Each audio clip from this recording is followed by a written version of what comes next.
Introduction. Having traversed into the realm of Westeros as the first heir to Highgarden, Willas Tyrell now faces the pressing challenge of surviving the duel against the Red Viper, Oberyn Martell, scheduled for tomorrow.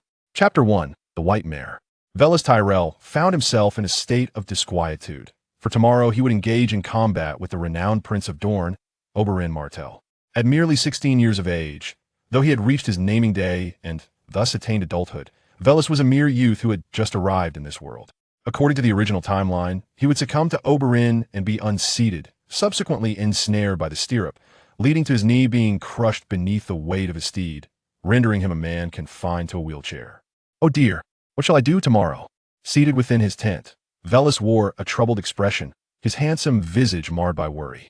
Brother, Loras and I have come to see you. A resounding voice interrupted his thoughts, and Willas turned to behold two exuberant boys, both under the age of 10, bursting into the tent.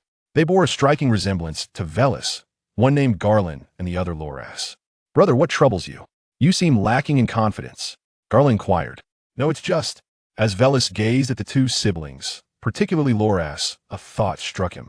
In a decade's time, when Eddard Stark ascended to King's Landing as Hand of the King, Loras Tyrell would triumph over the mountain, riding a mare in the jousting tournament. Perhaps I too could employ a similar strategy, could I not? Willas chuckled mischievously. The brothers exchanged apprehensive glances at their elder brother's laughter. Brother, are you all right? Loras asked softly, concerned that the impending duel with Oberyn had driven Willas to the brink of madness. Ha ha ha, Loras, you are my good brother. I shall defeat Oberyn, and you shall claim the glory. Willas joyously pinched Loras' cheek, reddening his face. Brother Loras protested shyly. The following day dawned clear and bright, with a gentle breezia, splendid occasion for a duel. Willas Tyrell arrived early at the expansive dueling grounds, mounted upon a white warhorse. This venue was a flat meadow, with grass barely cresting the hooves of the horses, adorned with a kaleidoscope of blooming flowers, particularly the golden roses emblematic of House Tyrell. Thus, Willas chose this setting for his confrontation. Not far off, the Duke of Highgarden, Mace Tyrell, along with his vassals, Garland and Loras, rallied to bolster Willas' spirits. Brother, keep going. Brother, keep going. Garland shouted, his voice hoarse. He was somewhat portly, yet possessed a handsome visage. Should he shed some weight, he would undoubtedly be a striking figure. My lord Mestis, do you truly intend to pit Willas against Oberyn in single combat? The latter is over 20 years of age, undoubtedly stronger than Willas, and he is known as the Red Viper, inquired Count Redwyn from Chinting Island. The wines present were all supplied by the Redwyn family, renowned for their vineyards. Indeed, the Red Viper is formidable. My lord, we must prevent this match while he is yet to arrive, urged Count Hitar from Oldtown. As vassals to the Duke of Highgarden, any misfortune befalling the heir would also jeopardize their own families. Amestis still wished to voice his concerns, but upon catching sight of the distant banner of a long spear, he fell silent. The Red Viper had arrived. Finally here, Willas Tyrell gazed at the approaching entourage. Leading the way was a man with bronze skin and black hair, adorned with a pair of small mustaches.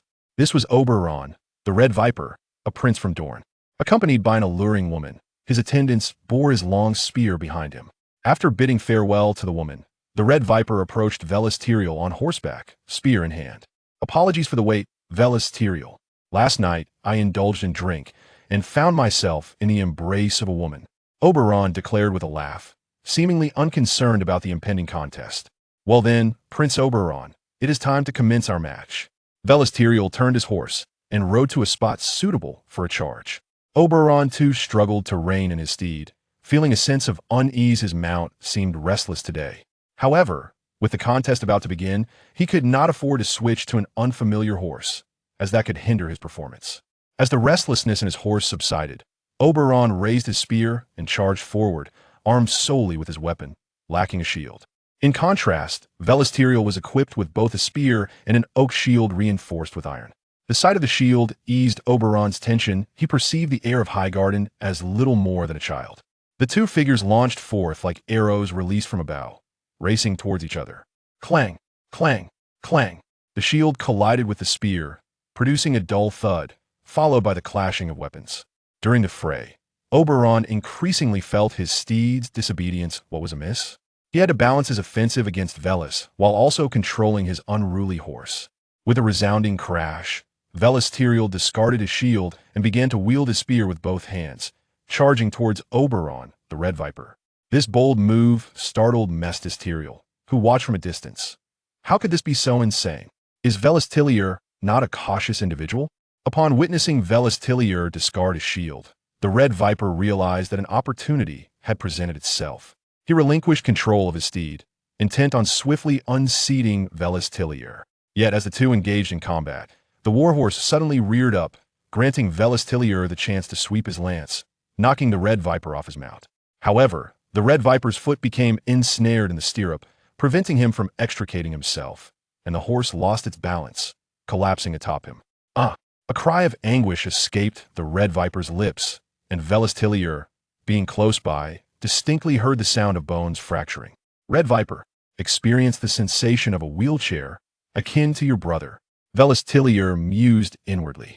From a distance, the inhabitants of Dorne rushed forth, encircling Willas Tyrell, anxious that he might take the opportunity to slay Oberyn.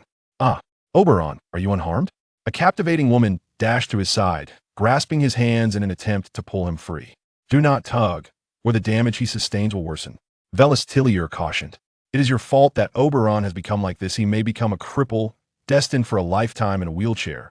All because of you. You must kill him to avenge Oberyn.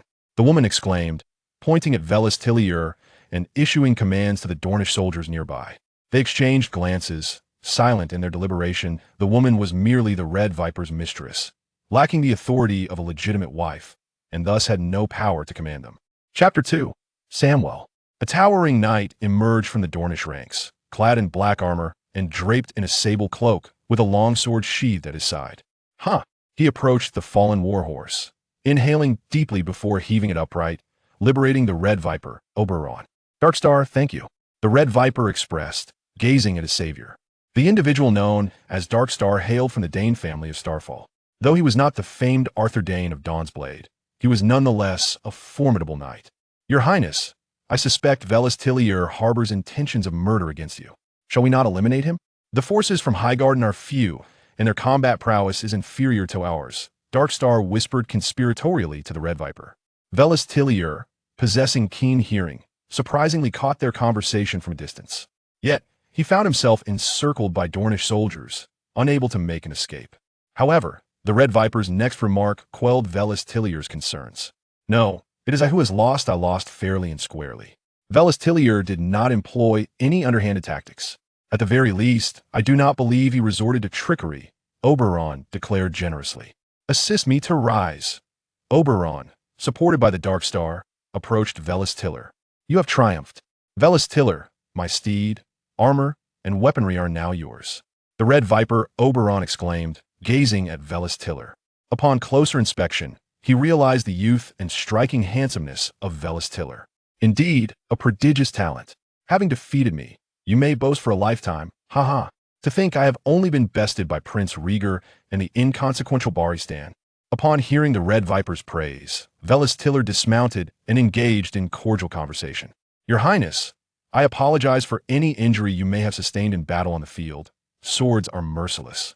However, in the Oldtown's academy, there is a skilled healer named Coben. I can summon him to attend to you. Willas Tyrell offered.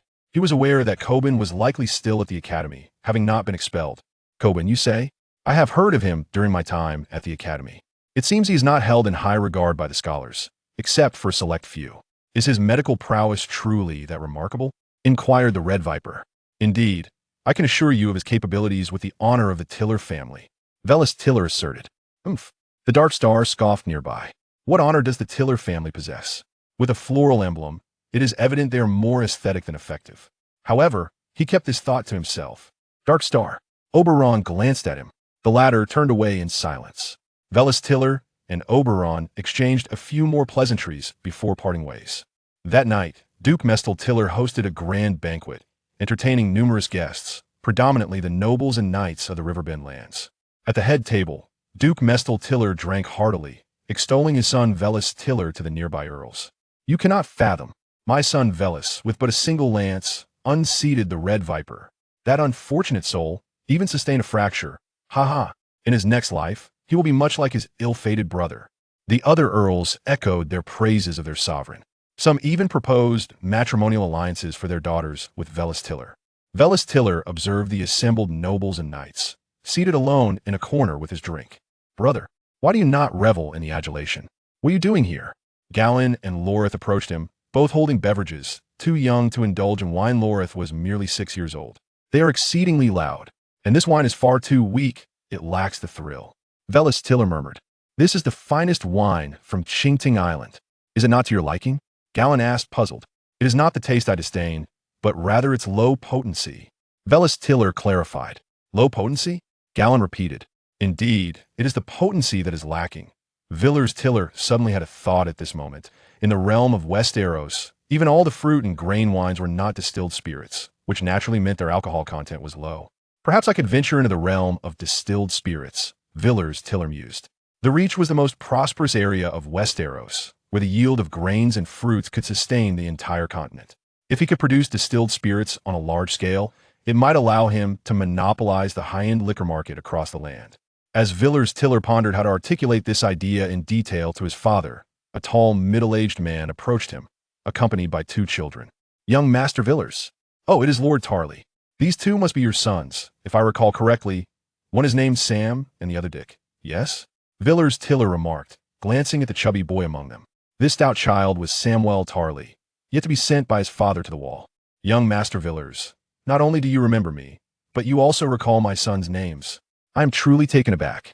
Lord Tarly observed Willas Tyrell with a hint of surprise. "Ha ha, I merely have a good memory," Willas Tyrell replied, patting his own head. "I watched today's match while you performed admirably. You were no match for the Red Viper. Yet, one cannot escape the unexpected on the battlefield, can one?" Lord Tarly squinted at Willas Tyrell. "Well, I relied on strategy to defeat the Red Viper. As they say, all warfare is based on deception." Willas Tyrell suddenly quoted a famous saying from his previous life. "All warfare is based on deception." Lord Tarly repeated, contemplating the phrase, realizing its truth. "Did you derive this yourself, young Master Willas? Surely it wasn't the Duke of Mace who imparted it to you?" Lord Tarly glanced at Mace Tyrell, who was indulging in his drink, resembling a bloated fish. "Naturally, it was my own idea," Willas Tyrell declared earnestly. "You truly are a genius." Lord Tarly silently uttered this compliment, then looked at his 2 sons. Samwell loved reading but lacked courage, while Dick was brave yet reckless. He then glanced back at Willas Tyrell, who embodied courage, wisdom, and was a master tactician and expert in strategic insights. It seemed that fate had favored the Tyrell family. Lord Tarly thought to himself, "Young Master Willas, did you ride a mare, causing Prince Oberyn's mount to go out of control, thereby securing your victory?" Samwell inquired of Willas Tyrell. Willas Tyrell regarded the chubby boy before him, finding him quite clever indeed. "Sam, do not be disrespectful to the young master," Lord Tarly admonished his son with a stern look. No, Lord Tarly, your son is quite impressive." "Sam, may I ask how you came to know this?" Willas Tyrell inquired, directing his gaze at Samwell Tarly. "I heard from Scholar that during the mating season, males tend to exhibit more aggression than females. For instance, when a stallion encounters a mare, it becomes uncontrollable, regardless of the rider's skill," Samwell remarked. Despite his corpulent appearance, his speech was articulate and his reasoning was sound. Chapter 3. The Feast at Lannisport. When did the banquet conclude? Vellis Targaryen was uncertain. However, he departed from the festivities early, accompanied by his 2 younger brothers and Samwell. Vellis had decided to cultivate this promising talent, for Samwell possessed great potential. He led them to his chamber, intending to foster a closer bond. Together, they engaged in games, and he narrated enchanting tales, for they were still but children. "Lord Vellis, why does the Targaryen family crest feature a golden rose? And what does our family motto, life everlasting, signify?" inquired Samwell, his thirst for knowledge evident. Vellis seemed to possess a wealth of information. "Ah, Samwell, have you ever heard the saying, 'Wildfire cannot be extinguished. The spring breeze brings forth new life'? This embodies the essence of life everlasting. As for the golden rose, legend has it that the blood of a saint, upon his demise, dripped onto a cross, thus giving birth to the golden rose." "Wow, brother, is that truly the case? I had no idea. Father never mentioned it." "Did you learn this from grandmother?" Garland asked. "No, I discovered it within the pages of books. It is beneficial to read more. Knowledge is power," Vellis Targaryen proclaimed. "I adore reading, for I struggle with everything else," Samwell sighed. His portly frame often left him breathless after only a few swings with a weapon during training. This very reason had earned him his father's disdain. Indeed, Samwell, your greatest concern seems to be how to lose weight, Willas observed. Yes, Willas, do you have any suggestions? Diet, exercise, and rest, Willas replied. Is it truly that simple? Samwell questioned skeptically. That is the most reasonable approach. As for alternatives, there are indeed extreme measures, such as bloodletting or consuming laxatives, Willas added. Ah, I think I shall opt for the reasonable method. Willas and Samwell conversed throughout the night, their rapport deepening. And Willas even mused that it would be wonderful if Samwell were his brother. The following morning, Willas took Samwell to meet his father. Mestel Targaryen was having breakfast. His appetite diminished due to the effects of last night's revelry, as he sipped a restorative broth. Father, might you consider adopting Samwell as your son? He is the offspring of Lord Randall Tully. Mestel, taken aback by such an unusual request from his son, regarded Samwell closely. The lad appeared even plumper than Garland and bore a visage of fortune. Why, Willas, do you hold a particular fondness for him? Willas nodded earnestly. I believe Samwell will become an extraordinary individual in the future. I have faith in him. I share your belief. Garland chimed in. So do I, Samwell. Loreth added. Very well. I consulted with Lando Tarly regarding this matter. Mestrel was quite agreeable, especially since it pertained to his firstborn, the heir to Highgarden. And the request put forth by Willas Tarly. By noon, Mestrel arrived alongside Lando Tarly. Samwell, you shall henceforth be my adopted son, and Willas and the others will be your brothers, declared Mestrel. Splendid, Sam, Garland exclaimed, joyfully exchanging a high five with Loras. However, Samwell cast a somewhat apprehensive glance at his father, Lando Tarly. Father, he began, if you could transform yourself into a valiant and formidable man, the title of the Earl of Casterly Rock would be yours. If you cannot, it would merely signify that Willas Tarly is blind, bringing shame upon House Tarly. Lando Tarly spoke with ruthless candor. Upon finishing his words, he turned to Mestrel and inquired, My lord, are we to set forth for Lannisport? King Robert is to hold a tournament there, celebrating his victory over the Iron Islands. He has not invited us. What purpose would our attendance serve? Mestrel seemed reluctant to attend. Not long ago, the Iron Islands had revolted, and King Robert had led the soldiers and knights from the north, the west, the Riverlands, the east, King's Landing, and Storm's End to retaliate against the Iron Islands, ultimately setting foot on Great Wyke and entering Pike to accept the surrender of Balon Greyjoy. Due to King Robert's mistrust of the Reach and Dorne, he had not brought them along. After all, just a few years prior, Dorne and the Reach had fought for the Targaryen family, and Mestrel had even besieged Storm's End. Lando Tarly had triumphed over Robert Baratheon. Yet now that Robert had secured victory, he deemed it fit to host a tournament, inviting the realm's champions to participate in the contests at Lannisport. King Robert himself would take part, though only in the melee and not in the jousting. No, father, we must attend, for neglecting to do so would invite scandal. If rumors circulate that House Tarly of Highgarden failed to attend the king's tournament, might they not insinuate we still cling to our former masters, the Targaryens? We would find ourselves ensnared in a negative public opinion. Public opinion? Mere gossip, what have we to fear? Mestrel seemed dismissive, believing his son had recently vanquished the Red Viper and deserved a period of respite. If he were to journey to Lannisport and participate in the tournament, unforeseen mishaps could arise. There were countless knights gathered there. Father, I have defeated the Red Viper, and I can surely best the others. This is an excellent opportunity to elevate the prestige of House Tarly. Observing Willas Tarly's eagerness to attend Lannisport, Mestrel ultimately relented. They first returned to Highgarden to fetch Willas's mother and sister, along with numerous attendants, before proceeding to Lannisport. Upon a towering carriage, Samwell sat upright. For several young ladies were scrutinizing him before his eyes. They were all sisters or cousins of Valerion. Samwell, you shall be my brother from now on. You are even plumper than Garen. How adorable, chuckled little Marjorie Valerion, her doe-like eyes causing a shiver in Samwell's heart. Marjorie, Valerion has treated me better than anyone else. Save for my mother and sisters. My father is quite harsh with me, and I have disappointed him. I am too corpulent to wield a sword. Samwell lamented dejectedly. What does it matter, Samwell? The 7 gods are all different, and we are all unique. If one cannot become a knight or a warrior, one may yet be a blacksmith, or perhaps a scholar. Valerion says you are quite clever, Marjorie giggled. Chapter 4. An audience with King Robert after a 7-day journey. The Valerions finally arrived at Lannisport. This port is the 3rd largest in all of Westeros, surpassed only by Oldtown and King's Landing. Upon disembarking, Valerion and his father mounted their horses to head towards the residence of King Robert. The Reach, also known as the Southlands, lies to the south of Dorne. The Lord of the Reach is the Duke of Highgarden, Mace Tyrell. As the Duke of the Southlands and its protector, he could not forego an audience with the kings. Thus he took his eldest son, Heir Valerion, to pay his respects. Along the way, Valerion beheld the bustling sights of Lannisport. Where fishmongers peddled their catches from the Sunset Sea, clams were particularly abundant, often utilized in the brothels for their aphrodisiac properties. Countless taverns and inns lined the port city, unevenly scattered throughout. The inhabitants were predominantly fair-haired, blue-eyed Westerlanders, most of whom were distant kin of House Lannister, sharing blood ties with the Lannisters of Casterly Rock. However, as it was the time of the grand tournament, knights, merchants, lords, and their soldiers had gathered from all corners of the realm. Ha ha ha, my Lord Duke Mace. Another path reveals an aged nobleman approaching, appearing to be over 60. Though not particularly handsome, Valerion immediately recognized the brooch adorning his chest, shaped like a hand. The hand of the king? Jon Arryn. Valerion mused. My Lord Hand. Mace Tyrell bowed respectfully, adhering to the noble etiquette. This is my eldest son, heir to Highgarden, Valerion. Ah, so this is your lad. I have heard he defeated the Red Viper of Dorne. It seems to be true.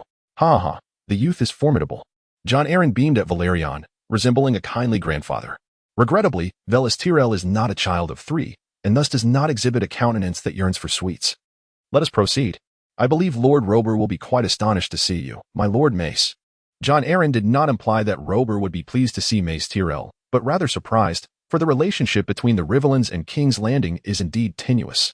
The Tyrell family also harbors little loyalty towards the Baratheon lineage.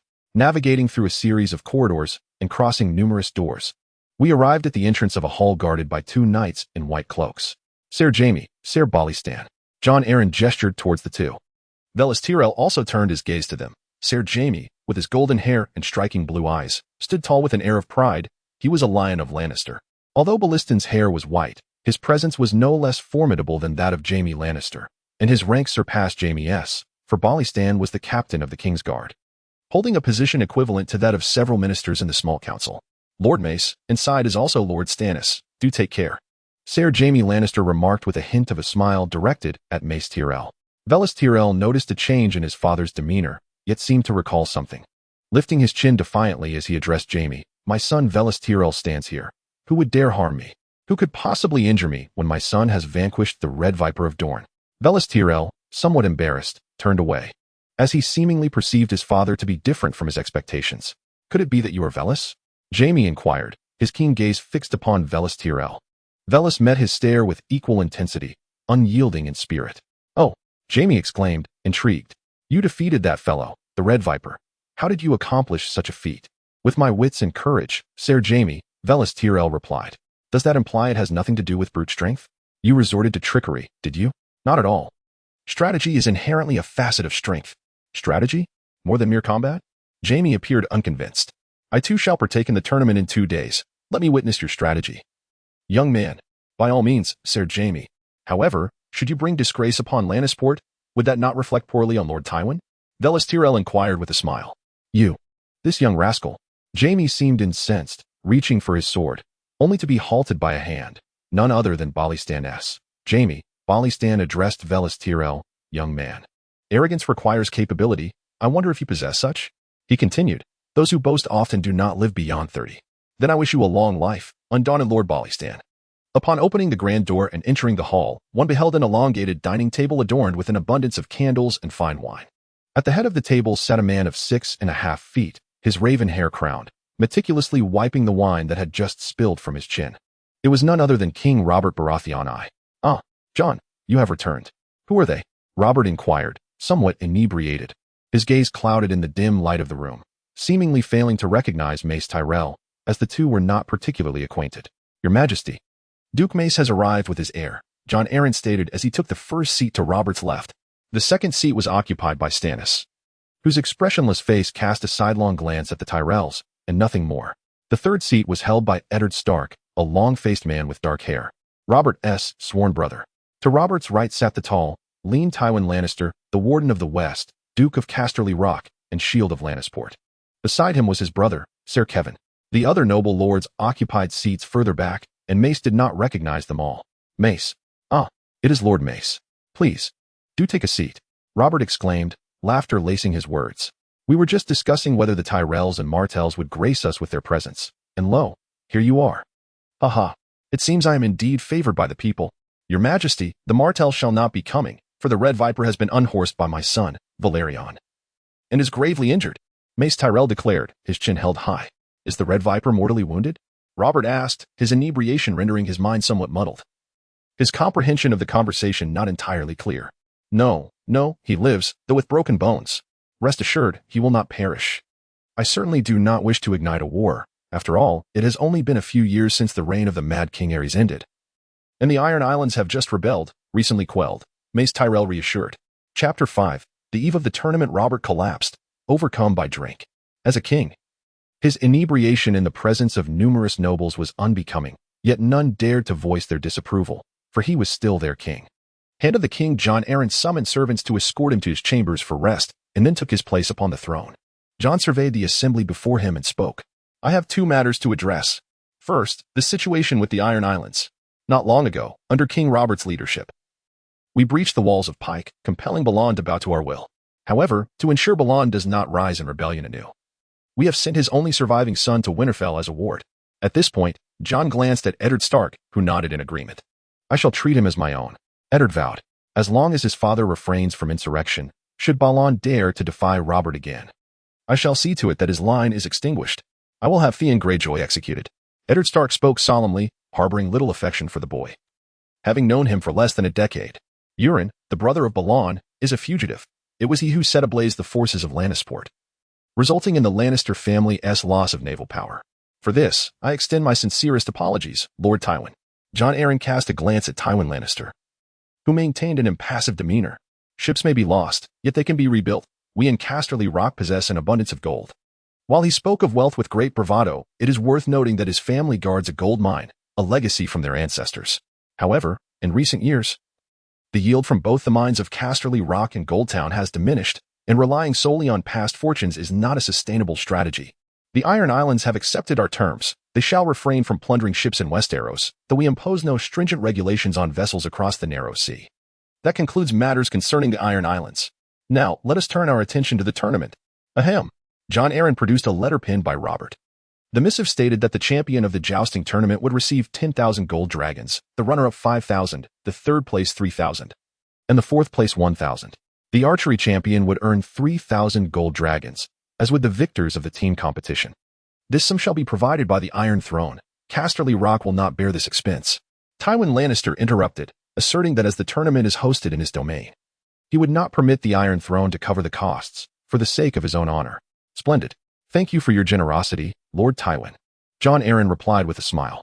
The royal treasury remains quite ample, and Robert has only recently ascended the throne. Yet, Tywin Lannister insisted on personally financing the expenses, and Jon did not contest it. After the meeting concluded, Myrcella Tyrell accompanied her father as they departed. Upon returning to their inn, she ventured out with Garland, Loras, and Samwell for a stroll. However, they had scarcely taken a few steps when a small girl's voice rang out. Elder brother, second brother, third brother, Sam, wait for me. Dressed in a yellow frock, with bright, expressive eyes, Marjorie came running towards them. Marjorie, has your mother allowed you out? Were you not learning embroidery with the Septus? Garland inquired. Humph, I mastered embroidery long ago. It is a rare occasion to be here. How could I not enjoy a proper outing? Marjorie replied. Elder brother, let us go. Tomorrow, I shall craft a flower crown for you to wear on your lance. Marjorie exclaimed, grasping the hand of her brother, Loras. Then I shall adorn your head with the crown of love and beauty in return. Loras chuckled, playfully pinching her cheek. At present, Loras possesses strength akin to that of his future self a decade hence, ranking among the most formidable warriors of Westeros.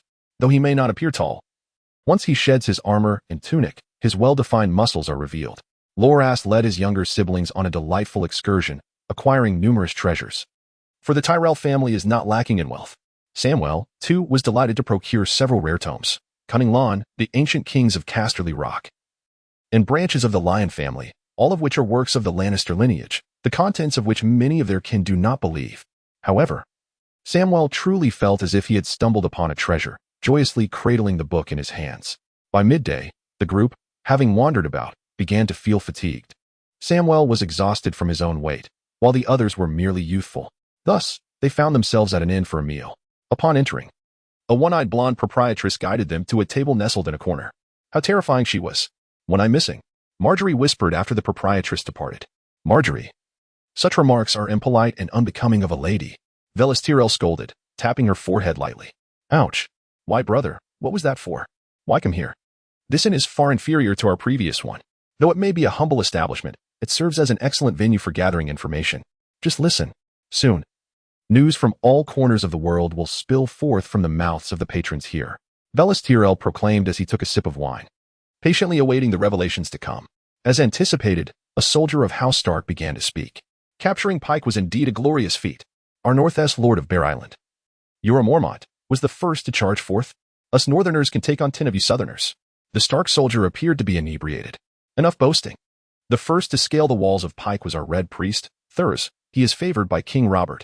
A man clad in golden attire interjected. Having come from the defense forces of King's Landing and also participating in the battle, the priest does not hold a title. Thurs declined Robert's offer of knighthood, merely accepting the chance to drink with the king, chimed in a soldier from Casterly Rock. Our lord, however, has been knighted for his valiant combat, I dare say. Even Thurs would not stand a chance against him. Without that flaming sword, Thurs might not even be able to best me. A Bear Island soldier laughed heartily. He could cleave your head in a single stroke. A young man entered, settling among the group, his cloak marked with a lightning emblem. Young Master Beric, is that you? Someone recognized the newcomer. I have heard that Thurs venerates the Lord of Light, the Red God, who supposedly protects him from harm in the territory of the Drowned God. Is that true? An errant soldier inquired. The Lord of Light? If deities were truly effective, why do those who worship the Seven still perish? Why does the Drowned God not safeguard the Iron Islands? Someone scoffed. Believing in gods is less reliable than trusting in the sword or spear at one's side, declared another, raising their steel blade high. Speaking of spears, have you heard? On my journey from Oldtown, I learned that Oberyn Martell, the Red Viper, was defeated by the eldest son of House Tyrell, Willas Tyrell. His leg is now crippled and he may very well require a crutch or a wheelchair. A mercenary from Oldtown recounted, having just arrived by ship at Lannisport, seeking glory. Could it be true that the Red Viper was bested by a mere boy? Indeed. Willas Tyrell is no child. He has already reached the age of 16. Chapter 6, The Dark Star.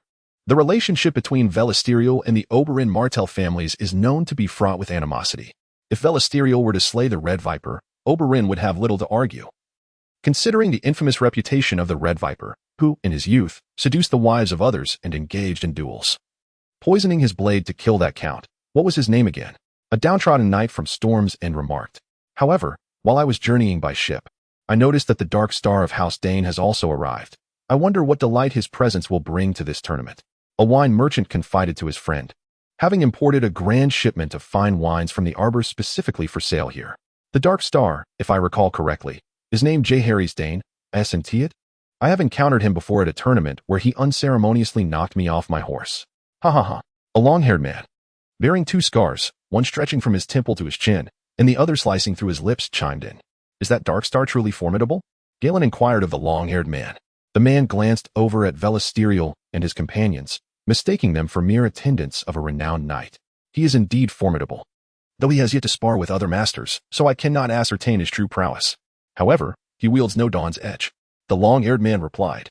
Dawn's Edge is the prized heirloom of House Dane from Starfall, forged not from Valyrian steel but possessing even greater strength.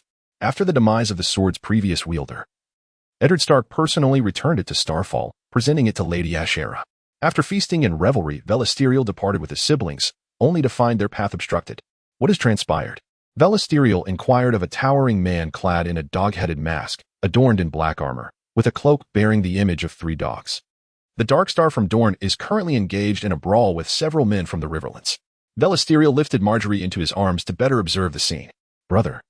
A man in black armor has felled 2 opponents, delivering blow after blow with his fists, while a fallen banner beside them depicted twin towers. The Frey family. The Freys are the second most prominent family in the Riverlands, only surpassed by the Tullis. Typically, one refers to Walder Frey as my Lord Marquis. In Westeros, aside from the king, the Duke holds the highest title, followed by a cadre of count vassals. Yet, the Frey family uniquely holds the title of Marquis. This is due to their considerable power, and in the past century, they have refrained from engaging in significant warfare, suffering little attrition to their forces. During the rebellion of Robb Stark, they remained passive. During the Iron Islands uprising, they similarly chose inaction. Only after the outcomes of these conflicts became apparent did they finally muster their troops, earning the moniker of the Tardy Lord Frey. Hey, why did the big guys get into a fight? Willas Tyrell inquired. glancing at the towering figure beside him. A member of House Fry questioned the Dark Star. Is your weapon the Dawnblade? Enraged by the inquiry, he retaliated with violence. So it is true, he no longer possesses the Dawnblade. The garrison of Lannisport soon arrived, intervening to halt the bloodshed, though their arrival was regrettably belated. One of the Fry family had already perished. The Dark Star, is it? You commit murder in the streets. We shall arrest you. Come with us to face Lord Tywin, exclaimed a captain from the Red Cloaks. The city watch of King's Landing was known as the Gold Cloaks, while that of Lannisport was referred to as the Red Cloaks. Their capes adorned with a crimson background and emblazoned with a golden lion. And what if I refuse? I am here to participate in the tournament. If you wish to judge me, tomorrow's outcome may see me fall to a knight's blade, or perhaps I shall emerge victorious. Jedin scoffed at the Red Cloaks. The captain of the Red Cloaks opened his mouth to retort, but upon noticing the arrival of Ser Kevin, he took a step back to yield the space. Dark Star. The Fry family is not one to be trifled with. I hope you survive to return to Dorne. Kevin's words made it clear they would not arrest him directly. Yet if enemies were to slit his throat in the dead of night, they would turn a blind eye. Fall back, Kevin called, catching a glimpse of Willas Tyrell. Hound. You ought to prevent him from killing. This is Lannisport, the territory of lions. A tall man beside Willas Tyrell chuckled. A few frays. Killing them would be just fine for roasting, wouldn't it? My lord, I take my leave. The hound laughed, departing. Kevin seemed to recognize Willas Tyrell and approached him. Young Master Willas Tyrell, what brings you here? Sir Kevin, we merely took a stroll. We shall return shortly. As Kevin watched the retreating figures of Willas Tyrell and his companions, a thought crossed his mind, and a smile crept upon his lips. Where have you run off to, Velastor? Upon their return, their mother chastised them, and then took Marjorie to her chamber to groom and adorn her. After dining, Willas Tyrell and his companions arrived at the training grounds to commence their martial practice. This training area had only recently been established, and many knights alongside their squires were engaged in sparring and drills. Some squires wielded wooden or blunt swords for practice, while knights had begun to draw blood in earnest combat. Willas Tyrell, unsheathing his longsword, addressed Galen. Let us see if your martial prowess has improved. Very well, Galen replied, excitement gleaming in his eyes as he took his stance opposite Willas Tyrell.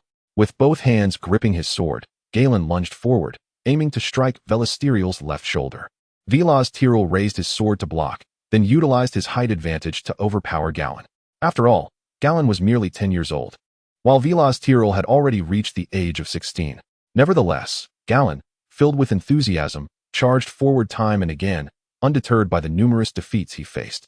Meanwhile, Samwell engaged in a mock duel with Loras, wielding wooden swords.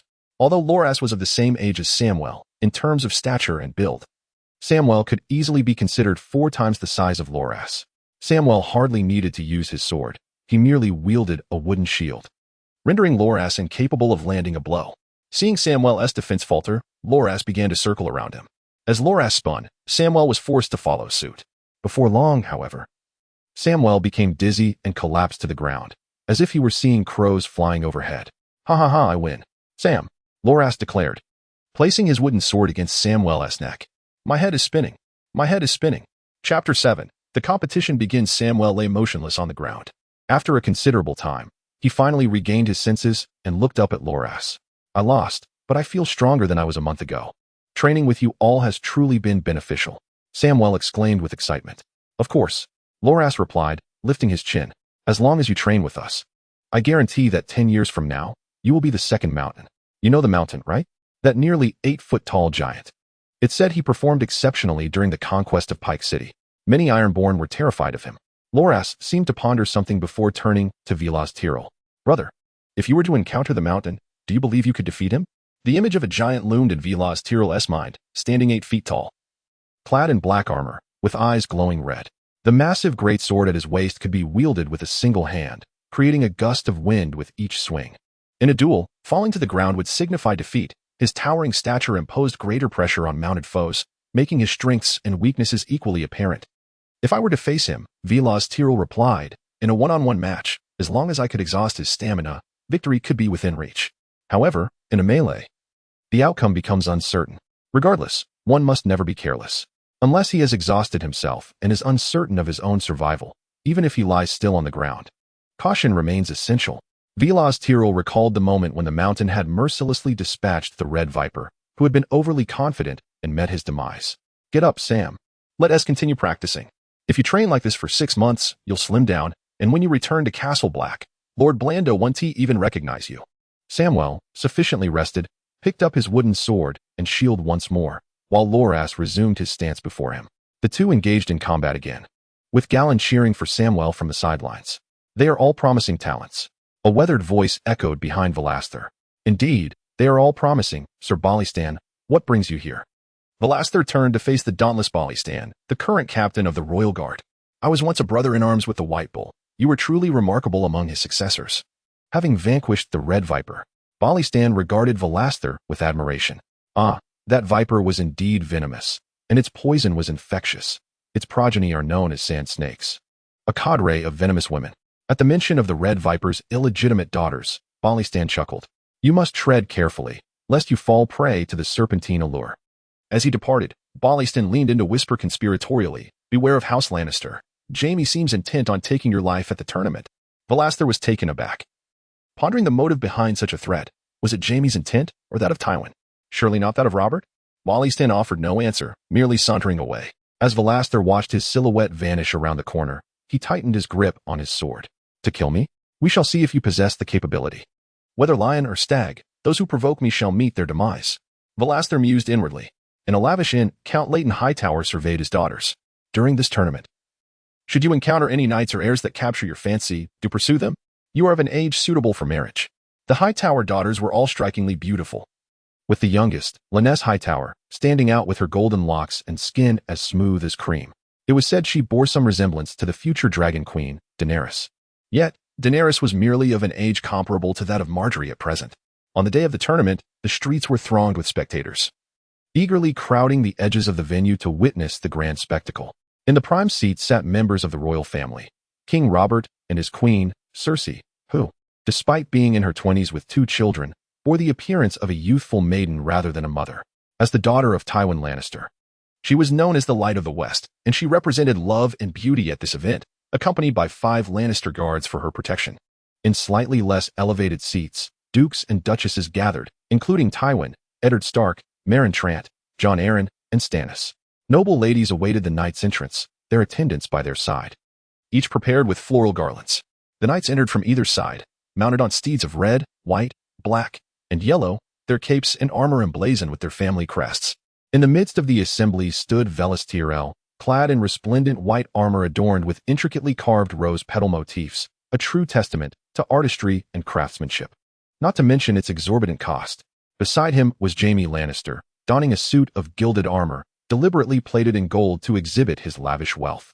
The lion emblem upon his armor was rendered with such vivid realism that it seemed to leap to life. Taking advantage of the home field, the noble ladies of the Westerlands erupted in cheers for him.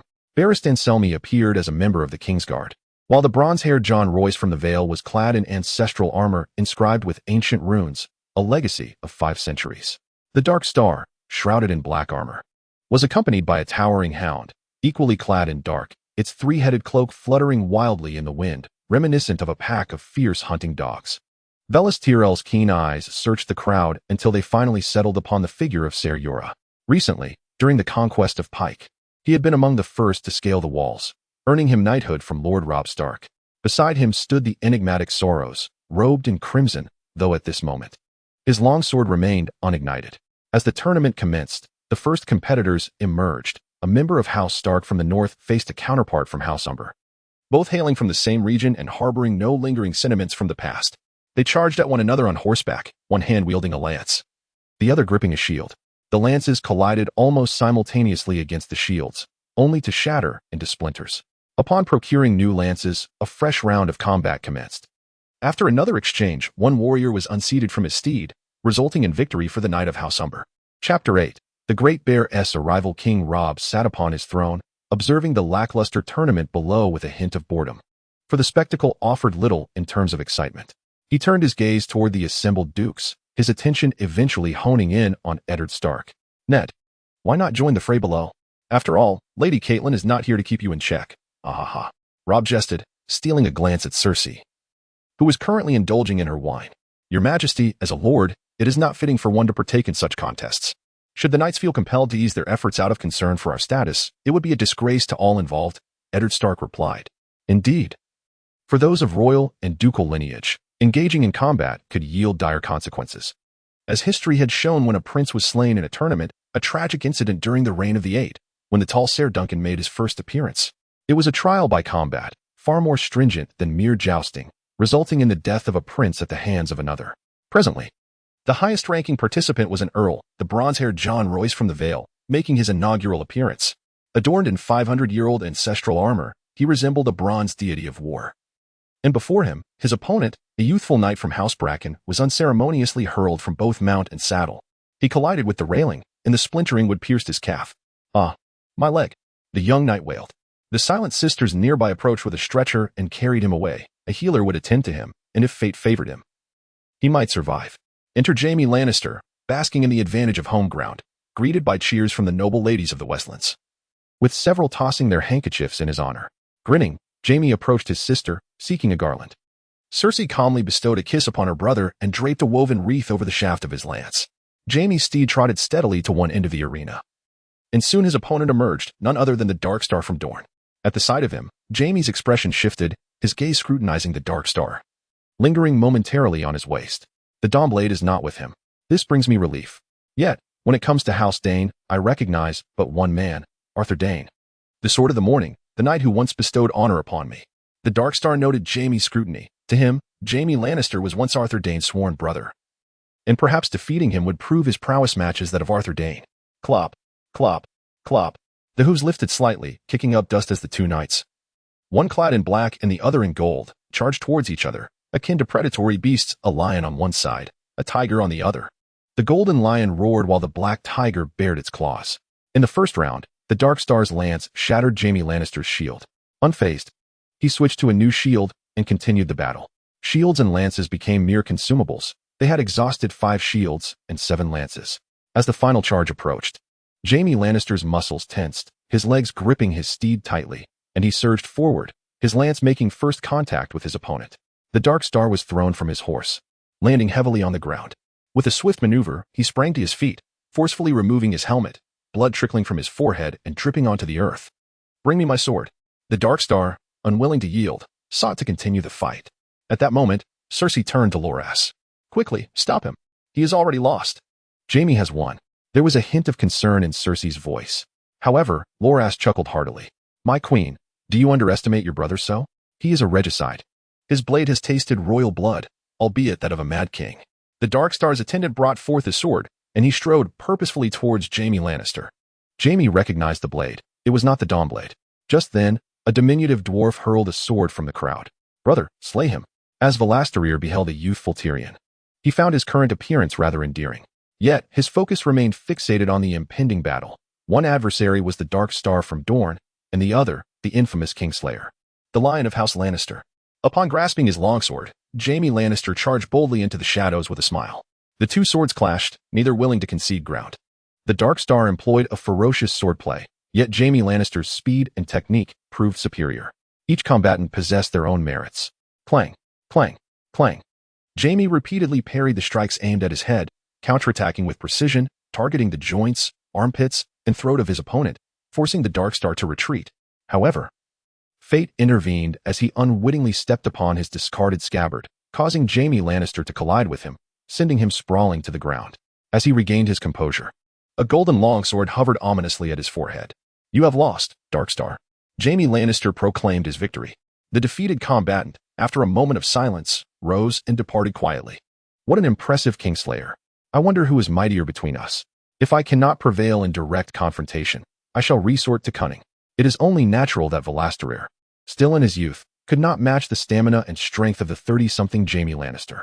However, many factors determine the outcome of a battle: mood, will, skill, strength, determination, luck, and the encouragement of allies all play a role. Valasterir did not believe he was utterly incapable of overcoming him. The next combatant to enter the arena was the Earl of Bear Island, Jorah Mormont. Since his father took the Black as a Night's Watchman, he had assumed the title of Earl. Recently knighted, he was brimming with vitality. Now in his early 30s, his hair still intact. His armor bore the image of a proud black bear. He scanned the surroundings in search of a noble lady, hoping to receive her garland. Upon spotting Lynesse Hightower, he felt an instant spark of affection. Unable to contain himself, he approached her. "My lady, please bless me. I shall carry your blessing into this contest." Lyness Hightower. One hand gently covering her lips in mirth, used the other to place the garland upon Sir Jorah's lance. Wishing you great fortune and a victorious start, my lord. He. Sir Jorah Mormont was entranced by her smile, perceiving her as a goddess descended to earth, the very embodiment of youthful beauty. I shall ensure that the garland of love and beauty rests upon your head. Jorah Mormont vowed, then made his way toward his battlefield, where his opponent awaited him. Chapter 9. The Crow's Eye, Euron. Jorah Mormont's opponent was a surprising figure, hailing from the Iron Islands, the very faction that had recently rebelled. The knights of the Iron Islands are scarce, and those who are renowned are even fewer. It is indeed surprising that they have recently rebelled yet now participate in the celebratory tournament of victory. Although Jorah Mormont has displayed remarkable bravery on the battlefield, he does not recognize the knight facing him. While he instinctively perceives the opponent as a knight, he fails to discern any familiar family crest. Perhaps he is merely a hired knight, Jorah reflects. However, with the blessing of Miss Lyness, victory is surely within my grasp. Jorah Mormont charged towards his adversary, only to discover that the opponent's horsemanship surpassed his own, seemingly achieving a harmonious bond with his steed. With a single strike, Jorah was nearly unseated, sliding along the central barrier for a considerable distance before summoning the strength of his core to rise once more. A sharp pain radiated from his back, igniting a flicker of anger within him. Who is this formidable individual? In the stands, King Robert also recognized the extraordinary nature of this opponent. He inquired of those nearby, "Does anyone know who he is?" "Your Majesty," his armor obscures his face, rendering his features indistinguishable. However, according to the registering officer, he claims to hail from the Iron Islands, specifically the island of Pike. Jon Arryn responded, "As the hand of the king." He was responsible for verifying the list of participants in the tournament, committing any notable individuals to memory. It cannot be Balon, can it? If it were him, it would be splendid if he were to perish here. Ha ha ha. Robert laughed. Balon Greyjoy's rebellion posed the greatest threat to him. Absolutely not. Balon does not match this individual's stature. We have seen Balon in person at Pike, Eddard Stark asserted. Nor can it be Victarion, as he is too large to fit into that armor. Could it be Euron, the Crow's Eye? The terrifying Crow's Eye Euron. He is blind in one eye, and to avoid recognition, he must have disguised himself to come here. On the field, Jorah Mormont, despite his unparalleled courage, found himself unable to secure a swift victory against this enigmatic foe. Samwell had quietly approached Valerion, who was not currently engaged in combat but rather observing from the sidelines. "Valerion, who do you think that knight facing Sir Jorah might be? Is he truly from the Iron Islands?" "One way to find out." Valerion chuckled. "How?" Samwell asked, his round eyes fixed on Valerion. "Find a few individuals with particularly loud voices, and during a lull in their contest, suddenly shout, 'King Balon has arrived.' Then observe this man's reaction. Although his expression may be concealed, it might provoke Jorah Mormont into unseating him. With a stroke of luck, we may even witness him remove his helmet." Samwell gazed at Willas Tyrell, pondering whether their actions were inappropriate, as they had disrupted the match. Disrupt the match? He mused. To be frank, did those shrieking noble ladies not interfere as well? Their cries are more piercing than the shouts of men. Samwell nodded in agreement, acknowledging that the girls' screams could indeed be quite ear-piercing due to their sharp and high-pitched nature. Willas Tyrell then bestowed several golden dragons upon Samwell, who subsequently departed. Samwell arrived at the gathering of squires, who were all youthful companions akin to his own age. "Gather around, I have something to share with you," he announced. Upon hearing his plan, several of the squires were intrigued. The prospect of merely shouting for a chance to earn a golden dragon was indeed enticing. However, some expressed trepidation. What if the knight we cheer for loses and seeks revenge upon us? If he dares to do so, he shall be stripped of his knighthood and bound by the other knights, brought before King Robert, who will command his execution. "I'm in. Count me in." A few avaricious squires took the golden dragons from Samwell and followed him to the forefront of the arena. As Jorah Mormont clashed with his opponent once more, the squires took a deep breath, waiting for the opportune moment. Just before their lances connected, they erupted with a thunderous cry. "King Balon has arrived." This proclamation momentarily stunned the knights of the Iron Islands, allowing Sir Jorah to unseat his adversary from his steed. The knight's helmet became lodged, pinning his head in an awkward position. Observing this, Samwell rushed forward, eager to assist in removing the helmet. When it was finally lifted, Samwell was taken aback. The knight had a shock of black hair and one eye that resembled a sapphire, emanating a ghostly blue luminescence. "You there, squire, you performed admirably. Whose squire are you? Did you come to aid me knowing I was without a squire?" Euron inquired. Samwell swallowed hard. "I am not a squire, my lord." "Oh, not a squire? Yet. With your robust build, if you were to train, you could become a formidable knight, much like the Mountain, who has slain many of our Ironborn." Euron laughed. seemingly unperturbed by the revelation of Samwell's identity. After all, the Iron Islands had surrendered, once again embracing the Seven Kingdoms and submitting to the Iron Throne.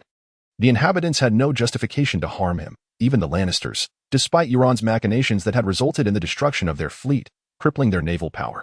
After Euron departed, he did not vanish immediately but approached King Robert, only to be intercepted by Barristan. "Halt! Draw not closer." Barristan unsheathed his sword. "I merely seek an audience with the king, sir." Euron bowed to King Robb and then took his seat beneath the duke, while the other lords shifted their positions, none daring to sit near him. "Do I appear to be a great villain? Why are you so fearful of me?" Euron chuckled, one eye twinkling with mischief. "Euron, I hear you have been banished by your brother, who forbids your return to the Iron Islands. Is that so?" Lord Eddard Stark inquired. Sensing the atmosphere had grown somewhat tense, this feeling compelled to break the silence. "My Lord Eddard, my brother's only son is now in your care.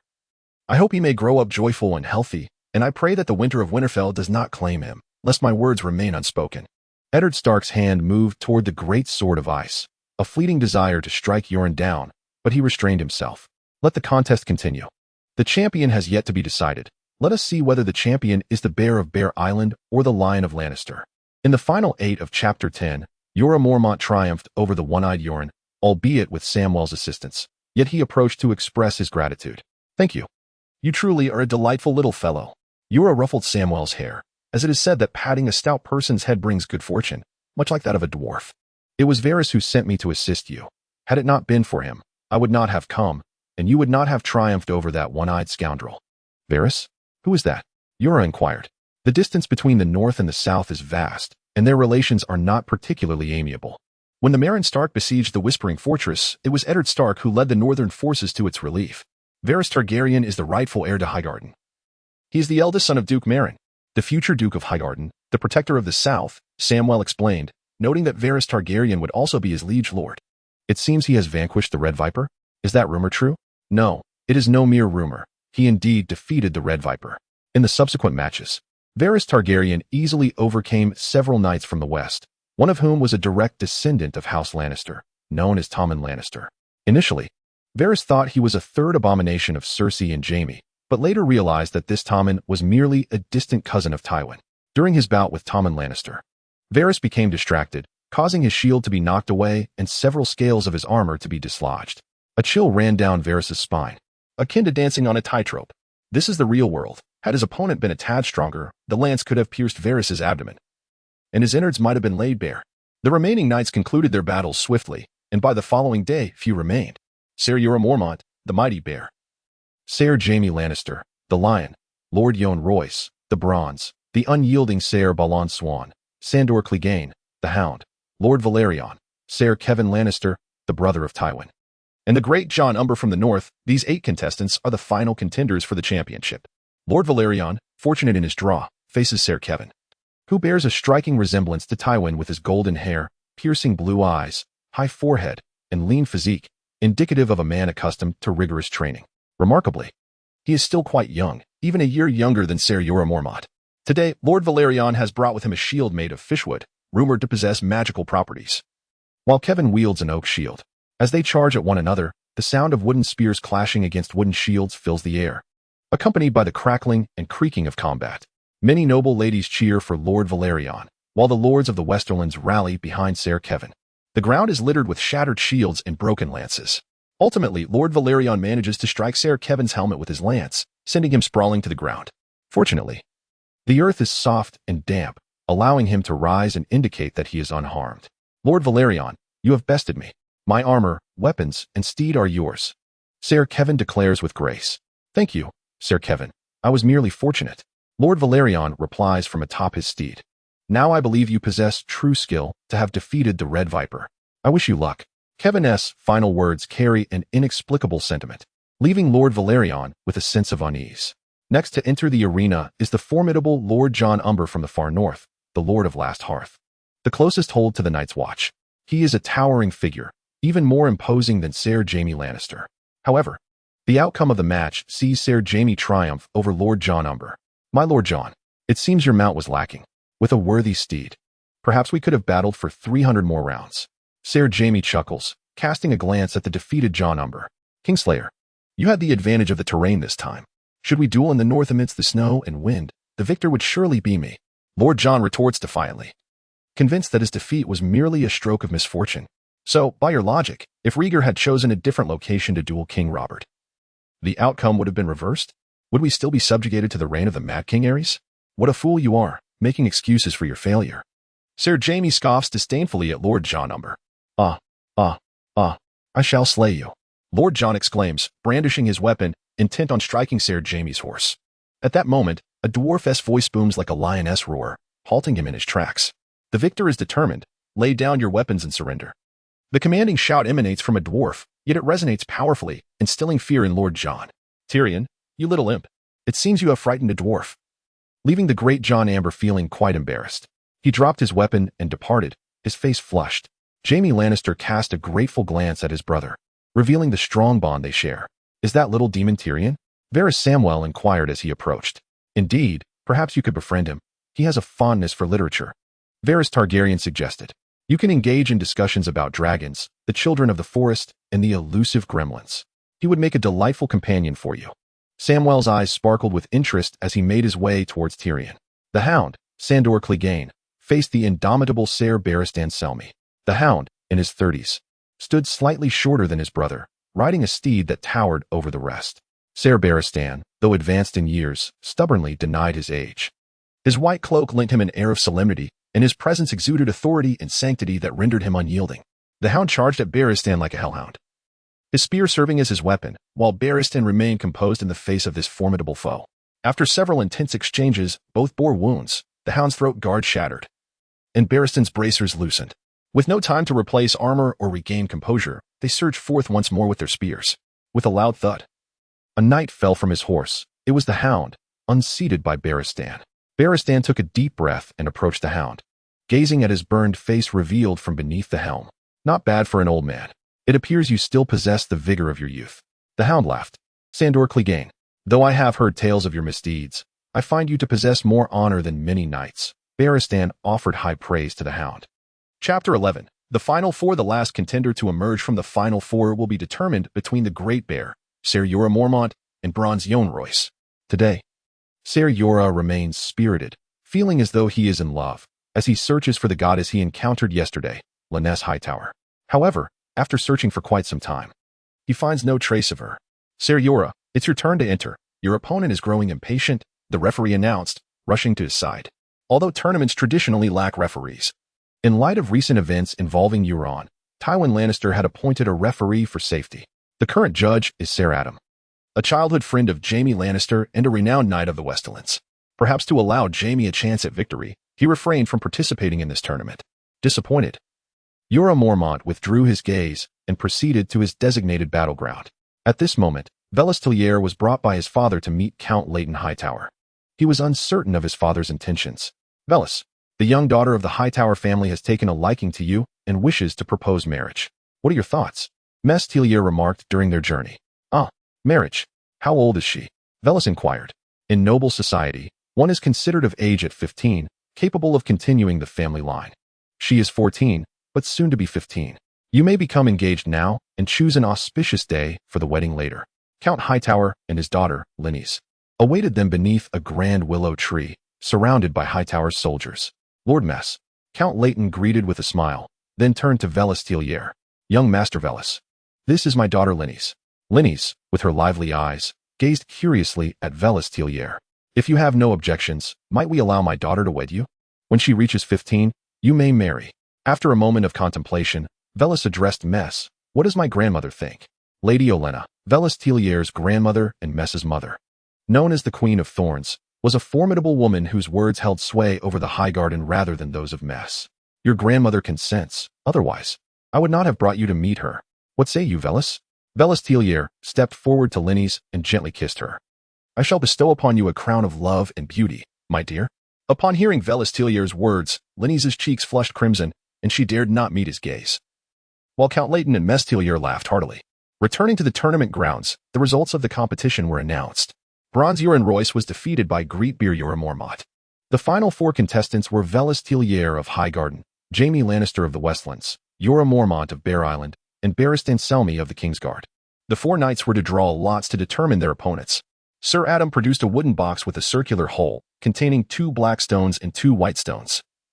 Drawing the same color would indicate their opponent. Knights, please draw your lots. Greetbeard was the first to draw, with his large, black-furred hand. He reached in and withdrew a white stone. It appears I shall face one of the King's Guard. I wonder who it may be.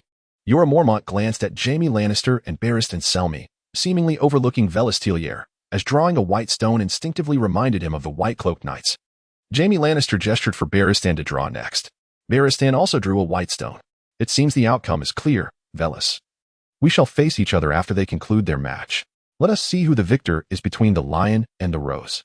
Jaime Lannister seemed to regard Willas Tyrell with little concern. I hope to provide you with a thrilling contest, Sir Jaime. Willas Tyrell replied as he departed to make his preparations. In the midst of the arena, the formidable Jorah Mormont gazed upon his rival, Sir Bollistan, the captain of the King's Guard, acknowledging him as a worthy adversary. Both warriors inhaled deeply before charging towards one another. Willas Tyrell had located Samwell and the others. Anticipating his next opponent to be Jaime Lannister, he knew preparations were in order. What sort of preparations, brother? Garland inquired. Just go all out and make him rue the day? Willas retorted. Are you afraid, brother? Garland questioned, casting a dubious glance at Willas, which resulted in a sudden thump to his head. Ouch! What was that for? Garland exclaimed, cradling his head. Do not forget, the champion earns 1,000 golden dragons. Do you desire it or not? Willas addressed the group. If I win, each of you shall receive 100 golden dragons. Your pocket money will last for ages. 100 golden dragons. Samwell echoed, lamenting that he had never possessed such wealth in his youth. What shall we do, brother? Loras asked. Since Willas had triumphed over the Red Viper, he had sensed a newfound cunning in his elder brother, far surpassing his previous wits. Gather some people to cheer. Long live the Dark Star, at the critical moment in my duel with Jaime. Why should they chant that? Garland queried. The Dark Star belongs to House Dane, yet lacks the renown of Dawn. Jaime Lannister idolizes Arthur Dane. Thus inciting shouts in favor of the Dark Star will surely infuriate him. Willas elucidated. But hasn't the Dark Star been defeated? Garland pondered. Is he still around? Regardless of his presence, it matters not. This is merely the first layer of our strategy. There is a second. Assemble another group to proclaim. The imp has been captured by the White Walkers. Tyrion, the imp, is his beloved brother, and such news will rattle Jaime, causing him to falter and reveal his weaknesses. That will be my moment to strike. All right, brother, but you seem to be employing rather underhanded tactics. When did you start resorting to such schemes? Garland inquired. This is called tactics, strategy, and cunning, Willas replied. As the plans were set, Jorah Mormont and Bollistan clashed fiercely, both sustaining injuries, blood seeping through the cracks of their armor. Yet, neither called for a halt. In a final charge, Jorah pressed forward with unyielding resolve, while Bollistan, undeterred, faced his foe head-on. However, the latter's steed stumbled, collapsing forward, granting Sir Jorah an opening. Seizing the moment, he unseated Bollistan, thereby claiming victory in the contest. Chapter 12. The champion Bollistan rose from the ground, removing his helmet to reveal a face drenched in sweat, his hair equally damp. He panted heavily. Jorah Mormont, you have triumphed. This time, you have bested me. Although Bollistan spoke calmly, he was inwardly discontent. In the final moments, his steed stumbled, providing Sir Jorah Mormont with an exceptional opportunity. Sir Bollistan, I hope to fight alongside you again in the future. Bollistan also participated in the siege of the Iron Islands. Yet he did not lead the charge. Instead, it was Saros and Mormont who ascended the battlements to claim glory. Good luck, Sir Jorah. After Bollistan departed, Jorah Mormont found himself with a moment of respite.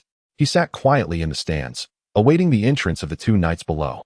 Ser Virus Tiller rode forth on a white mare, his rose-adorned armor glimmering brilliantly under the sun, while his green cloak bore the golden rose, the sigil of House Tiller. Opposite him, Sir Jaime Lannister was clad in golden armor with a crimson cloak, emblazoned with a fierce golden lion. Virus approached Lannister, who smiled and bestowed upon him a garland, a sight that inflamed Jorah Mormont with jealousy. How could this be? Had Lannister taken a liking to Virus Tiller? Was it her own will or merely a maneuver for familial advantage? Jorah's mind raced with tumultuous thoughts. As Virus donned his helmet, he prepared to charge, and Jaime Lannister mirrored his advance. The two combatants clashed like ferocious beasts. After several exchanges, a commotion erupted near the edge of the audience. Long live the Dark Star. Samwell and his companions attempted to distract Jaime Lannister, but their efforts faltered, met with a sardonic smile from Lannister. Virus, do you truly believe I would be deceived? The Dark Star has long departed from here. Do you think he has any followers remaining? He is no Dawnblade. At the mention of Dawnblade, Jaime's expression shifted to one of admiration as he charged forward with unwavering determination, nearly unseating Varys, who was fortunate that his steed was a gentle mare and did not throw him off. Varys readjusted his position in the saddle and grasped a new lance. Once more initiating his charge, the lance resembled a dragon, and Varys embodied a dragon rider as he surged toward Jaime Lannister. Jaime, lips pressed together, focused intently on the approaching Varys, embodying the roar of a lion. In a crucial moment, a shout arose from the stands. Tyrion has been captured by the others. This declaration caused Jaime to momentarily falter, nearly unseating himself, just as Varys' lance struck his abdomen. Although it did not unseat him, it forced Jaime to double over in pain. Cough, cough. Jaime spluttered from his mount. You are resorting to trickery, Varys Tiller. Is this the chivalric spirit? I have yet to be knighted. Sir Jaime, perhaps you spoke too soon. Come, let me escort you down. The valiant Velaryon once again launched an assault, and the noble Jaime Lannister found himself unable to withstand it, being unseated from his steed. The grand finale was a duel between two knights not clad in white cloaks. One was the Lord from the north, Lord Jorah Mormont of Bear Island, son of the current Lord Commander of the Night's Watch. The other was Velaryon, the eldest son of the Warden of the South and the future Lord of Highgarden. Brother, I too wish to bestow upon you a garland, shouted Margaery, eager to bring good fortune to Velaryon as the champion was about to be decided. Thus, two garlands were hung upon Velaryon's spear, one gifted by Lyness and the other by Margaery.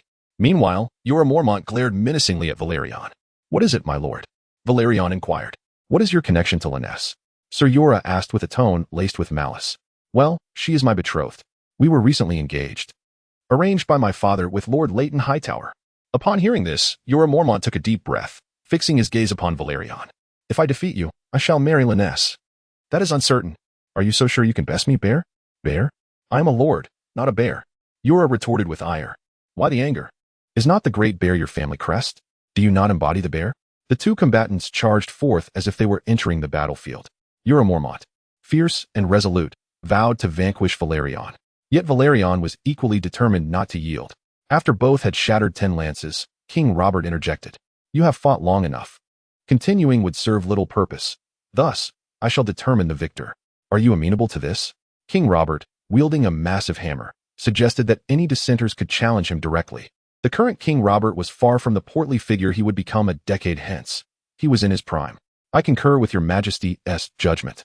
Very well. I declare Velaryon the champion of the joust. King Robert declared slowly. What? I refuse to accept this. Sir Jorah rose, prepared to confront the king. Indeed. This decision was not made lightly. However, Velaryon is young, and it is only fitting to grant the youth a glimmer of hope. Lord Jorah, in the past, the likes of Barristan Selmy would deliberately concede to elevate Rhaegar's stature. This inflated his ego, allowing me to triumph over him at the Battle of the Ruby Ford. For he was not as formidable as he seemed. I crushed his chest with my hammer.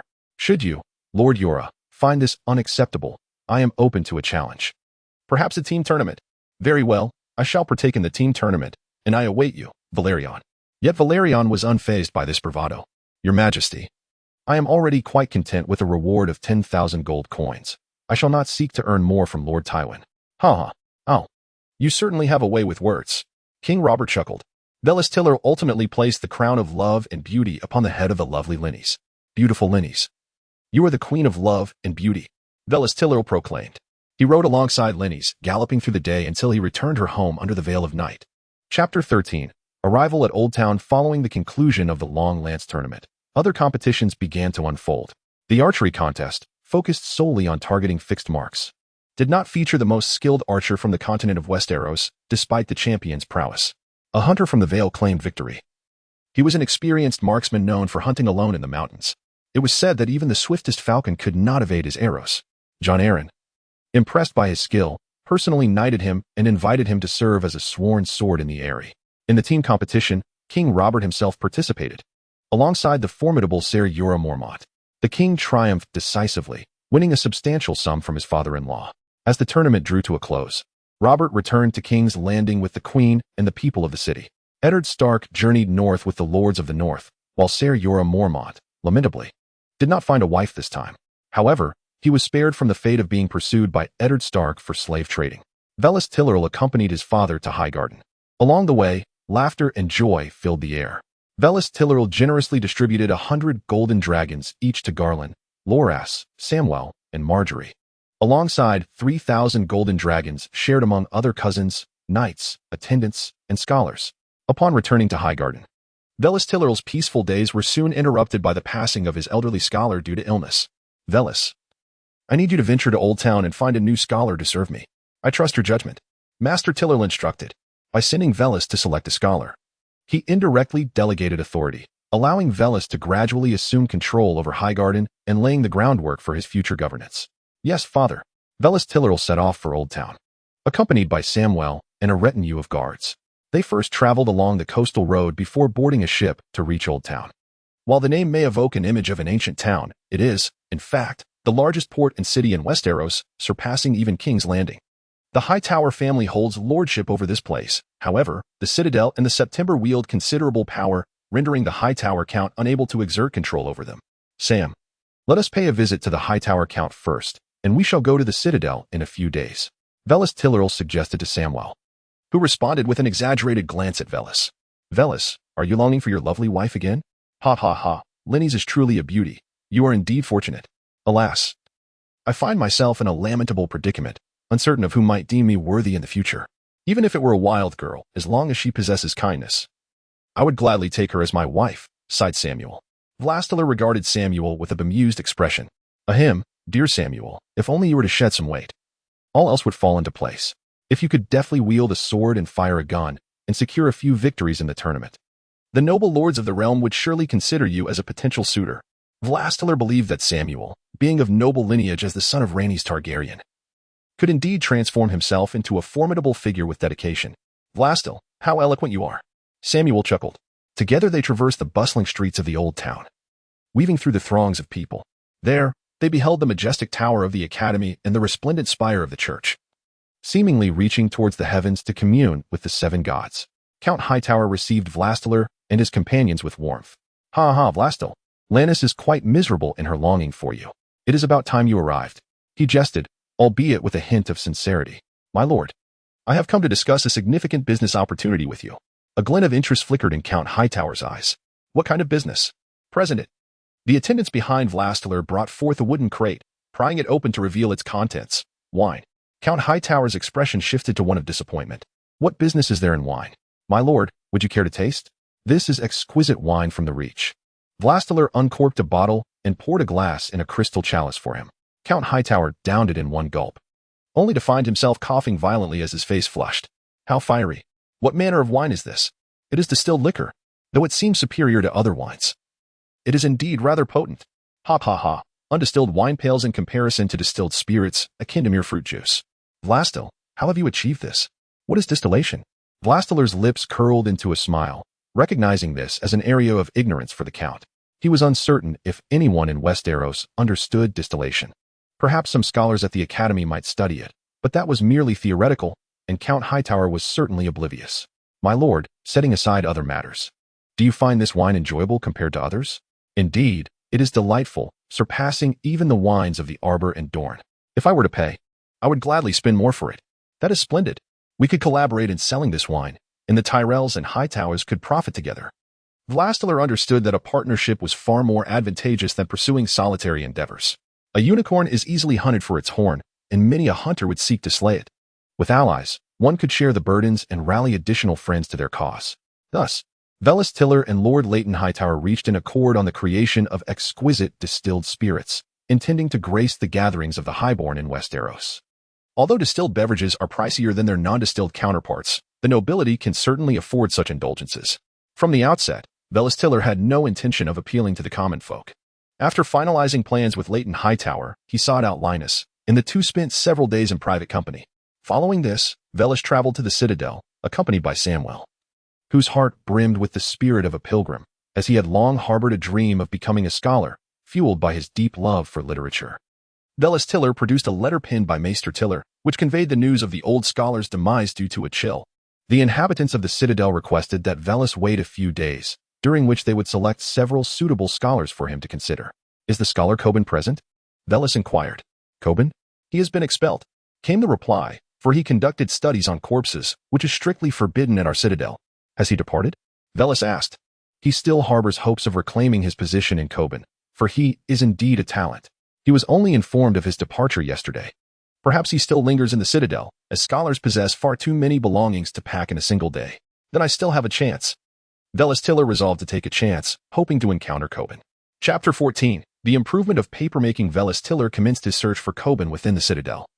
Though he was a stranger in these unfamiliar halls and searched for an extended period without success. Moreover, the locals seemed to harbor a dislike for the scholar. Coben, Coben, where art thou? Willas lamented when, at that moment, an elderly doctor emerged from the library, burdened with a stack of books, colliding with Willas. Oh dear, my books. The doctor, with graying hair and advanced in years, fell to the ground, seemingly struggling with his sight. Willas hastily knelt to assist him in gathering the scattered tomes. I apologize, esteemed scholar. Willas expressed his contrition. Which scholar do you serve as an apprentice? The old doctor inquired. I am not an apprentice, but Willas Tyrell from Highgarden. I have come to seek the scholar Coben, for my own master has passed away, and I wish to find him to replace the departed scholar in service to Highgarden. Upon hearing Willas's words, the doctor introduced himself. I am Maester Marwyn. You may have heard of me, or perhaps not. However, I would not recommend Coben for the position of scholar in Highgarden, as he is ill-suited for such a role. If possible, I would gladly serve Lord Maester Tyrell. Marwyn remarked, his gaze penetrating, as if seeking to unveil Willas's soul. Why, doctor? Willas asked. I had a dream of ice and fire, in which ice and flame clashed violently, and amidst the tumult, a yellow rose blossomed and thrived. Flame and ice seemed to have become the sustenance of the rose, enabling it to flourish and bloom. Upon hearing his words, Willas Tyrell sensed that the matter was far from simple.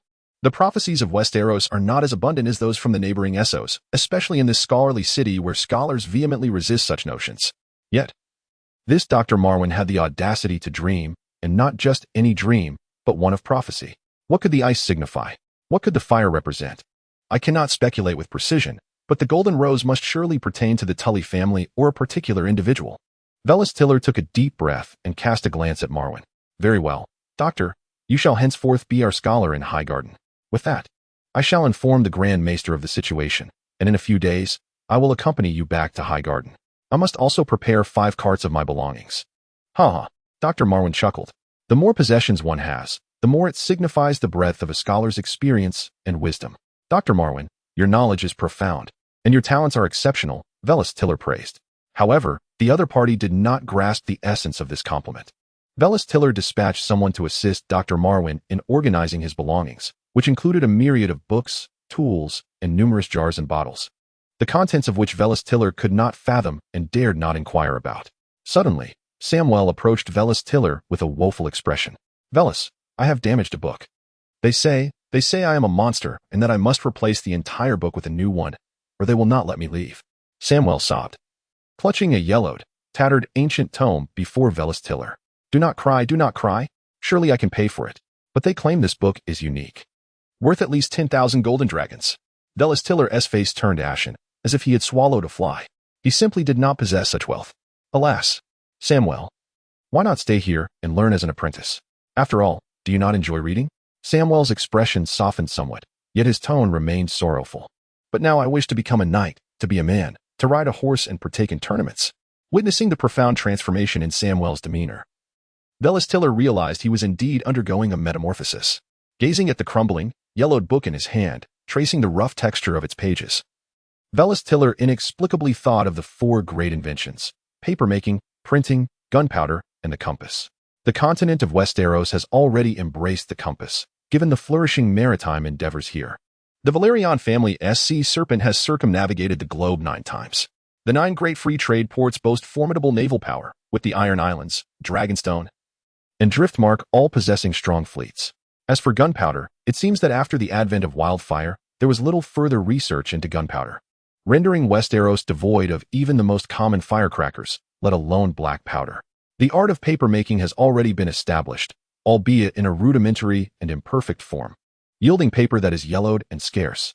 Apart from the nobles and scholars, it remains largely unused by the populace. Furthermore, the literacy rate in Westeros is alarmingly low. Even the renowned Onion Knight has yet to receive the teachings of Shireen and remains unable to read. As for printing technology, it is non-existent. Valerian Targaryen, cognizant of these circumstances, has devised a plan to prosper alongside the scholars. He intends to refine the process of papermaking and experiment with the invention of printing, while also clandestinely pursuing gunpowder for future adversaries. Valerian placed a reassuring hand on Samwell's shoulder, assuring him that there was no cause for concern. He then sought out Maester Marwyn to share his vision. Papermaking, you say? Our current paper, while coarse, does not impede writing. Marwyn explained.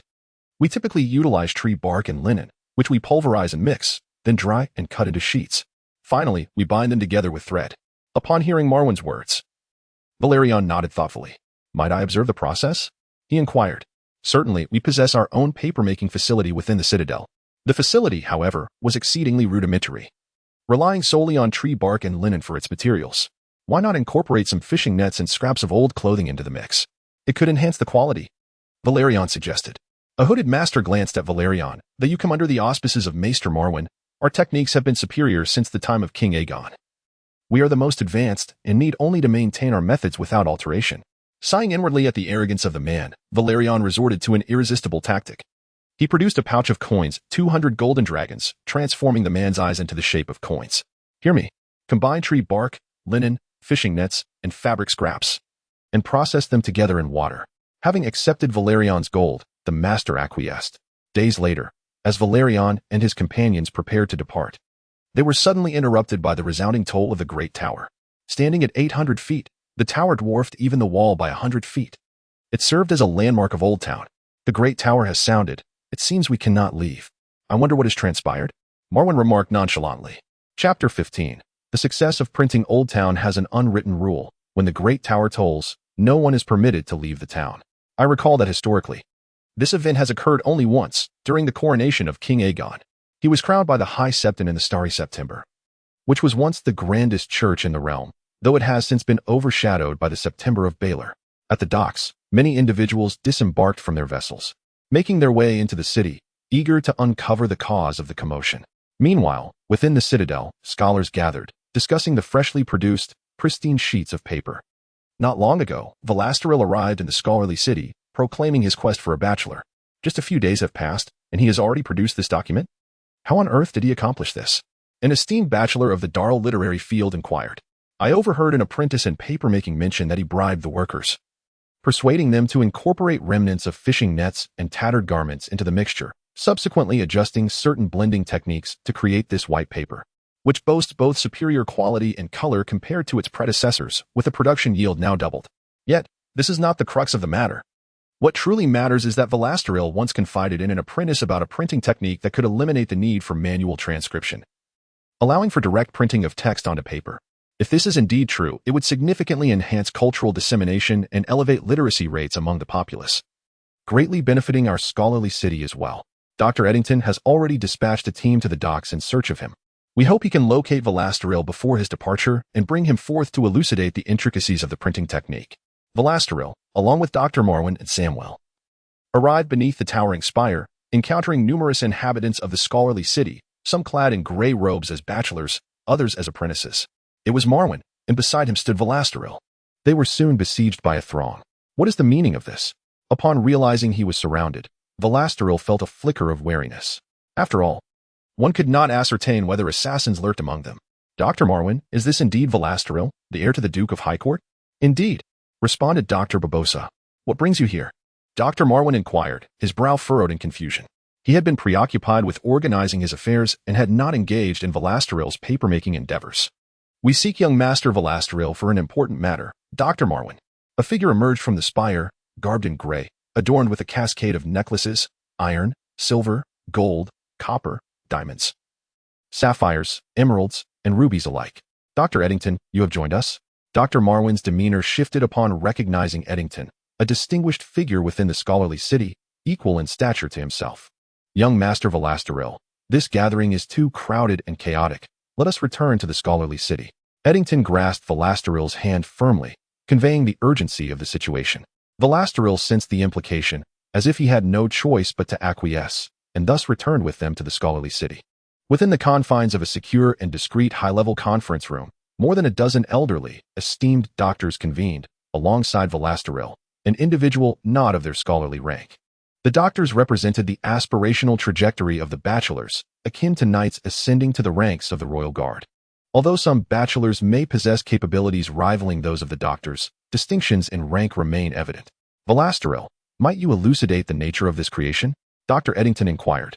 extending a sheet resembling A4 paper towards Willas Tyrell. Ah, it has indeed come to fruition. I was quite taken aback, as I had bestowed upon him a considerable sum of money.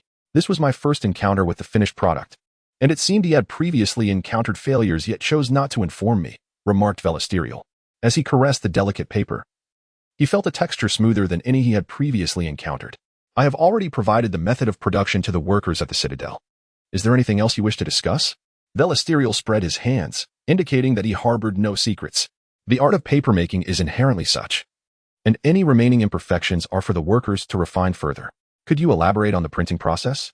Certainly, though my knowledge is somewhat limited. The rest must be learned through practice. The art of printing evolved from seals and engravings. Willas Tyrell shared his knowledge, encompassing both woodblock printing and movable type printing. If this is true, then your contribution to the continent of Westeros would surpass that of any king. After all, this is a boon for the realm and its people. Dr. Darwin exclaimed. I have relayed all that I know. May we depart? Willas Tyrell inquired. Not yet. We still require your assistance in developing the printing technique, as you possess the most comprehensive understanding. Ah, but I must return to Highgarden. Willas Tyrell glared at the elderly gentleman who refused to release him, his temper flaring. His sword, which had been taken upon his entry, was no longer at his waist. He had no desire to squander time in this place. I shall write a letter to the Duke of Highgarden on behalf of the Citadel, informing him of your excellent treatment here. We shall host you with the utmost ceremony, Dr. Darwin assured him. Willas Tyrell glanced at Maester Marwyn, who merely waved his hand in resignation. Thus, they remained in the Citadel, collaborating on the arts of papermaking and printing. 6 months later, the results finally emerged. The first book printed using movable type in the history of Westeros, the genealogy of the major nobility of Westeros, was completed. This tome was presented as a gift to King Robert in King's Landing. During these 6 months, Willas Tyrell made the acquaintance of several scholars within the Citadel, most of whom were elderly. There were many apprentices and a few promising individuals. Moreover, Willas Tyrell encountered Coben, who was researching techniques for body modification and corpse resurrection. Coben often pieced together fragments of corpses or preserved them as mummies. His methods incited discontent among the other scholars, who believed he strayed from the prescribed curriculum and thus was stripped of his chain by the Citadel. When Willas Tyrell met him, Coben was on the verge of leaving the Citadel but chose to stay upon hearing about the printing technique. They engaged in discussions, during which Willas Tyrell imparted a wealth of knowledge from his previous life in medicine and biology, broadening Coben's horizons. Consequently, Coben became a scholar in service to Willas Tyrell. Dr. Malvin was to be sent to Maester Tyrell as a scholar. Chapter 16. The Visit of the Viper after a lengthy absence of over half a year. Willas returned to the High Court. His journey had been prolonged, yet fruitful, as he brought back Dr. Malvin, Bachelor Coben, and numerous apprentices. These individuals were truly exceptional talents. The scholars of the academic city could be deemed proficient in all areas except martial prowess. They could serve as stewards to assist lords in governing their territories, as physicians to heal the sick, as educators to instruct the young, as strategists to counsel their sovereigns, or as ministers to aid in the management of state affairs. Moreover, the academic city bestowed upon Willas a substantial sum of 200,000 golden dragons, having secured the rights to the technologies of papermaking and printing, with the stipulation that Willas must not disclose this knowledge. Willas understood that the academic city was a neutral institution. Even in the event of rebellion, they would not lend support to either side. Their essence lay in the pursuit of improving the world through science. Willas acquiesced to this request, for he had other lucrative ventures to explore. Upon returning to the High Court, his first task was to introduce Malvin to Maester Tyrell. In the opulent drawing room, Maester Tyrell warmly received Malvin. From henceforth, Dr. Malvin, you shall be the scholar of the Tyrell family and the High Court. I look forward to your guidance. Maester Tyrell's demeanor was exceedingly courteous, for Malvin was indeed a distinguished figure, having traveled to the far reaches of the East and encountered wonders that many scholars had yet to experience. My lord, I shall serve you faithfully with my counsel.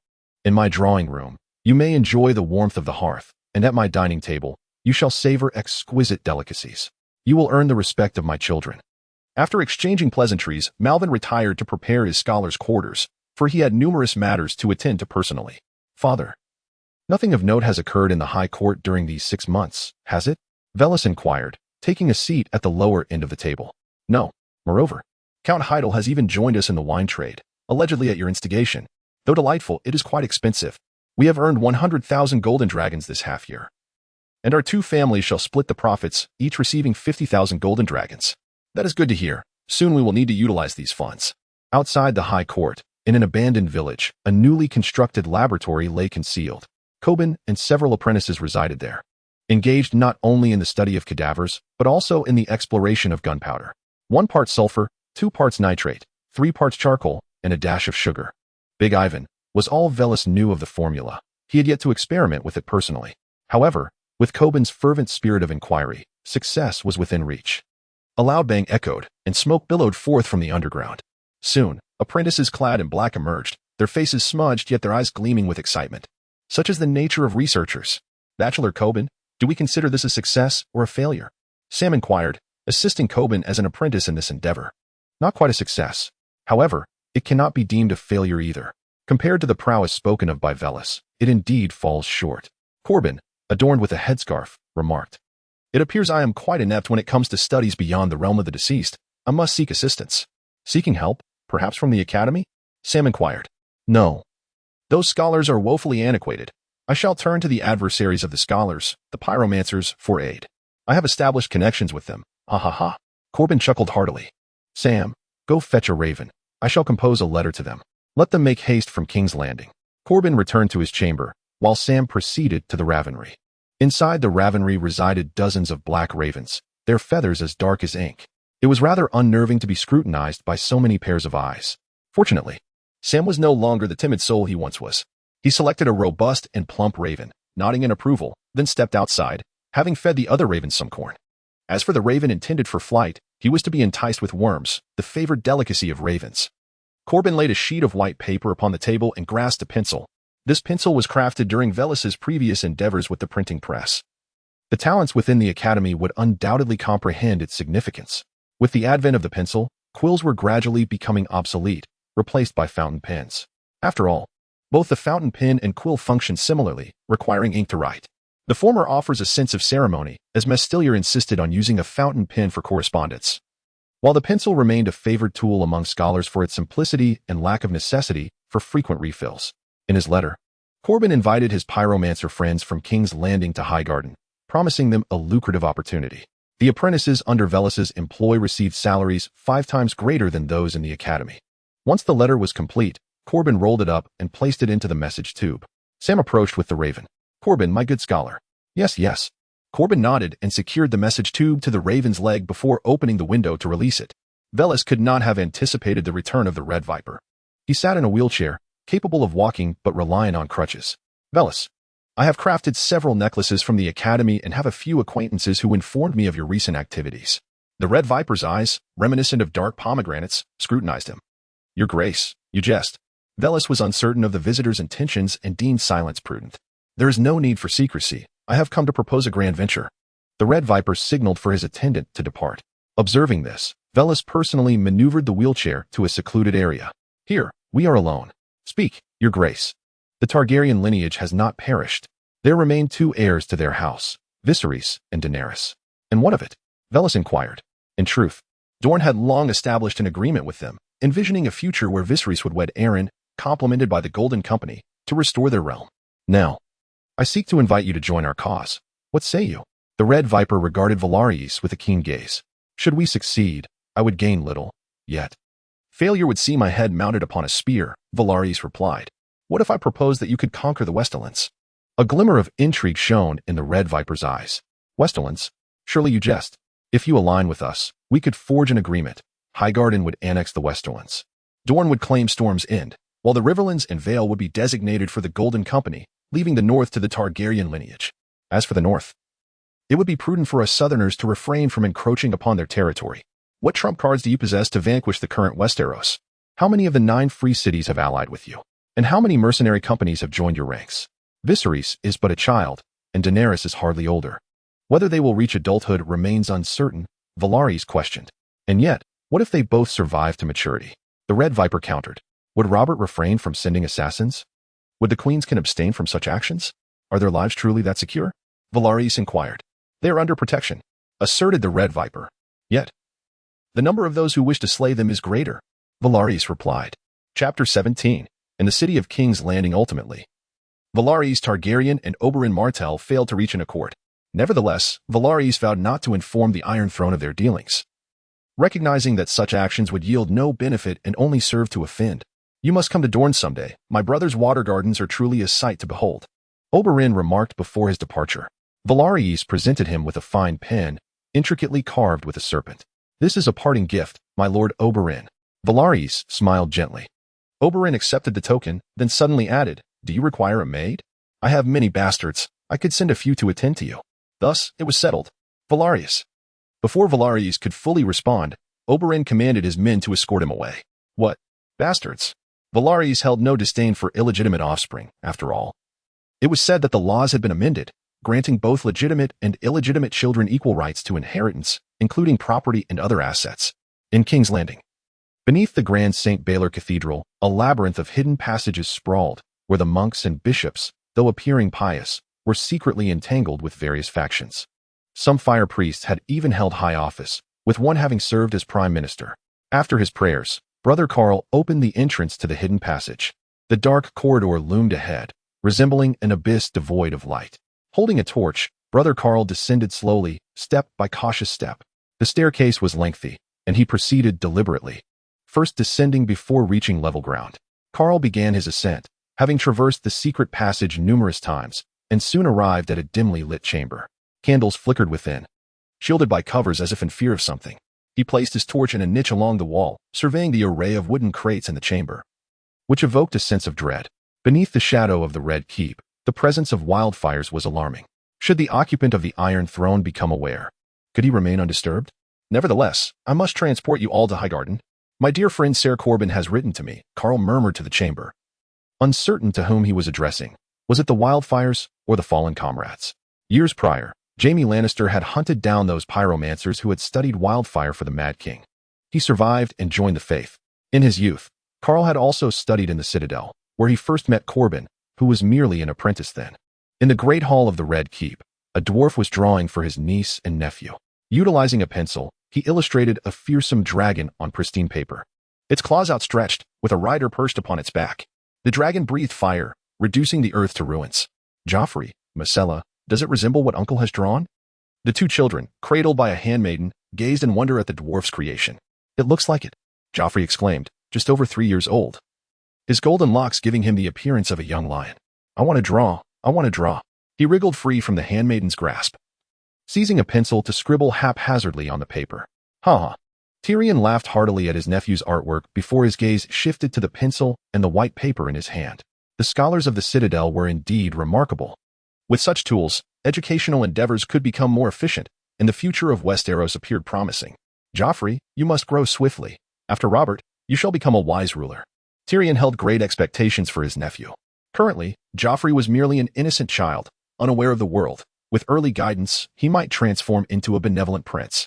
Uncle, tell me a story. I want to hear about the conquest of Dorne by Aegon the Conqueror." Myrcella mumbled, her words still clumsy due to her tender age. "Very well. Let us read and narrate together." Tyrion produced an illustrated book, a recent publication from the Citadel titled The Conquest of Dorne. It contained not only text but also exquisite illustrations, beautifully printed as a gift for the royal family, with lifelike artistry. Within the White Tower, Maester Balon was using a newly acquired fountain pen to record the recent exploits of knights in the Book of the White Knight. "This pen is truly remarkable. Far superior to a quill," he exclaimed in admiration. In the royal council chamber, King Robert listened intently to the report from Prime Minister Jon Arryn. "The treasury is overflowing. The populace is at ease. To strengthen national power, one could consider hosting numerous tournaments to enhance the tax revenue of King's Landing." Historically, during Tywin's tenure as Hand of the King, he employed similar strategies, including the organization of tournaments, to bolster the treasury. However, Jon Arryn is clearly not on par with Tywin Lannister. He remains unaware that such actions might lead King Robert to deplete the royal coffers and incur substantial foreign debts. "Your Majesty, what is your opinion on the recent invention of paper and pen by the Citadel? It represents a significant contribution to the realm of Westeros, and my colleagues deserve much credit for this achievement," remarked Maester Pycelle. "I have observed it, and indeed, it is quite useful. Let us allocate 200,000 gold dragons from the treasury to reward them," decreed King Robert. He failed to notice Jon Arryn's expression, 200,000 gold dragons. While the treasury remains sufficient for now, he chose to remain silent. "Is there anything else to discuss?" "Your Majesty, regarding the remnants of House Targaryen across the Narrow Sea." Should we not eliminate them to prevent future threats? After all, the princes and princesses are maturing daily, and they may one day pose a danger to Prince Joffrey, suggested Maester Pycelle, who was feeling particularly triumphant after securing a substantial sum for the Citadel. As for that, King Robert pondered over Joffrey. Though he was not particularly fond of him, every time Robert attempted to embrace him, Joffrey would invariably cry, "Let it be. The seven shall protect me." Robert softened. "For the sake of the mother, let us refrain from discussing them any further." He hastily interjected upon noticing others wishing to speak. The mother indeed proved effective. Those present were also devout followers of the Seven, and thus they refrained from further comment. However, King Robert's younger brother, Stannis, had begun to harbor doubts about the Seven.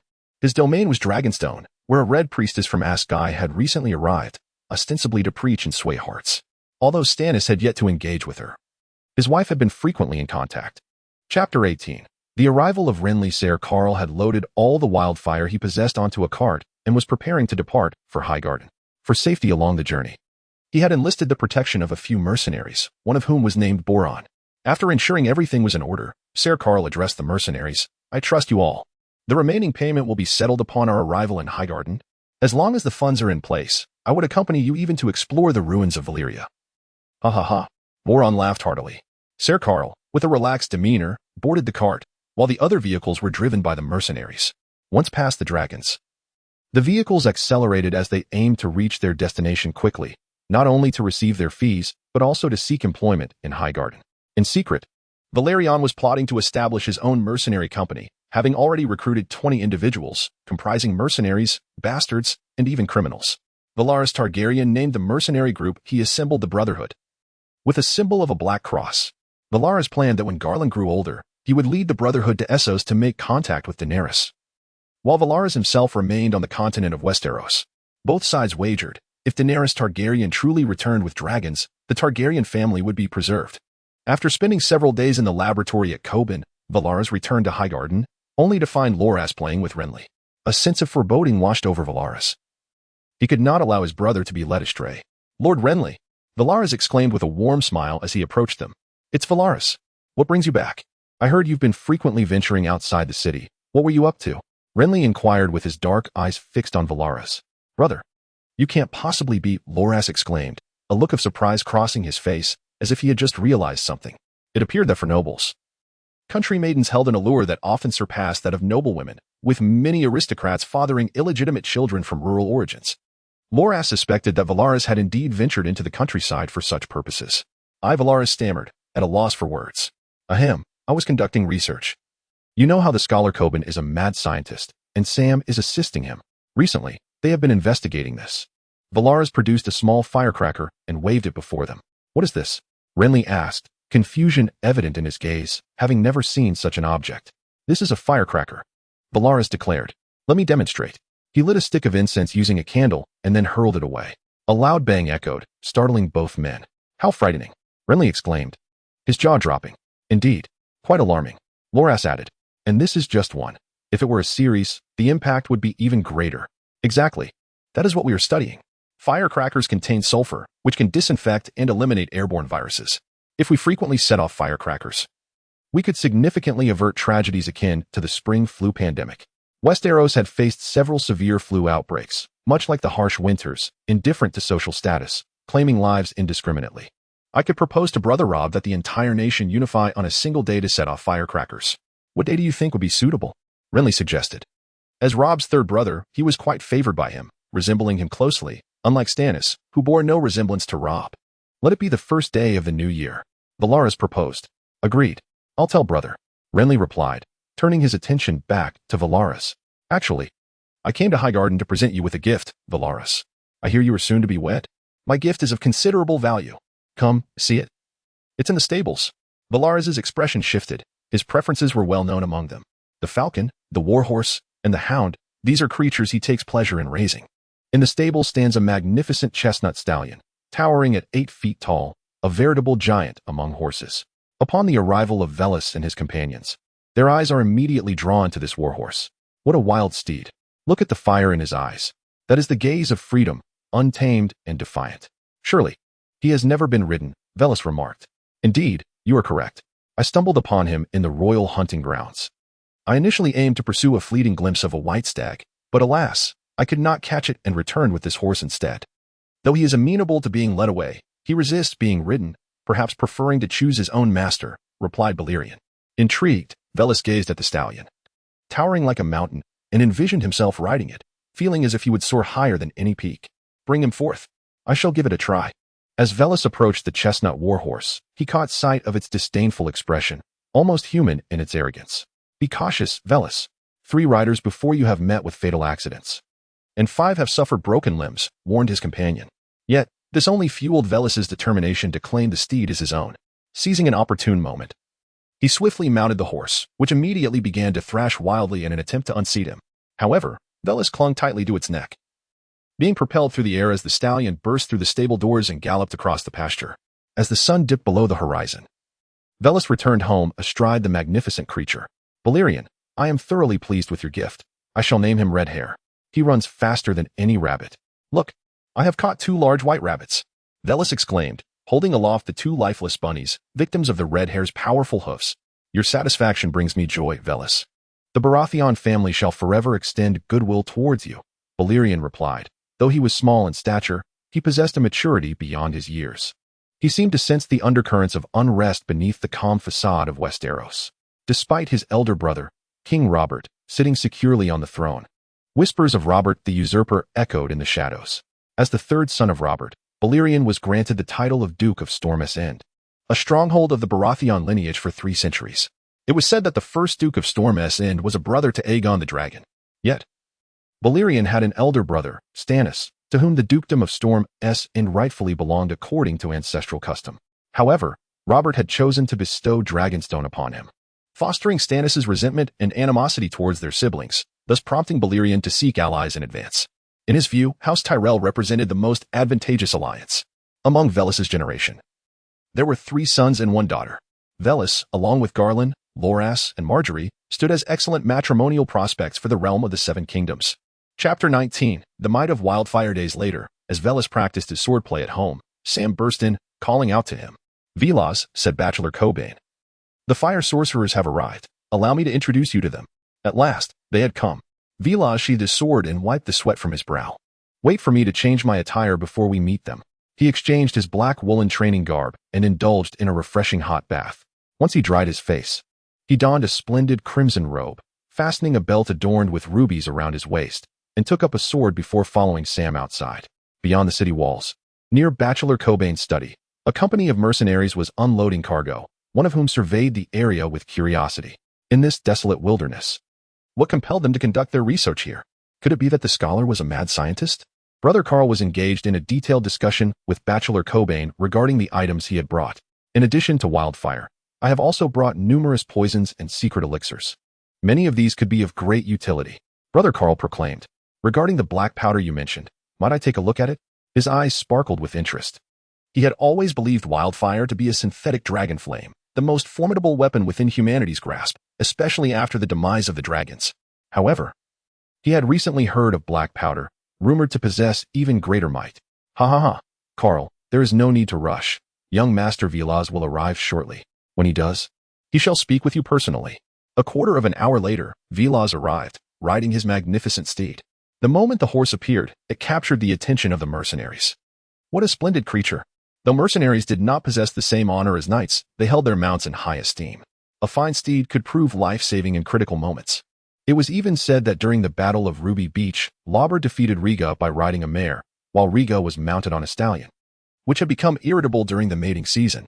The stallion's temperament diminished Riga's fighting prowess, while Lauber's gentle mare allowed him to triumph. Master Cobain. Willas dismounted and approached them. Young Master Willas, this is Brother Carl. He is secretly a fire sorcerer. Willas observed Brother Carl, who appeared tense, seemingly fearful of something. Fear not, Brother Carl. This is Highgarden, a land of flowers and beauty. Now, let me see your Wildfire. Brother Carl exhaled in relief, sensing that Willas was amiable, and he relaxed. He shouted to the mercenaries, "Pull on, bring forth the goods." A black-haired mercenary draped in a tattered cloak began to move the cargo. "Pull long, is it?" Willas seemed to recall something as he gazed upon the tall mercenary, whose disheveled appearance was the very essence of a typical mercenary, distinctly unlike a knight. A large wooden crate was brought forth, and upon opening it, a collection of well-preserved green liquid was revealed, quietly slumbering within their glass vials. Let me witness its power. Is the wildfire truly as fearsome as the legends proclaim? Exclaimed one of the onlookers. Certainly, responded Brother Carl, retrieving a vial of wildfire. He procured a stone and poured the green liquid upon it, then ignited a piece of dry grass from a distance using flint. As he tossed the grass towards the stone, the dying flame met the green liquid, resulting in a wondrous transformation. The liquid ignited, and emerald flames began to blaze, consuming the stone until a hole was burned through it, leaving onlookers in awe. What a terrifying wildfire. No wonder it is referred to as the artificial dragon's fire, remarked Willas, gazing at the spectacle. I have heard tales of dragon bones found in lairs. Have you ever tested wildfire upon them? Could it inflict harm upon a dragon? He inquired. That question remains unanswered, Master Willas. Yet, even dragons are not immune to wildfire, provided the quantity is sufficient. Even a creature as formidable as the Black Death could be incinerated by it, Brother Carl assured him. A smile crept across Willas's face. He was fond of those who exuded confidence. May I see black powder? After all, I have come to ally myself with you, Master Willas. Carl asked. Of course. Sam. Go fetch it, Willas commanded. Sam proceeded to the laboratory, retrieving a bundle of pre-prepared black powder bombs. He stuffed them into a tree that had been hollowed out. Cover your ears, Willas warned. Why? Poland queried. Moments later, a tremendous explosion echoed, rendering Poland's ears momentarily deafened. The tree groaned before toppling over, startling many. For it was indeed a grand tree. Was that all it took to fell such a mighty specimen? The tree, a robust entity, was of a girth comparable to a person's waist. To chop down such a tree with an axe would require considerable effort. Yet it was reduced to splinters in an instant. Truly fearsome, remarked Brother Carl. While wildfire can indeed consume trees, once it ignites, it is relentless. The black powder, however, concludes swiftly.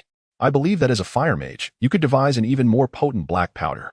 Then, wildfire and black powder shall become my two formidable weapons, Willas proclaimed. Brother Carl felt a swell of gratitude at Willas's unwavering trust. Poland, is it? I have heard of you. Master Willas approached the mercenary. You have heard of me? Poland gazed intently at Willas. Would you be interested in joining my mercenary band? I could appoint you as vice captain. Oh, Poland's interest piqued. Is your mercenary band based in Westeros or across the narrow sea? In Highgarden, I have nearly 30 members already. You could lead their growth. Willas replied. I shall provide you with regular supplies of gold and provisions while you execute the tasks I assign. It is a lucrative arrangement. Poland contemplated the precarious existence of mercenaries and hired knights, often living from hand to mouth. Even the legendary Sir Duncan, of towering stature, had once found himself destitute and wandering the streets. Numerous nobles and landed knights might, for various reasons, lose their estates and fortunes. Some would join mercenary bands, while others might resort to banditry or piracy. Thus, a stable position is indeed a treasure for anyone. Poland felt a stirring within him.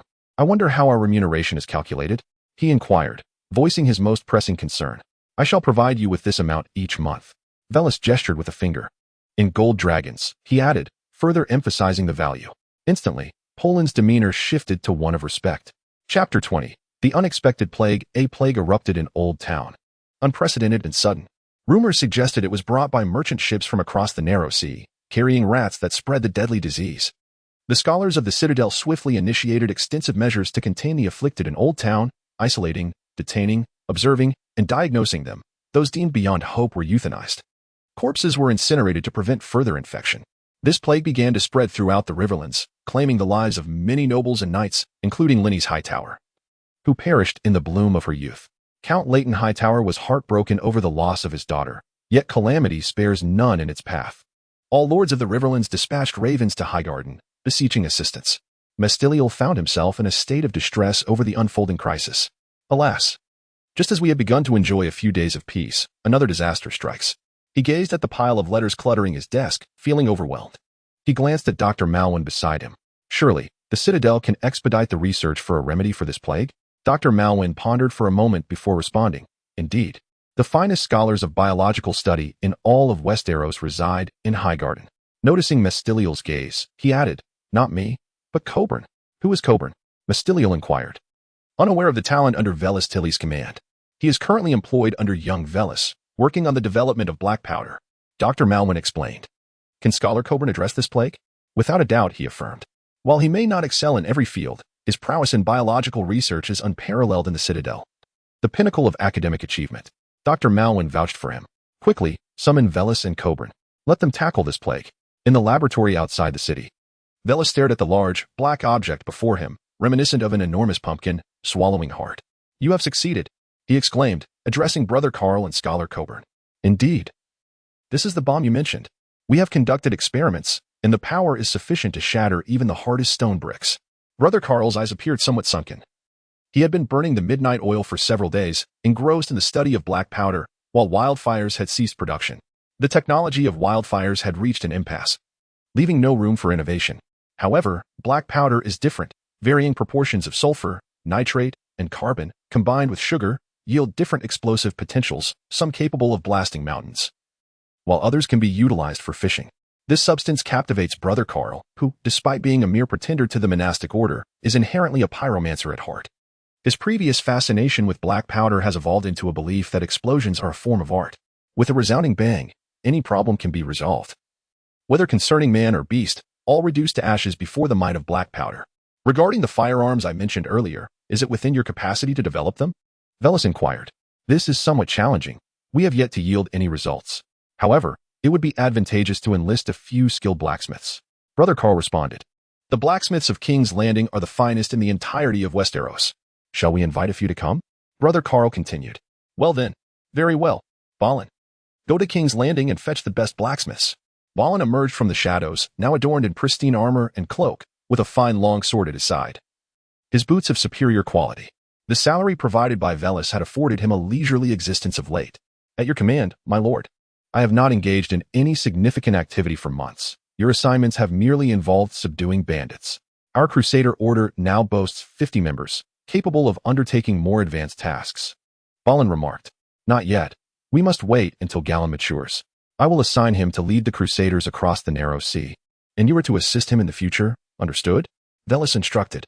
"You truly are the epitome of fraternal affection. I have never witnessed siblings from other noble houses with such a close bond." Balin chuckled. "Blood is thicker than water, enhanced by sound family upbringing. The harmony within our family is largely due to our esteemed grandmother." Upon mention of the illustrious Queen of Thorns, those present displayed expressions of deep respect. "Alas, this is dire news. Velas, Miss Linnes has passed away." Sam rushed in, bearing grim tidings. Velas's complexion turned ashen, his body trembling slightly. "What transpired, Sam?" "A plague has emerged, the bubonic plague, originating from Oldtown. Now, the entire Riverlands is witnessing fatalities. My father reports that several attendants in Hornvale have succumbed as well." "The plague? This is a natural calamity. How can we prevent it?" Balin asked, a tremor of fear evident in his voice. Given the outbreak of the plague outside, he hesitated to venture to King's Landing. Should he arrive only to find the gate sealed, he could be treated as an infected individual and meet a grim fate. "The plague, you say? Coburn, do you possess any remedies?" Velas turned to the enigmatic scholar, who had faced rejection from the Citadel. Nonetheless, his talents were undeniable within its walls. Delving into the study of corpses was not an endeavor for the faint-hearted. The plague is not truly fearsome. What is truly terrifying is the human heart. The panic that dwells within people's souls is far more daunting than any sword or flame. In my earlier years, I conducted studies on rodents, beavers, otters, and other creatures, all of which undoubtedly harbor similar viruses. As for prevention and treatment, one must avoid contact with the deceased and refrain from consuming their flesh. The Riverbend region is prosperous. Food should not pose a problem. What is crucial is the eradication of the virus. In the past, lime was employed for disinfection, but now we have new alternatives, such as alcohol. When Velas was researching distilled spirits, he persistently refined the alcohol content, ultimately discovering medical-grade alcohol, unbeknownst to him at the time. Coburn is quite satisfied with medical alcohol, as he frequently requires it for his experiments. However, the outdoor incineration of concentrated bodies also carries risks. I propose the use of wildfires, which are more effective than ordinary flames. They can obliterate the virus. Regarding effective medicine, I have conducted research in the past. Coburn opened a small wooden box, revealing vials of white powder. "What is this powder made from?" Velas inquired. "It is perhaps best to remain unaware, although effective, if the materials and sources are disclosed. Patients may refuse to consume it. I can provide the formula to the Academy, and they can swiftly produce it." "Very well, Coburn. Come with me to meet my father. He will be inclined to heed your counsel. Dr. Malvin and I fully support you," Velas declared. "Let us pause other research for now. Brother Carl, prepare the wildfires. Your supplies will be of use. Balin, do not venture to King's Landing just yet. We shall discuss it once the plague is past." Chapter 21. The Iron Men at the Harbor in the Old Town, the Hightower family. Count Hightower gazed sorrowfully at the body of his daughter, covered with a white cloth, destined for the cremation grounds. The arrival of this plague is indeed perplexing. The environment here is undoubtedly far better than that of King's Landing, which is the most likely locale for such an outbreak on the continent of Westeros. King's Landing is overcrowded, a veritable melting pot. The entire city is permeated with the stench of horse urine. The inhabitants, akin to fleas, often share their beds with rats. Scholars in the Oldtown secretly speculate whether someone is deliberately targeting them. Nevertheless, their utmost priority remains to put an end to this plague. Leighton Hightower has sealed off the harbor of the Oldtown. No vessels are permitted to set sail or enter the port. Yet, Count Hightower's troubles are manifold. His daughter has succumbed to the plague, having owned a particularly endearing cat. The cat, named Caitlyn, is an orange tabby fond of hunting mice, and in doing so, it consumed an infected rodent, subsequently transmitting the illness to Lannister. With Lannister's demise, the potential alliance with House Tyrell is now in jeopardy. What if they were to lay blame upon him? Leighton Hightower's heart is heavy with worry. However, their family, like the Tyrells and several other clans, is no stranger to strategic marriages, and losing a bride would not deter them from pursuing their interests. At worst, they could offer some gifts as compensation. Count Leighton Hightower mused.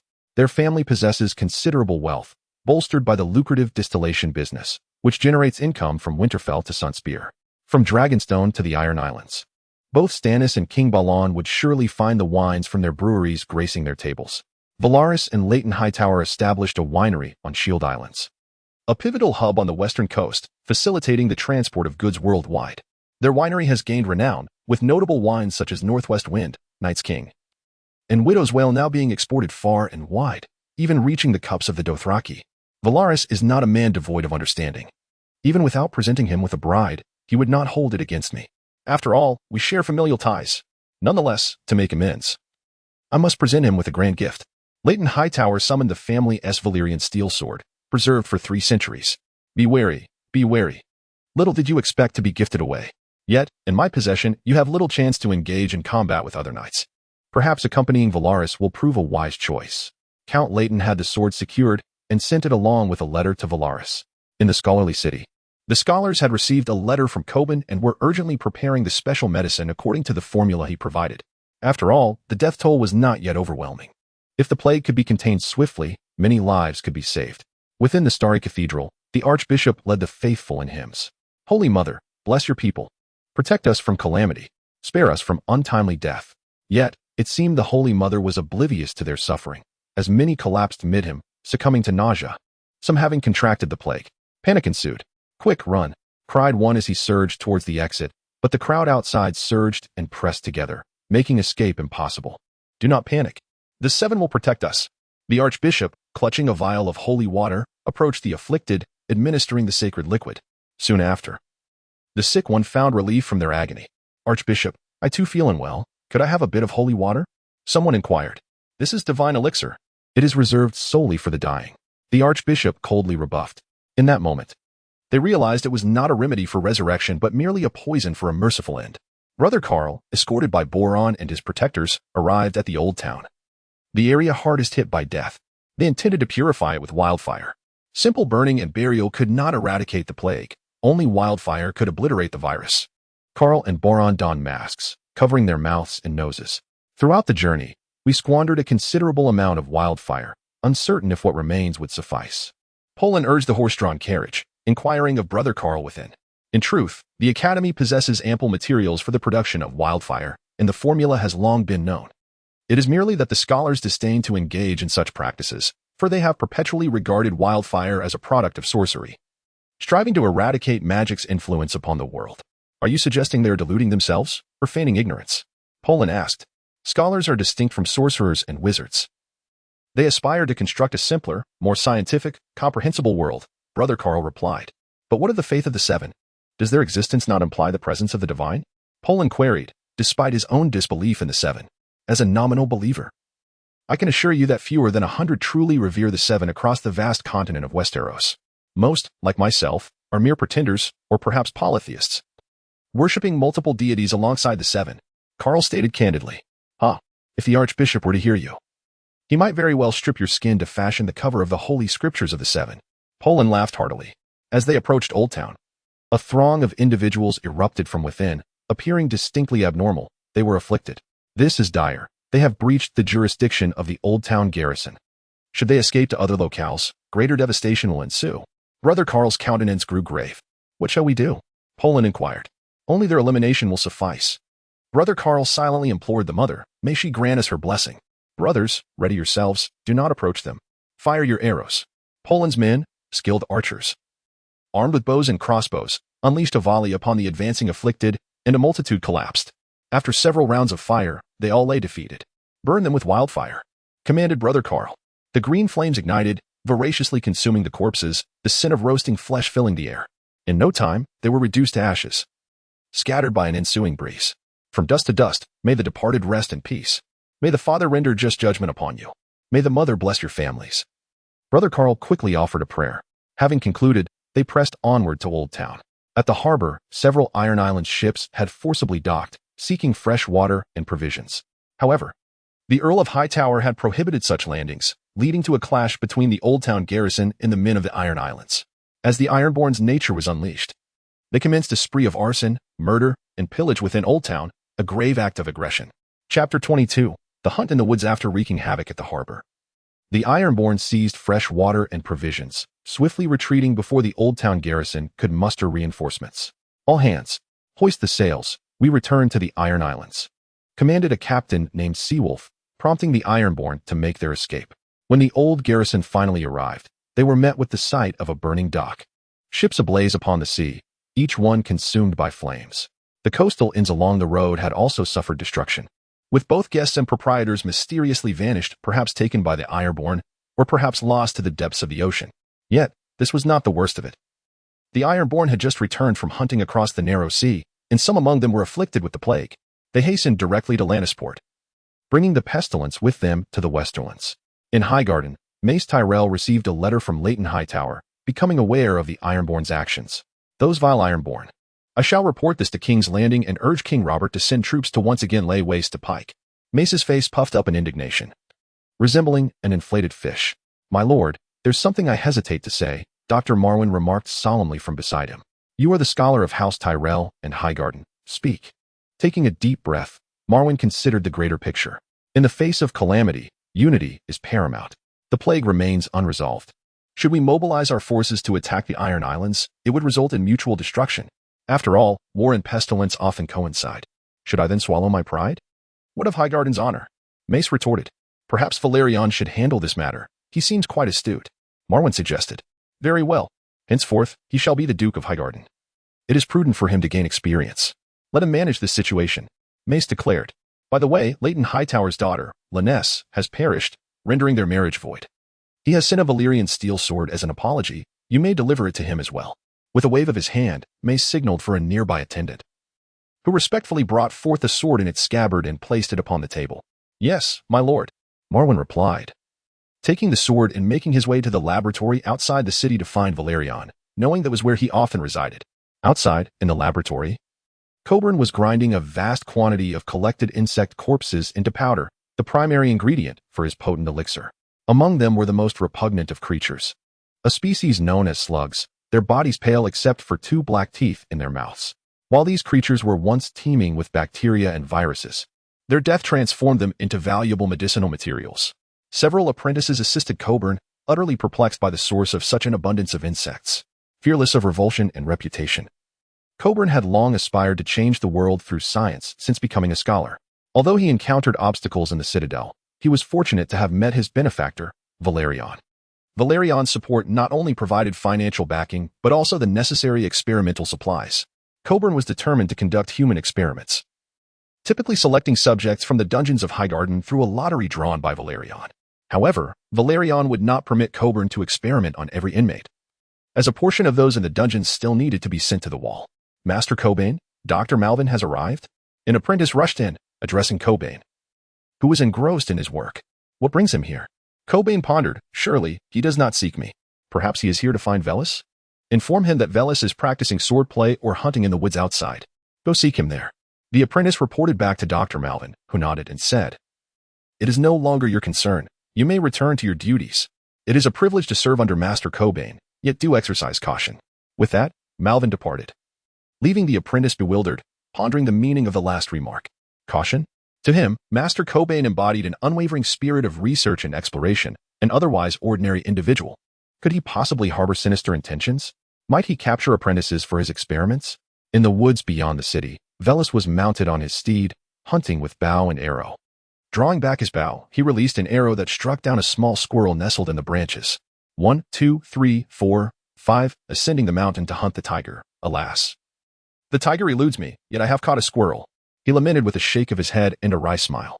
Although squirrel meat was scant, its fur was a prized possession, especially that splendid tail.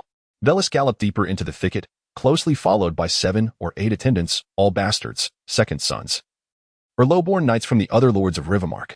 As Willas approached a waterfall, he heard someone calling, "Young Master Willas! Young Master Willas!" The voice drew near, growing louder. As a lone rider clad in half-armor on a mare reached his side, it was rather amusing that all of Willas's companions rode mares. They seemed apprehensive that unfavorable mounts might lead to defeat in battle, particularly given Willas's own precedent. "What troubles you, Edith?" Willas inquired.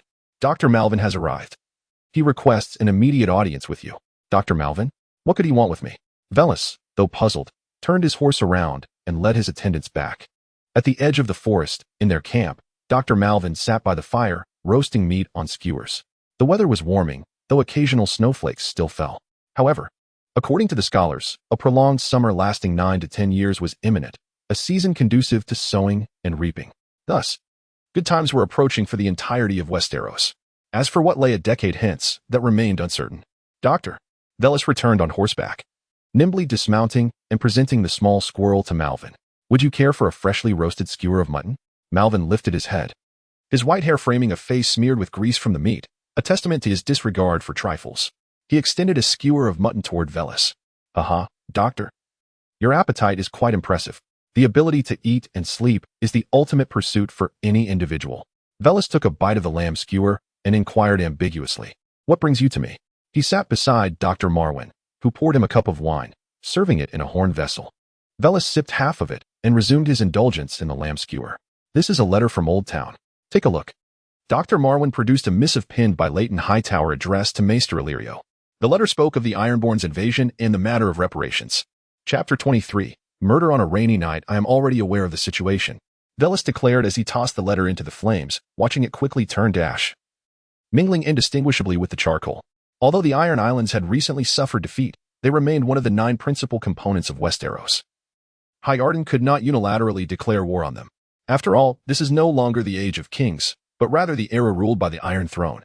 However, I doubt King Robert would concern himself with such matters, as I have heard he seldom attends the small council meetings. Dr. Marwyn nodded in agreement. He had correspondence with Maester Pycelle and King S. Landing. According to Pycelle, King Robert seemed to be in a state of decline, his ambitions seemingly vanished. Pycelle also mentioned that Robert now engages in only 3 activities daily: drinking, pursuing women, and sleeping soundly. He feared what might occur should King Robert meet with an accident. What then for King S. Landing? Dr. Marwyn regarded Willas with an expression of neutrality. "And how do you intend to handle this matter?" Willas smiled. "I shall send a minstrel to the Iron Islands to perform the reign of Castamere and observe how King Balon shall react." Dr. Marwyn struggled to follow his train of thought. "Isn't that a tune by Tywin? What relevance does it hold for him?" "It certainly bears relevance. According to intelligence provided by Coburn's little bird, the Ironborn hail from across the narrow sea and are likely afflicted by the plague. Their ships can only reach Lannisport, and should they dare to plunder there, they would face the wrath of the Gold Cloaks. However, once they set foot on land, they would inevitably spread the plague to the Westerlands. And Tywin would undoubtedly be furious upon learning this. The lioness wrath. One wonders if the sea monster would tremble. At Lannisport, the Ironborn arrived as expected.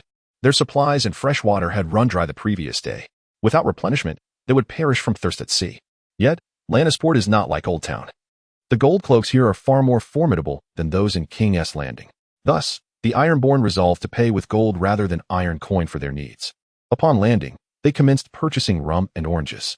Having recently raided across the narrow sea, they returned with substantial spoils. Several ships were laden with gold, silver, jewels, and other treasures. The Ironborn had long since come ashore, and upon their arrival, they sought revelry in the finest brothels. It was in this manner that the plague began to spread insidiously throughout the Westerlands. In Casterly Rock, Tywin had also heard of the plague situation in the Riverlands. On the coastal boulevard, strict scrutiny was imposed on the comings and goings of pedestrians.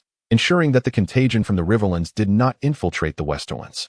Tywin's orders were absolute. In the Westerlands, his power eclipsed that of the king. "Should we not inspect the vessels arriving by sea?" inquired Ser Kevin. He was Tywin's younger brother, who had dedicated his life to serving Tywin, ever loyal and diligent. The sea route, Lannisport. Tywin gazed at the map of the Westerlands. As if a thought had struck him, a glimmer of insight flickered in his eyes. The ports must also be thoroughly inspected, should any ship bear the afflicted. All aboard must be quarantined. Let us hope my fears are unfounded. Just a day after the Ironborn departed Lannisport, the port began to witness fatalities. The deceased frothing at the mouth, appearing as if poisoned. However, upon examination by the maesters, it was revealed to be the plague. When Tywin learned of this, his fury erupted like a lion's roar. Who brought this plague? Which ship was the source? It was a vessel from the Iron Islands. The captain is known as the Sea Wolf, Kevin carefully reported to Tywin. The Iron Islands. A band of savages. Though Tywin was incensed, he refrained from direct retaliation. As it was merely a minor skirmish, Balon had not rebelled again. "Brother, what is crucial now is how to combat this plague. What do the maesters from the Citadel propose? They have come at the behest of Highgarden, and it is said their methods have been effective. The death toll is not high, and even the afflicted are beginning to recover, thanks to the existence of a specific remedy. However, the Citadel does not seem inclined to supply it directly. It must be purchased," Kevin explained. Tywin Lannister did not regard this matter lightly, mistakenly believing the scholars of the Citadel to be contented academics devoid of avarice. No, they were indeed fond of wealth, but through just means. With the remedy in hand, the lives of the Westerlands populace could be safeguarded. With the populace, there would be soldiers and farmers, hence the strength and sustenance for battle. Spend the money. The fewer lives lost in the Westerlands, the better, Tywin Lannister commanded. After the Sea Wolf returned from the Iron Islands, he was soon invited by Balon to pike. Balon had arranged a grand feast in his honor, where minstrels sang.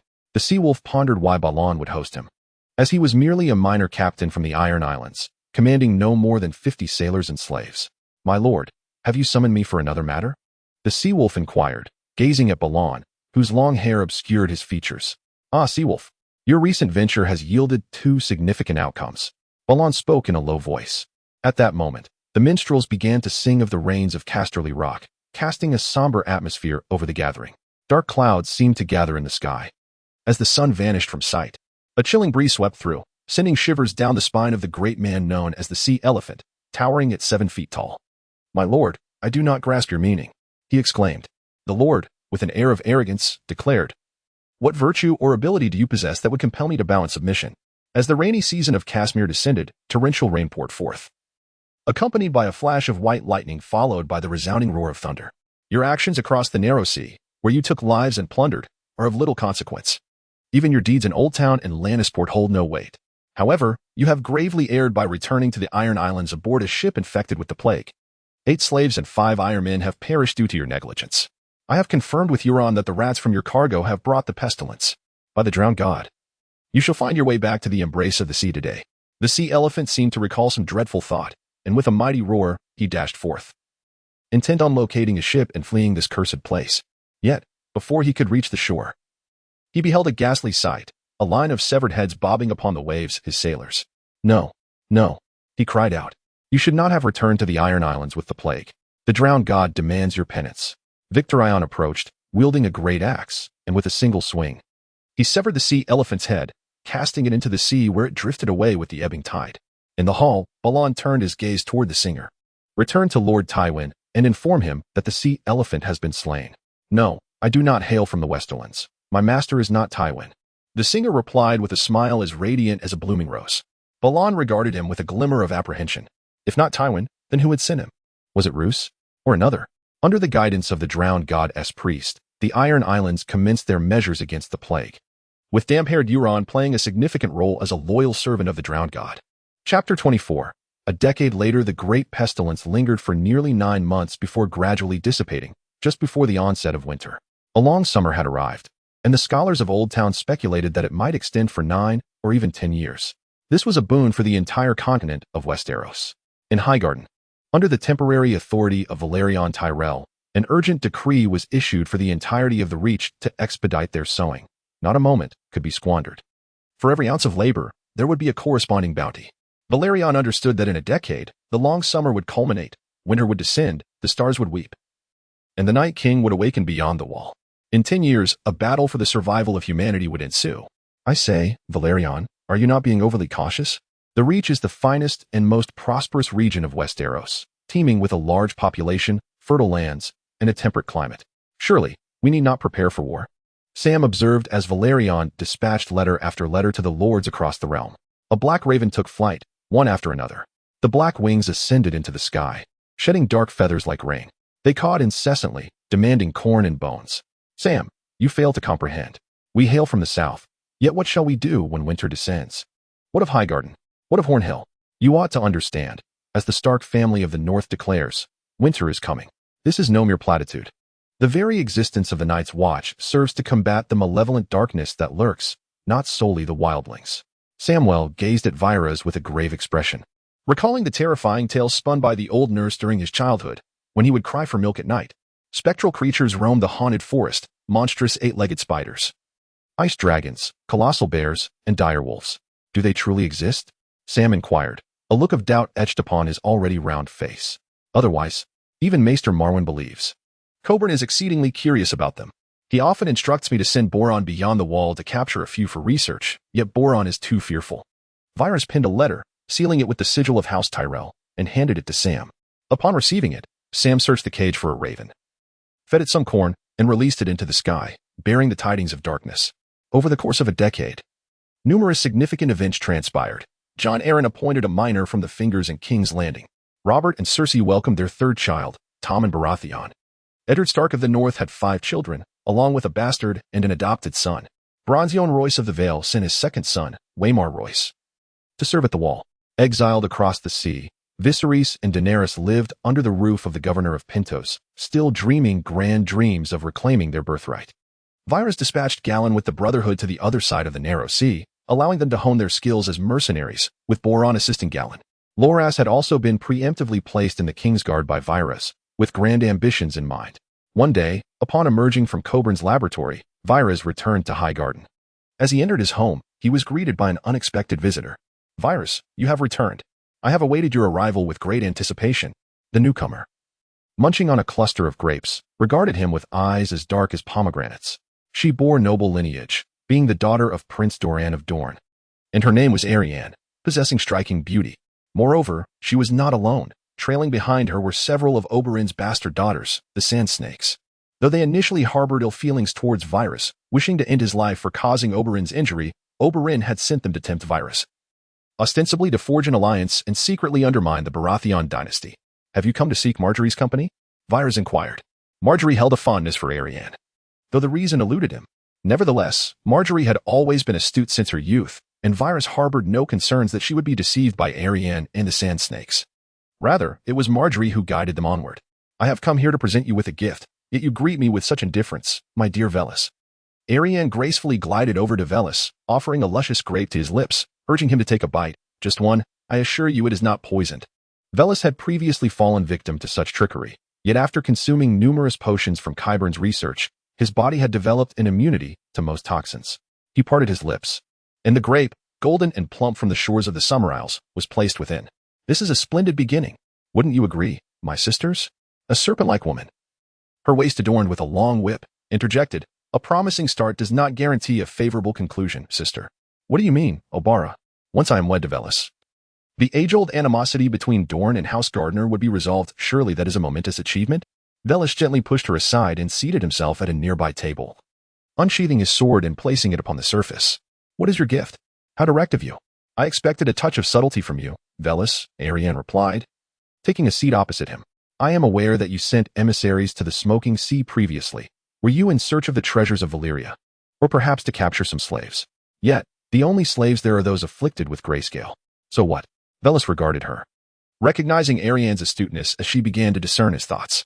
Qyburn had mentioned to Velis his desire to study the stone men, requesting his assistance in capturing a few. But the task proved exceedingly arduous, with repeated failures. Those who ventured forth either perished at sea or fell victim to pirates. Some nearly succeeded. 2 stone men had been captured, but the entire crew succumbed to infection aboard their ship, ultimately resorting to Wildfire to incinerate the vessel along with its ill-fated occupants. Velis learned of this tragedy from the last raven he received. The practice of slave trading has long vanished from Westeros, prohibited by the 7 kingdoms, however. The free cities still partake in such commerce. My mother, hailing from across the narrow sea, assisted me in acquiring a few slaves. Upon their arrival in Dorne, and upon discovering their affliction with grayscale, I sent them to you, Aerion proclaimed. What? No gratitude for your generous princess. She smiled at Velas. Since the death of Lannister, betrothed to Velas a decade prior due to the plague, rumors have swirled regarding Velas's ill-fated marriages, leading the noble maidens of the Reach to shy away from alliances with House Gardner. Thus, Velas remains a bachelor at the age of 27. Yet women from Dorne do not subscribe to such beliefs. In Aerion's eyes, ill fortune merely befalls those women. Chapter 25, The Death of the Prime Minister. What reward do you seek? Velas inquired, regarding Aerion with a discerning gaze. He did not perceive their bond to be so profound. How about our engagement? Both my father and uncle hold you in high regard. Velas once visited Dorne, where he was received by Prince Daeron and the Red Viper. Although the Red Viper leans on a crutch, he remains in good health. While Prince Daeron suffers from severe rheumatism, enduring excruciating pain daily.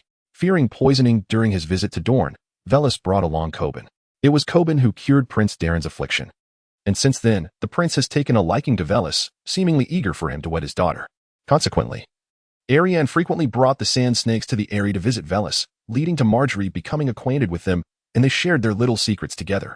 While Margaery worked on her needlework, they would watch and mock her, for their customs in Dorne differ greatly from those of other lands. They do not worship the Seven, and thus do not attend church services. Are you not concerned about the rumors surrounding me, Aerion? Velas inquired. Given his wealth and status, one would think that marrying a princess would pose no issue. However, the whispers of a cursed marriage have circulated through the Eyrie, persisting for quite some time. Coben's little bird hinted that the rumors originated from a red priest who had visited the Eyrie for a time before departing. It was thereafter that the tales of Velas' cursed marriage began to spread. Our Dornish women are the most beautiful in the world. Would it not be a pity for you not to marry one? Moreover, I am still a princess, deserving of you. Aerion teased, gazing playfully at Velas. Yet, Velas merely lifted his teacup to drink, seemingly reluctant to respond so soon. Aerion let out a dismissive huff. Bring it forth. A few tall Dornish men brought a wooden crate outside. Inside were those afflicted with grayscale. Take a look. I wonder if you find them appealing, Aerion said with irritation. Open it, Velas commanded. The crate was opened on 5 sides, revealing its contents: 3 men and a child, all sailors, including the boy. However, black spots were beginning to appear on their faces and other parts of their bodies, signs of the onset of grayscale. Thank you for your gift, Aerion. I sincerely commend you, Velas remarked, turning to her. Yet, he was ensnared by a sand snake's whip around his neck, forcibly dragging him inside. Velas struggled against the whip, but several more sand snakes rushed in, lifting him and tossing him onto the large bed in the room. What do you intend to do? Velas had previously unsheathed his sword, for they would not have dared such a thing otherwise. Do not be angry, young Master Velas. We shall make amends, and let her be the means of our atonement. It was at that moment Velas noticed Aerion had appeared in the room, completely unclothed. Close the door. Leave at once. No one must know, everyone. Once I have secured Velas, all will be well. Ariel's wild demeanor astonished Velas, as it was his first encounter with such fervor. Velas, how did you find the tea you just consumed? It is a fine selection from Liss. Velas felt an unusual sensation in his lower body and shot a glare at Ariel. Do not fret. It is not poison, but rather a potion. A remedy that will grant us our desires. She lunged towards Velas, drawing the curtains closed. The following day, as Velas enjoyed his breakfast, Margaery rushed in. Brother, I heard Sister Ariel has arrived. Where is she? Before Velas could respond, Ariel emerged from his room clad in her nightgown, yawning as if she had just awakened. Is that Margaery? It seems we shall be sisters from now on, she exclaimed, joyfully grasping Margaery's hands. Margaery's eyes widened in surprise as she took in the scene before her, particularly noting the mark on Velas's neck. Oh, you both. No way, she exclaimed, her delight palpable. Brother, when will you marry? At any time. Velas replied. I have no objections. Do you, Velas? Ariel continued to tease, settling herself on his lap. Feed me, she commanded playfully. Velas paused momentarily, then speared a piece of beef with his fork and offered it to her. Margaery stifled a giggle, clearly entertained by the spectacle. Just then, Samwell burst into the room, immediately taken aback by the unusual sight. Ahem, Velas. Should I return later? It seems I have interrupted something significant. Speak. What is it? Velas urged, while Ariel and Margaery departed hand in hand, engaged in conversation. You finally see it, Velas, Samwell said with a sigh of relief. What do you mean? Velas responded, puzzled. Women. Ever since Lenny's passed away, you have not taken another. Lenny's was not my first. Did I ever touch her? No. Although you had a betrothal, she met her untimely and due to the plague. Let us discuss serious matters, Sam. Why are you here? Vellis reminded him. I have come bearing urgent news from King's Landing. The hand of the king has passed away. John Arryn. Vellis thought of the elderly man, now over 70. Given his age, one might say he had lived a full life. Both Loras and Pycelle have sent correspondence. Samwell continued. Loras's letter was prompted by Vellis's earlier request for him to join the King's Guard in pursuit of glory, and he readily accepted. Being the third son with no claim to inheritance. At just 15, Loras had become one of the youngest members of the King's Guard, much like the former Jaime Lannister. As for Grand Maester Pycelle, he was likely dispatched to inform the lords across the realm, for with the passing of a hand, other lords would have a chance to rise to power, regardless of whether it be Tywin Lannister, Mace Tyrell, or Stannis Baratheon. Each harbors ambitions of becoming the hand of the king. Furthermore, the letter reveals that the king intends to journey to the north to meet with Lord Eddard Stark, seemingly seeking to summon him from his retirement. Samwell noted that this implies Eddard Stark is likely to become the next hand of the king. Such an outcome appears inevitable, for it is well known that King Robert elevates those with whom he shares close ties. Eddard Stark and King Robert were foster brothers in the Vale of Arryn under John Arryn, their bond transcending that of mere siblings. This reality incites considerable jealousy in Stannis and Renly, a sentiment shared throughout King's Landing and even across the continent of Westeros. Indeed, however, the journey to the north is fraught with peril, prompting the king to rally the loyal knights of the realm for his protection, Samwell remarked. What does this signify? Varys inquired. Perhaps he seeks to gauge the loyalty of the local lords or their stance on Eddard Stark's potential appointment as hand, Samwell replied. For Eddard Stark is not the sole candidate for this esteemed position. In Chapter 26, the king heads north. Mace Tyrell also approached Varys, asking, My son, do you believe I could ascend to the position of hand? Observing his father's earnest demeanor, Varys candidly replied, Father, I fear that King Robert would not appoint you as hand. In his council, Stannis harbors animosity towards you, and the others do not hold you in high regard. The Duke of Tyrell appeared disheartened, yet he remained undeterred. At the very least, my children are more united and affectionate than those of Tywin, he mused. In King's Landing, atop the White Tower, Varys scrutinized his 6 brothers as he deliberated on whom to send to safeguard the king on his journey to Winterfell. Jaime Lannister was indispensable, being the twin brother of Queen Cersei. However, not all could depart from King's Landing. At least one more must be chosen. Varys' gaze fell upon Ser Loras, the Knight of Flowers. This young man had arrived in King's Landing 2 years prior to compete in a tournament, where he triumphed over Jaime, the Kingslayer, earning the championship and thereby gaining King Robert as favored to join the King's Guard. Ser Loras, Varys called out. Captain. Loras replied with a serious demeanor. You and Jaime shall accompany the king to Winterfell. For his safety, you must be prepared to sacrifice your lives if necessary. Varys' words were cold and unyielding, as this was the highest honor of knighthood. Yes, Captain, Loras responded solemnly, though he appeared youthful and inexperienced. He possessed the martial prowess to easily dispatch the other 4 white-cloaked knights. In a fit of rage, Loras could effortlessly vanquish 2 adversaries of similar caliber. Very well. I shall escort Loras to meet his majesty, Jaime declared, casting a glance at Varys, who nodded in approval. With that, Jaime and Loras departed from the White Tower, making their way to the Great Hall of the Red Keep. As they journeyed, the palace maidens could not help but steal glances at the 2 dashing gentlemen, their white robes billowing in the breeze. With steady strides, they approached the hall and knelt before King Robert. Your Majesty, we are here to escort you to Winterfell. There is no need to worry about safety along the way, James declared, a hint of pride tugging at the corners of his mouth. I shall wield my sword to ensure the safety of your Majesty, the Queen, and the princes and princesses, Loras proclaimed with equal pride. When it came to arrogance, Loras was no less than the Kingslayer, a fact known throughout the Red Keep. With your protection, I shall have no worries. It is time to depart. A grand procession, at least 300 strong, thundered northward toward Winterfell. Once King Robert had departed, the hall of the royal council fell silent. A figure pushed open the heavy doors and entered. Despite the recent death of the prime minister and the king's absence, not just anyone could approach the council chamber. Clad in simple attire, resembling a soldier devoid of any noble demeanor, he was, in fact, one of the most illustrious individuals in all of Westeros, Stannis Baratheon, the younger brother of King Robert, scarcely 2 years his junior. Stannis's countenance was devoid of expression, his chin adorned with stubble casting shadows, and his eyes betrayed no emotion or desire. He slowly made his way to the seat of the Master of Ships, then shifted to the hand of the King's chair, and after a moment of silence, he finally approached the King's seat. His hand brushed lightly over the king's chair, as if envisioning a day when he might occupy that cold, unyielding iron throne. As Stannis departed the council chamber, he bore no signs of nostalgia. Accompanied by his retinue of knights, attendants, stable hands, cupbearers, scholars, cooks, and guards, he left the Red Keep and arrived at the banks of the Blackwater River. A ship, one belonging to Dragonstone, awaited him there. "You are leaving, my brother," Renly called out with a smile as he emerged from the vessel. "What brings you here?" Stannis asked, his gaze sharp. "Naturally, our master of whispers informed me," Renly replied with a grin. His smile was charming, reminiscent of the youthful Robert, making him a man favored by women. Yet, Stannis held no fondness for him. "The Whispering Spider," he scorned. "Isn't that his job?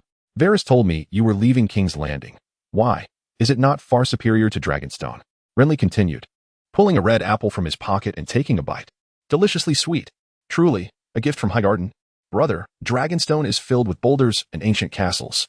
What are your intentions in returning there? Where else could I return if not there? To Storm's End? Am I the Duke of Storm's End?" Stannis inquired. Renly took a deep breath, fully aware that Stannis had always coveted Storm's End. However, since Robert had bequeathed Storm's End to him, he had no reason to relinquish it. It was inconceivable to trade Storm's End for that accursed Dragonstone.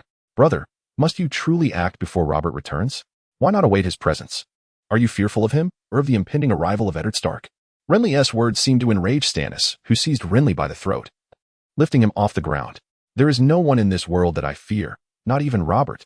Coughing, Renly realized that although he bore a striking resemblance to Robert in his youth, he lacked his brother's formidable strength. Thus, he had no choice but to plead for mercy. "Release me, brother. I am your blood kin." Renly had ventured out without his guards, a grave oversight on his part. "Do not provoke me, Renly. Even though you are my brother, do not test my patience, or you shall face the consequences." Stannis hurled Renly aside and boarded his ship, departing from King's Landing. As Stannis' small vessel faded from view, Renly rose and dusted himself off. "My lord Renly, it seems you have failed to persuade him," a voice softly remarked from behind.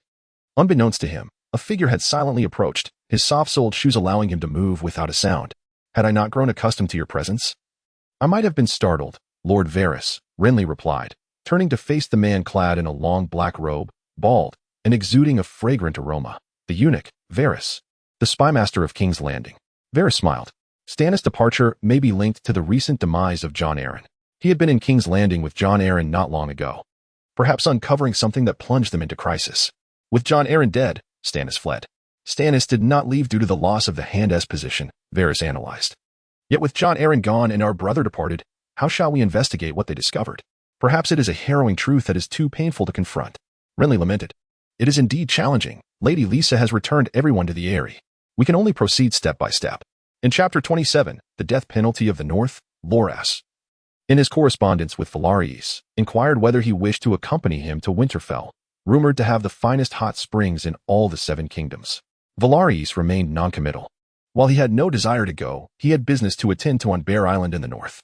With both Boron and Garland having crossed to the other side of the narrow sea, he had no choice but to take matters into his own hands. "Sam, prepare the ships. We are bound for Bear Island." Velaris commanded Samwell Tarly. "Bear Island. That territory is perilously close to the lands beyond. What business do we have there?" Samwell queried. Now, after a decade of rigorous training, Samwell had transformed from a chubby boy into a robust man with 8 well-defined abdominal muscles. He stood over 7 feet tall, weighing 200 pounds, clad in heavy armor adorned with the emblem of the Tarly family, a red crest depicting a swift-footed hunter. From a distance, he resembled a figure flayed alive from the Dread Fortress. Count of Bear Island, Jorah Mormont, had captured numerous smuggled wildlings and resolved to sell them to us, Velaris remarked. The North possesses unique laws that prohibit the enslavement of individuals. However, wildlings do not qualify as slaves, but rather as invaders. Should Jorah Mormont deliver them to Eddard Stark, he would only meet the fate of execution, gaining not a single coin. Conversely, selling them to others, such as slavers or mercenaries, could yield a substantial profit. Jorah Mormont's finances were scant. Yet he had numerous subjects to care for on his lands, thus he needed to devise a means to earn money. Previously, Velaris had drawn even with Jorah Mormont at the tournament in Lannisport, yet Lord Robert awarded the championship to Velaris. To compensate Sir Jorah, Velaris shared 1,000 golden dragons from the prize of 10,000. This fostered camaraderie between the two. It was time to replenish the ranks of the Knights of the Cross. They had suffered grievous losses across the narrow sea due to recent conflicts. Galen had repeatedly written to me expressing the need for reinforcements, Valaris stated. If we were to sail, we would pass through the Iron Islands. Would that not pose a danger? Samwell inquired. Fear not. King Robert and his men will travel north along the King's Road. Balon is surely aware of this matter and would not dare to commit murder in Robert's presence. Robert had instilled fear in him a decade ago, 10 years prior. King Robert led a coalition to seize Pike, compelling Balon to kneel and surrender, a lasting humiliation for the Ironborn. Samwell departed to prepare supplies. And soon they would embark to Bear Island. The further north one ventured, the colder it became. Thus Samwell gathered ample warm clothing. He retrieved numerous down jackets from the tailor's shop. Ever since Valaris and his kin had improved the paper-making process and introduced pencils and pens, the slaughter of poultry had significantly diminished across the continent of Westeros. Consequently, the down jackets fashioned from their feathers became a primary economic source for House Tully. These jackets were predominantly sold in the north, where the frigid climate rendered animal skins less effective for warmth. Down jackets were far more comfortable and lightweight. They also commanded a higher price. In the north, nearly everyone possessed animal skins to wear, the simplest being sheepskin, though it offered poor insulation. Bear, wolf, and deer hides were thick, but worsened when wet. Although Tully's down jackets were popular in the north, only noble families could afford them, such as House Stark. At the execution grounds in the north, Eddard Stark donned a fine goose down jacket, standing amidst the heavy snowfall, observing a condemned prisoner. Do you have anything further to say? The condemned man's ears were frostbitten, his lips quivering as he uttered incoherent words. The dead rise, beware the night's watch. Eddard Stark sighed, sensing that the man had lost his sanity. Theon, bring me my sword. As the adopted son of Eddard Stark, Theon Greyjoy stood with a colossal sword cradled in his hands, approaching Eddard's side.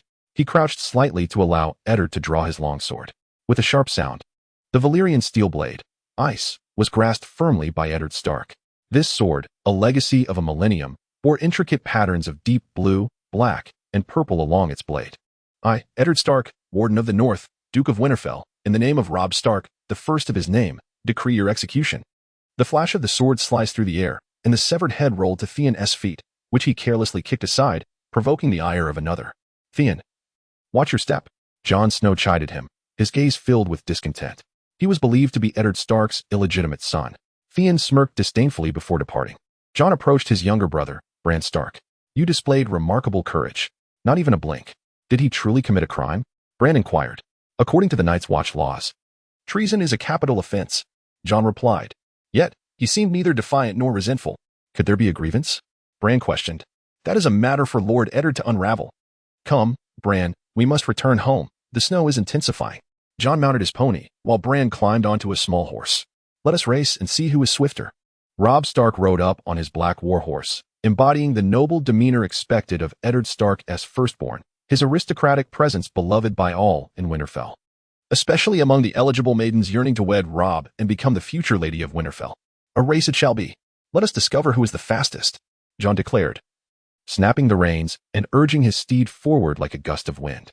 Robb followed closely, unwilling to be outdone. Meanwhile, Bran rode steadily beside Eddard, feeling as though he were a mountain beside his father. Bran, what troubles you? Eddard noticed his son's unwavering gaze. Are you frozen? Haha. I remember the first time I accompanied your grandfather Rickard here to witness an execution. I too was frozen stiff.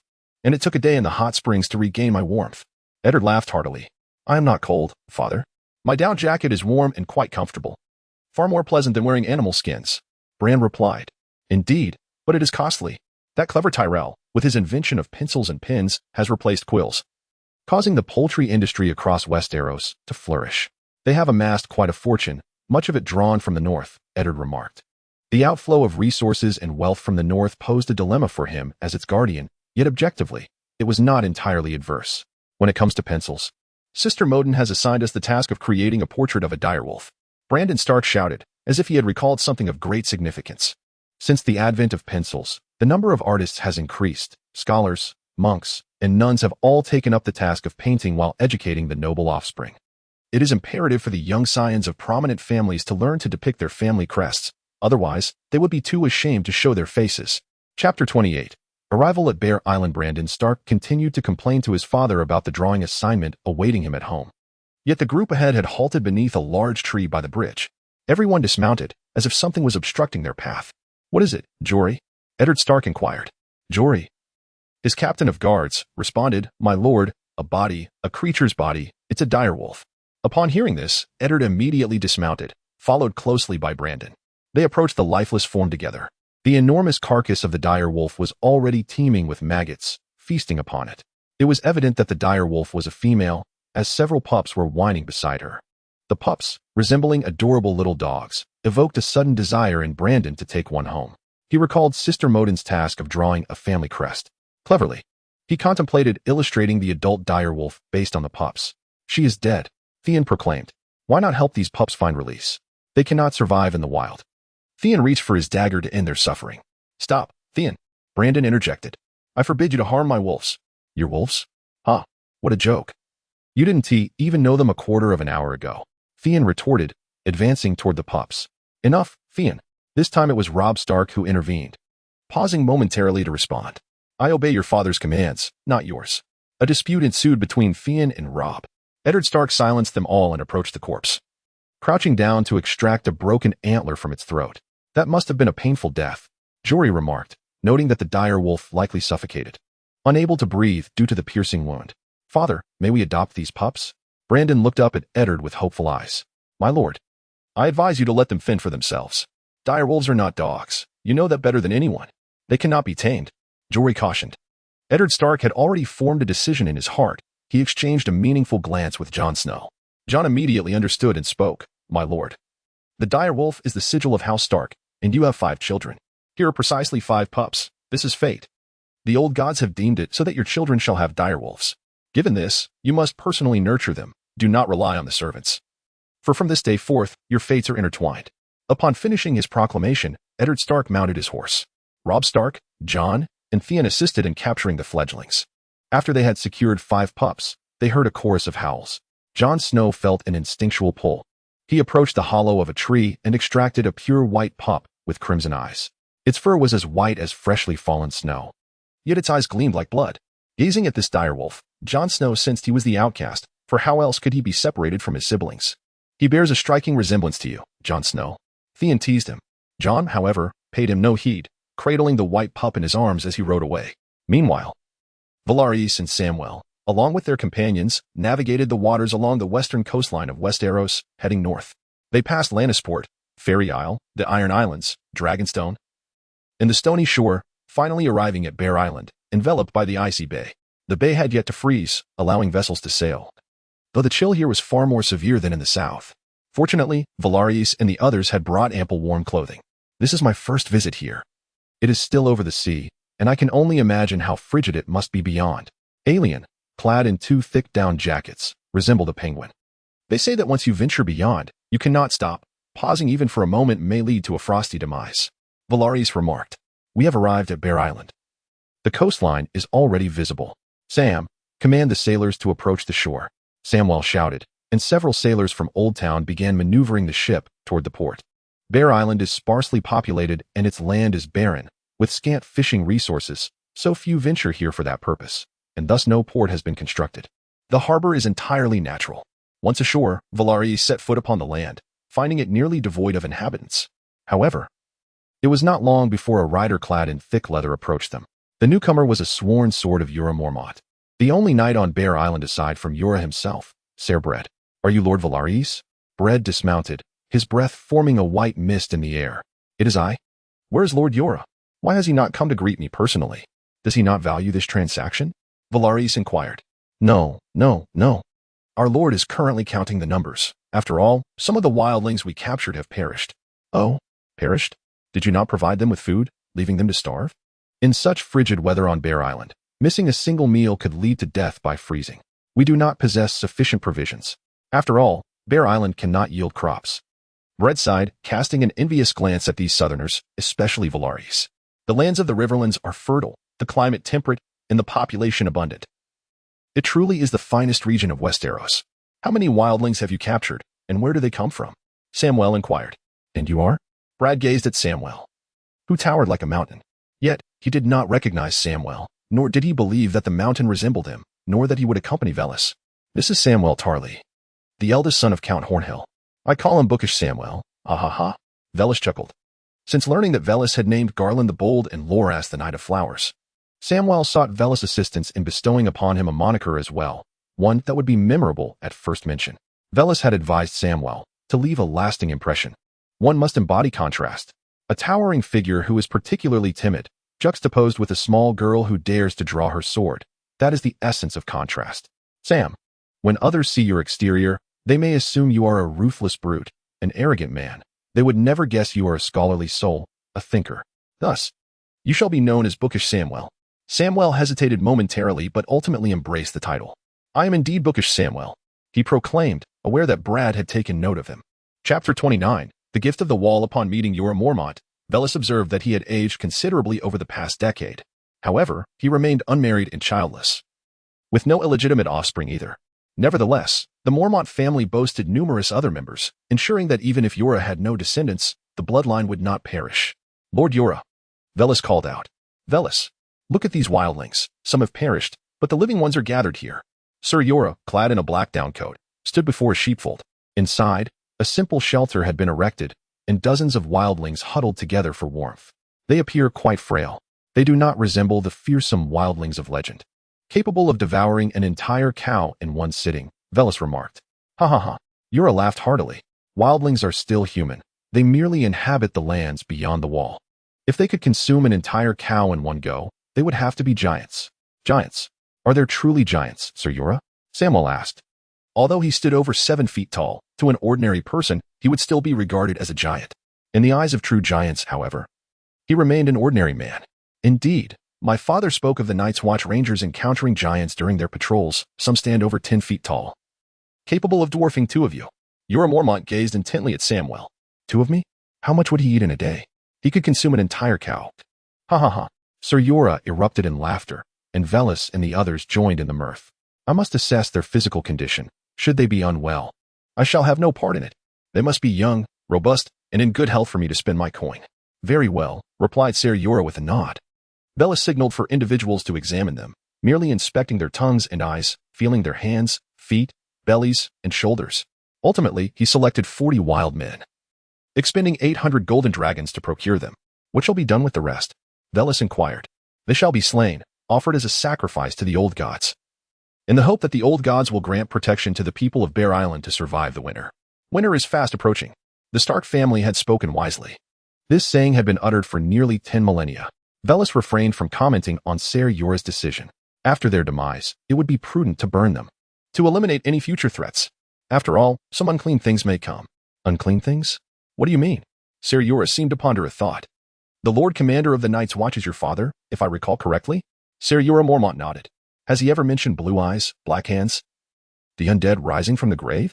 No, but it seems the Night's Watch has recently lost many men who ventured beyond the wall to investigate, only to vanish without a trace.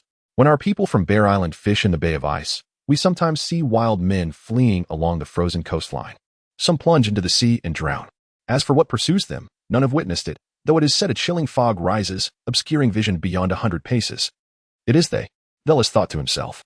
Sam, you shall escort the wild men back to Highgarden, train them for a while, then send them to Garland to replenish his forces. And what of you, Vellis? I intend to pay a visit to the wall, conveniently bringing gifts for them. Prior to his arrival, Vellis had commissioned the crafting of 300 silver swords, and Dr. Marwyn had even enchanted them. In the end, Vellis took the 300 swords to the Starry September in Oldtown to request the bishop's blessings.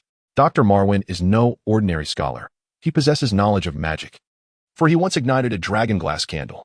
The bishops of the Starry September are, in fact, far more devout than those of the Great September of Baelor and King's Landing. Thus, seeking their blessing for the silver swords was far more advantageous than approaching the bishops of King's Landing. These gifts were intended for the Night's Watch. Their rangers could wield the enchanted and blessed silver swords beyond the wall, perhaps ensuring their survival. Although Vellis was uncertain whether silver swords would be effective against White Walkers. Geralt carried 2 swords, 1 steel for men and 1 silver for beasts. Silver is also a bane to vampires and other cold-blooded creatures. Perhaps it would prove beneficial against the White Walkers as well. To the wall, then, I can guide you, for my father resides in the Black Castle. Ser Jorah Mormont generously offered. I appreciate it, Sir Jorah. Villas and Samwell parted ways, with Samwell leading his men back to Highgarden while Villas, accompanied by a contingent, journeyed under the guidance of Ser Jorah to Black Castle. They traversed the wall from west to east, initially pausing for several days at Shadow Tower. The westernmost Night's Watch stronghold, where they left behind 100 silver swords. Should you find them undesirable, feel free to sell them for coin. However, I would advise you to retain them. After all, these swords have been blessed by the clergy. The Night's Watch at Shadow Tower, though perplexed by Willas's ostentatious display of generosity, ultimately accepted the silver swords. Adjacent to Shadow Tower lay the Great Abyss, a chasm of immense proportions, where colossal glaciers had fissured, as if cleaved by divine hands. Some wildlings, undeterred by the peril, dared to attempt the ascent. Yet the ice's crevasse towered far above the wall, with heights exceeding 1,000 feet. Countless wildling corpses littered the glacier's base, yet from above, only an impenetrable darkness was visible, obscuring any signs of life within. Under Ser Jorah's leadership, they arrived at Black Castle, the largest of the Night's Watch fortifications, where Ser Jorah Mormont's father, Old Bear, resided, alongside Bran Stark and Aemon Targaryen. The arrival of Ser Jorah brought great joy to the Old Bear, as it was a long-awaited visit from his son. Father, Ser Jorah gazed at the Old Bear with respect and longing. Ah, Jorah, it is a delight to see you again. The Night's Watch must now cast aside past affiliations. Only the Night's Watch remain my brethren. They are my sons, even grandsons. The Old Bear expressed with heartfelt sentiment. Father, I would bequeath Bear Island to Mira Mormont, and I shall take my vows as a member of the Night's Watch. No. As a male heir, the title should rightfully pass to you. The Old Bear insisted. What brings you here?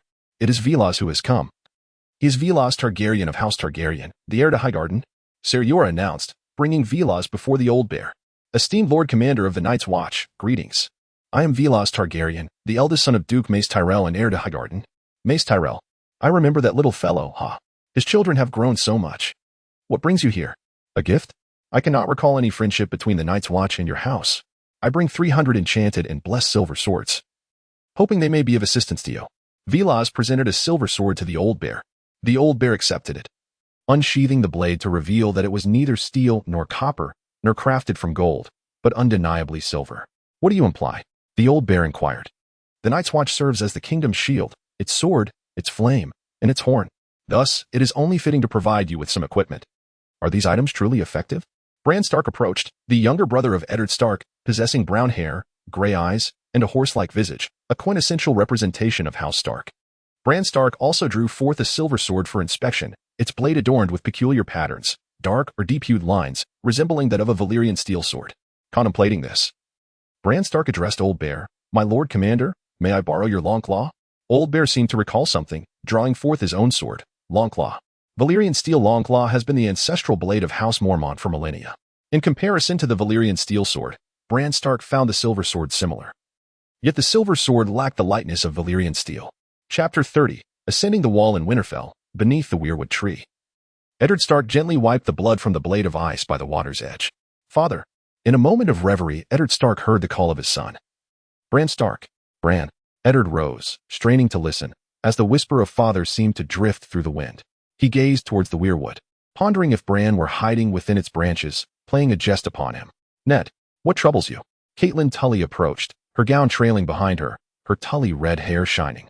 Accompanied by several children, save for the mischievous Arya. Bran appears to be hiding in the tree. Eddard Stark exclaimed. Surely not. When I arrived, they were still naming the pups. Caitlyn laughed. Ned, perhaps you are simply weary. I know that you often feel despondent for days following a sentence. Perhaps so. I may indeed be fatigued. Eddard replied, resuming his task of cleansing the blade until no trace of red remained. Once he sheathed ice, Caitlyn mustered the courage to speak. Ned, I regret to bring you sorrowful news. Your father has passed away. My father. Eddard's mind momentarily conjured the image of his brother perishing in King's Landing to wildfires, though that had occurred 15 years prior. It is Jon Arryn, our Hand of the King, your foster father. Eddard returned to the present. Jon Arryn was of an age surpassing that of Eddard's father. And while his passing was indeed lamentable, Eddard had long prepared for such news. Moreover, Robert is coming to Winterfell. Upon hearing this, a long-forgotten smile graced Eddard's face. Yet, Caitlyn wore a look of concern. She recalled how recently Eddard had executed a prisoner, and on his return, encountered the corpse of a direwolf, slain by a stag's antler, leaving behind a litter of pups. The pups were brought back to Winterfell, where several children had taken them in. At this critical juncture, King Robb is approaching. Caitlyn Tully is apprehensive about the possibility of malicious slander. Not only is the king arriving, but the queen has also come with her children, along with his brothers. Eddard Stark's expression darkened at the mention of the Kingslayer, Jaime Lannister, and the imp, Tyrion Lannister. Both are formidable adversaries, and it seems he must prepare himself accordingly. It appears we shall need to expend some resources. Winterfell's supplies should suffice. We also need to write to Benjen and summon him as well. Of course, Caitlyn Tully affirmed, after sheathing the Valyrian steel sword. Old Bear Mormont did not hang it upon himself, but instead presented it to Ser Jorah. Father, what is this? Jorah Mormont inquired. This Valyrian steel sword is the ancestral blade of House Mormont, and thus it rightfully belongs to the head of the family. As of now, you are the head of House Mormont, so you should wield this sword. Jorah hesitated momentarily before accepting it, subsequently removing his old sword and donning Longclaw. Young Master Valaris, I express my gratitude for your support. May we never have to resort to the use of these silver swords, Old Bear remarked to Valaris. However, it is prudent to be prepared, is it not? The Night's Watch is a venerable order, and you are men of the Night's Watch. This is no small matter. Valaris replied with a smile. If that is the case, could you perhaps provide additional resources? We are in dire need of manpower, weapons, and provisions. Winter is approaching, and we must be ready. As for the manpower, I can only select individuals from the Lords of the Riverlands for you. However, if they are all criminals, gathering so many together is sure to invite trouble. Therefore, you must proceed with caution. You may find yourselves not only facing the axes of the wildlings but also the throats of your own kin, Valaris advised. Currently, the Night's Watch is composed of a mix of individuals, with a high probability that most are prisoners from the dungeons, with scarcely any noble souls serving among them. As for provisions and weaponry, the Reach can provide. Yet, it will not be without cost. The Night's Watch surely would not accept gifts without offering something in return. Would they? Valaris questioned. That is only natural, came the response. There are many resources beyond the wall, such as ginseng and deer antlers, along with bears and wolves. We can exchange their hides for your assistance. Although the lands beyond the wall are frigid, they are abundant in resources, albeit largely untapped, giving an impression of desolation. However, if one day the snow and ice beyond the wall were to melt completely, it would undoubtedly transform into a habitable region. Commander, I wish to see what lies beyond the wall. Very well. Benjen, take him. Benjen Stark escorted Valaris up the winding staircase, leading him to the wall. To the north lay an expanse of glaciers and wooded mountains, all blanketed in snow. This is where we patrol and engage in battle. How do you find it? Isn't it magnificent? Benjen Stark inquired. Are you persuading me to remain as a member of the Night's Watch? Ha ha ha, my two younger brothers.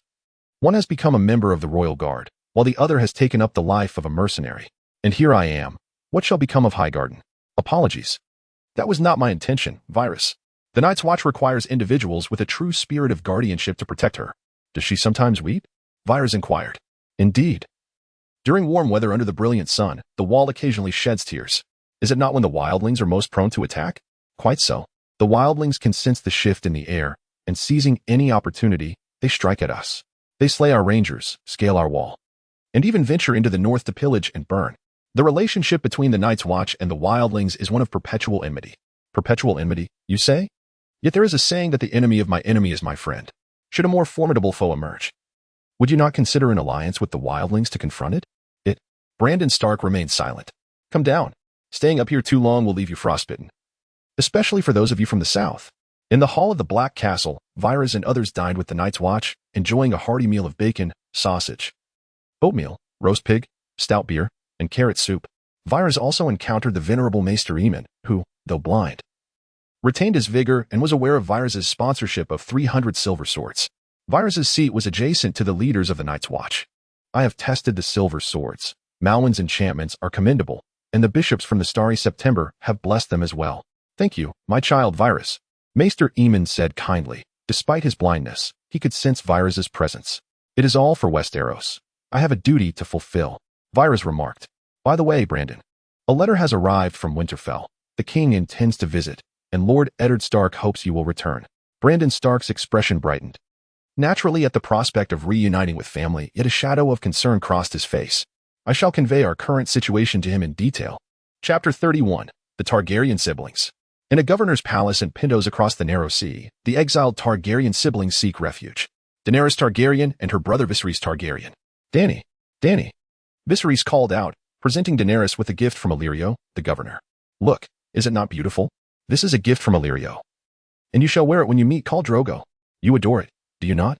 Daenerys, now 13, and her brother, 21. Though descended from the House of the Dragon, had been beset by the rebellion of Robert Baratheon since their infancy. Thus, Daenerys departed from King's Landing while still in her mother's womb, born on Dragonstone amidst a tempest, earning her the moniker Daenerys Storeborn. From a tender age, Daenerys accompanied a handful of loyal servants and her brother as they navigated the clandestine corners of the Free Trade Federation, evading detection. They traversed from Braavos to Tyrosh, then to Lys, Ontimir, and finally to Pentos. Her brother Viserys earned the derisive moniker Beggar King from the denizens of Pentos after he sold their mother's crown, becoming a subject of ridicule. Eventually, they encountered Illyrio, a rotund man with a golden beard, who had once been a mercenary before marrying the daughter of a wealthy merchant and ascending to the position of governor. Daenerys longed to voice her reluctance to meet Khal Drogo, yet she feared inciting Viserys' wrath, which compelled her to acquiesce with a nod. Splendid. Shortly, a maid will come to wash you, and then you shall don this attire to meet Khal Drogo. You must win his favor, for it is our only hope of reclaiming our birthright, Viserys declared, gripping Daenerys' shoulders. Understood, Daenerys replied timidly, her gaze lowered. Once Viserys departed, she exhaled in relief and approached the window. She beheld the bustling streets outside, children frolicking, adults shopping, and nearby, a group of monks clad in crimson robes igniting a bonfire, offering prayers to the Lord of Light. The faith of Pentos diverged from the 7 gods revered in Westeros. They worshipped the Lord of Light. Soon, the maid sent by Illyrio arrived to bathe Daenerys. She luxuriated in the scalding water, feeling an unexpected comfort. She was unafraid of the heat, for she was a true-born dragon, impervious to flames, as her blood was of fire's essence. After her bath, fragrant oils were applied to her armpits, behind her ears, and across her abdomen. She then donned the silks gifted by Illyrio. How exquisite! You resemble a princess.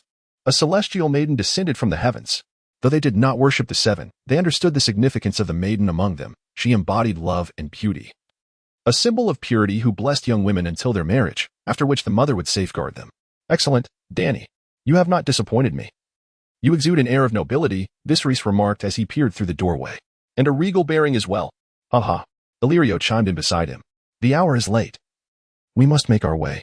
We cannot keep Khal Drogo waiting, Illyrio urged. A flicker of anger flashed across Viserys' face, only to dissipate swiftly. They were carried in a grand litter to a coastal palace, a gift from the governors of Pentos to Khal Drogo for his wedding. The 9 palatial structures rose majestically, their exterior walls adorned with verdant ivy, while the interiors were draped in climbing vines. As Daenerys and her entourage approached the grand entrance, they were subjected to scrutiny. A soldier of the Unsullied lifted the door curtain to peer inside. After a brief exchange in dialect between Illyrio and the soldier, they were granted entry. He is a Dothraki Unsullied, hailing from the defeated Khalasar.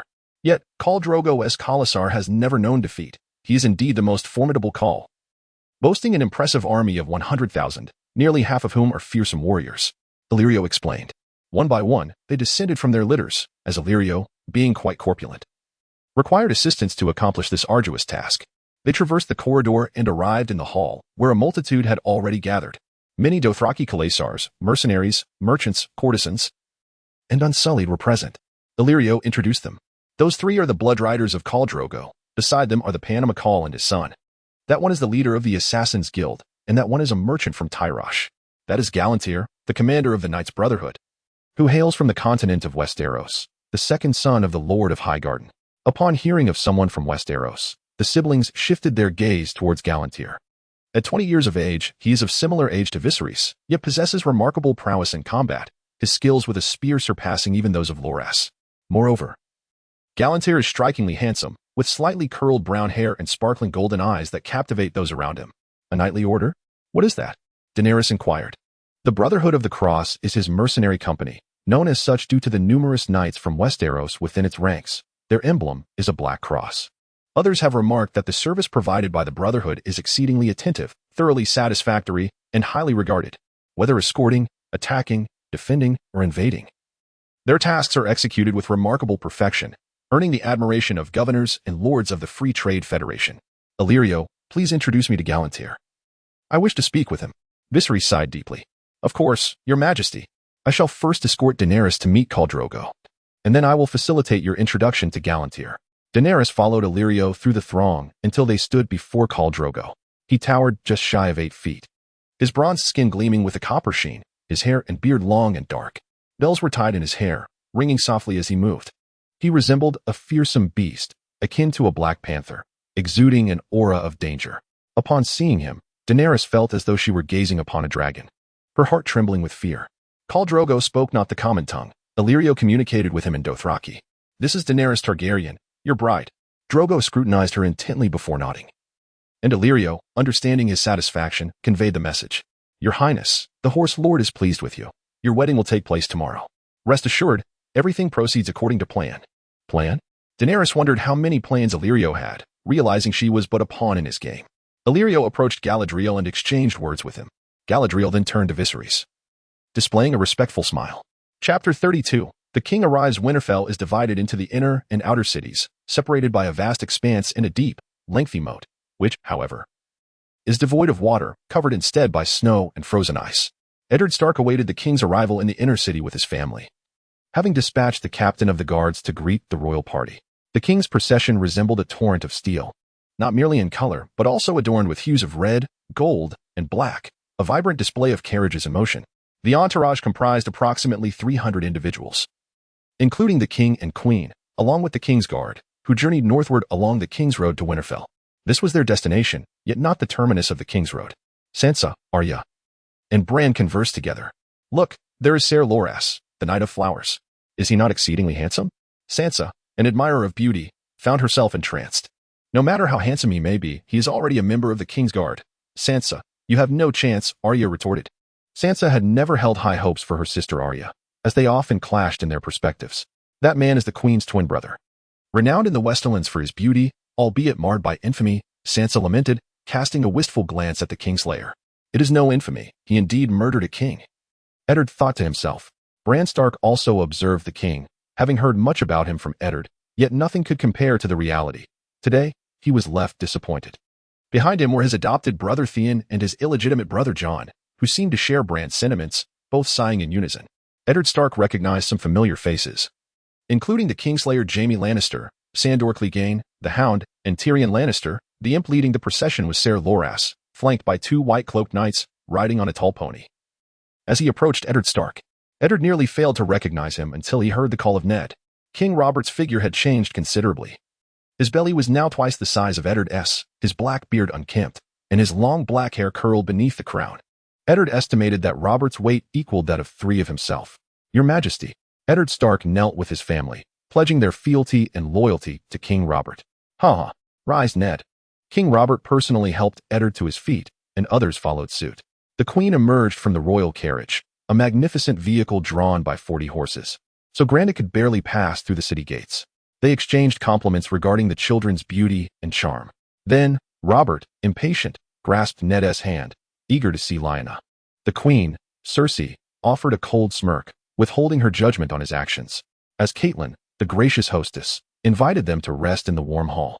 They entered a spacious chamber capable of accommodating 800 souls. A fire crackled in the hearth, perpetually consuming wood to ensure a cozy warmth, while beneath the floor, hot springs flowed, rendering Winterfell a veritable paradise, far warmer than other regions of the north. This was all thanks to Brandon Stark, the first Lord of Winterfell and the king in the north, who meticulously selected the site and oversaw the construction of the castle. Whispers suggested that he was also the architect of Castle Black. The most regarded this with skepticism. The likelihood that he constructed the wall itself, however, was far more credible. Villas journeyed alongside Benjen Stark from Castle Black, traversing the expansive lands of the north, accompanied by Ser Jorah Mormont from Bear Island. Indeed, the north was vast and sparsely populated. "Why do we encounter so few people along the way?" Villas inquired. "They must be too shy, hiding away." Benjen Stark replied humorously. "I believe they are not shy but rather afraid," countered Ser Jorah Mormont. "Afraid? Afraid of what?" "The north is safeguarded by House Stark. There is no need for fear," Benjen Stark proclaimed, brimming with pride for his lineage. "But the wildlings have crossed the wall. Naturally, this has instilled fear in them," Ser Jorah continued. "The wildlings I captured on Bear Island claim that some of them have scaled the wall multiple times, even venturing south through the King's Road, reaching as far as Dorne. Are you indulging in alarmist rhetoric, Ser Jorah? I refuse to believe that the wildlings could breach the strongholds of the lords to reach Dorne," Benjen Stark retorted skeptically. "This is what the wildlings assert. The truth remains elusive." Ser Jorah shook his head. "Wildlings, have you been engaging in the slave trade? Selling them off? If my brother were to discover this, your fate would be dire," Benjen Stark remarked. Now that he had become a member of the Night's Watch, he no longer concerned himself with such matters, and thus had no intention of reporting Ser Jorah's alleged dealings in wildling slaves to Eddard Stark. "Is that smoke I see ahead? Are there people?" Willas observed wisps of smoke rising from a grove in the distance. Perhaps a lord is hunting, speculated Cersei. This is not the Wolfwood. There is little to hunt here. Let us proceed with caution. I shall go ahead while you follow. Benjen Stark dismounted and stealthily crawled forward. For as the chief ranger, he was adept at reconnaissance. Navigating through the snow-blanketed grass and weaving between tree roots, he climbed over a path strewn with stones, eventually reaching a vantage point from which he could survey the smoke. It indicated the presence of life, yet the inhabitants had evidently departed. It appears no one is here. Ser Jorah Mormont joined Benjen Stark at his side. Not necessarily. Those who dwell in the wild know the crucial principle of extinguishing their fires promptly. This could be a trap, or perhaps an unforeseen circumstance. Ser Jorah queried. Gazing at the two men before him, Benjen Stark replied, Where you go, I shall follow. Let us split up and search for any signs of life. He gestured towards two directions. Vellis and Jorah Mormont nodded in agreement, each drawing forth a long sword. Jorah Mormont wielded the Valyrian steel sword known as Longclaw, while Vellis brandished the blade named Vigilance. Your sword is also Valyrian steel. I do not recall the Tully family possessing such a weapon, Jorah Mormont inquired. This is from my mother's lineage, the Hightower's Vigilance, Vellis replied. Observing the two noblemen preparing to investigate with their lavish Valyrian steel swords, Bran Stark felt a twinge of incredulity. In his youth, he had yearned to wield the massive ice, yet it was far too unwieldy for him. He mused that had he possessed ice while confronting the mountain, he would have been utterly unstoppable. Vellis and Jorah Mormont unearthed several corpses, revealing the bodies of wildlings. Upon seeing the lifeless forms, Bran Stark's complexion turned as pale as parchment. They have truly breached the wall. They are nearing Winterfell. Could it be that the wildlings have dispatched assassins to eliminate King Robb? Bran Stark could not help but ponder. We must hasten back to Winterfell, for perhaps the wildling assassins have already infiltrated the castle. Upon hearing his words, Vellis perceived that Bran seemed excessively anxious. To dare wield a blade within Winterfell, would they not be disregarding the Stark family? Yet, if they were not there to assassinate King Robb, could they possibly have come to serenade Winterfell? Perhaps to sing a wildling song or a Dornish tune?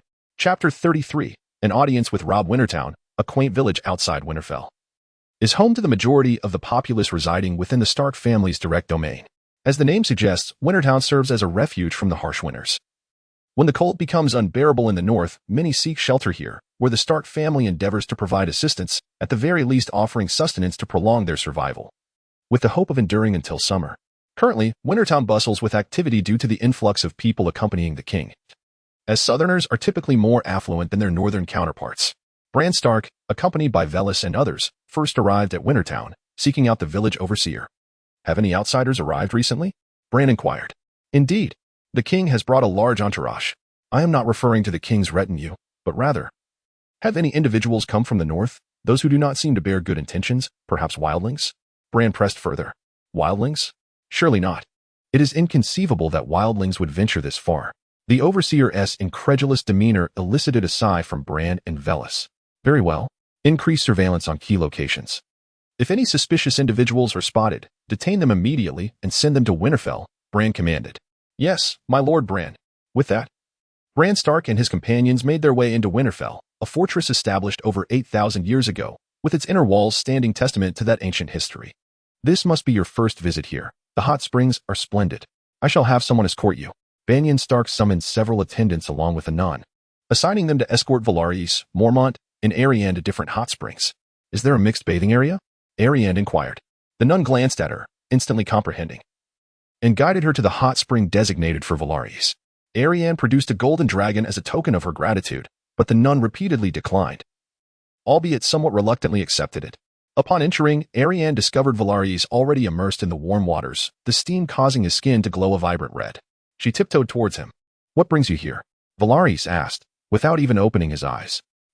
This way, I save a bit of trouble. Otherwise, it would be too much of a bother. Arianne leaned against Velaris, gazing at his face. I heard Loras is here too. Aren't you going to pay him a visit? We'll see him shortly. We have to pay our respects to the king and queen as well. Will you accompany us? They are still unaware of your identity as a Dornish princess, Velaris remarked. Arianne had followed Velaris from Highgarden to Bear Island, and now they had arrived in Winterfell. Well, truth be told, they probably do not recognize me. Moreover, if they were to learn of my lineage, it would only lead to more speculation. You, Velaris, coming to Winterfell may not raise any suspicions, especially since your brother is a member of the Kingsguard. You could simply be here to visit him, even if you were to speak the truth. Conducting business with the Lord of Bear Island or gifting the Night's Watch would be harmless. My situation is different. My identity is sensitive. And Dorne has historically been a thorn in the side of the Iron Throne. Upon hearing Arianne's words, Velaris nodded. Very well, you shall keep your identity concealed for now. Even if it is discovered, revealing your status later will not be too late. In a brothel in Wintertown, the imp sought the company of a local courtesan named Rose. He was quite pleased with her. Her skills were exceptional, and her youth, skin, and physique were of the finest quality. It seemed a pity for her to be in such a profession. My lord, I have heard tales of your vast knowledge and your habit of reading through the night. Is it true? Rose poured him a glass of wine. Ha! I do not boast. Among the youth, there are few who can rival my scholarly pursuits. Save for the eldest son of House Karstark. The imp, Tyrion Lannister, raised his glass and drank deeply, a bit of the wine trickling from the corner of his mouth. His hair was unlike the typical golden locks of House Lannister. It was a shade of platinum, nearly white. One of his eyes was green, the other black. His head was remarkably large, yet his stature was only half that of an average person. Thanks to his remarkable intellect and memory, Tyrion possessed an extraordinary capacity for retention, akin to photographic memory. As a child, deprived of the opportunity to learn horsemanship or archery, reading was his sole means of passing the time. Is he also a dwarf? Rose inquired. Are you referring to Samwell? No, he is a giant, a rather portly one at that. Although I have not seen him in many years. I wonder if he has lost any weight. It is said that Samwell is thriving under the patronage of Ser Loras Tyrell, the elder brother of the young knight known as the Knight of Flowers, who has recently arrived in Winterfell. Ah, it is he. Ser Loras is indeed handsome. Alas, however, it seems that Loras would not be inclined towards you. Tyrion laughed heartily, as if a delightful thought had crossed his mind. With a creak, the door swung open, revealing a tall man clad in gleaming golden armor, his golden locks radiant and his hand resting upon the hilt of his sword. Brother, called the Kingslayer, Jaime. Sister sent me to remind you not to forget the banquet. She does not wish for House Lannister to suffer disgrace before House Stark. Understood, brother. Kindly close the door, replied the imp, Tyrion. By the way, I have brought you a few gifts. Jaime gestured for the individuals outside to enter, and one after another. A trio of courtesans entered and gracefully reclined upon the bed. Ha, brother, you truly understand me, chuckled the imp. After emerging from the hot springs, Loras, along with Jorah Mormont and Benjen Stark, paid their respects to the king and queen.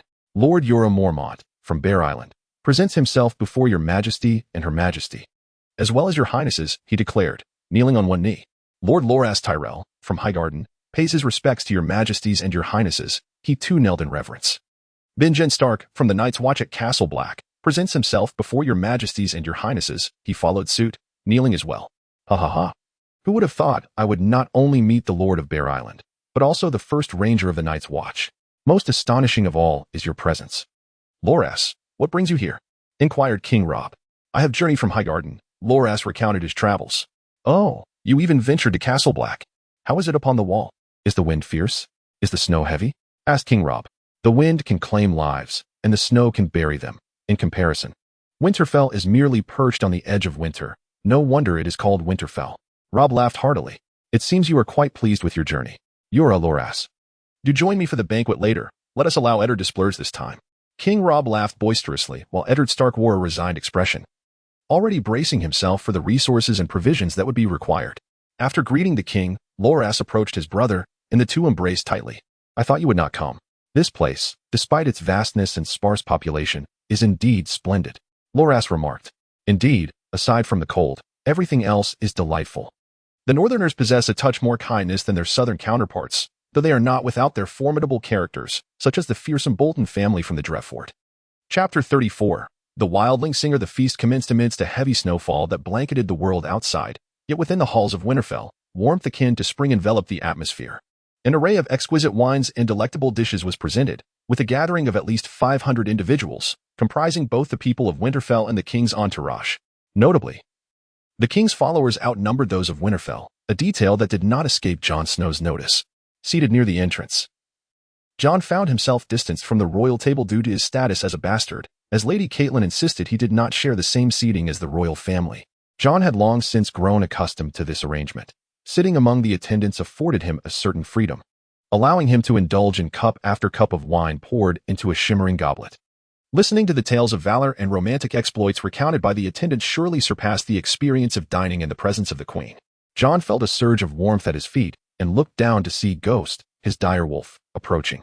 As Jon tossed a chicken bone onto the ground, Ghost eagerly devoured it in mere moments. The wolf then turned to Jon with his tongue lolling out. Jon, in turn, ripped apart half a chicken and cast it to the ground, only to be approached by another spotted she-wolf. While Ghost was smaller in stature, his piercing red eyes radiated an instinctive ferocity that only animals could sense. The she-wolf barked a few times, but Ghost remained undeterred, continuing his meal. By the time Ghost had finished, the she-wolf had vanished. The queen entered alongside Eddard Stark, while Caitlyn was accompanied by the king. The remaining members of the royal family, including Myrcella, Joffrey, and Sansa, made their entrance together. Arya followed behind the pudgy Tommen, while poor Rickon stood alone, his face stern as he endeavored to uphold the dignity of House Stark. Following them were the queen's two brothers, the Kingslayer, Jaime Lannister, a towering figure reminiscent of a lion, contrasting sharply with his diminutive brother. Next came Ser Jorah Mormont and the lords of House Stark, including Benjen Stark and Theon Greyjoy.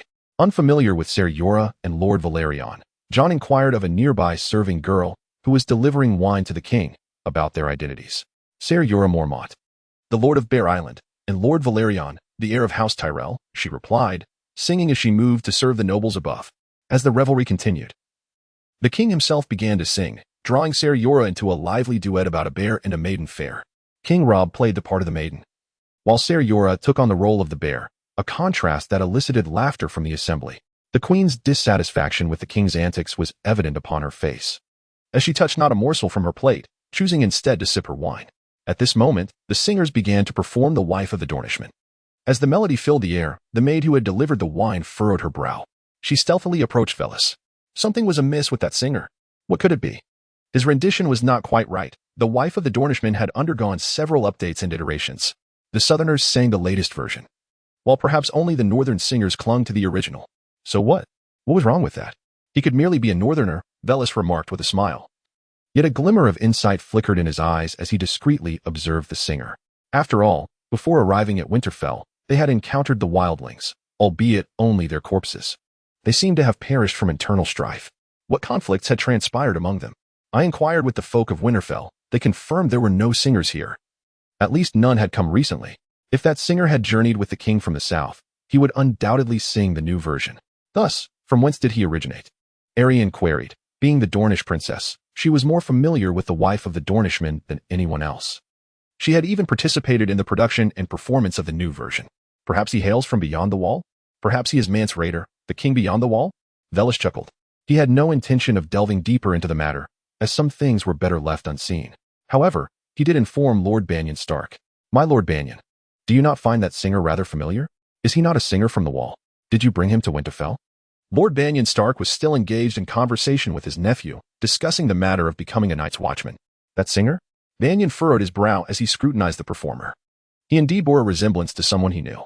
Yet, as he racked his brain, old Bear Mormont, Maester Aemon, the blacksmith, the steward, the ranger, the instructor, Alicia, he could not quite place who the individual was. Nevertheless, Lord Banyon Stark sensed the man held significance, prompting him to approach and sit beside the singer. Gently patting his shoulder, the singer turned, seemingly unfazed, but his expression momentarily betrayed shock, fear, and anxiety before he quickly regained composure. Who are you? Banyon Stark did not miss the fleeting emotions. I am a singer, my Lord Banyon Stark. The man replied leisurely, taking a sip of wine while keeping his gaze fixed on Banyon. You are Jon Snow, sitting in my uncle's former seat, Vellis inquired, eyeing the individual.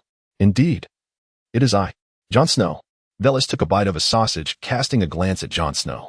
With black hair and gray eyes, he bore a long face, a hallmark of House Stark. He resembled Eddard Stark more than Robb, Brandon, or Rickon. I heard you came with my uncle from the Black Castle. How is it? Is it beautiful there? Upon hearing the question about its beauty, Vellis chuckled. Beauty is but a fleeting sensation, a glimpse of a world more authentic than even King's Landing. Whether it be the Night's Watch or the wildlings, they thrive in that realm, for they are indeed formidable beings. According to legend, the king beyond the wall once forged an alliance with the king in the north, as they united against the Night King. Uncle Valaris, you bestowed 300 silver swords. What threat were you anticipating? Those terrifying entities? Jon Snow inquired. However, at that moment, across the long table, Bran Stark engaged in a brawl with the minstrel. He recognized the individual, once a member of the Night's Watch, a traitor, now the king beyond the wall. The leader of the free folk, Mance Rayder. No one intervened. Instead, they cheered and clapped. To the unaware, it might have seemed as though the Stark maiden had developed an affection for the bard, while Bran Stark merely sought to reprimand him in his fury. Ultimately, Mance Rayder seized an opportunity to escape, and Bran Stark, weighed by hesitation, refrained from pursuing him. He adjusted his attire and offered an apology to the king and queen before resuming his seat. Meanwhile, the fleeing Mance Rayder summoned the other wildlings to return to the wilderness under the cover of darkness. Valaris, observing Bran Stark's return to his seat, questioned, "Have you confirmed his identity? Was he indeed a member of the Night's Watch?" "He once was," Bran Stark replied, taking a sip of wine only to spit it out again, a tooth mingling with the blood and drink. Chapter 35, The Inner Dilemma. He once was a member of the Night's Watch. "Who is that minstrel, uncle?" Jon Snow asked. He felt an urgency to depart Winterfell for a place more suited to his spirit. As he matured, Caitlyn Tully's gaze upon him grew increasingly disapproving. "That is not a matter for you to know." Bran Stark's expression darkened, hinting at an inner turmoil. He nibbled on a sausage and glanced at Valaris. "Jon, if given the chance, would you venture southward? Valaris is a knight. Would you consider becoming his squire?" Bran Stark proposed. "The south?" A flicker of desire sparked in Jon Snow's eyes. "Highgarden is said to be the most fertile land, adorned with blooming roses as far as the eye can see." "Lord Valaris," observing Jon Snow's eagerness, Valaris chuckled. "Do not be shy, though your uncle claims northerners are rather bashful." "Jon Snow, I can take you on as my squire. Perhaps you shall earn honor under my tutelage. After all, with any military accolades you achieve, I can knight you. And even Lord Eddard would take pride in you," Valaris proclaimed. "Thank you, Lord Valaris," Jon Snow toasted, accepting the glass of red wine handed to him by Jon Snow. Valaris drank deeply. Bran Stark also raised his cup in salute, for soon Jon Snow would serve under Valaris. "Ah, Valaris." At that moment, Jaime Lannister approached. Joining Valaris at his side, he casually shoved aside a servant and took his seat. "Jaime, is Winterfell as beautiful as you imagined?" asked Varys with a smile. "It is indeed lovely, though rather cold," Jaime Lannister remarked, savoring a sip of wine, a look of contentment spreading across his face. "This wine is truly delightful. What was it called again? The Kingslayer, right?" "That's correct. And there's also the Hero King and the Conqueror King," Varys replied. "You know, Varys, just now Lord Bolton suggested that young Bran Stark be my squire, but I declined, for that child seems rather reckless, reportedly climbing walls without fear of falling to his death." "Haha, don't you agree?" Just as Jaime finished speaking, he noticed two piercing glares directed at him, one from Bran Stark and the other from Jon Snow. "Sir Jaime, as a knight, how can you be so brazen? Has your chivalry vanished along with your sword?" Jon Snow challenged. Varys observed Jaime's expression turning increasingly frosty. With his unique emerald eyes, Jaime cast a glance at Jon Snow, the bastard of Eddard Stark. "I've heard your mother is Lady Ashera. If that is true, for your mother's sake, I might spare you this time. But should I hear such words from you again, I shall have your head mounted on a pike in King's Landing," Jaime Lannister declared. His tone as frigid as ancient ice. His demeanor resembled that of an enraged lion, instilling fear. Jon Snow felt a shiver coursing through him, sweat trickling down his back. At that moment, a low growl echoed. Ghost had arrived. Upon seeing the dire wolf, Ghost bared his gleaming white teeth, still stained with the blood of a recently stolen chicken. It seemed the legends were true. The deer and wolf contend, but the fate of the deer remains unknown, for its body was never found. However, the wolf was slain by the deer, leaving behind its pups, including this white wolf. "Brother, what are you doing?" Little Tyrion Lannister had also arrived, greeting everyone with a grin. His presence alleviated the tense atmosphere. "Varys, where is Samwell? Why didn't you bring him along? I saw a man of similar stature here. Seems to be a stable boy. What was his name?" "Eso, Ade. It's Odair. He is Bran's squire," Jon Snow replied, looking at the little imp. "Odair. Sounds like he is quite adept at closing doors. Read quickly, and it becomes Odair." Mance Rayder, accompanied by the remaining wildlings, departed Winterfell, heading north. They had arrived with dozens, but internal strife had led to some attempting to flee south, resulting in Mance executing them. Now, he was returning with the survivors beyond the wall. "This journey has indeed been fraught with peril.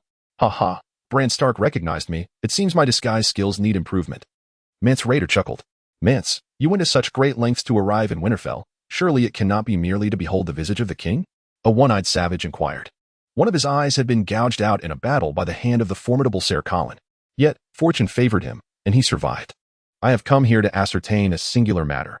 Has Lord Robb truly extended an invitation to Eddard Stark to journey south to King's Landing?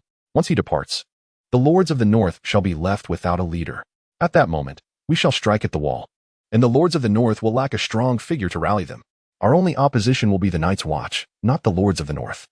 It appears that Robb has indeed invited Eddard Stark to accompany him southward.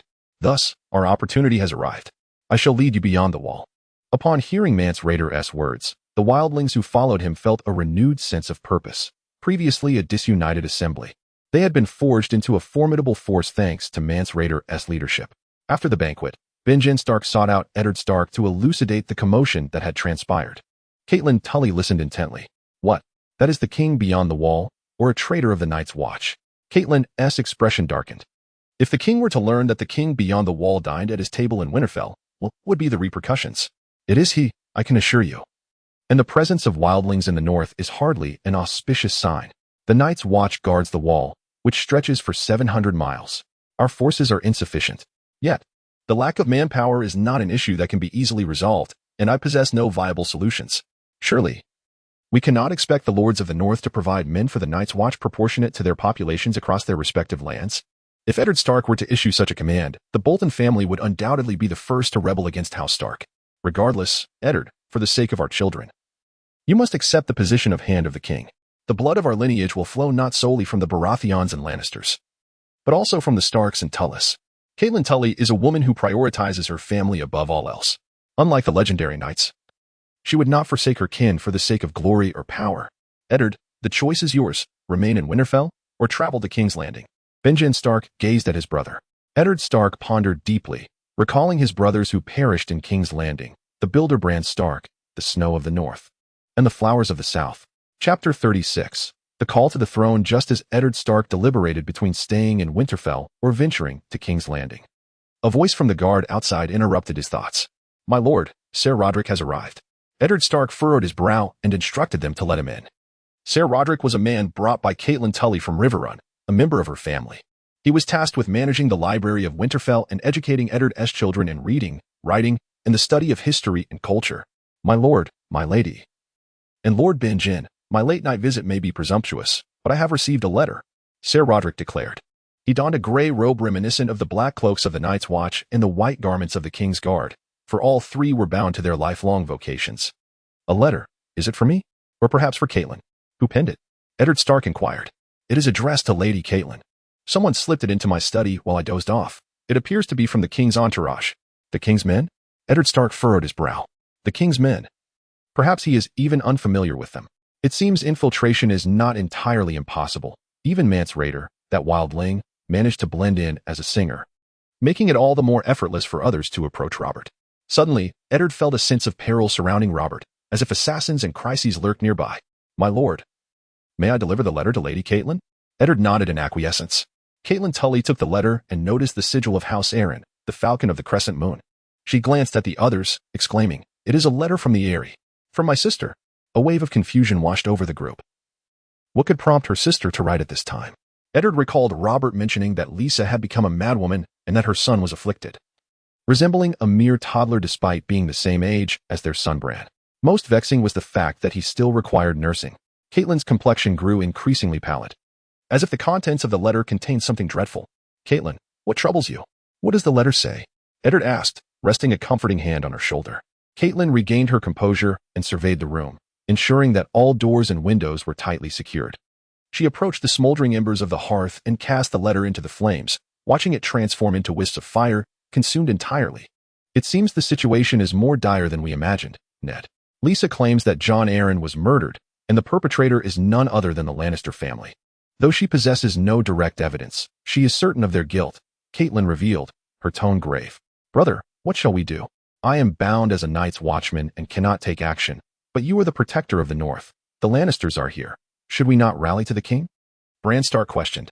The king is surrounded by sycophants and untrustworthy advisors. Loyal subjects may need to muster forces to protect him, striking first and seeking permission later, Eddard pondered. However, as the Warden of the North, he understood the weight of his decisions and the need for prudence. Does she have proof? Eddard asked, despite Lisa being Caitlyn's sister. He sensed Robert's disdain for her in the tone of his voice. It appeared that Robert might not trust Lisa's claims. A madwoman and a sickly child. They had left King's Landing without permission, which further displeased Robert. Lisa's assertions lacked tangible evidence. Yet they sprang from a wife and mother's intuition that the Lannisters had orchestrated Jon Arryn's demise, implicating both her foster father and the king. Caitlyn Tully now stood firmly by her sister's side, lending her steadfast support to Lady Lisa. Without direct evidence, I cannot disclose this matter to Robert, however. In order to obtain proof, I must journey to King's Landing. Eddard Stark has resolved to go to King's Landing to uncover the murderer and assist Robert in governing the realm of Westeros. As for the affairs of the Night's Watch at the Wall, I cannot partake directly.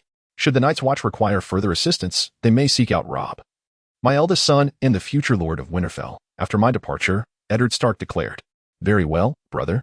There is yet another matter concerning Jon Snow. Lord Valerion of Highgarden wishes to take him on as a squire and hopes to bring him to Highgarden." Eddard paused, surprised that Valerion had taken an interest in Jon Snow, though he felt there was little to gain from the boy. "Please convey my gratitude to him." Eddard then turned to Caitlyn, deeming her unfit for the journey to King's Landing, and resolved to have her remain behind. "Caitlyn, while Robb serves as the acting lord, you shall assist him. I have faith in you." "What? You do not intend to take me to King's Landing?" "Eddard, what are you planning?" Caitlyn inquired. "Robb is merely 14. He requires your support. With you by his side, the lords of the North will show him some respect. If left solely to Robb, they would surely rise in rebellion," Eddard Stark replied. He was acutely aware of the lords under his command. Each house was formidable in its own right: the flaying Bolton family, the bear-loving Mormont clan, the splintered Karstark family, the distant and northern Umber house, along with many tribes lacking castles but not lacking in ferocity. "My lord, what are the other young lords and ladies?" Ser Roderick inquired.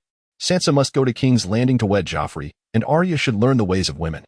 Rickon is too young, so he shall remain. Bran must also travel to King's Landing." "No, Eddard, I implore you, at least allow Bran to stay," Caitlyn said, tears welling in her eyes, for Bran was her favorite among the children. Ser Roderick stated, "Joffrey's relationship with Robb is quite strained. Someone must mend this rift. And Bran is the best choice. He gets along well with Prince Tommen," Eddard Stark affirmed. The next day, Queen Cersei arrived at the residence of Septa Mordain with a retinue of ladies-in-waiting. "Septa, I hope you will take my daughter under your wing in her studies of women's work. It is truly an honor to instruct Her Highness, the Princess," Septa Mordain replied. Myrcella and her companions settled down to begin their embroidery. Seated nearby were Sansa, along with Janie Poole, the steward's daughter, and Bethany Bolton, the instructor's daughter. Embroidery was child's play for Sansa. Her 10 fingers deftly crafted a golden lion.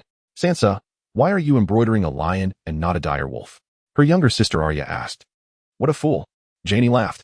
"Sansa is to wed Joffrey. She will be the future queen. Engaging in such tasks will surely please Prince Joffrey. Honestly, Arya, you little simpleton. In the future, when Sansa becomes queen, could you assist me in selecting a dashing knight from a noble background to marry?" Little Beth asked. Sansa, with her head bowed, merely smiled and refrained from answering, yet deep within her heart, there resided a yearning and anticipation. Chapter 37. The Tournament of Arms. While the girls were engrossed in their embroidery, the boys were engaged in a contest of swords at the jousting grounds. Robb Stark, as the eldest son of Eddard Stark, was sparring with Prince Joffrey. Despite being only 12, Joffrey was taller than Robb, with golden hair that shimmered like gilded parchment under the sun. His handsome visage undoubtedly stirred Sansa's heart, delighting in the prospect of a union with him. However, Joffrey's swordsmanship left much to be desired. His wooden sword often met only empty air, and he had already sustained numerous hits and missed opportunities. Ultimately, Robb Stark delivered a decisive blow, dislodging Joffrey's sword from his grasp. Ser Roderick announced the outcome. "Well fought, Your Highness, and you as well, Robb. Please take a moment to rest." He stroked his white beard thoughtfully. Robb, wiping the sweat from his brow, bore an expression of exhilaration as he accepted a refreshing drink from Theon. In contrast, Joffrey, with a sullen demeanor, retreated to the shade, where his attendants consoled him. "Bran, Prince Tommen, come forth." Both were children under 10, clad in heavy armor to prevent injury, resembling little rotund figures. Tommen, in particular, appeared akin to a small turtle.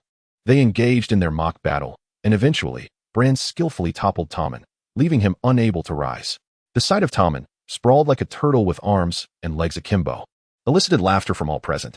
Amidst the merriment, one individual observed them with a cold gaze. Joffrey, witnessing his brother's humiliation, was consumed by rage. "Tommen, rise. You brought disgrace upon the royal family." He berated Tommen, who, in tears, began to roll on the ground, further inciting Joffrey's ire. In a fit of anger, he seized a sword from one of his attendants and hurled it towards Tommen. "Watch out, Your Highness, take cover." The blade, a sharpened iron sword, narrowly missed, embedding itself just before Tommen's forehead. A collective sigh of relief swept through the crowd. "You bully me, and I shall tell Mother," Tommen cried as he scrambled to his feet, tears streaming down his face. "You Joffrey stood frozen in place, seething with frustration. In his fury, he cast his gaze upon Jon Snow, who was standing beside the ever-watchful Ser Varys. Previously, Jon had been engaged in swordplay with Varys, but now, as Varys' attendant, he did not participate in the contest. Instead, Varys faced off against Ser Jorah Mormont. Despite the passage of 10 years, Jorah's prowess remained formidable, and Varys could only manage a draw against him.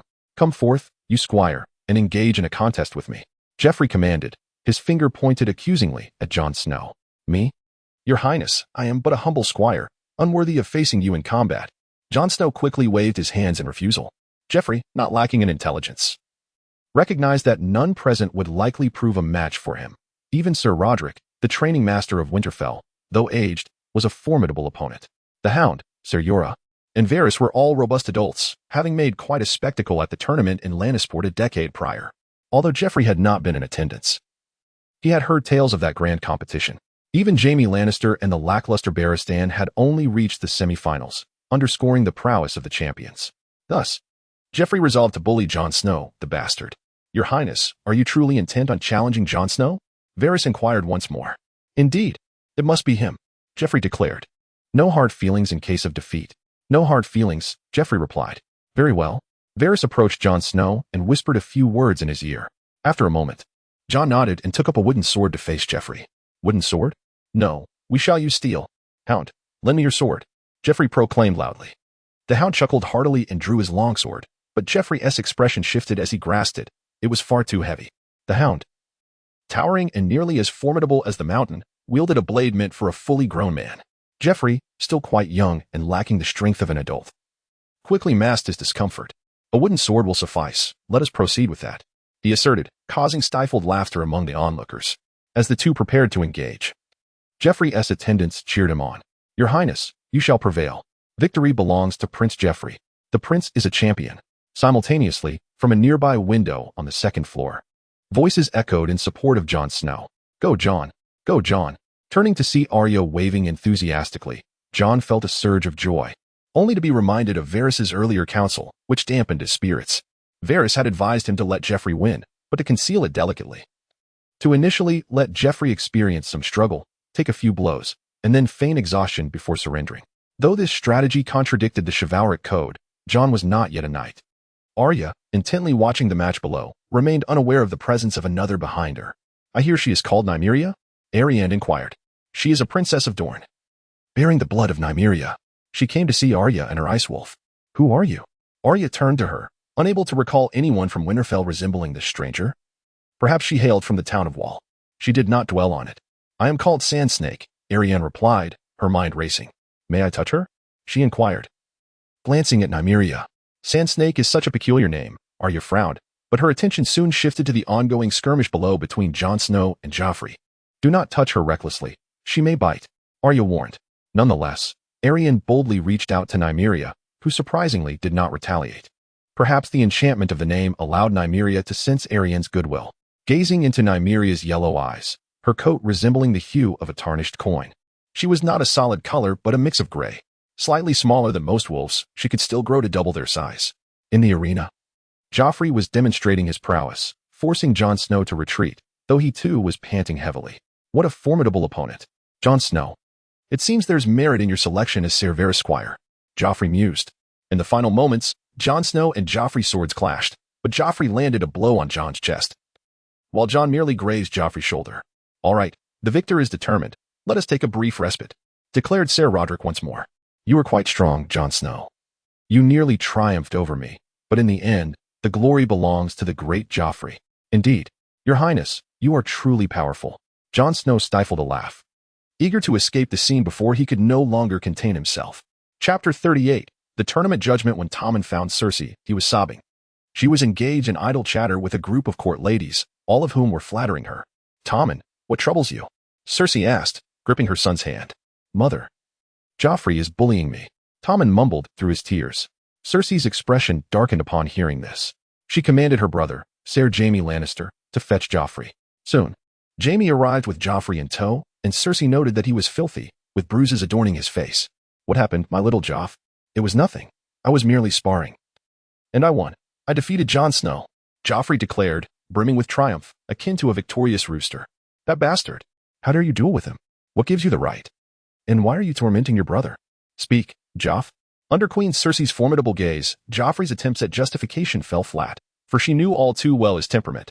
Ultimately, Cersei confined Joffrey to a dark chamber for 3 days as punishment. Once Tommen ceased his weeping, Bran came to play with him. Tommen, let us go feed the crows. They are in their nest. I shall take you to see them. Tommen wiped away his tears and joyfully followed Bran as they departed. Cersei, witnessing the amicable relationship between her children and those of House Stark, felt a mix of anxiety and relief. After spending a few days in Winterfell, Jorah Mormont returned to Bear Island, for he was a man of noble rank and must attend to his own territory. As Jorah took his leave, Valerion and Eddard Stark came to bid him farewell. My lord Eddard, Valerion, please stop here. I must take my leave, Sir Jorah announced, proceeding northward with his retinue. He resolved to first visit the Night's Watch at Castle Black to see his father before journeying westward back to Bear Island. During the evening feast, Robert inquired, "Where is Joffrey? He bullied his younger brother, and I punished him with 3 days of confinement. He is currently locked away in a study belonging to Maester Luwin," Cersei remarked. "Bullying his brother, huh? I too bullied Stannis in my youth, haha. Eddard, did you ever bully Benjen? Or were you bullied by Brandon?" Robert laughed heartily. Eddard Stark joined in the laughter as well. "Your Majesty, our Stark family is united in brotherly affection." "Indeed, that is true. You are Starks after all. But what of your family, Valerion?" Robert turned his gaze toward Valerion. Valerion set down his knife and fork, wiping grease from his mouth. "Your Majesty, our Targaryen family once served as stewards to a house of gardeners, and thus we were raised with the values of peace, love, and unity, ensuring that our family may endure through the ages. This is our family's motto. Enduring through the ages, indeed a noble motto. The Stark family's winter is coming sounds rather ominous," Robert remarked. He and Eddard Stark shared a brotherly bond, having grown up together as foster brothers in the Vale. Yet he had little knowledge of House Stark, although he held affection for Lyanna Stark. The proud Northmen of House Stark had ruled the North for millennia until they surrendered to King Torrhen Stark, bowing to the conqueror Aegon 300 years ago. Winter is coming is the Stark family's motto. One wonders why they chose such a phrase. Perhaps only the ancient Northmen hold the answer. Just as they were enjoying their feast, Jory Castle arrived. He was Eddard Stark's captain of the guard and the nephew of Ser Roderick. "Your Majesty, my lord. Lord Jon Arryn has come, accompanied by his son young Jon and several wildlings. He claims they escaped from south to north." Upon hearing this, some laughed. "Wildlings fleeing from south to north? Are the wildlings of the Vale migrating to the north? Ha ha ha. Eddard, your north truly harbors the most curious occurrences. Bring them in." Lord Jon Arryn and his son entered the hall, accompanied by 3 wildlings. After greeting the king and queen, they pushed the wildlings forward. "My lord Eddard, they assert that they once enjoyed the right of hospitality in Winterfell. We cannot harm them, hence I brought them with me." At that moment, someone recognized one of the wild men. He was a former singer who once performed alongside Mance Rayder. "It is you, flower of the Buddha, the illegitimate son from Highgarden," someone exclaimed, pointing at the wild man.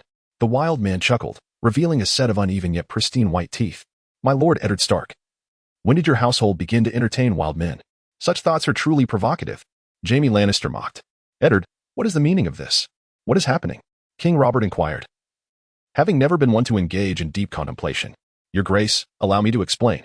The situation is as follows." Eddard Stark reluctantly recounted the events he was aware of. Upon hearing his account, silence enveloped the room as everyone turned their gaze towards the king and queen. No one could have anticipated that the king beyond the wall would be dining, drinking, and singing alongside the ruler seated upon the Iron Throne. "Eddard Stark, this is sheer treachery. You dared to invite a wild man to share our table. Are you plotting rebellion?" Cersei questioned with righteous indignation. However, Caitlyn retorted, "Your Majesty, they infiltrated the royal entourage. Should you not bear some responsibility?" "Caitlyn, what do you imply? Are you suggesting the king is a fool? This is treason." Cersei chastised Caitlyn with a disdainful tone. "Enough, enough," King Robert bellowed, commanding silence from all present. "Eddard, what is to be done with these men? Will you release them or decide to execute them?" "I intend to send them to the wall to serve as Night's Watchmen," Eddard Stark declared. "Humph. Are you not concerned they will slit the throats of the black-cloaked men at night? Your brother is still the Lord Commander. They would certainly target him first," Jaime Lannister remarked disdainfully. "In my view, a swift execution is in order. They are merely a handful of wild men." Jaime continued nonchalantly. "I demand trial by combat," shouted one of the wild men, who was missing an ear. He appeared rather robust despite his disheveled attire. "What? Trial by combat? Have you lost your mind? You are wild men. Jon Snow laughed, spitting on the ground. What, are you afraid? Do you fear us wildmen? The king upon the Iron Throne, the Duke of Winterfell. You cannot even compare to a single hair of Mance Rayder. The wild man cursed vehemently. The other two wild men joined in, hurling insults at Robert and Eddard, inciting the knights and guards to consider their execution. Haha. If you wish to have trial by combat, so be it. I shall personally oversee it. Eddard, you should also take the field, King Robert said, looking at Eddard Stark, who silently nodded in agreement. And who shall be the third? It shall be you, Varys. You are the heir of Highgarden, the future Duke of Highgarden. Your status should satisfy them. Varys nodded. Today, you shall feast well and rest soundly. Tomorrow, your fates will be entrusted to the gods. Pray to your deities, Robert said, gazing at the three wild men. Chapter 39. The friendship of dwarfs. The three wild men indulged in a sumptuous feast and enjoyed a restful slumber. By the following day, they had acquired 3 sets of armor. Vellis, along with Eddard Stark and Robert Baratheon, donned their respective armors and armed themselves with suitable weapons. Due to his considerable girth, Robert could only wear a front-facing half-armor, leaving his back unprotected. The 6 men formed 2 opposing lines, gazing intently at one another. Jaime Lannister stepped forward, surveying the gathered assembly. He cleared his throat and proclaimed, at the fervent request of the wild men, we shall now commence their trial by combat. Should the wild men emerge victorious, they will have the freedom to choose their own destinies. They may return beyond the wall, remain in the north, or venture south. The contest would unfold in 3 rounds, each a one-on-one duel. The first match featured King Robert facing off against the giant slayer, Craggle. Although Craggle was merely an ordinary wild man, he had earned the title of Giant Slayer for purportedly slaying a giant from the race of giants. Craggle was not unattractive by southern standards. With a bit of grooming, he might even pass for a knight. Robert wielded a longsword, having previously favored a hammer. But lacking a more suitable weapon, he made do. Craggle, clad in ill-fitting armor, brandished a longsword and shield. However, Robert chose not to use a shield, for his sword was sufficiently large and heavy. It was the one borrowed from his hound. Come forth, lad. Allow me to demonstrate the might of a king. I have yet to slay a wild man from beyond the wall. Robert bellowed. Craggle responded with a roar as he charged at Robert, swinging his sword at the king's head. Unfortunately for him, Robert deftly parried the strike with his longsword. The king then aimed a blow at Craggle's neck. The wild man attempted to block with his shield, but Robert's tremendous strength shattered it. A nearby soldier secretly reveled in the spectacle, for it was he who had lent Craggle the shield, having tampered with it beforehand. The battle raged on, and soon Robert had severed Craggle's head, though he himself was left panting and exhausted. Ah, what a thrill! It has been far too long since I experienced such exhilaration. It brings to mind the days of yore, he exclaimed. The next match saw Eddard Stark pitted against a wild man who had lost his front teeth, the result of an encounter with a cannibal who had intended to devour him, but he had managed to escape. Both toothless wild man and Eddard wielded shields and longswords. And after a grueling half-hour, Eddard finally struck him down. Years of noble life had taken a toll on Eddard's stamina, strength, and skill. Otherwise, in his prime, dispatching a wild man would have been a trivial task. Finally, it was Vellis's turn to take the field, facing off against the one-eared wild man. In a mere 10 strikes, Vellis pierced the heart of the one-eared foe, sending him crashing to the ground. The matter has been resolved. Eddard, let us embark on a hunt today. I shall prepare a roasted piglet for the evening feast. Ha ha. King Robb accompanies Prince Tommen, while Joffrey remains confined. Eddard Stark is joined by Robb Stark, Bran Stark, and his adopted son, Jon Snow. The aftermath of the corpses is entrusted to Varys. Once we are alone, Varys retrieves an object and inserts it into the body of one of the deceased, and soon, the body stirs back to life. As for the other 2 corpses, it is best to burn them to ashes before we can rest easy, one corpse remarks. Fear not. The bodies have been devoured by the direwolves, their bones scattered everywhere. They shall pose no threat as whites, Varys assures. It seems that partnering with you is indeed a wise choice. I am what? My sister is the Lady of Mance Rayder, or rather his queen. As you southerners would say, she is, in truth, a spear wife. What explains? Your sincerity is evident. And I hope you can assist me in establishing a connection with Mance Rayder to confront our common foe, Varys states. A common enemy, you say? What touches the congealed wound on his chest? He possesses a unique constitution, with his heart situated on the right side. Thus, Varys' dagger pierced his left chest without reaching his heart. Coburn provided Varys with a special potion he has been researching, a remarkable blend of magic and science. It has been tested in the Highgarden laboratory on condemned prisoners. It is this extraordinary elixir that has revived what? The enemy of my enemy is my friend. In the face of the white threat, we are allies. What nods, agreeing to Varys' proposal for cooperation. I shall send someone to escort you to Bear Island, from whence you may take a ship from the Bay of Ice to the western coast, and then it shall be up to you to return to Mance Rayder. Should you need to contact me, you may do so through your Mormont, departing from the western coast to Bear Island, then to Oldtown and finally to Highgarden. This route shall circumvent the wall, Valaris explains. Thank you, Valaris. The free folk shall repay their debts. What declares? You truly go to great lengths, Valarius. I wonder if you can harness the strength of the free folk. They are not to be trifled with. Illyrian observes as he watches what depart. Yet they are indeed terrified of the whites. This is undeniable. I can help alleviate their fear. But to entirely eradicate the terror of the whites, we currently lack the necessary power. Even employing both black powder and wildfire can only temporarily halt their advance. The whites shall undoubtedly assault the wall. Is the wall truly indefensible? Illyrian inquires. Dr. Malwyn dreamt of the wall's collapse. While at the Black Castle, Maester Aemon mentioned witnessing the whites appearing in Winterfell. The power of Dreamwalkers may still aid us. Thus, we should prepare ourselves post-haste. Valaris returned to Winterfell and made his way to the library, which houses many rare tomes not found in other citadels. In this narrative, Varys encounters a familiar face. The cunning Tyrion Lannister, who was engrossed in reading. What a serendipitous meeting, Varys. Are you also in search of the whimsical? Tyrion inquires. Is one green and one black a shimmering with intellect? I seek to uncover the threats faced by the original kings of the North, Varys responds. Are you referring to the terrifying creatures beyond the wall and the legendary ruler of Winterfell, the Night King? Tyrion elaborates. It is said that the commander of Winterfell took a pale-skinned woman as his bride, proclaiming himself the King of Winterfell, a title that later morphed into Night King. Various versions of this legend exist. Some suggest that the woman was merely a woman from the graveyard settlement. Tyrion, well-versed in diverse historical tales, possesses knowledge that eludes the common folk. And what do you know of the White Walkers, my lord Tyrion? Varys inquires. It is said that the wildling women engage with the White Walkers at night, birthing half-human, half-monster offspring, a tale that my mother used to frighten me as a child. It certainly did terrify me back then. Tyrion dismisses with a wave of his hand. Varys, should you require assistance in the future, feel free to seek me out. I would be more than willing to grant you this favor. Tyrion offers, having discerned that Varys Targaryen is no ordinary individual, and hoping that this debt may prove advantageous one day. My lord Tyrion, I appreciate your friendship, Varys acknowledges. In Chapter 40, Books and Dragon Eggs, Varys and Tyrion spend several days in the library of Winterfell, accompanied by Ser Jorah Mormont and Maester Luwin. Upon hearing that Maester Marwyn is now serving House Targaryen, Maester Luwin displays an expression of envy, for he is also acquainted with Marwyn from their time in the Citadel, where they forged their own chains. I do not know the scholar you mentioned, but he must be middle-aged. Marwyn and I are both quite elderly. Maester Luwin remarks. Your loyalty and erudition are well known throughout Winterfell. Tyrion expresses his admiration. Ha ha ha, my lord Tyrion, your breadth of knowledge likely rivals mine. It is merely that you are significantly younger. Maester Luwin chuckles. Despite the assistance from Maester Luwin and others, Varys and his companions uncover little. Merely glimpses of ancient history through fragmented texts.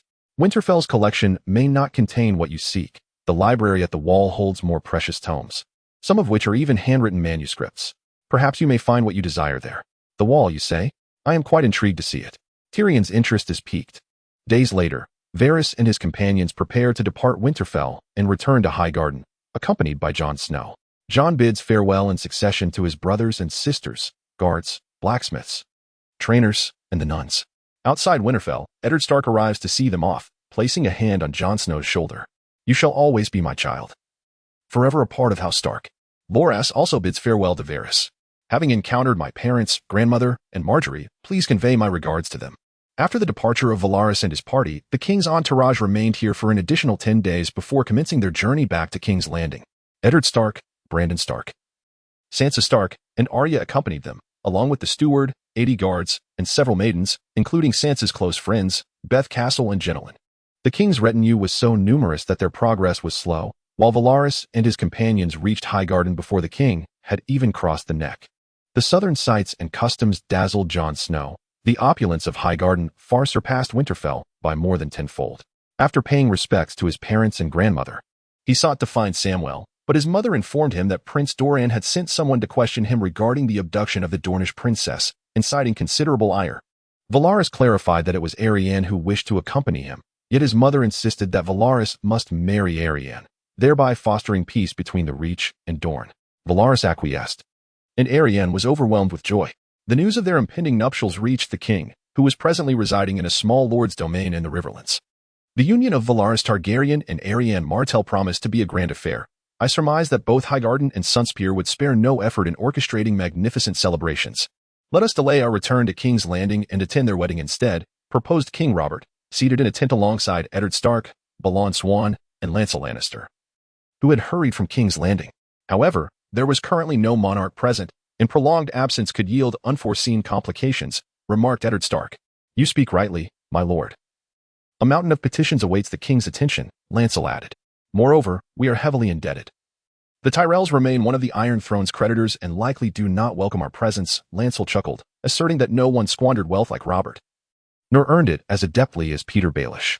Yet, it is crucial to heed the voices of our vassals. You are all aware of the wealth of the Reach, and for the past decade, they have supplied over 80% of the food and wine for the entirety of Westeros. My attendance at the wedding would signify respect toward them. You are correct, Your Majesty. I support your decision, Balon Swan declared. Typically, a captain of the guard would refrain from voicing an opinion. However, with Robert absent from King's Landing and his forces diminished, Balon felt compelled to speak. See? Even Ser Balon supports my decision. I have resolved to go to Highgarden.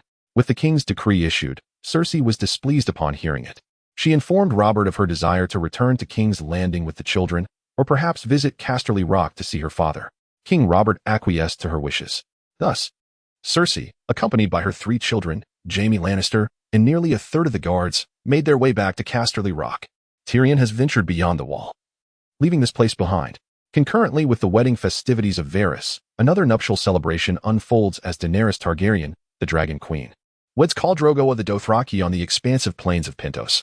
The Dothraki, valuing the witness of the heavens and earth, have erected a simple open-air banquet. Seated at the highest point, Daenerys and Khal Drogo partake in primitive fare that nearly nauseates her. Fortunately, there are also delectable dishes from Pentos and exquisite wines from Dorne. This occasion marks the first time Daenerys has received an abundance of gifts, presented with an array of wondrous treasures and local specialties. Drogo's 3 bloodriders offer whips, curved blades, and longbows crafted from dragonbone. Ser Jorah Mormont presents her with several tomes, kneeling before Daenerys. Your Grace, the wife of Khal, I hope you find joy in my gifts, which include Blood and Fire, the history of House Targaryen, the reckoning of 4 kings, dragons, worms, and winged beasts, divergent evolutions, and a compendium of dragons. Daenerys is overjoyed to accept these offerings. Born into a time when the Targaryen dynasty had already fallen, she possesses no memories of her lineage save for a few words from Viserys, who spent but 8 years in King's Landing. I adore them, thank you, Ser Jorah. Daenerys beams, her first smile of the day. Illyrio presents her with 3 dragon eggs, eliciting another smile from Daenerys as she gazes upon the differently hued eggs, 1 black, 1 green, and 1 platinum. My lord, where do these dragon eggs originate? Daenerys inquires. I believe the answer lies within the book. Illyrio chuckles, gesturing to Blood and Fire. Is that true, Ser Jorah? Your Highness. It is chronicled in Blood and Fire that Alysanne Valerion of the Isle of Tears pilfered 3 dragon eggs from Princess Relia and sold them to the Sea Lord of Braavos, who rewarded her handsomely with gold. She used this fortune to construct a ship, the Sun Chaser, and recruited sailors to embark on a journey west, ultimately disappearing without a trace. Ser Jorah explains. What a courageous lady she must have been, Daenerys remarks. The Sunset Sea remains uncharted, yet many brave souls have dared to challenge its mysteries. As Daenerys idly peruses the compendium of dragons, she is struck by the image of the Black Dragon on the first page. Balerion the Black Dread, the legendary ancient deity of Valyria. For reasons unknown, her gaze drifts to the adjacent black dragon egg, and a thought stirs within her. An inner yearning for the resurrection of the Black Dread.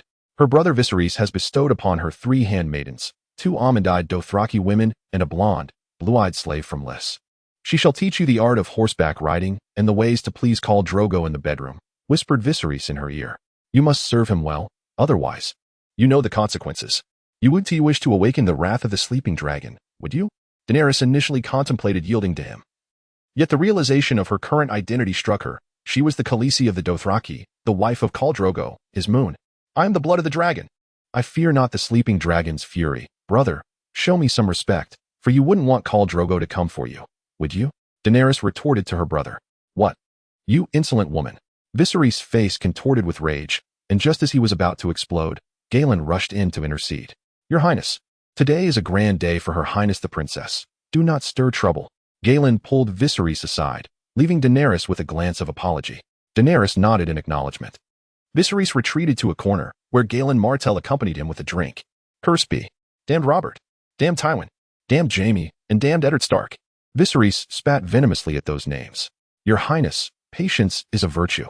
Rome wasn't built in a day, and even the most persistent drops of water can wear away stone.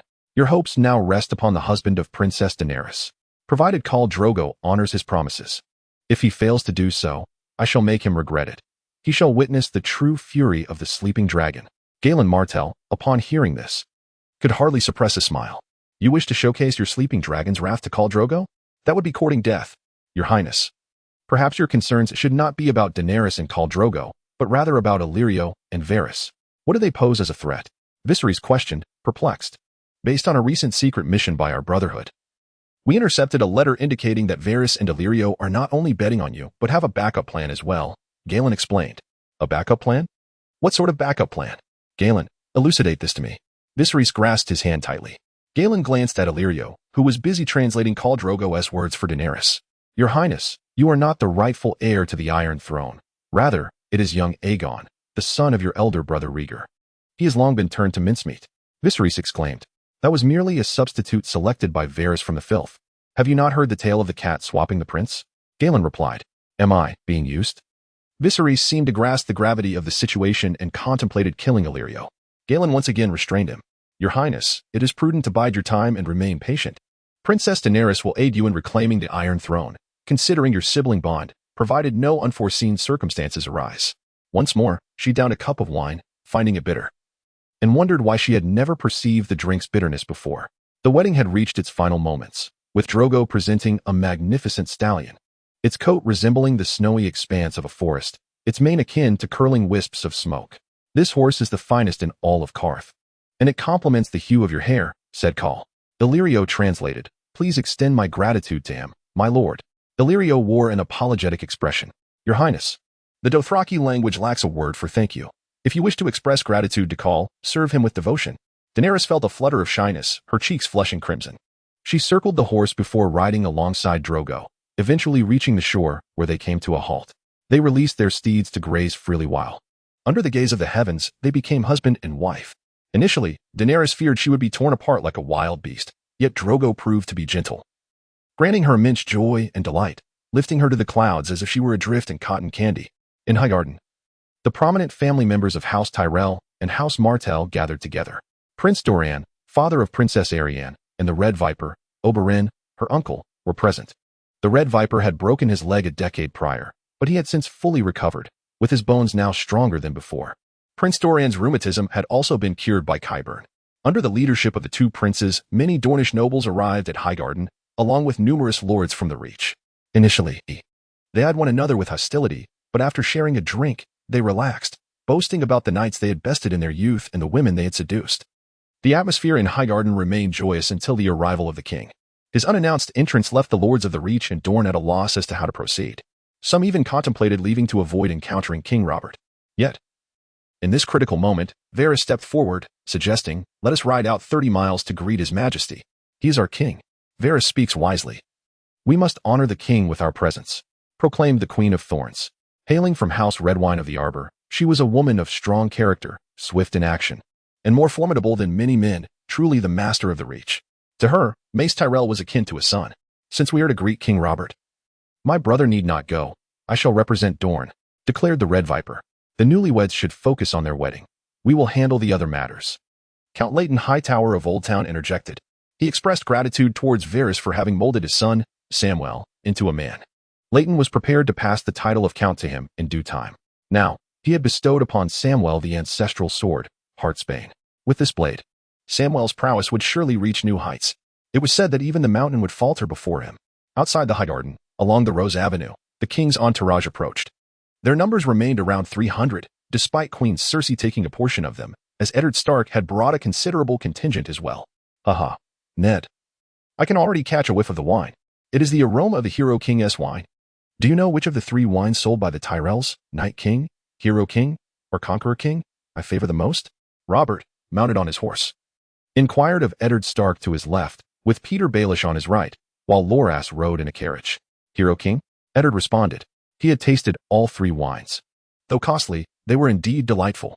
The Night King was sweet and crisp, the Conqueror King was sharp as a knife's edge, and the Hero King was renowned for its potent fragrance, often referred to as the scent that reaches 10 miles and the drink that leads one astray due to the frequent inebriation it induced.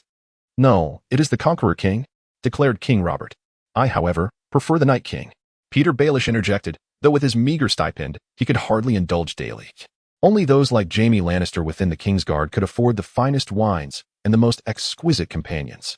Over the years, the Tyrell family has amassed wealth rivaling that of Casterly Rock.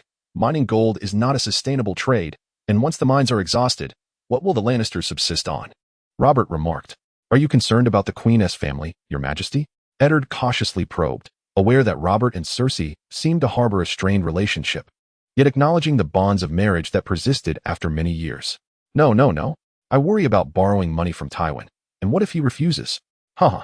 Shall I summon Lord Tywin to my aid? Haha. King Robert laughed heartily. Chapter 42. The wedding of Highgarden. Sansa Stark, at heart, was a southern maiden. Despite having been born in Winterfell as the eldest daughter of Lord Eddard Stark, she lacked for nothing, living comfortably in the ever-warm Winterfell, blissfully unaware of the North's perils. At least in terms of its harsh environment. She longed for the days of spring and summer, when gentle breezes would caress her hair, making her feel as if she had stepped into paradise. Highgarden in the Reach was a veritable utopia, adorned with vast fields of flowers and grasses, lush woods, and flourishing flora. The inhabitants thrived peacefully, with no need for locks at night and little loss of belongings. Along the journey, Sansa heard many tales about House Tyrell. They had surrendered to King Aegon and were granted the lands and title formerly held by the Gardner family. The Queen of Thorns ruled the Reach, commanding respect from all. From the Arbor to Highgarden, with even the Duke of Mace Tyrell yielding to her authority. In Sansa Stark's eyes, this legendary woman was comparable to the Red Queen, Rhaenys. The current Tyrell siblings were noteworthy. One had become a mercenary across the narrow sea, the valiant Garland Tyrell, while another served within the Kingsguard, the renowned knight Loras Tyrell. There is also a Margaery Tyrell, 2 years her senior. When Sansa first laid eyes on Margaery, she was struck by her beauty, feeling that they were almost equals in grace. Sansa, too, held a firm confidence in her own allure. The impending marriage is that of Willas Tyrell, whose bride will be Princess Arianne from Dorne. "Sister, look what I have found. This is quite the treasure." Sansa Stark was gazing through her window at the knights below as they removed their armor in preparation for the festivities when Arya suddenly dashed into her room, brandishing a firecracker. "Firecracker? Arya, what are you planning to do?" Sansa felt a twinge of fear, apprehensive that her sister might hurl the firecracker in her direction. "Haha. I pilfered this from the storeroom. The gardens here are as accessible as those in Winterfell." Arya brushed the dust from her nose. A trend had emerged at Highgarden a few years prior, wherein fireworks were set off during weddings. However, we in the North have yet to adopt such customs. "I overheard a servant say they prepared 10 tons of firecrackers," Arya exclaimed, looking at Sansa. "What purpose do 10 tons of firecrackers serve? Can they not merely be used for their sound?" Sansa replied. "Are the knights prepared? Is the competition about to commence?" she inquired. "There are still 2/4 of an hour remaining, but father sent me to bring you out to meet the noble maidens of other houses. Come on." Sansa Stark, donned in a pale red gown, took Arya's hand and descended the stairs. Arya was dressed as a servant, as Eddard Stark had instructed her to serve as a squire to Bran. Since Bran was generous with his resources, Arya did not mind pouring wine or tending to his horse. Highgarden did not host a traditional tournament, but instead held a similar competition, which Willas referred to as a grand athletic event. The contests were divided into 6 categories: running, weightlifting, high jump, javelin, shot put, and archery. After listening intently to Willas's detailed description, King Robb himself decided to participate in the weightlifting and shot put events, aiming to claim 2 championships for all to witness. Participants in the competitions had to be knights or their squires, with over 800 competitors, even after filtering. The entire wedding venue transformed into an arena of contests. Several nobles occupied the finest seats, and with King Robb competing, Loras, as a member of the royal family, engaged in conversation with the guests. The tables overflowed with exquisite food and wine as Loras took a bite from an apple and glanced toward Prince Oberyn Martell. "Your Highness, where has your brother gone?" he inquired. "The Red Viper is absent, his whereabouts unknown," Oberyn replied with a smile. "He has gone to compete. He shows little interest in anything else but javelin. He is the mightiest spearman in Dorne, perhaps the strongest in all of Westeros. Who could rival him?" "Oh, I see. He seeks to establish his prowess, to demonstrate Dorne's strength to the assembled knights and lords." Loras chuckled. "The loyal attendants of Eddard Stark have largely gone to participate in the competition. The hardy men of the north, accustomed to hardship, can run significantly faster than their southern counterparts. In the deep snow, they traverse as if burdened. Yet upon reaching solid ground, their speed surpasses that of others. Many knights from the Vale, having grown up amidst towering mountains, possess remarkable stamina as well. The individuals from the Reach may be diminutive in stature, yet their agility is unparalleled. Their lighter weight allows them to leap higher than most. Some from the Westerlands have also arrived, including the formidable Mountain, whose presence instills trepidation among the weightlifting competitors, for none possess the confidence to rival his strength. Samwell has also entered the fray of weightlifting and shot put. The arrival of Velaris and Illyrian has elicited cheers from the crowd, particularly from the citizens of Highgarden. As the Tyrell family has been hosting a lavish feast for 3 consecutive days, welcoming all to partake, Mace Tyrell, accompanied by his lady wife, presented the newlyweds to the Archbishop, who, apart from the one from King's Landing, also hails from Oldtown. The Archbishop bestowed blessings upon Velaris and Illyrian as they jointly praised the father and the mother. Following the ceremony, it was still midday, thus not yet time for the bridal chamber. The competitions commenced. Balistan, esteemed for his integrity, served as the judge, brandishing a gong as he observed the participants at the starting line. With a resounding clang, the crowd surged forward. A small lad emerged victorious. When Balistan summoned him, he inquired, "Child, how old are you?" "I am 13. From Flea Bottom." In truth, he was a pickpocket, having honed his swift feet from evading pursuers, which granted him the coveted first place. This chapter is not yet complete. Please turn to the next page to continue enjoying the riveting content. For a noble privilege, a 7-day ad-free reading card is available for all registered users at no cost. In the weightlifting contest, King Rebar, Samwell, and the Mountain competed until the final moments. The champion, runner-up, and third place were determined among the 3. As anticipated, Rebar placed third, with Samwell securing second, while the champion hailed from the Mountain. In archery, the victor was a hunter, while the javelin champion was claimed by the Red Viper. Samwell triumphed in shot put, with King Rebar following in second. The high jump champion was a sailor from Oldtown, who spent much of his life aboard a ship, often accompanied by a monkey that leapt about. And he too would join in the playful pursuit of the creature. As the competitions concluded, night fell. Prior to entering the bridal chamber, it was customary for the husband to assist in disrobing the women, and likewise, the wife was to be undressed by the men. However, when a group of boorish men approached Illyrian's chamber, they were met with the sight of the Red Viper and his daughters, armed and ready. "Let us forego these antiquated traditions," Oberyn declared. "Forbid what?" retorted a man from the north. "Are we not allowed to look? Would you like to see my gun?" Red Viper Oberyn inquired.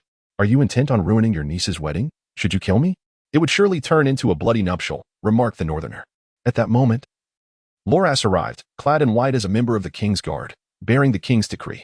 "The King has commanded that henceforth, no disturbances shall be permitted during the wedding night, starting with Velar's wedding." "What? That rotund Loras would issue such a command?" someone questioned. "To address the king by his first name is unforgivable. Take him before the king for judgment." The farce came to an end as Velar, lying in bed, felt Arianne stir awake. "From this day forth, we shall be united in heart, never to part," Velar proclaimed. "I shall bear you several fine sons." Arianne replied with a smile. Chapter 43. The sports tournament. King Robert and his entourage had lingered too long at Highgarden, prompting Varys and Pycelle and King's Landing to send letters urging their return. Reluctantly, Robert departed Highgarden, as did Sansa Stark, who had made several good friends there, including Margaery Tyrell and Oberyn Martell. "Farewell, Highgarden," Sansa thought to herself as she boarded the carriage to follow the king's procession. After a fortnight of travel, the royal convoy finally reached King's Landing. Upon entering the city, Sansa felt that it paled in comparison to Highgarden, the air thick with the stench of horse urine, reminiscent of the Dothraki lands. Nonetheless, Sansa remained hopeful about marrying Prince Joffrey and becoming queen soon. Brandon Stark became a squire to Baelish, while Arya Stark served as a cupbearer to Loras, as Eddard wished for them to learn the ways of nobility. As the Prime Minister settled in, Eddard was summoned by Loras. "Lord Eddard, we are to attend a small council meeting. This is your debut. Do her something presentable," Loras advised. "Very well. You go ahead. I shall follow shortly," Eddard replied. He then retrieved a fine black silk garment, donned it, and gazed into the mirror. "I do not know how the other lords may appear, but this is how I, Eddard Stark, present myself." Upon entering the council chamber, several individuals awaited him. Loras, the Minister of Justice; Pycelle, the Grand Maester; Beerys, the Minister of Finance; Varys, the Master of Whisperers. The Admiral Stannis had departed King's Landing, leaving the Kingsguard captain, Baelish, to protect King Robert. After exchanging greetings with each, Eddard inquired, "What shall we do next? Does Robert have any directives?" "Indeed, my lord," Varys replied, producing a letter from his cloak and presenting it to Eddard. "This Robert?" Eddard chuckled. "The king, having participated in a sporting event at the Highgarden, desires to organize a similar occasion in King's Landing, believing that such competitions, devoid of mortal peril, are far superior. He feels that they should be promoted widely. What do you think?" Eddard Stark scanned the assembly. As a first-hand participant in the Highgarden sports tournament, "I believe that Varys has initiated a groundbreaking endeavor, comparable to the time when Queen Alysanne hosted the ladies' court," remarked Willas Tyrell, "to determine who possesses greater strength, swiftness, precision in archery, and accuracy in javelin throwing without bloodshed is indeed preferable," asserted Loras. "I concur," stated Peter Baelish, who had been recommended as the Master of Coin by Jon Arryn, hailing from the smallest noble house in the Vale, though the Fingers Peninsula is his homeland. Baelish grew up in Gulltown, harboring affections for Caitlyn Stark, and has suffered grievous injuries at the hands of Brandon Stark, nearly losing his life. Known as Littlefinger, Baelish possesses a keen acumen for finance and recognizes the potential profitability of sporting events, contemplating the establishment of betting pools to capitalize on the occasion. "I too express my agreement," declared Pycelle. "Agreed," echoed Varys. "In that case, we shall proceed as per the king's wishes." The king also stipulated that the ultimate victor, should he be a commoner, would be granted knighthood, and if he were already a knight, he would receive a gold medal. The runner-up would receive a silver medal, while the third-place contender would be awarded bronze. This arrangement could significantly reduce expenses. Upon hearing King Robert's additional intentions, several other lords exhibited expressions of disbelief. Could this truly reflect Robert's will? Surely, Eddard Stark would not dare to misrepresent the king's decree. "Ahem, my lord Eddard, might we have a glimpse of the letter?" inquired Grand Maester Pycelle, stroking his beard. "Of course. Here you are." Eddard Stark handed over the letter, and the others huddled together to read. It bore Robert's handwriting. It appeared he was indeed undergoing a transformation, which was a positive sign, Loras remarked. "Indeed.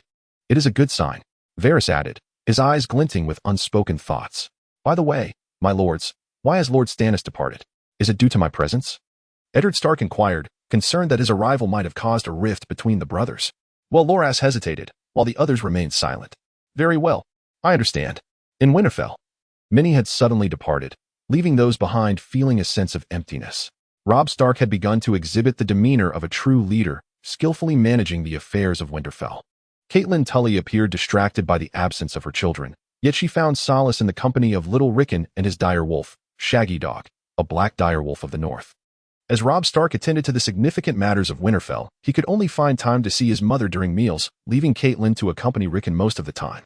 One night, Caitlyn Tully was reading a book published by the Citadel entitled Knights of the Seven Kingdoms to Rickon, weaving tales of chivalry and valor. As the tall Sir Duncan was appointed as the formidable guardian, an uproar echoed from outside. What was happening? Caitlyn Tully pushed open the window and beheld the tower ablaze. It was the residence of Master Luwin, housing nearly all the tomes of Winterfell. "Rickon, stay here. I shall go investigate," Caitlyn declared before departing. Young Rickon felt an inexplicable surge of fear as he watched his mother leave the door ajar. He considered shutting it, but, as he approached, a shadowy figure abruptly entered. Clutching a sharp dagger, the figure glanced at Rickon. "Ah, there you are. It seems I have misjudged my target. Where has she gone?" Rickon was oblivious to the identity of this intruder and the purpose of their visit. Terrified, he edged towards the corner of the room, soon realizing he had nowhere left to retreat.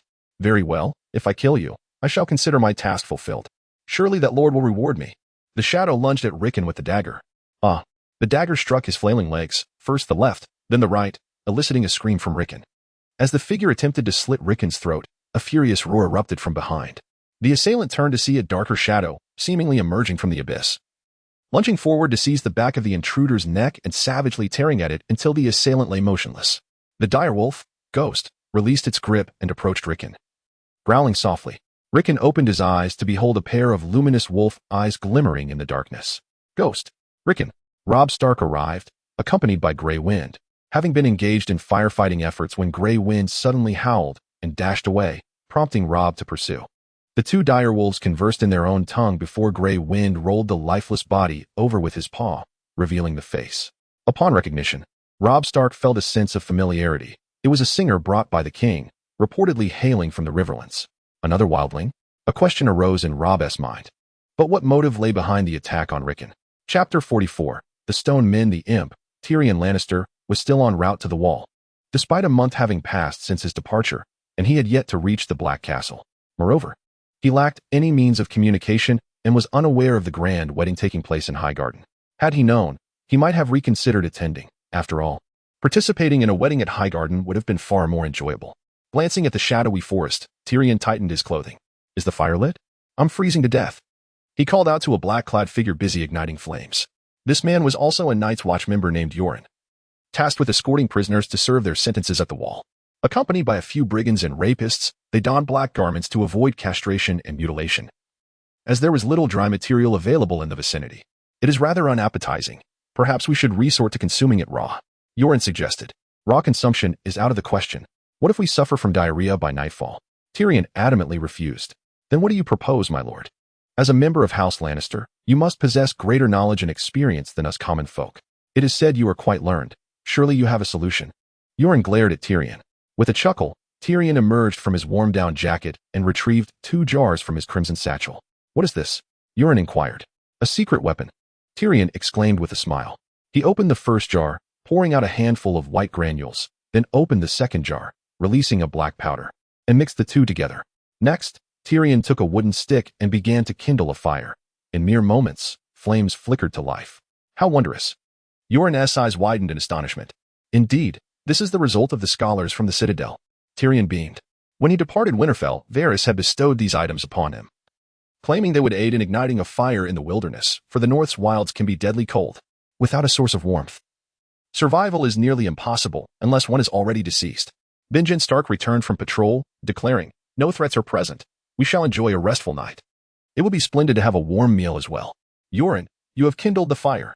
Indeed, I doubted you would succeed, given the dampness of the woods. Though it is still late summer, the sun remains warm, Benjen remarked. No, it was he who ignited the fire. Yoren pointed at Tyrion. Tyrion wore a proud expression, his large visage evoking amusement. At Winterfell, Rickon lay in bed, still asleep, suffering from a high fever that flushed his cheeks. Caitlyn Tully remained by his side, whispering, "My son, madam, the situation is dire. Rickon is too young, merely 3 years old. His bones are not yet sufficiently strong." The dagger wielded by the assailant was forged from sharp Valyrian steel, which has inflicted severe damage upon his legs, affecting skin, muscle, and sinew. I recommend amputation. Maester Luwin arrived with a knife, saw, alcohol, hoppy water, and bandages. What? Amputation is out of the question. My son must not become a cripple, Caitlyn exclaimed. Her hair disheveled, resembling a madwoman. But the wound has begun to fester. If left untreated, it may pose a threat to his life, Maester Luwin cautioned. No, that cannot happen. Rickon cannot be maimed, Caitlyn asserted. Mother, which is more important, his legs or his life? Surely, his life takes precedence over a mere limb. Robb Stark burst in, accompanied by 2 direwolves, Grey Wind and Shaggy Dog. Among the 6 Stark children, each possesses a wolf, 4 of which are adorned in hues of gray, black, and white, while only 2 are of a singular color, Jon Snow's direwolf, a pristine white, and Rickon's shaggy companion, a deep black. Despite being a direwolf, Rickon's pet is oddly named a Shaggy Dog. Bring my mother out, commanded Robb Stark, acting as the lord of the castle, as he ordered his men to escort Caitlyn Tully back to his chamber. No, Robb, Rickon is my son. Caitlyn cried out in a tone as mournful as a condemned soul facing execution. Maester, proceed. Robb Stark glanced at Maester Luwin. With the assistance of his apprentice, Maester Luwin began the surgery on Rickon.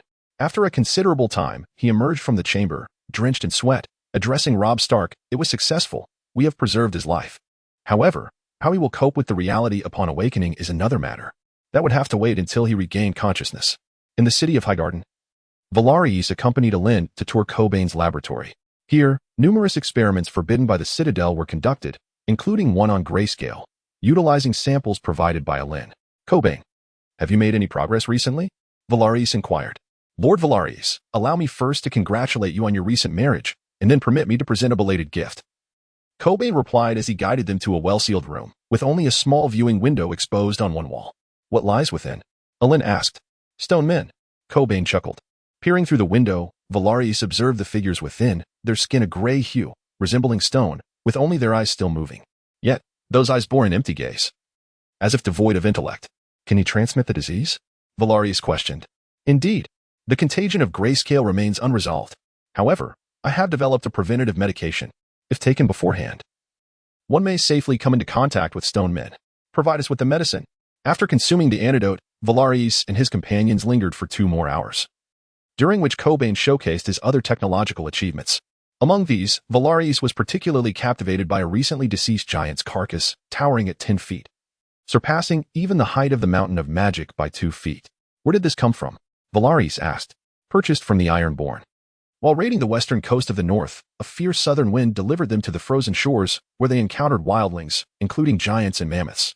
A minor skirmish ensued between the Ironborn and these 2 most savage races, resulting in the Ironborn's retreat, leaving behind dozens of corpses, along with 2 mammoth tusks and a giant's body. I also acquired 2 tusks, Cobain added, presenting 2 horns longer than his own stature, their marrow extracted, adorned with gold and silver filigree and Valyrian steel inlays. Dr. Marwyn named these 2 horns the Horn of Fury and the Horn of Slaughter. Excellent items, exclaimed Cobain. Velis, stroking the ivory exterior as white as jade, contemplated how to utilize these 2 horns. They then ventured into the chamber where the stone men were confined. Velis opened the door and stepped inside. What is his name, Cobain? If he lacks one, I shall bestow one upon him. It would be his honor, my lord Velis. Please, name him. Velis pondered for a moment, gazing at the man, whose appearance was as solid as rock and bore a grayish hue, and declared, from this day forth, you shall be known as Whitestone. Chapter 45, The Dance of the Dragons in Winterfell. Caitlyn Tully summoned Robb Stark, Ser Roderick, and Maester Luwin to the Godswood. What I am about to disclose must remain a secret. Do you swear to keep it thus? Caitlyn inquired as she regarded the group. We must swear to the old gods. Maester Luwin was the first to respond. I swear by the name of a scholar to the old gods. I swear by my lineage as a descendant of the Great King, said Theon. I swear by my ancestry as a son of the first men, declared Ser Roderick. I swear in the name of House Stark, asserted Robb Stark. Excellent. I believe the assassin intends to kill not Rickon, but rather me, Caitlyn stated. My lady, I do not understand. Roderick replied. What is his motive? Theon inquired. Could it be to compel Lord Eddard Stark to return to the north? Maester Luwin speculated. Why would the murderer seek to slay you? And who has sent him? Robb Stark asked, now clad in steel armor and a wolfskin cloak, adorned with a wolf's head on his shoulder. It must be the Lannisters.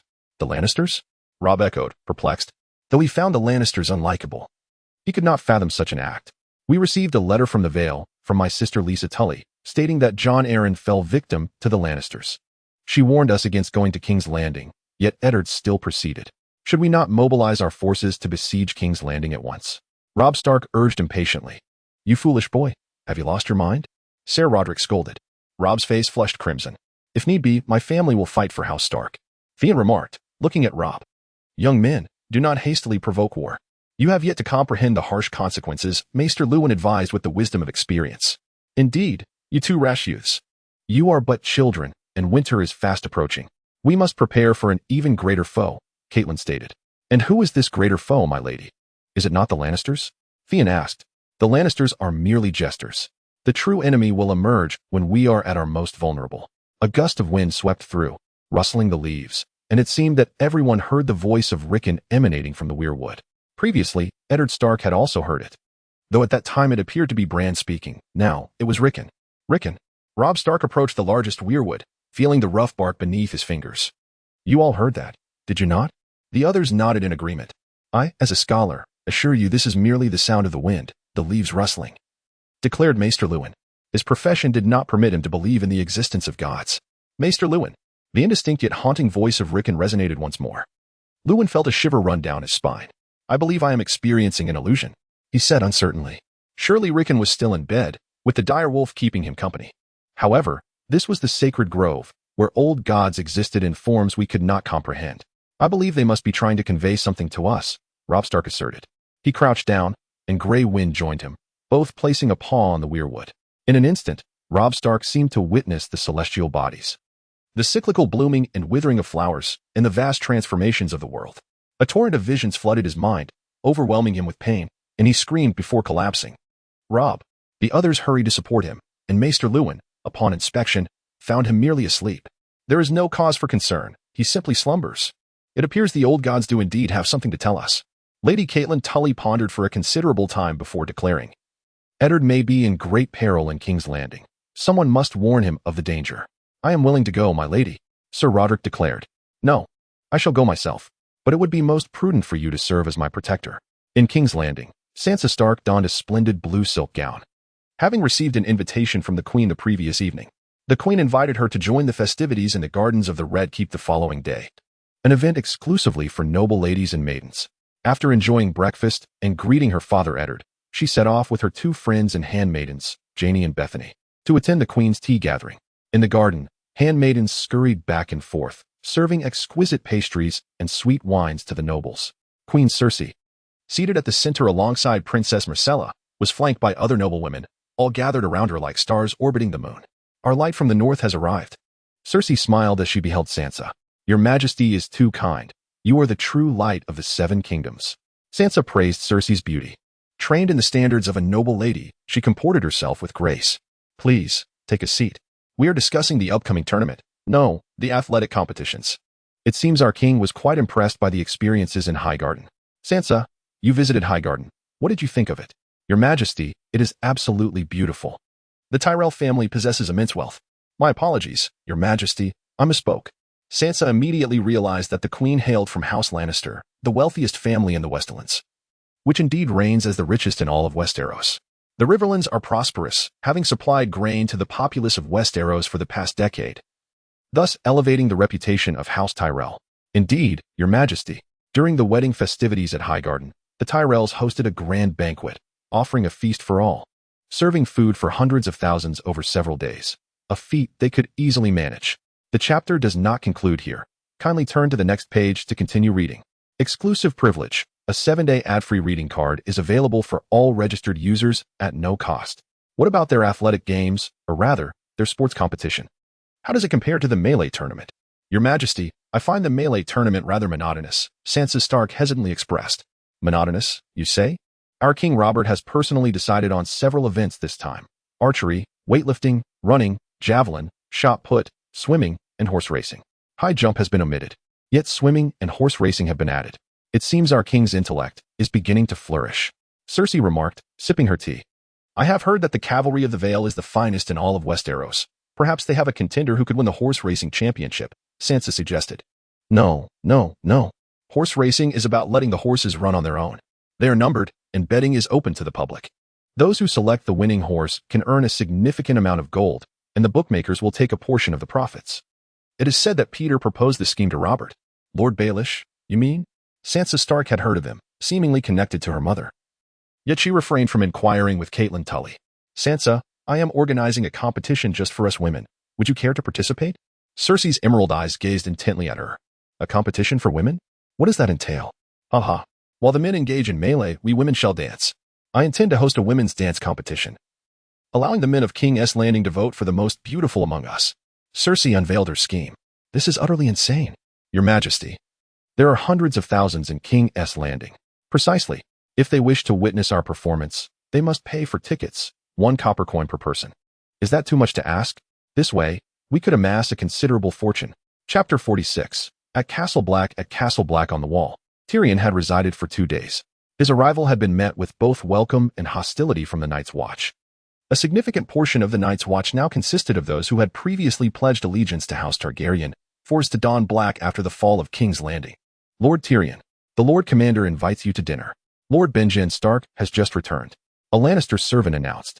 He, having accompanied Tyrion to this far-flung corner of the world, considered himself fortunate, as another servant had been taken by wolves on the journey. By the time they discovered the corpse, only bones remained, the flesh completely devoured.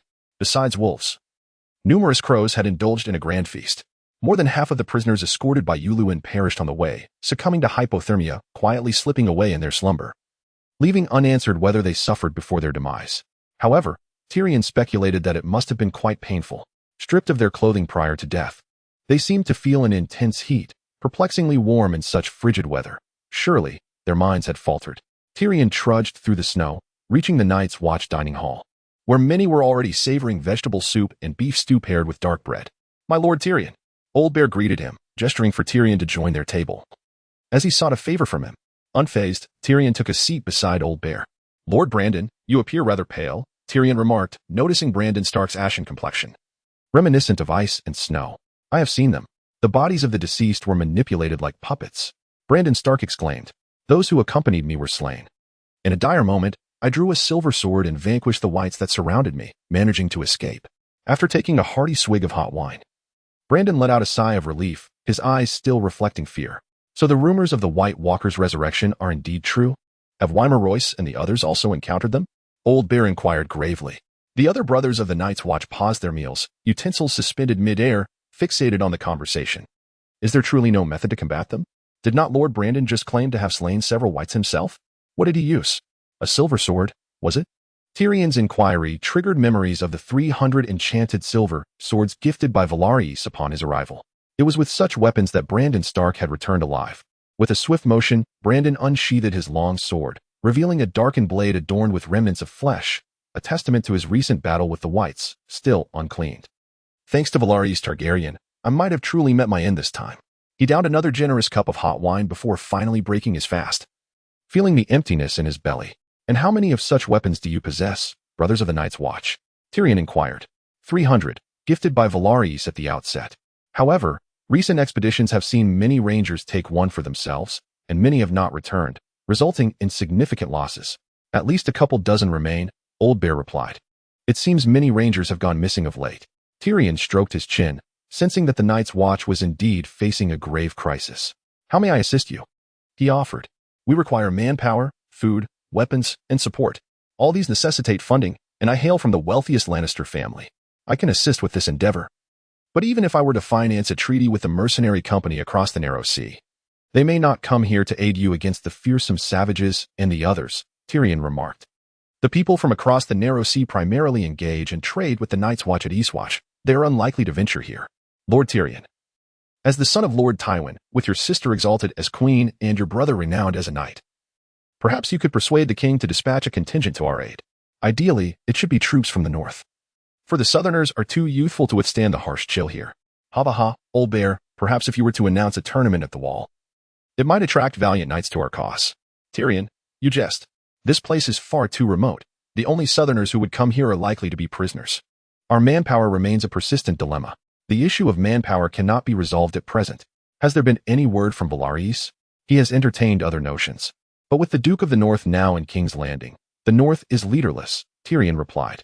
There is no guiding hand or voice of authority. Aspiring to the Wall necessitates presence in King's Landing. Upon my return, I shall counsel the king and the hand. He prepared to depart. For this was not a place for him to linger. He did not belong here. In King's Landing, within the Hand's Tower, Eddard Stark and his companions were dining. While outside in the courtyard, 3 direwolves were firmly chained. Among them, the lady was silent and composed. Sansa Stark tended to her with utmost care, often embracing her at night. The lady was the smallest of the trio. Summer belonged to Bran. He was not pure white, but a shade of gray, reminiscent of the Stark family sigil. Nymeria was Arya's wolf, larger than the others and notably fierce. Bran, Ser Barristan told me you are a commendable squire. He holds you in high regard. Eddard Stark remarked after finishing a cup of wine, wiping his mouth and glancing at his son. I am to become the future knight. Bran Stark, it is indeed an honor to serve alongside the valiant Barristan, Bran exclaimed with a grin. As for you, Arya, Lord Renly has not been shy in reporting your mischief, yet he seems quite fond of you despite your troublesome antics, Eddard observed, casting a glance at his younger daughter. Lord Renly is merely a dandy. Though handsome, he seems to have peculiar inclinations. I have yet to see him enter a lady's chamber. Yet he maintains close relations with some rather attractive male servants, Arya stated. Surely not. Lord Renly is so handsome. Could he truly have such issues? Sansa Stark's worldview appeared to shatter into fragments. Ahem, matters of the crown are best left undiscussed, and let us refrain from spreading rumors. Do you understand, Arya? Eddard fixed her with a stern gaze. I speak only the truth. These are facts, not gossip. Arya retorted defiantly. That may be so, but do not speak ill of him. Renly is the brother of Lord Loras. He is the Duke of Storm's End. If you find Lord Renly unappealing, I could arrange for you to serve as the cupbearer to Lord Paxter. He is an elderly gentleman who spends his days reading, writing letters, and napping nothing more. Never mind. Lord Paxter is quite advanced in age, and I would rather not spend my time in his company. Lord Renly, on the other hand, is quite generous. Just look at the 10 golden dragons I received from him. Aelia produced her purse, revealing a collection of gleaming golden dragons, one side adorned with a dragon's head, the other bearing the likeness of the king. Chapter 47. The Dreamwalker Daenerys gazed across the boundless expanse of the Great Plains, contemplating that this was the realm of the Dothraki, the land of Khal Drogo, and indeed, her own domain. casting a glance behind her. She observed countless Dothraki advancing. Though some appeared disorganized, they possessed a clear purpose. Their destination was V's Dothrak. Daenerys and Khal Drogo were to receive a prophecy there regarding the auspiciousness of launching an assault on the continent of Westeros. Khaleesi. Ser Jorah Mormont approached her on horseback. Lady Daenerys. She greeted him warmly. Khaleesi, I have dispatched my lieutenant, Boros, to negotiate with 2 additional mercenary companies. Perhaps they too shall soon join our ranks. Oh, which 2 mercenary companies? Daenerys inquired. They hail from Westeros, much like our own company of the Cat. One is known as the Pack, and the other as the Windbreakers. They were formed from the remnants of the winter wolves that came down from the north after the Dance of the Dragons. Are they not the former followers of Cregan Stark? Daenerys recalled having read about the history of House Targaryen in the tome Blood and Fire published by the Citadel. Indeed. Khaleesi, you are a descendant of Daemon and Rhaenyra, and Cregan was a supporter of the Blacks. Thus, they may very well lend their support to you. It has been over 150 years, Ser. Their ranks have been replenished time and again. How could they still support me? The Targaryen family has already lost Dragonstone and the Iron Throne, as well as King S. Landing. Daenerys' voice was heavy with melancholy. Khaleesi, for one who yearns to return home, hope is far more vital than despair. Moreover, you have Khal Drogo, a powerful husband by your side. At the mention of Khal Drogo, Daenerys' expression became one of unspoken complexity. Since their marriage, they had scarcely exchanged more than 10 words. Typically, Khal Drogo spent his days with the Blood Riders, hunting and slaying foes, severing the heads of enemies. It was only at night, upon returning to their tent, that he unleashed the day's frustrations upon Daenerys. Each day left her utterly exhausted. Furthermore, having never ridden a horse before, her inner thighs were riddled with blisters and swelling. Khaleesi, you are the true heir of the dragons. You must not succumb to despair, as long as you can secure Khal Drogo's assistance. You shall cross the narrow sea and confront the 7 kingdoms to reclaim your rightful Iron Throne. And what of my brother? Daenerys asked. Having reclaimed the Iron Throne, who shall occupy it? Viserys is indeed a descendant of the true dragons. Perhaps his progeny could unite with yours, thereby ruling the 7 kingdoms. The dragon has 3 heads. Daenerys, do not forget this phrase. It seems Daenerys was struck by a thought. She commanded her guards to halt and approach the cart that contained the dragon eggs alone. Upon opening the box, she revealed 3 dragon eggs within. Grasping the central black egg, Daenerys sensed a warmth emanating from it. For a fleeting moment, it felt as though she were cradling a piece of burning coal. Yet, it was not uncomfortable. Rather, it was a perfect warmth. I am the heir of the true dragons. That night, Daenerys dreamed of soaring through the skies upon the back of Balerion, with the earth sprawling beneath her feet. She beheld herds of cattle and sheep galloping freely, verdant trees carpeting the land. She witnessed a tournament in King's Landing, distinctly different from the just she had heard about. In the far northern reaches, she saw a colossal wall of ice, fortified by magic, resembling an insurmountable chasm. Beyond lay a mist-laden expanse where the undead roamed, each embodying a flicker of life. Black ravens clashed with the wildlings, their weapons proving futile. However, some wielded silver swords that vanquished a portion of the frigid corpses. On the western coast of Westeros, sea monsters emerged from the depths, inciting a tempest that claimed lives. The golden lion began to fade, ultimately transforming into a stone beast. A sunflower blossomed, radiating warmth and hope. In the woodlands, 3 slain deer lay, each with a peculiar demise. Newly hatched eaglets, fearful of leaping from the cliff to spread their wings, remained nestled in their nest, nourished by their mother. Yet, a venomous serpent lurked in the shadows. Fixated on the pair, a pack of wolves, once united, dispersed into solitary wanderers, scattered across the land. As Daenerys turned her gaze towards the shores of the narrow sea, she beheld numerous deities worshipped in Bravos, along with a grand crimson door from which emerged an elderly knight leaning on a staff. In Pintos, a child concealed himself, dyeing his silver hair to black. Upon awakening, Daenerys found it was already 1:15 noon. She consumed a morsel of bread and honey, then called to a nearby handmaiden, "Please summon Ser Jorah Mormont." Shortly thereafter, Ser Jorah arrived, clad in dark green armor, his cloak adorned with pale yellow roses and black crosses. "Ser, I had a dream." Daenerys recounted the vision of the previous night. "Congratulations, Khaleesi. You must be the dreamwalker of House Targaryen. What you experienced was a dragon dream." Ser Jorah chuckled. "A dragon dream?" Daenerys inquired, her expression one of confusion. "Indeed. Once, the Targaryen family managed to escape before the cataclysm of Valyria, thanks to Visenya Targaryen, who foresaw the impending doom 12 years prior. Thus, her father liquidated their assets and, accompanied by his siblings and 5 dragons, sought refuge on Dragonstone. However, the meaning behind what I witnessed remains elusive to me," Daenerys confessed, her expression still clouded with confusion. Perhaps we could seek the counsel of a red priest. Are they known to you, Khaleesi? The followers of the Lord of Light, the people of Rawler. Indeed. A powerful red priest possesses the ability to discern truth from flames, to glimpse into the past and future. Might we not invite one? Yet, I am not Azor Ahai. I am not the prophesied prince, said Daenerys. Khaleesi, you were born on Dragonstone, amidst the storm. Perhaps once you hatch the dragon eggs, the red priest will come to serve you. Dragon eggs. Daenerys glanced at the 3 dragon eggs, lavishly wrapped in silk. A dragon has 3 heads, she declared. Yet, I am but one person. Even with Viserys, we are only 2. Who would the third be? Daenerys recalled the boy she had seen in Pentos, dyeing his silver hair. Why did he dye his hair? He resided in Pentos, even within Illyrio's palace, yet she had never met him. Was Illyrio concealing something from her? Daenerys pondered. Chapter 48. Sibling discord upon realizing her potential to dream of dragons. Daenerys reduced her writing time, striving to spend more moments in her tent, hoping to witness more visions. However, Drogo remained reticent, their exchanges hardly constituting a complete dialogue. After all, Daenerys spoke only High Valyrian and the common tongue, while Drogo conversed in Dothraki and some dialects of Valyrian, necessitating the need for a handmaiden to mediate their communications. Acknowledging the limitations of this arrangement, she summoned the slave Doria, a gift from Viserys.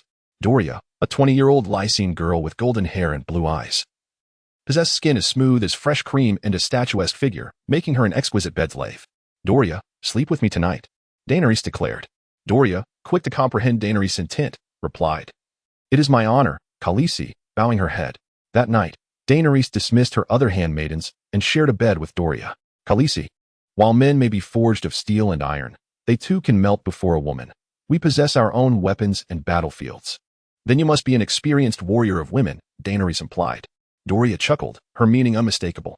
Soon after, Daenerys took the initiative. Thus, Khaleesi, employ the methods I have imparted to you to please Drogo. When he bestows upon you a child, you shall enter your battlefield. Childbirth is the greatest adversary of a woman. At dawn, Doria departed before Drogo returned. As Drogo entered the tent, Daenerys caught a whiff of wine. Today, Daenerys resolved to rebel. No, today we shall venture forth. Daenerys pushed Drogo, leading him outside, where the embers of a fire still smoldered. Under the gaze of all, Daenerys embraced her role as queen for the day. From that moment on, she adapted to the customs, riding alongside Drogo at the forefront of the Khalasar during the day to admire the beauty of the plains, and at night, they shared the same tent. As they reached the center of the Dothraki Sea, Daenerys felt a slight swell in her abdomen, prompting Doria to gently caress it and exclaim, Khaleesi, congratulations. You are with child by Drogo. How do you know it is a boy? Daenerys inquired. The essence of Drogo permeates your being. It must surely be a son. Daenerys smiled, gazing back at the Khalasar, finally feeling a sense of belonging, as if they were intertwined with her destiny. Let them halt. This is my command. No one is to depart until I decree otherwise. Now, Khaleesi, a Dothraki warrior questioned. He was one of the elite warriors Drogo had assigned to Daenerys, akin to her sworn bloodriders or the Kingsguard. Indeed now? Daenerys replied, approaching a small stream, flanked by 3 handmaidens, one of whom was teaching her the Dothraki tongue. In truth, Galen Tiller was also instructing Drogo and his bloodriders in the language of Westeros, as it would surely serve them well in the future. Daenerys' handmaidens carried a chest containing dragon eggs. Khaleesi, here. One handmaiden presented a black dragon egg with both hands, and Daenerys reached out to accept it. You do not feel any warmth, do you? Daenerys often posed this question. No, Khaleesi. The dragon egg is merely stone, not alive. How could it emit warmth? Everyone was aware of this. Everyone knows. Another handmaiden concurred. It is said that dragon eggs originate from the moon. Once, there were 2 moons in the sky, but one was too close to the sun and exploded, allowing dragons to absorb its flames, hence their ability to breathe fire, Doria explained. So dragons can fly because of the moon in the sky, correct? Daenerys mused. No, Khaleesi. The moon is the sun's bride. Drogo is the sun. And you're the moon. A Dothraki handmaiden replied. Cradling the dragon egg, Daenerys felt its temperature rising, as if it might indeed hatch. Yet, how to hatch it was something Viserys had never shared with her. In that moment, Daenerys recalled the adage, knowledge is power. Thus, she had her attendants retrieve the books that Galen Tiller had once gifted her. The Compendium of Dragons. Not this one, the Chronicles of the Four Kings. Not this one either. Finally, she found the manual on dragon hatching and rearing. Daenerys gazed with delight at the book in her hands, just as she opened the cover. Before she could even lay eyes on the first word, someone galloped in on horseback, visibly agitated. How dare you command me to halt? I am your king, your brother. Viserys spat furiously from his mount, raising his whip as if to strike Daenerys, only to find himself ensnared by a longer whip that coiled around his throat. His complexion swiftly turned from pale to a deep shade of purple. Shall we slay him, Khal? Inquired the master of the whip. No, release him. He is, after all, my brother. But take away his horse, let him follow us on foot. Daenerys commanded. Soon, someone led away Viserys' horse, leaving him to trudge alone through the dust behind the entire caravan of khalasar. By the time they set up camp and rested, Viserys arrived, staggering forward, his feet blistered, his garments torn by brambles, and his face and hair coated in dust and mud. Viserys spotted Galantir and Khal Drogo feasting on roasted meat, celebrating the successful hunt of a wild boar, a red-skinned brute as large as a horse. Several horses were injured before they managed to take it down. Drogo had now learned to speak basic Westerosi. Lord Galantir, here, take this front right trotter. Drogo offered the perfectly roasted, crispy tender pig's foot to Galantir. Without hesitation, Galantir accepted and began to devour it. Just as he swallowed his third mouthful, Viserys approached him. Lord Galantir, I wish to speak with you. Come here. Galantir nodded at the beggar king, excusing himself to Drogo before following Viserys behind a tent. Lord Galantir, are you my loyal subject? Does Highgarden still pledge allegiance to House Targaryen? Galantir wiped the grease from his mouth with a handkerchief, regarding the beggar king. Your grace, I have dispatched my deputy to recruit the Wolf Pack and the Stormbreakers. They are mercenary bands established by the followers of Cregan Stark after the Dance of the Dragons. Cregan Stark was loyal to your ancestors. Thus, they should remain loyal to you and to Princess Daenerys. Daenerys. Again, it is always Daenerys. Viserys exclaimed. I am the male heir to the Iron Throne. Daenerys is merely a woman. His voice was not loud, yet it carried the weight of his frustration.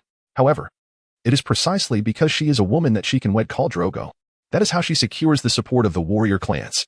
Otherwise, relying solely on a handful of mercenary bands would not suffice to conquer the continent of Westeros. Chapter 49. The defeat of Robb Galantir managed to persuade Viserys to abandon his misguided thoughts, reminding him of his solitary position amidst the Dothraki and the khalasar. Daenerys was Khaleesi, standing above all others. Not to mention, she was with child, bearing Khal Drogo's offspring.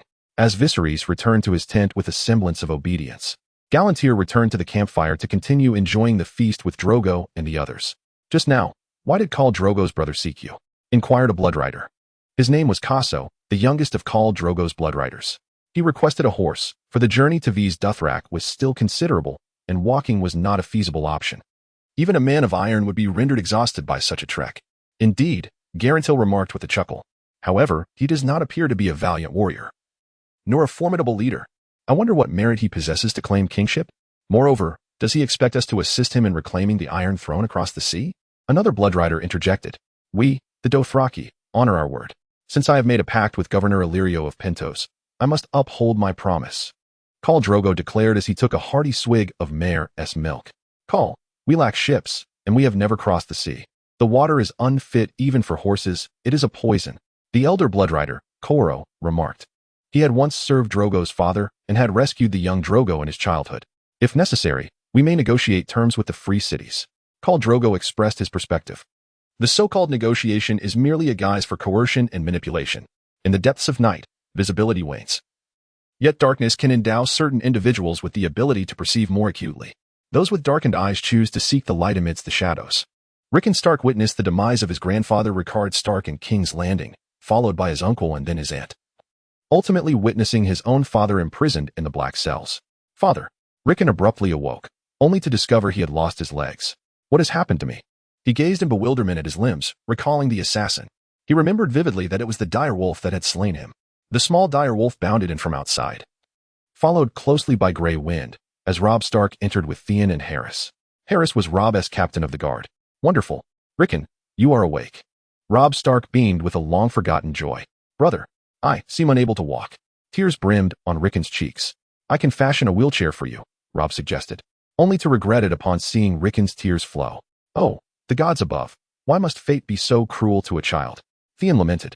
Perhaps our old gods lack the mercy of the Seven from the south. Otherwise, why must we dwell in this frozen wasteland while southerners bask in warm sunlight? Harris added. Enough. Say nothing further. Allow me to spend some time with my brother, Robb commanded. Theon and Harris departed. The brothers remained together throughout the afternoon until the sun began to set, at which point Maester Luwin approached. As he walked, the bells on his necklace jingled, and Rickon envied his functional feet, although they were aged. Robb, a few guests have arrived outside and wish to meet you and Rickon. Who are they? Robb Stark inquired as he helped Rickon don his garments. The Night's Watch, along with Tyrion Lannister, has returned. It appears he truly ventured to the wall. I hope he hasn't lost anything to the cold. Robb Stark chuckled. He was dining alongside the Night's Watch and Tyrion, having learned of Rickon's unfortunate fate. My dear boy, I am deeply sorry, but I possess a device that will allow you to move about as freely as before, Tyrion declared, producing a design blueprint specifically crafted for those with disabilities, originating from Prince Doran.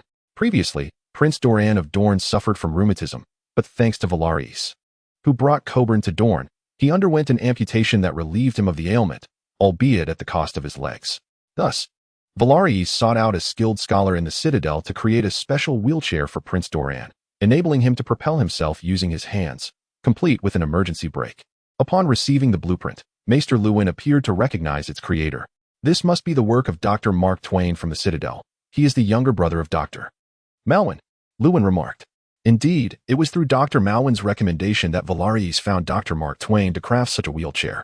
I trust your skills, Maester Luwin. Will suffice for this task? Tyrion inquired. Certainly. Luwin nodded, and Robb Stark felt a slight easing of his heart. He then inquired about the happenings at the wall, particularly concerning his uncle, Benjen Stark. Benjen nearly perished. Fortunately, he was prepared, wielding the Valyrian steel sword gifted by Varys, which allowed him to slay a few wights and return safely, Yoren explained. Wights? Rickon exclaimed, his eyes wide with disbelief. He had never imagined that the terrifying creatures from old nurse tales could manifest in reality. Indeed, soulless, frigid, lifeless monstrosities, they hunt warm-blooded beings, especially humans. Yoren concluded, finishing off the chicken leg on his plate. What shall we do in the north? Do we need to send reinforcements to the wall? Robb Stark asked. Well, Yoren replied. Looking at the young Robb, may I ask how old you are? 14. Nearly 15. Not yet of age. Robb responded. You still carry the essence of summer within you. You are yet to become a man. Yoren laughed, and the other Night's Watch members joined in. Tyrion, however, perceived the seething anger hidden behind Robb's demeanor. This chapter is not yet concluded. Please click the next page to continue reading. Exclusive privilege, a 7-day ad-free reading card, available for all registered users for free. Then, allow me to witness the prowess of the Night's Watch. I challenge any of you. Let us spar in the training yard, Robb Stark declared, storming away with fury etched on his face. Theon and Harris quickly pursued him. Indeed, just a child, so impulsive, overwhelmed by his anger. Who will teach him a lesson about the strength of adulthood? Luwin observed the other Night's Watchmen, among whom the youngest had only been at the wall for 2 years and had ventured beyond it but once. He had volunteered to confront Robb Stark. On the training grounds, Robb Stark awaited, wielding a practice iron sword. The young Night's Watchman was named Haddon Snow, a bastard from the north, rumored to be the son of a noble lord. Haddon selected a sword that felt comfortable in his grip and positioned himself opposite Robb Stark. Let us begin, lad. Robb Stark charged forward, eager to swiftly demonstrate his prowess. However, Haddon, having undergone rigorous training under the stern tutelage of the Black Castle's Master-at-Arms, had shed his novice status to become a ranger. Haddon remained calm, deftly parrying Robb Stark's onslaught, and as time passed, Robb began to gasp for breath. Though Haddon too felt his exertion, he retained more stamina than Robb. Alas, it seems Robb may lose. Should I assist him? Thought Theon, who contemplated the notion of a stealthy arrow. Yet, he recognized that such an action would belittle both combatants. Even if Robb emerged victorious, he would surely blame Theon. Resisting the impulse, Theon reminded himself that Robb's opponent was no mere Night's Watchman. Those who accompanied Luwin on prisoner transport were seasoned warriors. Moreover, Robb Stark was not the foremost swordsman or knight in all of Westeros. At such a young age, he might indeed struggle against an elite member of the Night's Watch. With another clash of steel, Robb's sword was knocked from his grasp. Child, you have lost, Haddon declared, announcing the outcome of the bout. Chapter 50. The giant spark Caitlyn Tully was accompanied solely by Ser Roderick on their journey from Winterfell to White Harbor, where they would abandon their horses and board a ship to King's Landing. Although traveling through the Riverlands could lead them to King's Landing, it would inadvertently prolong their journey. The water route, though longer, would allow them to reach the Blackwater River swiftly, aided by a strong northwesterly wind. Caitlyn had not seen her father in over a decade, and a recent letter from Riverrun informed her of his ailing health. He had been bedridden for several days. Caitlyn pondered that if she located Eddard Stark, she might return by land and visit her father in Riverrun. A sudden wave struck the ship, causing it to sway, followed by the sound of retching. Caitlyn turned to see Ser Roderick, pale and clutching the door to the hold. vomiting the remnants of last night's meal. They had spent the night at an inn in White Harbor, where they dined on abalone rice and sashimi. For someone like Ser Roderick, who had never before encountered the sea, sailing must have felt more perilous than warfare. I truly am a landlubber, Ser Roderick quipped, self-deprecatingly. Caitlyn urged him to return to the cabin and rest. No, my lady, at this moment, only I can safeguard you, Ser Roderick whispered. I have heard some captains sail black ships, akin to the proprietors of illicit establishments. Sir, do you truly believe the sailors aboard would cast us into the sea to feed the sharks? You overestimate their intentions, Caitlyn Tully replied. In the event of an unforeseen circumstance, all I need do is declare my identity as Caitlyn Tully, wife of Eddard Stark, Duke of the North, hailing from the Riverlands. And these men will bow before me, ensuring my safe passage to King's Landing. Ser Roderick attempted to interject, but his stomach growled ominously, prompting him to seize a bucket, bracing himself for the worst. The captain approached and greeted Caitlyn Tully. My lady, we have now entered the territory of the Fingers Peninsula. Over there lies the land. Following his, Caitlyn gazed and indeed beheld 5 landforms extending into the sea, resembling fingers. Littlefinger, Peter Baelish. The thought of him emerged. A slight boy with whom she had grown up. It had been many years since she last saw him. She wondered how he fared. At Highgarden, Willas observed as Marjorie prepared to depart for King's Landing, bustling about with her luggage, attended by several servants carrying boxes. Are you truly going? King's Landing is no place for the faint of heart, Willas remarked. Brother, this tournament, presided over by the Queen herself, is a grand event for the realm. If I can secure victory, it shall bring glory to House Tyrell and to Highgarden, shall it not? You know my dance is the pride of the Riverlands, Marjorie declared, her face alight with determination. Moreover, there is my brother Loras. The King's Guard will protect me. Loras, sworn to protect the king, had additional duties toward the royal family and courtiers, Willas replied, exasperated. Let us speak no more of it. Why not take your sister-in-law along with you? Marjorie suggested. Elaine is with child. It is best to allow her to rest, Willas stated. This revelation had come from a recent examination by Coburn, due to Elaine's poor appetite. What? Sister-in-law is with child? Ha ha ha. Splendid news. Our line in Highgarden continues. Brother, have father, mother, and grandmother been informed? They were told yesterday. Then upon my return, I shall use the prize from the tournament to procure a multitude of gifts for my little nephew or niece. Marjorie was confident that none could surpass her beauty or dancing prowess, bursting with pride. Since you are resolute, I shall assign a few sand snakes to ensure your protection. After all, they are family, and we might as well make use of them. As winter approaches, the winds of Westeros have turned to the north, sometimes shifting to the northwest or northeast. On Bear Island, in the northeastern expanse, a dismembered vessel has been cast ashore. Accompanying it are several lifeless bodies, one of which is particularly colossal, a giant towering over 12 feet. Atop the giant's head rests a half-demon mountain. The giant stirs, then rises to his feet. Realizing he has reached land, he bellows, his voice laced with anger and fear.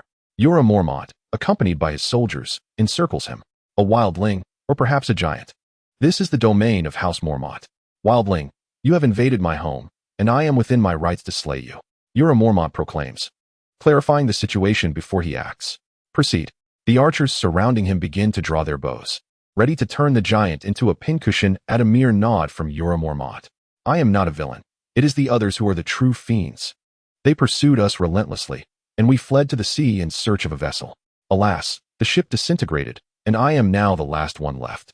The giant speaks, his voice thundering like a storm, startling many and causing some to tremble, resulting in an errant arrow that strikes the giant's side. A cry of pain escapes his lips. Yet he refrains from retaliating. Please do not slay me. I have a wife and children. The giant, too, is a man, with loved ones who await him. Many in the crowd, moved by his plea, cast sympathetic glances toward Jorah Mormont. What is your name? Sir Jorah inquires. I am called Wong. And I have a younger brother named Wong as well, the giant replies. Wong. What a delightful name. Bear Island is too small to harbor a giant like you. However, we intend to send you to the Vale. What do you think? If you are willing, we can arrange for your immediate departure. The Vale? Is it warm there? Wong asks. Much warmer, and bustling with people, adorned with flowers and trees, flourishing in abundance. I will inform them to prepare for your arrival. Sir Jorah recalls Varys, who had expressed a desire to study giants, particularly the living ones. Will there be enough to eat? Wong inquires. Indeed, the Vale boasts the most bountiful harvest on the continent. Even 100 giants could be well fed and housed. Sir Jorah assures him. 100 giants? What about 200? Wong presses further. 200? Do you have 200? Jorah Mormont responds. Perhaps that many. I haven't counted the little ones. They haven't grown up yet. Wong muses, scratching his head. Chapter 51. The arrival at King's Landing. Caitlyn Tully and Ser Roderick arrive in King's Landing, and scarcely half an hour passes before they are located at their lodgings. To avoid drawing attention to their identities, they have chosen a modest inn, akin to a flea-ridden establishment. My lady, my lord request your presence for a discussion. A respectful guard from the Summer Isles approaches to summon Caitlyn Tully. Your lord? I do not recall having any acquaintances in King's Landing. Who is he? Caitlyn Tully gazed at the man before her, the most astute financier in King's Landing, as the guard chuckled. Could it be him? Caitlyn thought of Peter Baelish. She had heard from Lisa that Jon Arryn had employed Baelish while he was alive, and upon arriving in King's Landing, he had significantly increased the tax revenue threefold. Yet, the treasury remained depleted, and expenses surpassed income, while Baelish had transformed into a wealthy man, establishing brothels throughout the city. Aware that it was someone sent by Baelish, Caitlyn hesitated no longer and followed him out.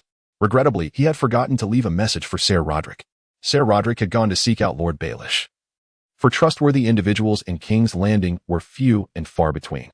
Caitlyn was led to a brothel, entering with her face veiled. Many patrons mistook her for a new courtesan. However, the unwanted advances of the customers provoked her ire, though fortunately, Baelish's men intervened to halt any disrespectful behavior, causing one patron to angrily shatter a cup and threaten to raze the establishment. After a considerable wait, Baelish finally arrived, bearing a jug of wine. Caitlyn, it has been far too long, at least 15 years, I would say. Baelish still harbored an infatuation for Caitlyn. What do you want from me, Baelish? And how did you learn where I was staying? Haha, it wasn't I who discovered you, but rather him. Upon saying this, a figure emerged from behind Baelish. It was Varys. Caitlyn, having never seen him before, displayed a look of confusion. Madam, I am Varys. You must have heard my name. Varys approached her silently and took her hand. Lord Varys. Caitlyn responded. My little birds have found you. They brought me this news. I am aware of the deep bond you share with Lord Baelish, having grown up together. His words unsettled Caitlyn. Her relationship with Baelish was not one of deep familial affection, nor had they been childhood companions. Baelish was merely the ward of her father, much like how Theon was a ward of Eddard Stark. Sansa would never claim to share a close bond with Theon. Your presence here suggests you wish to impart knowledge we are unaware of. Is that not so, Lady Caitlyn? Otherwise, you would not have journeyed so far to be here. Varys continued. Indeed, I have discovered the identity of Jon Arryn's murderer. It is the Lannister family, Caitlyn asserted confidently. One must be cautious with such accusations, my lady. As queen, Cersei cannot be so easily defamed, Varys warned. I possess evidence. My sister Lisa can testify. I also have this dagger. Caitlyn produced the Valyrian steel dagger. Varys took it, cautiously testing its sharpness, only to cut his finger, drawing blood. Ah, how sharp it is. A Valyrian steel dagger, with a hilt crafted from dragon glass. Yet, we still do not know to whom this dagger belongs, Varys remarked. Are you truly unaware of this, esteemed master of whispers? Caitlyn expressed her disappointment. You certainly hold me in high regard. Do you have any idea how much intelligence I process daily? It is impossible for me to know the name of every dagger and every sword, along with their masters. As both Varys and Caitlyn sighed in unison. Laughter erupted from Peter Baelish. What a fortuitous coincidence, for I happen to know the owner of this very dagger. A gleam sparkled in Baelish's eyes. Who is it? Caitlyn inquired. It is I. What? It is you. Caitlyn responded, perplexed. At least it was 3 years ago, during the tournament held for the naming day of Prince Joffrey. Sir Jaime Lannister lost to Ser Loras in the finals. Many lost various possessions that day, and I lost this dagger. And who was the victor? Caitlyn pressed. The imp. Tyrion Lannister. Upon recalling the dwarf, Caitlyn seemed to connect the dots. Tyrion had not accompanied the king back to King's Landing, but had instead claimed to head north to the Wall. However, she knew that his short stature would impede his speed, and the further north one traveled, the more treacherous the journey became. Perhaps Tyrion's trip to the Wall was merely a ruse. He had not gone to the Wall at all. Instead, he had remained near Winterfell, intending to kill me. But alas, he harmed Rickon instead. Caitlyn felt this reasoning made sense, for no one could prove that Tyrion had gone to the Wall. Baelish, I wish to see Ned. I must inform him of the current situation in person, Caitlyn stated, gazing at Baelish. My lady, it is truly impossible for me to refuse you. After all, you are my guiding star. Baelish replied with a broad smile. Meanwhile, Varys finally encountered a living giant. A ship from Bear Island, taking advantage of the fierce northeast winds, had sailed south to Oldtown. The giant, named 1-1, startled the town's guard, who nearly resorted to using a scorpion crossbow against him, a weapon known for slaying dragons. Making the prospect of killing a giant seem trivial. Varys' mother hailed from the Hightower family of Oldtown, which is why the people of Bear Island claimed that the giant was a gift for Varys from the Reach. Hello, 1-1. Varys looked up at the 12-foot-tall giant. Greetings, Varys.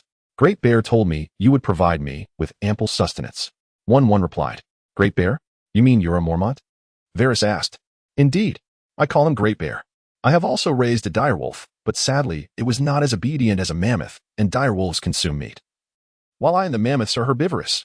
1-1 explained. Indeed, herbivores do tend to grow taller than carnivores. Varys remarked. You are welcome to reside here without worry. I shall provide for your needs. In return, you must assist me with certain tasks when necessary. Is that agreeable? Absolutely. 1-1 replied. At that moment, Samwell Tarly also arrived, astonished to behold someone towering over him, truly a giant. By the 7. Today, I have encountered a real giant. Even though people often refer to me as a giant. Greetings, young one. Are you a child of our giants? You bear a striking resemblance.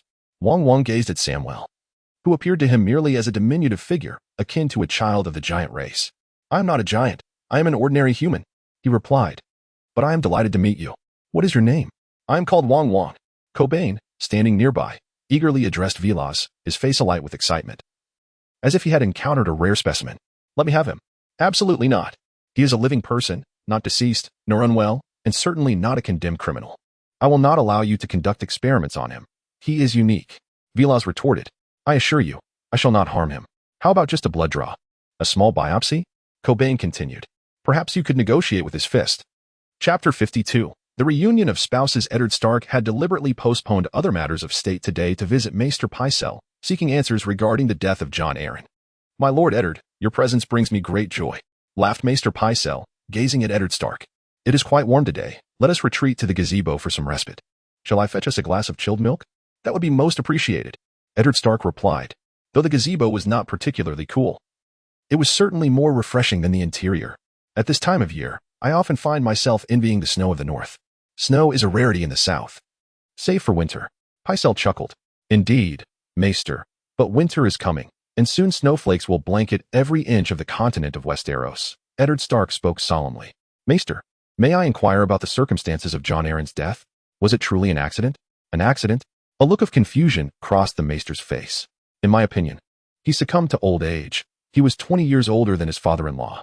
I have heard that Lord House Tyrell has been in poor health, bedridden for many years. I am aware of his age. Eddard Stark thought of how he had become connected to a man who could be his grandfather, who was also his foster father.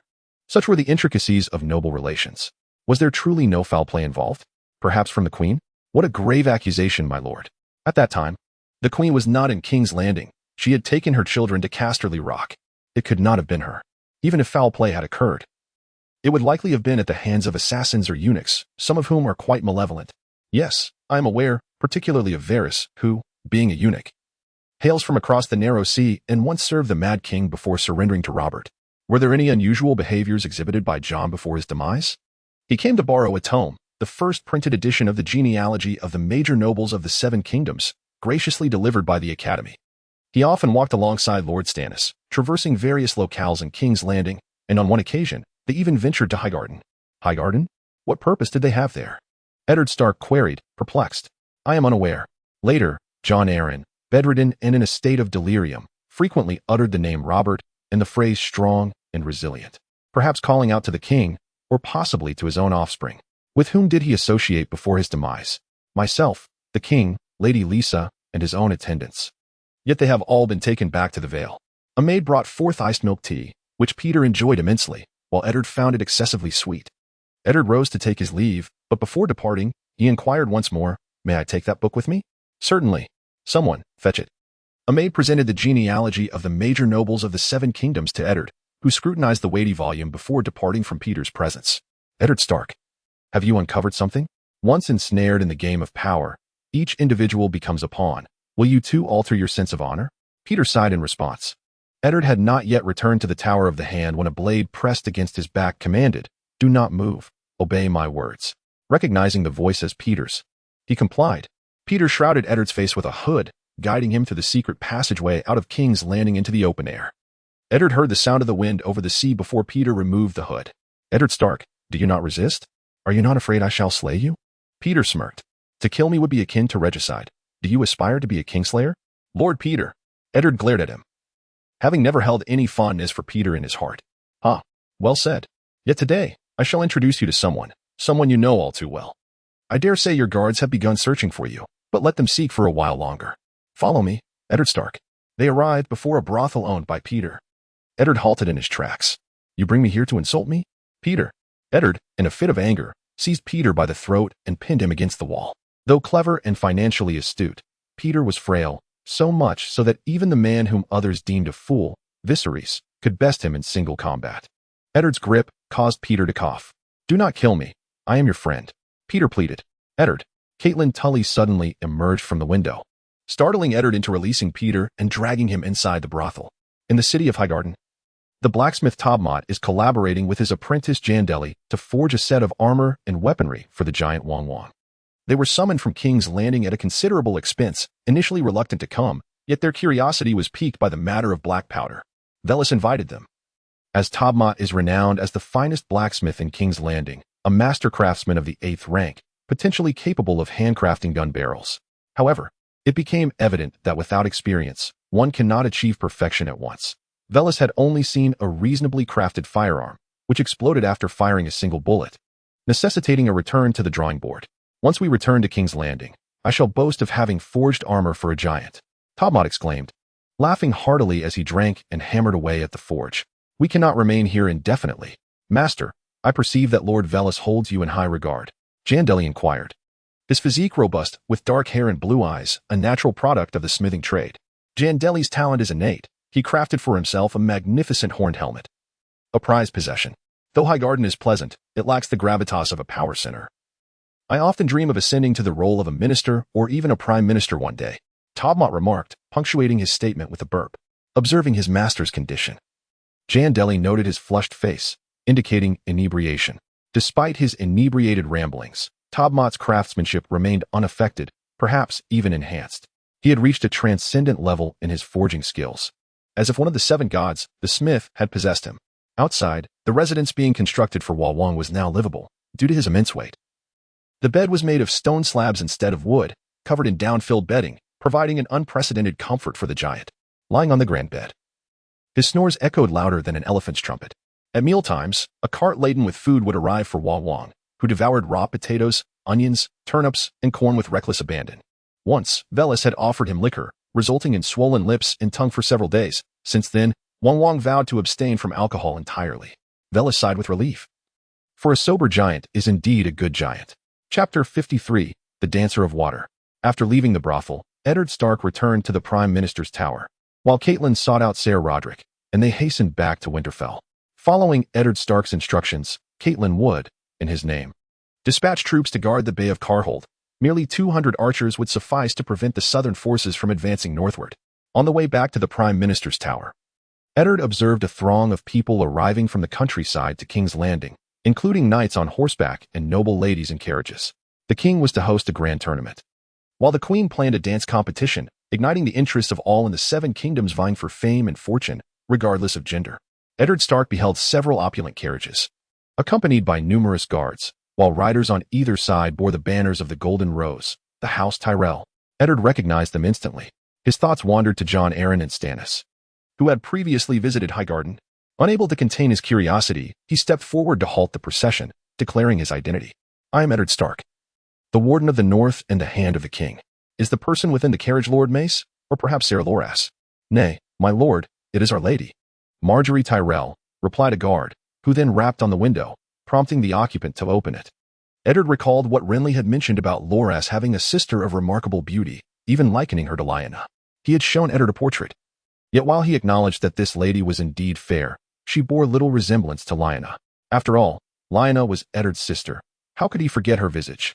The carriage door swung open, and Marjorie alighted, respectfully addressing Eddard Stark. "My lord, what brings you to seek my company?" "I am at your service." Clad in a delicate green gown, her hair cascading naturally, with eyes as lively as a fawn, Eddard could not help but admire her exquisite beauty. "I had presumed Lord Mace or Ser Loras occupied the carriage, yet it is you, my lady. I seek nothing of consequence. I trust you are here to partake in the tournament?" Marjorie nodded in affirmation. "Then my daughter, Sansa Stark, shall be your fiercest rival." Eddard smiled. "I am friends with your daughter. I believe she has mentioned this to you. Thus, regardless of who claims the championship, we shall harbor no grievances. Once I have settled in at the inn, may I visit Sansa at the Hand's Tower? And her sister, Arya, as well? Eddard Stark nodded. On behalf of my 2 daughters, I extend a warm welcome to you. Upon returning to the Hand's Tower, Eddard noticed Petyr Baelish had lingered for quite some time. My lord, it seems we have only just parted, and here you are again? Eddard, I must remind you of certain matters. Come with me. Baelish led him to a window on the 2nd floor. Behold, he said, pointing to a servant sweeping the floor, he is a man of Varys. Varys. Eddard's mind raced, recalling the words of Petyr regarding the potential poisoners among the eunuchs and courtesans. The figure lurking at the corner of the tower was one of the queen's agents. Eddard's gaze fell upon him, recognizing that he was indeed surveilling the comings and goings of the tower's entrance. Now you understand. In King's Landing, you have no one to trust. You tread perilously. Coming here may have been your gravest error. Baelish lamented. Then why do you share this with me? Eddard inquired. Alas. Baelish sighed, because I love Caitlyn. For her, I would sacrifice everything. After the death of Jon Arryn, although most of his people were taken away by Lysa, a few remained, a stableman, a kitchen apprentice, a maidservant, and his personal guard. A personal guard? Eddard Stark pondered. Perhaps this individual possesses some knowledge. If you wish to uncover the truth, seek them out. Many have approached them, including myself, Varys, Petyr Baelish, the Queen, and Jaime Lannister, yet here we stand. Baelish helplessly waved his hand, a look of resignation etched upon his face. Thank you, Lord Baelish. You are a friend of Caitlyn and a friend of mine, Eddard Stark. Eddard expressed gratefully. Friend, there are no friends in King's Landing. Remember, Lord Eddard, trust no one, not even me. During dinner that evening, Arya noticed an additional guest, Margaery Tyrell. She sat beside Sansa, engaging her in warm conversation. What? Your brother has a child with Princess Arianne? Sansa inquired. Indeed. They have even chosen names in advance. They will name the boy after our ancestors, Oberyn, Daeron, Loras, Garland, and for a girl, Doria, Olenna, Marjorie, Allery. Rest assured, your brother Jon Snow is living well. Marjorie assured them. Upon hearing Jon Snow's name, Eddard Stark asked, is he happy? Very happy. The people around him adore him. Especially Samwell, they have become fast friends. Training and studying together under Maester Aemon, Marjorie replied. Hearing of Jon Snow's favorable circumstances brought a rare smile to Eddard Stark's face. Yet, the news of Rickon's misfortune, brought by Caitlyn, quickly extinguished his joy. Eddard chose not to disclose Rickon's plight to Sansa and Arya, wishing to spare his daughters from sorrow. However, he resolved to take them both to the Godswood that evening to pray for Rickon. Bran, serving as a squire to the Boltons, seldom returned to Winterfell, residing instead at the White Tower with them. It was the dwelling of the King's Guard, conveniently close to the Red Keep. Father, I no longer wish to serve as Lord Renly's cupbearer, may I? Arya queried, looking to Eddard Stark.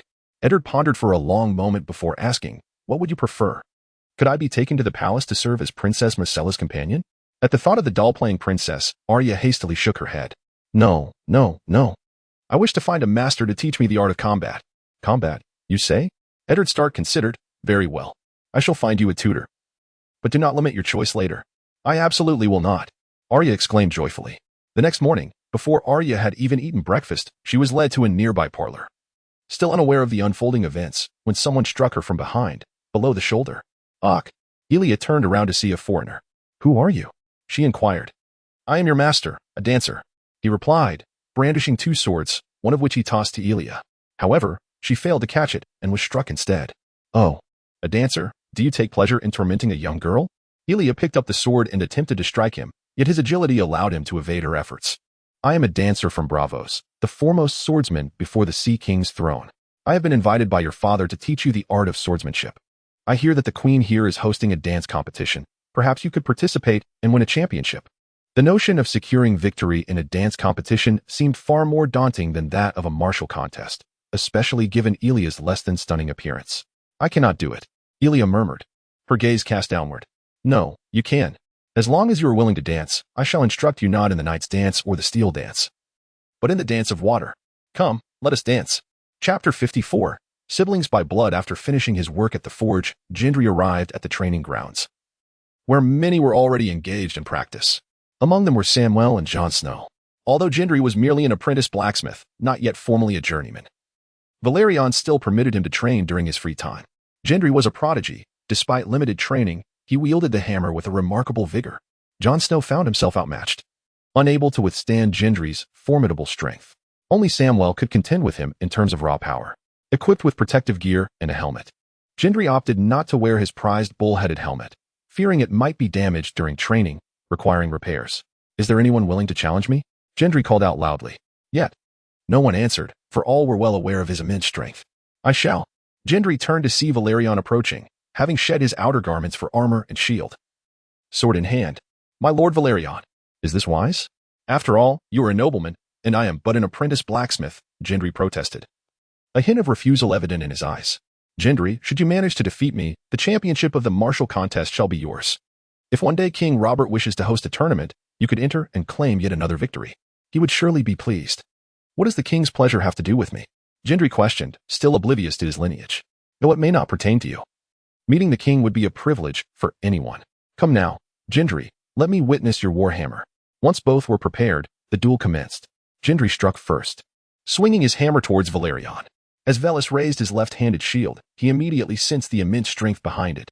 Though he had previously heard Samwell speak of Jandeli's considerable power, he was astonished to find that Jandeli, smaller in stature than Samwell by 2 sizes, could still rival his strength. Nonetheless, Velis was not easily intimidated. After deflecting Jandeli's warhammer with his shield, he swung his sword toward Jandeli's helmet. Jandeli ducked, but a sharp edge of the helmet was still clipped. Velis swung again, prompting Jandeli to roll on the ground and attempt to position himself behind Velis. He believed he could finally best Velis, yet Velis did not turn. Instead, he leaned back, using his shield to trap Jandeli's warhammer once more. Utilizing Jandeli's own momentum, Velis delivered a swift kick, striking Jandeli's helmet at the left eye. Fortunately, the helmet absorbed much of the impact. Otherwise, Jandeli's eye might have been severely damaged. Retreating a few steps, squinting with his left eye, Jandeli prepared for Velis's next move. "Are we still fighting, Jandeli?" Velis inquired. "Of course. How could we not? I finally encountered a formidable opponent unlike Samwell. This is exhilarating." Jandeli's fighting spirit surged, and he shouted with enthusiasm. "Come on, Velis. Allow me to showcase my warhammer. Let us engage with all our might." Velis obliged, and the two engaged in a fierce clash. Ultimately, Velis's shield shattered to pieces, Jandeli's warhammer was disarmed, and his helmet was knocked off. "I concede, my lord Velis. You truly deserve your reputation as a champion of the tournament." Jandeli sat despondently on the ground. "You are simply too impulsive, Jandeli. Youth is both your asset and your vulnerability. Have you ever heard the saying, 'Old ginger is spicier'?" "I haven't heard it. But I recall Sir Bollistan in King's Landing often besting his young knights in tournaments," replied Jandeli. "That is precisely my point." Meanwhile, in King's Landing, the council convened as scheduled, with the primary agenda focused on the city's security issues. The commander of the Gold Cloaks, Janos Slint, was reporting on the situation. He was a bald man, portly with a double chin, tall and clad in golden armor and a matching cloak. In preparation for the Prime Minister's assembly, knights and ladies from across the 7 kingdoms were arriving in droves, accompanied by drivers, guards, maids, and companions. Merchants and various vendors followed closely behind. Last night, 2 gold cloaks were slain, and during the day, a nun was discovered dead in the chapel's fountain. 3 shops had experienced robberies, and 5 inns reported missing belongings and horses. "Prime Minister, this is the current state of affairs," Ed Stark expressed with a weary and helpless expression, finding himself overwhelmed by the gravity of the situation. After all, from a young age, he was educated to be a warrior, not a leader. Had it not been for the tragic demise of his elder brother, Brandon Stark, he would never have ascended to the lordship of Winterfell, nor would he have wed Caitlyn. "My lord, you are the commander of the garrison. Handling these matters falls within your purview. There is no need to come to me with your grievances," Eddard Stark stated bluntly. Janos Slint's face reddened. "My lord, we are short on manpower. I require assistance." "Assistance? Hire someone. I shall not provide you with a single soldier." Eddard Stark's demeanor left others somewhat astonished. "My lord, what do you mean?" Janos Slint inquired once more. "Lord Baelish, it is up to you to find a way to fund the hiring of men. Is that not acceptable? I am not Lord Tywin, who can simply relieve himself." Baelish responded with a pained expression but nonetheless accepted the task. "I believe Lord Eddard need not concern himself with this incompetent Janos if he proves useless. He can be replaced. Many are eager for his position," remarked Renly. "Lord Renly, what we require are individuals capable of accomplishing tasks, not those who merely seek fame," countered Maester Pylus. "Accomplishing tasks? Does my brother count? I speak of Stannis. If he were to don the commander's cloak, I assure you, he would outdo the infamous demon Targaryen," Renly jested. Once, he proposed shutting down brothels, which terrified both Robert and Baelish. Isn't that so, Lord Baelish? Renly grinned at Baelish, who sat across from him. Indeed, brothels are my lifeblood and my purse. If he were to shut them down, it would not only be my misfortune, the men of the Seven Kingdoms would lament as well. Ha ha, Baelish laughed. After a long day's work, Eddard Stark wearily returned to the Hand's Tower. During dinner, he noticed the bruises on Arya. What happened? Eddard Stark inquired. I fell, but I am not afraid of pain. Syrio says I have great potential, and with training, I can become a champion. Champion? What champion? Eddard asked. The champion of the dance tournament. Syrio says I must participate. Beside her, Sansa Stark chuckled softly. She regarded her greatest rival as Margaery Tyrell, but did not anticipate her little sister would also enter the competition. Sansa. What are you laughing at? I can dance too, just as well as you. We share the same father and mother, and our blood is alike, Arya Stark retorted. My sister. While you speak the truth, Sansa Stark did not finish her thought, yet her meaning was clear. Chapter 55, The Spy in the Dragon's Lair. But what? Sansa? Arya asked. Do you truly not understand? Or have you forgotten what the Septa taught you? What? The Septa taught such things? Arya's face flushed, for she had always let such lessons go in one ear and out the other. Ahem. In the past 2 years, the publication 300 Lessons for Noble Offspring from the Academic City has stated that even among siblings sharing the same parents, individual differences exist. In our family, you resemble the Stark lineage, while the rest of us bear a closer resemblance to the Tullus. This illustrates that even with the same parentage, one may not necessarily inherit identical talents. Sansa gazed sorrowfully at her younger sister, unable to fathom any reason why Arya could dance more beautifully than she could. Humph. Do not boast too loudly, Sansa. You shall see. I, Arya, am not to be trifled with. Arya quickly devoured a few bites of food before departing. Observing her hurried demeanor, Sansa secretly chuckled, hoping that Arya would not bring disgrace upon their family. Within the Red Keep, Cersei summoned several members of House Lannister and inquired, How have you fared with the tasks assigned to you? Your Majesty, over half of the judges have accepted our bribes, assuring us that they will cast their votes for Princess Myrcella. That is satisfactory. In the tournament I am organizing, no one shall claim victory but my daughter. Cersei replied coldly, her emerald eyes glinting with a hint of menace. She exerted great effort to elevate the prestige and reputation of House Lannister. If her daughter Myrcella were to secure the championship, her endeavors would not be in vain. Princess Myrcella has been feeling despondent lately, as her mother has enlisted numerous women from the Free Trade Federation to teach her to dance, many of which are rather inappropriate styles. They assert that such dances are what men prefer, and since the judges of the tournament are all male, this approach is deemed favorable. To appease her mother's wishes, she finds herself compelled to perform these dances. Meanwhile, Bran and Tommen are enjoying their time together. Joffrey, disinterested in entertaining his younger brother, left Tommen without companions. In Winterfell, Bran is known as a leader among children, often engaging the entire group in play, with climbing walls being their favorite pastime. King's Landing is riddled with secret passages, and Bran led Prince Tommen into the depths of these hidden tunnels. They evaded several guards and patrols until they reached the Dragon Pit, once a sanctuary for the Targaryen's dragons. However, all that remains are skeletal remains. The dragon bones, darkened with iron content, resemble iron itself and appear almost obsidian-like. Dragon glass, as it is said, forms when magma rapidly cools upon contact with water, possessing sharpness and the ability to combat cold-blooded creatures. This place is quite eerie. Bran, perhaps we should leave? Tommen whispered timidly from the shadows. Though somewhat portly, he possessed a timid disposition. Leave? Now is the perfect opportunity to test our courage. Tommen. If we take a nap here, we can claim that we slept alongside dragons in their lair. Who would dare to rival me in such a tale? They will surely gaze upon us with admiration, Bran Stark declared. Very well. We have blankets and pillows. Let us make do with a brief slumber. Together. We shall nestle within the jaws of the dragon, suggested Tommen. Very well. The two climbed into the great beast's maw, gazing at the teeth, each larger than their thighs, swallowing hard in trepidation. Once they settled down, footsteps and voices echoed from outside, drawing nearer. The two children froze in fear, straining their ears to listen. Has our plan gone awry? Inquired a voice with an exotic accent. Not a blunder, merely a contingency. Alien marrying Velis was indeed unexpected.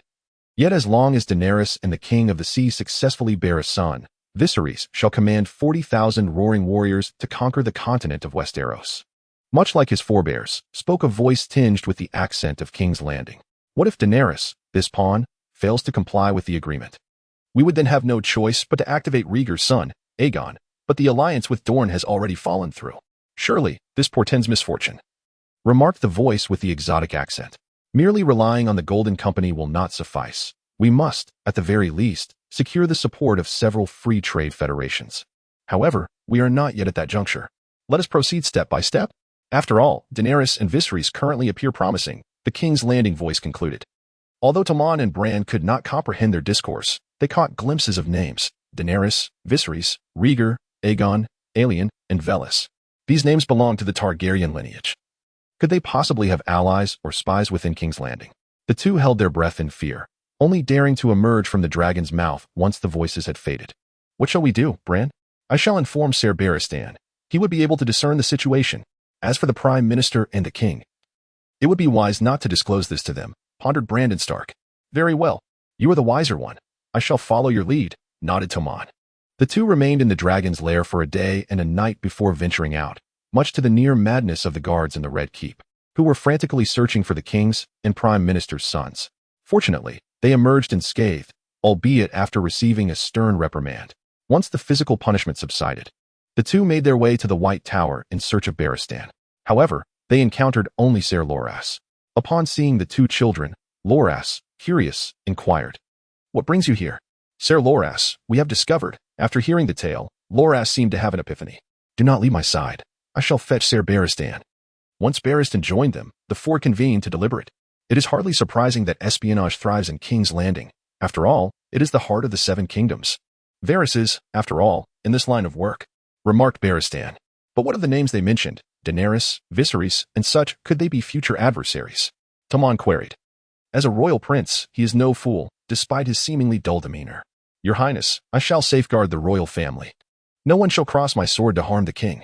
However, Loras secretly chuckled upon hearing this. The previous king had met his demise at the hands of the Kingsguard. And presently, it was their white-cloaked brother, Jaime Lannister. While others may find it difficult to slay the king, the White Knight could indeed accomplish it. As for the foreign-accented individual you mentioned, he could be from Bravos, or perhaps from Lys, Myr, Tyrosh, or Pentos. I shall consult Varys to see if he has any knowledge of the whereabouts of the Targaryen heirs, Bollistan remarked, having attended very few royal meetings over the years.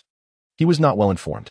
Moreover, Sir Bollistan was always preoccupied with protecting King Robert, who himself had seldom participated in such councils, leaving Bollistan in utter ignorance. He was even less informed than Eddard Stark, who had just arrived in King's Landing. Chapter 56. Capturing the Demon. It has been 7 days since Caitlyn left King's Landing.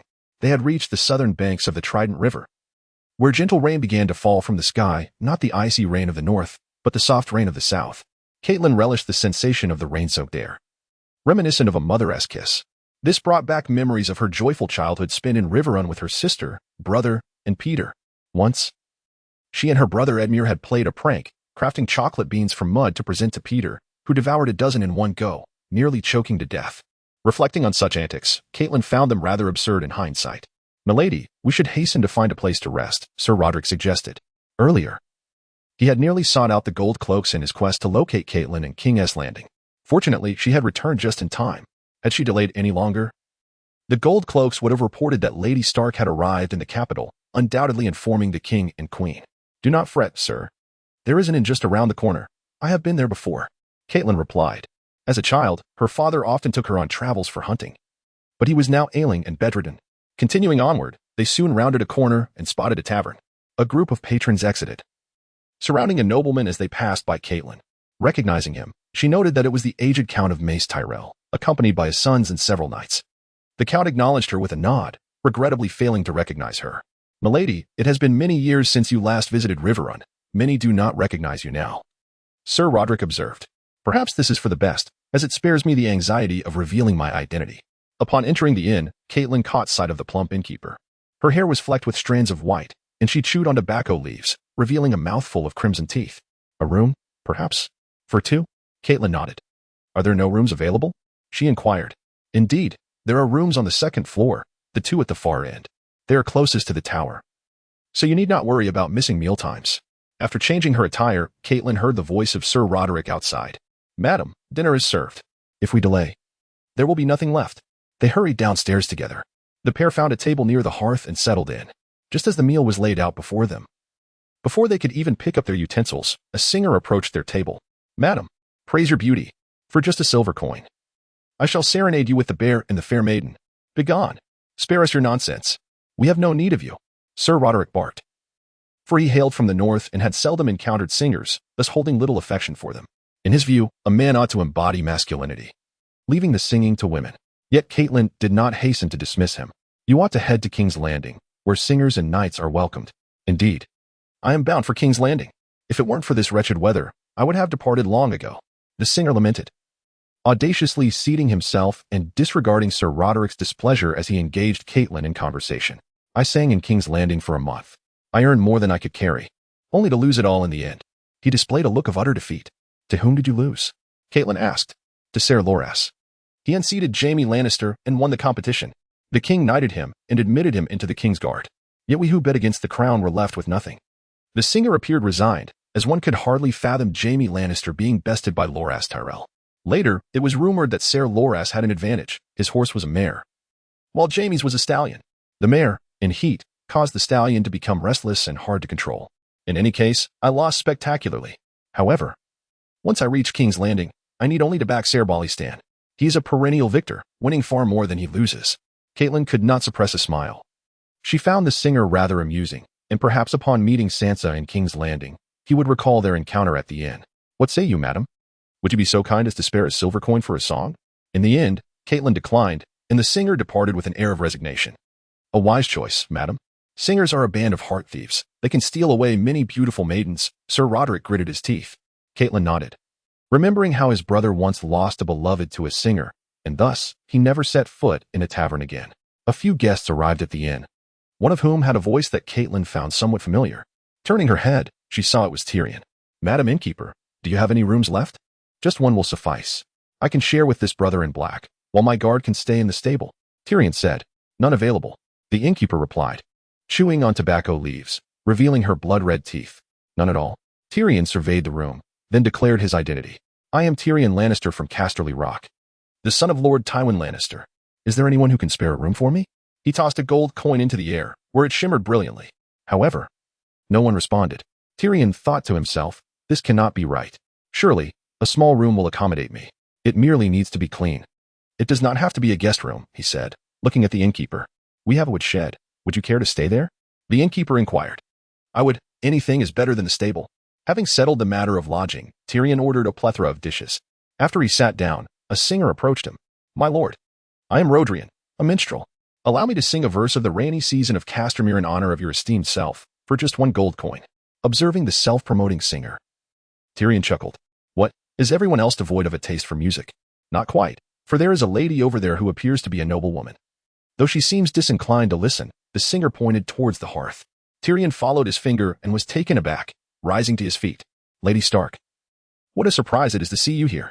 The other patrons in the inn overheard Tyrion's words, stirring with murmurs as they turned their attention towards Caitlyn. Clenching her fists, Caitlyn stood up, scanning the room before addressing several armored men clad in black bats.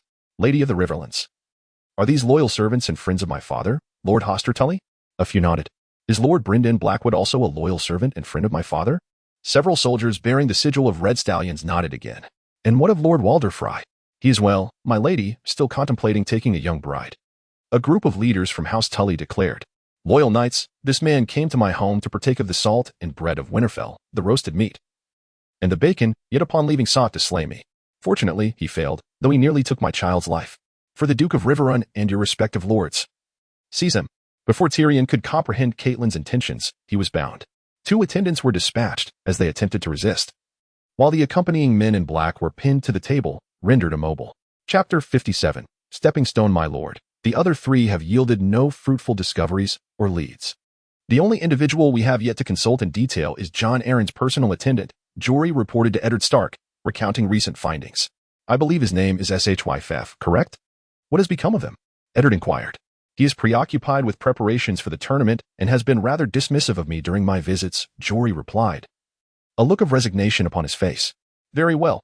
Fetch Sansa and Arya. We shall proceed to witness the games. The grand melee was scheduled to take place following the conclusion of the athletic events, marking the first day of the tournament that many eagerly anticipated. Sansa Stark appeared resplendent in her finery, resembling a graceful swan, while Arya, clad in her usual attire, stood in stark contrast, reminiscent of an awkward duckling. It was difficult for onlookers to perceive them as sisters. Upon arrival at the venue, the competitors had already gathered. The atmosphere was lighthearted. Many felt that even if victory eluded them, their lives were not at stake. Numerous spectators opined that the athletic competition was far safer than the melee. Yet, a faction of noble lords argued that such tournaments would diminish the combat prowess of the knights across the Seven Kingdoms, rendering them more vulnerable in actual conflict. They contended that bloodless battles could not be deemed genuine warfare. This sentiment found considerable support among the populace. However, King Robert's decree to host the tournament was beyond reproach. Sansa Stark observed the knights in the arena. Though they had shed their armor and set aside their swords and lances, their heroic demeanor remained captivating. Gregor Clegane was among the tallest of the competitors, having earned the title the Mountain after clinching the weightlifting championship at the inaugural tournament held in the Arbor. He relished this moniker. Sandor Clegane, scarred across half his face and unable to conceal his disfigurement even with long hair, was known as the Hound. Serving as a brutish enforcer for Prince Joffrey, the aged Barristan Selmy also participated in the archery contest, aware that his stamina had waned, yet his aim remained sharp. Jaime Lannister entered the footrace, having spent his youth sprinting through the hills of Casterly Rock, his agility still intact. Prince Renly and Ser Loras commenced betting on the horse races, with Loras himself wagering on a white mare. Sansa noted that participants from the north were also present, including Lord Jorah Mormont from Bear Island, who had surprisingly arrived, alongside several of Eddard Stark's own retainers. "Look, that is Lord Renly. He is so handsome." Jaime pointed excitedly at a young nobleman. "If he were to propose, I would marry him without hesitation. Are there really individuals with dark skin?" Arya exclaimed, astonished by the sight of several men resembling those from distant lands. "Those are from the Summer Isles. They are quite common there." "Do not be alarmed, Arya, the Septa," Mordain interjected. "When does the competition commence? I long to witness the king's match." Arya searched everywhere for the figure of King Robert. During this time, King Robert had begun to exercise, regaining some of his youthful vigor, though he remained considerably corpulent. There, Eddard Stark pointed in a direction. Following his gesture, Arya beheld King Robert standing between the Mountain and the Hound, appearing diminutive in comparison. After all, the Mountain stood at 8 feet tall, and the Hound was nearly as imposing. In their presence, Robert seemed rather insignificant. The weightlifting competition commenced first. Strong men from across the Seven Kingdoms gathered, and King Robert participated personally. "Where is Sam?" Robert scanned the crowd, failing to spot Samwell. "Your Grace, few from Highgarden have arrived." "It's quite puzzling," remarked a strong man from the Stormlands. "Is that so? Let us begin the competition." They lifted stones weighing 50 pounds, then increased to 100, 200, and 300 pounds. By the time they reached 400 pounds, only the Mountain, the Hound, and Robert managed to lift the weight. Next came the 500-pound stone. Servants brought out 3 horses, each dragging a colossal stone to the arena. The Mountain, the Hound, and Robert approached the stone. They applied flour to their hands and shoulders to prevent slipping. Facing the 500-pound stone, the Hound faltered first. He could barely lift it an inch before it crashed to the ground. "I cannot do it. I am defeated," he gasped, casting a glance at the Mountain and Robert, who continued to persevere. Like a divine being, the Mountain hoisted the 500-pound stone above his head, eliciting cheers from the crowd. The Mountain, the Mountain. With a tremendous crash, the stone fell, shaking the ground beneath. Ultimately, Robert could not lift it either. He still did not emerge victorious. "Alas, years of indulgence have drained my strength. Had it been a decade ago, I would have matched the Mountain," Robert lamented to Eddard Stark afterward. The next event was a race. Jaime Lannister, Loras Tyrell, and several other Kingsguard alongside other knights prepared, each affixed with a number on their garments. As the race commenced, Loras surged ahead, youthful, spirited, and unafraid, with ambition soaring high. The race spanned 3,000 meters, and Loras maintained a lead of 1,000 meters until Jaime Lannister overtook him, leaving Loras in second place. In the final 200 meters, Jaime held a lead of 4 to 5 meters over Loras. However, Loras began to accelerate, running like a gust of wind, and nearly crossed the finish line simultaneously with Jaime. "You ran swiftly, Loras. Is it the fine fare of Highgarden that has made you so robust?" Jaime Lannister chuckled. "Now, Sir Loras is far from the delicate youth he once was. He has transformed into a robust figure of muscular strength. As for you, Sir Jaime, you are quite commendable for your age," Loras stated impassively. Jaime's expression instantly froze, and he shot a glare at him. During the archery competition, Barristan encountered the Earl of Bear Island, Jorah Mormont, and they were the final 2 contenders for the championship. It seemed that Barristan, momentarily dazzled, missed a target, and his stray arrow struck an unfortunate soul instead, allowing Jorah Mormont to seize the title of archery champion. The shot put champion was claimed by a Hound. While the Mountain did not participate, the javelin championship was won by a knight from the Vale, and the swimming champion hailed from the Isle of Tears. The final horse race drew anxious gazes from many. A white mare led the pack, but in the last moment, she was overtaken by a black warhorse. Both Baelish and Loras made incorrect bets, yet they recouped substantial earnings from the betting house, albeit with a portion to be shared with Loras. Today was truly delightful. However, the ball hosted by the Queen in 3 days looms ahead. Let us settle our fates then. Margaery. Sansa Stark addressed Margaery Tyrell before her return home. Margaery nodded, then turned to Arya. Arya, are you participating in the tournament as well? Arya nodded. It appears I must be cautious, as you are indeed my rival. Arya felt a surge of happiness at Margaery's acknowledgement of her as an opponent. Sister Margaery, we shall meet in the finals. As for Sansa, she may serve as our stepping stone, Arya proclaimed with pride, exuding the aura of a noble maiden. Chapter 58. The Trial of 7. I cannot fathom that it was you, sir, who ended his life. Eddard Stark gazed at the figure shrouded in white cloth, addressing Barristan beside him. In the preceding archery competition, the final champion was determined between Barristan and Jorah Mormont, but Barristan, in a fleeting moment of distraction, tragically shot someone. I cannot comprehend how he ended up there. Poor Ser Hugh. He had only recently been knighted by King Robert. The deceased was indeed Ser Hugh, the personal squire of Jon Arryn. Eddard Stark found his trail of investigation once more severed, casting a helpless glance at Barristan. What shall you do? I have heard the High Septon has requested the king to strip you of your knighthood and bring you to trial. The king denied the High Septon's request. However, I have requested a trial by combat to prove my innocence. Sir Barristan declared. Who is your opponent? I do not know. It is someone the church has summoned. Reportedly from the Knights of the Sword. The Knights of the Sword? Were they not disbanded long ago? What do they intend to do? Eddard Stark furrowed his brow. The church once wielded armed power and inflicted significant blows to the monarchy. Subsequently, the armed Knights of the Sword and the Brotherhood of the Stars were both abolished. Many individuals were dispatched to the Night's Watch at the Wall, marking the onset of a decline in the quality of the Night's Watch, which consequently inflicted significant losses upon the North. The Northern Guardians harbored considerable dissatisfaction towards the Targaryen family, sending forth all manner of miscreants, those of dubious character, lacking in chivalry, morally bankrupt, and driven by ambition to rebel, merely to ease their own dealings with the Southerners, thus harming their own northern kin. King Robert was not so foolish as to reinstate the armed forces of the faith. Furthermore, the church has effectively split into two factions, the Baelor September in King's Landing and the Starry September in Oldtown, each functioning as independent entities. Eddard Stark observed a group of silent septas removing the bodies inside. After bidding farewell to Peter Baelish, he returned to the Hand's Tower. Within the tower, he found no sign of Arya or Sansa, as they were preoccupied with preparations for the upcoming tournament.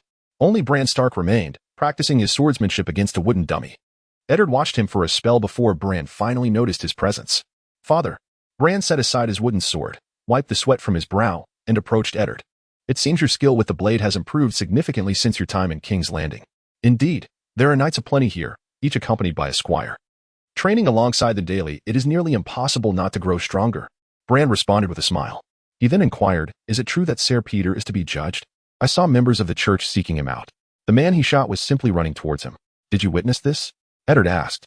At that moment, he was too distant to discern the details, only later seeing the body.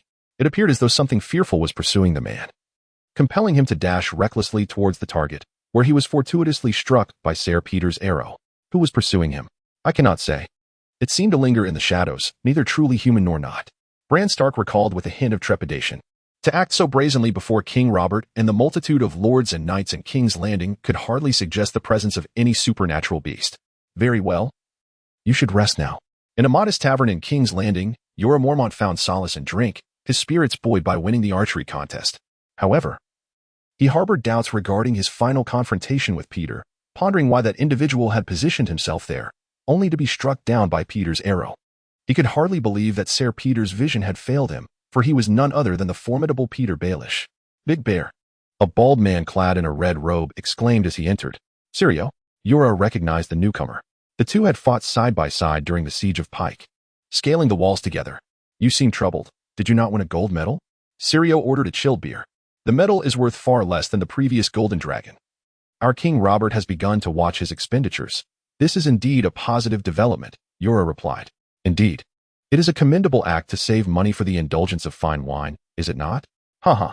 Soros took a hearty gulp of beer, brushing the foam from the corner of his mouth with one hand. You witnessed it as well, did you not?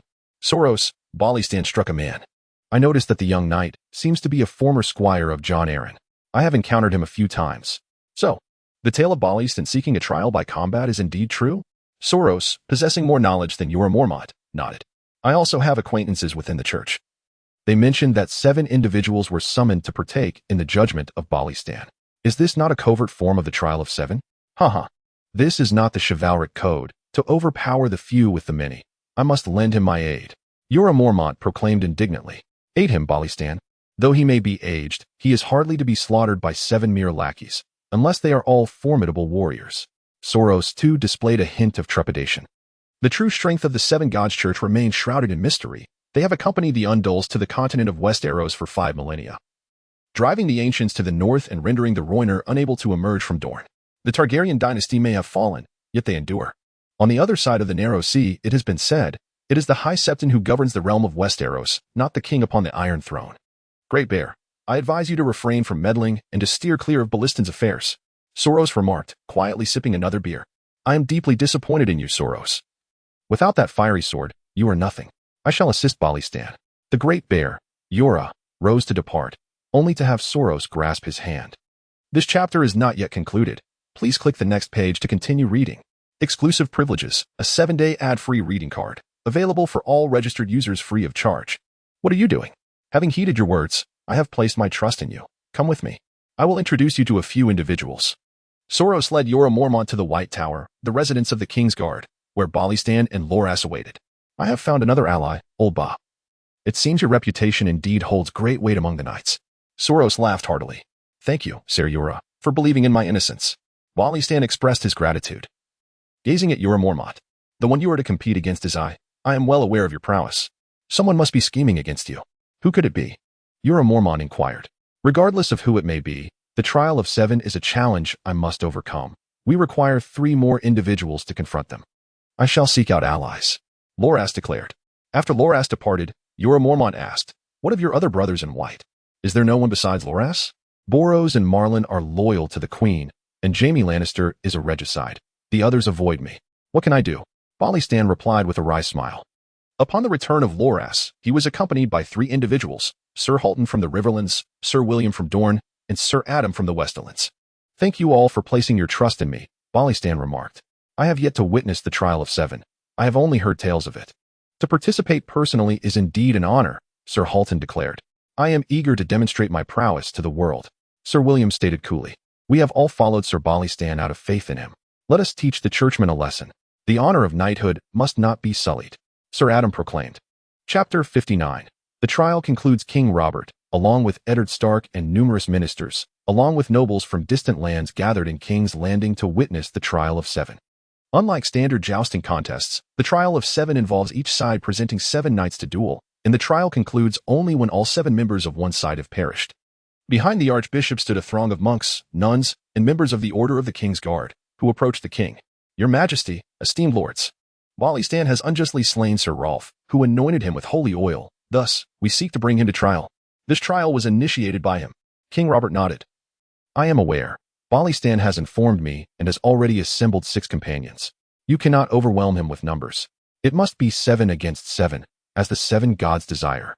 Very well, since your Majesty has spoken, the archbishop responded. The 7 members of the King's Guard, adorned in armor of various colors and cloaked in vibrant capes of red, orange, yellow, green, blue, indigo, and violet, stood ready. Lord Renly, witnessing the spectacle, could not help but exclaim, how splendid. I admire this. Robert shot him a disapproving glance. Unfazed. Renly chuckled and turned to Littlefinger. Have you set up the betting odds today? Littlefinger wore a knowing smile, indicating he had profited immensely, regardless of the outcome. The odds for Balliston's team were 2-1, while the Kingsguard's odds were 5-1. When detailing individual bets, the red-armored knight had odds of 8-1. Littlefinger gestured towards the leader of the Kingsguard. Eddard Stark observed deadliest and his comrades. Both deadliest and Loras, clad in white armor with snow-white capes, stood resolutely. Ser Jorah, a large bald figure in red robes, wielded a flaming sword. The opposing side soon raised an objection upon noticing Jorah's fiery weapon. Your Majesty, Ser Jorah has committed a foul. He wields a fire weapon, while the rest of us are armed with cold steel, protested the green-clad knight of the King's Guard. King Robert, perplexed, shook his head in resignation, unsure of how to proceed. He glanced at his council members. Eddard Stark shared his bewilderment, while Littlefinger, ever amused, reveled in his profits. Renly adjusted the creases of his attire, and Lancel appeared to be dozing off, while Varys was conspicuously absent. Very well, Soros, do not wield the fire sword. This is an order. Labor's command compelled Soros to relinquish his sword, opting instead for a formidable axe. He swung it through the air a few times, the sound slicing through the atmosphere, startling some of the noble ladies. Jorah Mormont, with his Valyrian steel sword Longclaw in hand, bore the marks of many battles upon his armor, each scratch a testament to his valor. Halton brandished a shield emblazoned with a two-headed lion and grasped a long spear, while Sir William donned black armor, wielding a shield adorned with a white bat and a spear longer than his companions. Sir Adam, draped in a lion-bodied, scorpion-tailed cloak, held two long spears, forgoing a shield. The 7 Knights of the Rainbow began to pray to the 7 gods. Should we not also pray to the warriors? Halton inquired. Do you think the 7 will favor us or them? Big Bear questioned. Surely, it must be them. After all, they are members of the Holy Sword Knights. Soros ignited a bonfire and began to gaze intently into the flames, entranced. In the snow, a lone rider fled on horseback, dark shadows pursuing him. Upon reaching the forest, he discovered it was a dead end. He turned his steed towards the sea, only to find another impasse. Finally, beneath towering castle walls, he encountered yet another dead end. Sunflowers, basking in sunlight, released black seeds that took root in the earth, flourishing vibrantly, even when faced with wildfires that could not be extinguished. With the gentle caress of spring winds, they revived once more. Soros, what do you see? Jorah Mormont asked, aware that Soros had the gift of perceiving the truth within the fire. Roused from his reverie, Soros noticed 6 pairs of eyes fixed upon him. He exchanged a glance with Sir William, his expression laden with unspoken meaning. 7 depart, 6 remain. This is what I have witnessed, Soros proclaimed. What does that mean? Loras asked, sensing a prophetic undertone to Soros's words, as if foretelling the impending judgment. I cannot say, at least not directly. The judgment has commenced. Let us proceed. The 7 mounted their steeds, aligning themselves in formation against the 7 of the Holy Sword Knights. Let the trial begin. May the Father above justly judge all. The Archbishop proclaimed loudly. The 14 charged forth, and in an instant, 2 riders fell from their mounts. The Yellow Knight and the Green Knight were unseated, lifeless. Wallyston severed the head of the Yellow Knight, while Sir Adam lost a spear, which lodged itself in the chest of the Green Knight. Witnessing this, the Archbishop's countenance turned a shade of ashen gray, yet he remained silent. Besides Sansa Stark, her friend Janipal was overwhelmed with terror, crying out as the head severed by Wallystan rolled towards her section of the stands. Janipal, Sister Modin called out to her, but the young woman continued to weep, prompting the sister to guide her away. Sansa Stark forced herself to remain composed when suddenly, someone patted her shoulder. Turning around, she found it was Beric. Varys is not particularly tall, sharing the same age as Caitlyn. A small tuft of hair adorns his chin, but what captivates attention are his eyes, gleaming with a sharp brilliance. You may not yet know who I am, Varys stated. Sansa Stark scrutinized him and spotted his mockingbird, thus discerning his identity. You are Lord Peter Baelish. Indeed, you are quite astute, Sansa. Your mother was once my dearest love. For her, I challenged Brandon Stark, your uncle and her former betrothed. Brandon left me with a permanent scar. To fight for one's beloved, even with scars, is a mark of honor, Sansa reflected. Indeed, some individuals would sacrifice everything for certain ideals, be it love or the integrity of knighthood. Varys glanced at the 12 remaining combatants in the arena. Wallystan and his men charge again, unseating 2 more Knights of the Kingsguard. It appears we have been overly concerned for His Majesty. The descendants of the Kingsguard seem less formidable than legend suggests. Eddard Stark remarked to King Robert, I too wish for their survival, but at this juncture, the church may take offense, as their honor is at stake. King Robert expressed his concern. The remaining 3 Knights of the Kingsguard appeared to be gripped by fear. One began to tremble, another's eyes reflected terror, while only the red-clad knight remained as composed as ever. Once more, they charged. Wallystan's side lost a man. Sir William struck in the neck. Though his head remained, his throat was severed, leaving only his vertebrae intact. There was no time for words as they surged forward again, resulting in the demise of 2 more knights, leaving only the Red Knight standing, unscathed, facing 6 adversaries alone. Allow me to handle this. One-on-one, a fair duel, Wallystan declared to the others, who dismounted and stepped aside. Wallystan fixed his gaze upon the Red Knight and inquired, Have we met? Your swordplay seems familiar. Who are you? The response to Wallystan's question was not words, but rather a blade. Wallystan, undeterred by age, drew his sword, and they engaged in battle for dozens of exchanges, ultimately costing Wallystan a wound to his shoulder as he pierced the Red Knight's heart. Both fell from their steeds, but Wallystan rose, while the Red Knight lay motionless. seemingly lifeless. King Robert proclaimed Sir Ballastan innocent, declaring he had triumphed in the trial by 7. The crowd erupted in cheers for the fearless Ballastan. Chapter 60. The Valley Ambush. Tyrion found himself tightly bound upon a horse, following Caitlyn as they first traveled north, then east. Where are we headed, Lady Caitlyn? If you intend to kill or maim me, you may do so at your leisure. I only hope you might show compassion and grant me a burial.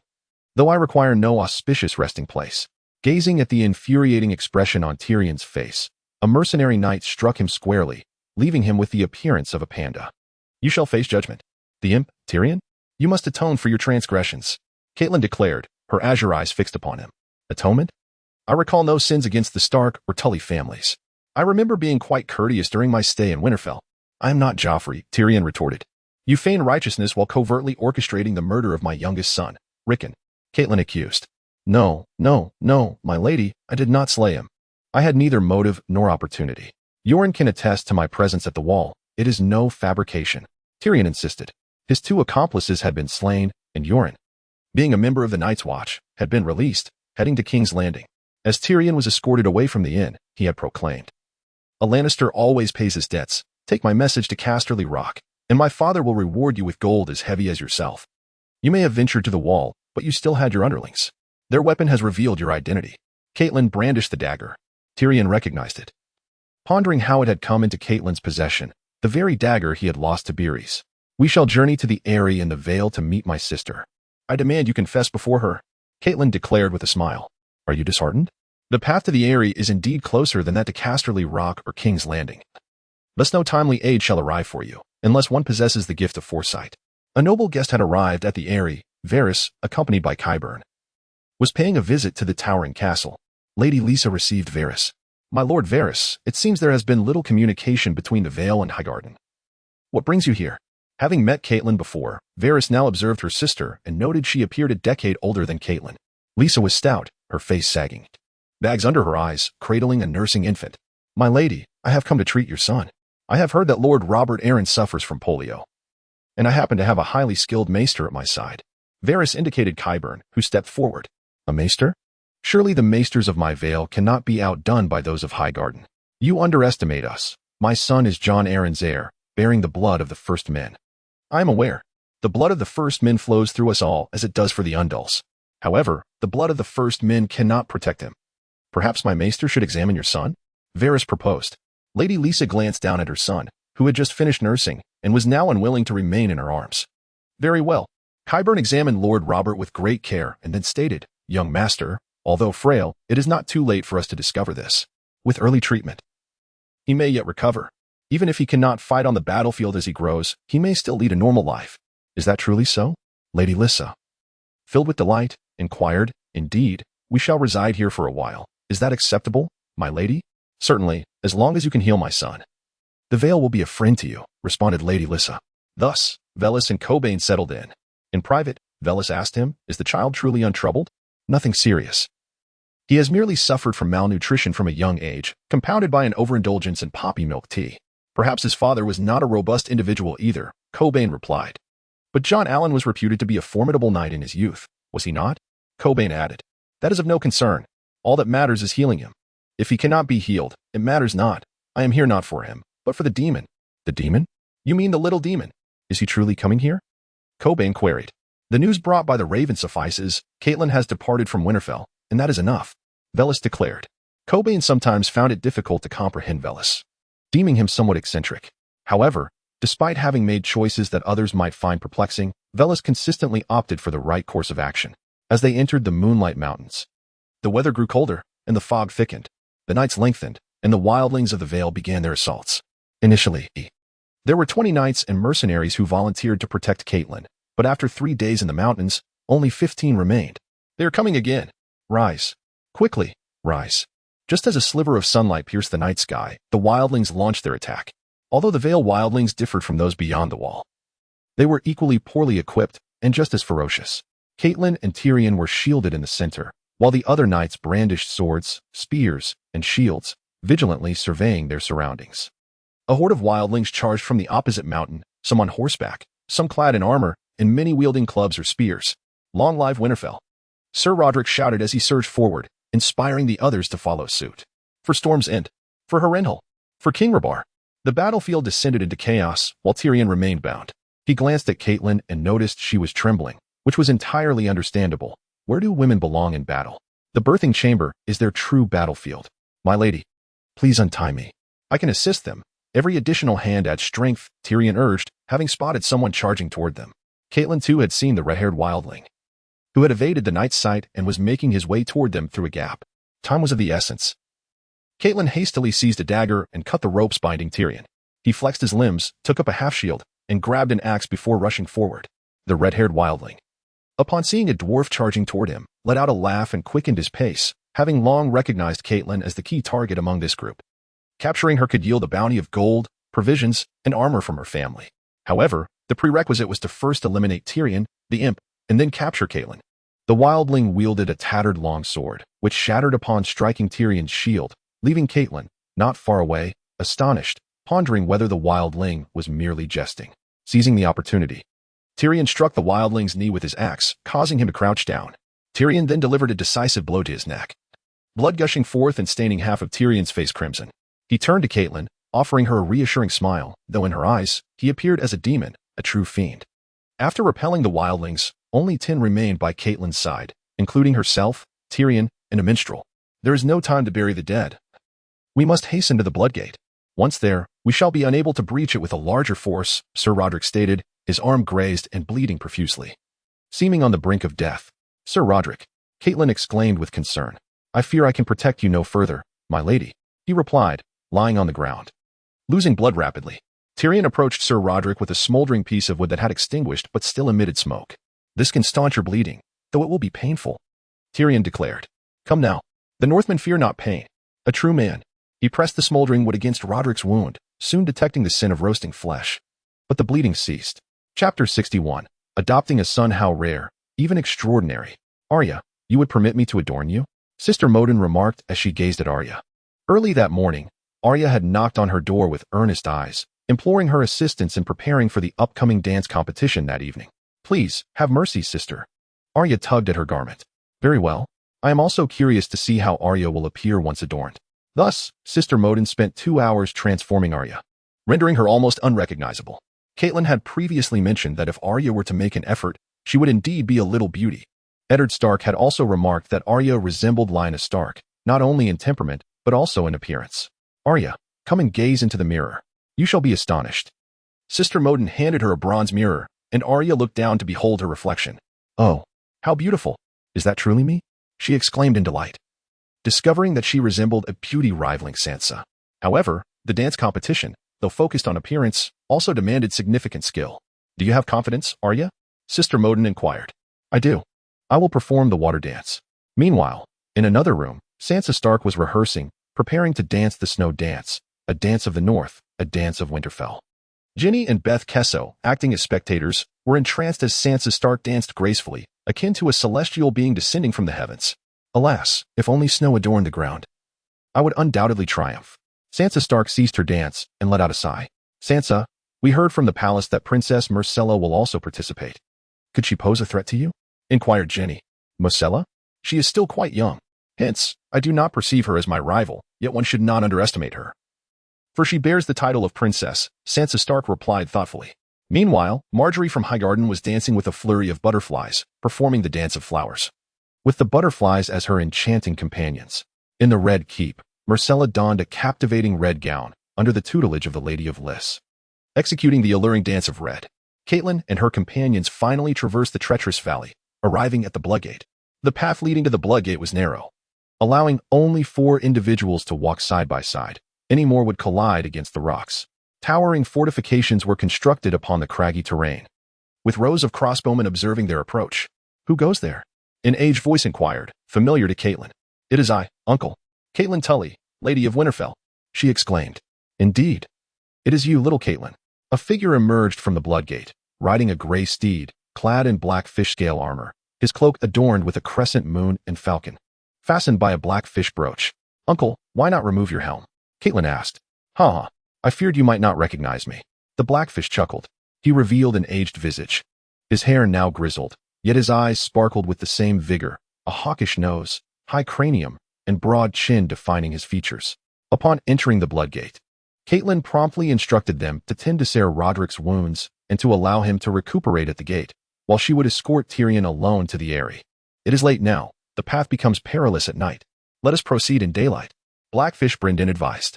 However, a command from Lady Lysa resonated from above, urging Caitlyn to ascend promptly so they could share in sisterly camaraderie. Tyrion found this command amusing. Sisterly camaraderie? What nonsense is this? He had encountered Lady Lysa before, a woman of erratic disposition, whom even Robert declared to be mad. Caitlyn gazed at the young messenger and inquired, "Who are you, and what is your name?" "I am Mia Stone, milady," replied the girl, a brunette with blue eyes, hardly past her teenage years. Caitlyn recalled hearing about her from Eddard Stark, the bastard daughter of King Robert, and cast a discreet glance at her, mourning silently within. "Very well. We shall go at once." Caitlyn followed Mia Stone, traversing the treacherous rockcliffe, enjoying a meal of roasted meat, passing the snowy mountain keep, witnessing the eternal snow upon the peaks, and finally arriving at Longstone Keep, a simple crescent-shaped fortress constructed of stone. As they ascended further, the only means of progress was on foot or through a basket used for transporting vegetables and fruits. Caitlyn decisively opted for the basket, allowing herself to be hoisted upwards. She leapt into a large basket filled with an assortment of fruits and vegetables, gradually rising into the air. During the ascent, hunger struck her, prompting her to seize an apple and indulge in its sweetness, followed by a small sealed barrel of summer red wine. Once satiated, she finally arrived at Eagle's Nest, perched atop the mountain, an impregnable fortress safe for the might of dragons. To her delight, Caitlyn was reunited with her sister, Lady Lysa. To her surprise, she also discovered that Varys was present. "Sister, what brings Varys here?" Caitlyn inquired, eyeing him with suspicion, her instincts warning her of potential trouble. Varys, noticing Caitlyn's wary gaze, offered a resigned smile. "Lady Caitlyn, it has been too long. You remain as beautiful as ever. You and Lady Lysa are like twin lotus blossoms, a pair of sisterly beauties." At Varys's flattering words, Lady Lysa chuckled. "I never expected you to speak so charmingly. No wonder the Princess of Dorne chose to wed you. Sister, let us converse indoors. Varys, would you kindly entertain young Robb?" Caitlyn then noticed a small child emerging, as Varys took Robb Arryn by the hand and led him away. Once they were alone, Caitlyn observed a change in her sister's demeanor. The warmth had dissipated, replaced by anger. "Why did you bring Tyrion here? Are you not afraid of the Lannisters' retribution?" "I certainly am." In response to her sister's inquiry, Caitlyn retorted, "Didn't you claim that the Lannisters murdered Jon Arryn? Why then do you fear them? Is it the rain from Casterly Rock that you think will drown Eagle's Nest? That is simply implausible. I'm not like you. I am now a widow and a motherless child, naturally fearful of the lions." Lysa exclaimed, "Sister, capturing Tyrion is an exercise in futility. No. We must put Tyrion on trial, compel him to confess. If he reveals the truth before all, that it was the Lannisters who killed Jon Arryn and that they assassinated my child, then we can rally King Robb to confront Tywin." Caitlyn asserted. "Do you truly intend to pursue this course?" Lysa asked, her eyes glinting with a deeper meaning. "Indeed, you must assist me, dear sister." Caitlyn grasped her hand. Lysa softly replied, "We are sisters, are we not? My dear sister." Meanwhile, as Varys entertained Robb Arryn, Coburn called him over. "Varys, I believe you should seize this opportunity to propose adopting Robb Arryn as your ward. Such a move would be advantageous without any detriment." "Adopt him?" Varys mused, glancing at the child engrossed in his toys. Though Robb had recovered thanks to Coburn's care, he doubted Lysa would consent to such an arrangement. Chapter 62. Eddard's injury. The grand dance competition presided over by Queen Cersei took place in the square of Baelor, featuring a multitude of noble maidens and, rather controversially, courtesans. Initially, it had been decided to exclude the latter in deference to noble dignity. However, King Robert, with a sweeping gesture, declared, "Courtesans are women too. What harm is there in allowing them to participate?" Thus, Cersei reluctantly acquiesced. The judging panel consisted of 25 knights, 25 scholars, 25 monks, and 25 nuns. Among the participants were Eddard Stark's two daughters, Princess Myrcella and Margaery from Highgarden, each taking their turn to showcase their dancing skills. When Arya took to the stage, Cersei inquired of Lady Tanda beside her, "Who is she?" "She is the youngest daughter of Lord Eddard Stark, Arya Stark." Lady Tanda replied, "Your Majesty, do you not remember her?" Upon closer inspection, Cersei recognized Arya, clad in a form-fitting black outfit, brandishing a sewing needle as she performed the water dance. Her movements graceful and agile, akin to that of a feline. "She appears to be an assassin," remarked one knight. "Indeed. The water dance is quite popular among the people of Braavos," another knight chimed in. Ultimately, Arya Stark earned a remarkable score of 95. Elated, She bounded off the stage and embraced Sister Modin. "Sister, look at my score. 95. Impressive, isn't it?" Arya exclaimed. Sister Modin affectionately ruffled her hair. "Arya, if you maintain this, I assure you suitors will come calling tomorrow. Lord Eddard Stark and Lady Caitlyn will surely be delighted." However, Arya pouted, seemingly disinterested in the prospect of marriage.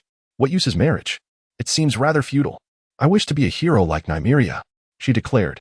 "But Nymeria is a queen and married to a Dornishman. You two must marry, Arya." Lord Eddard Stark, meanwhile, did not witness his daughter's performances. He accompanied Peter Baelish to a brothel in search of a particular courtesan. "This is the one, Lord Eddard. She recently bore a child. Do you recognize this infant?" Eddard gazed at the courtesan before him, plump in figure with a sprinkling of freckles, yet undeniably alluring. She cradled a baby, whose features bore a striking resemblance to the illegitimate daughter Robert had left in the Vale. "My lord, this is his child.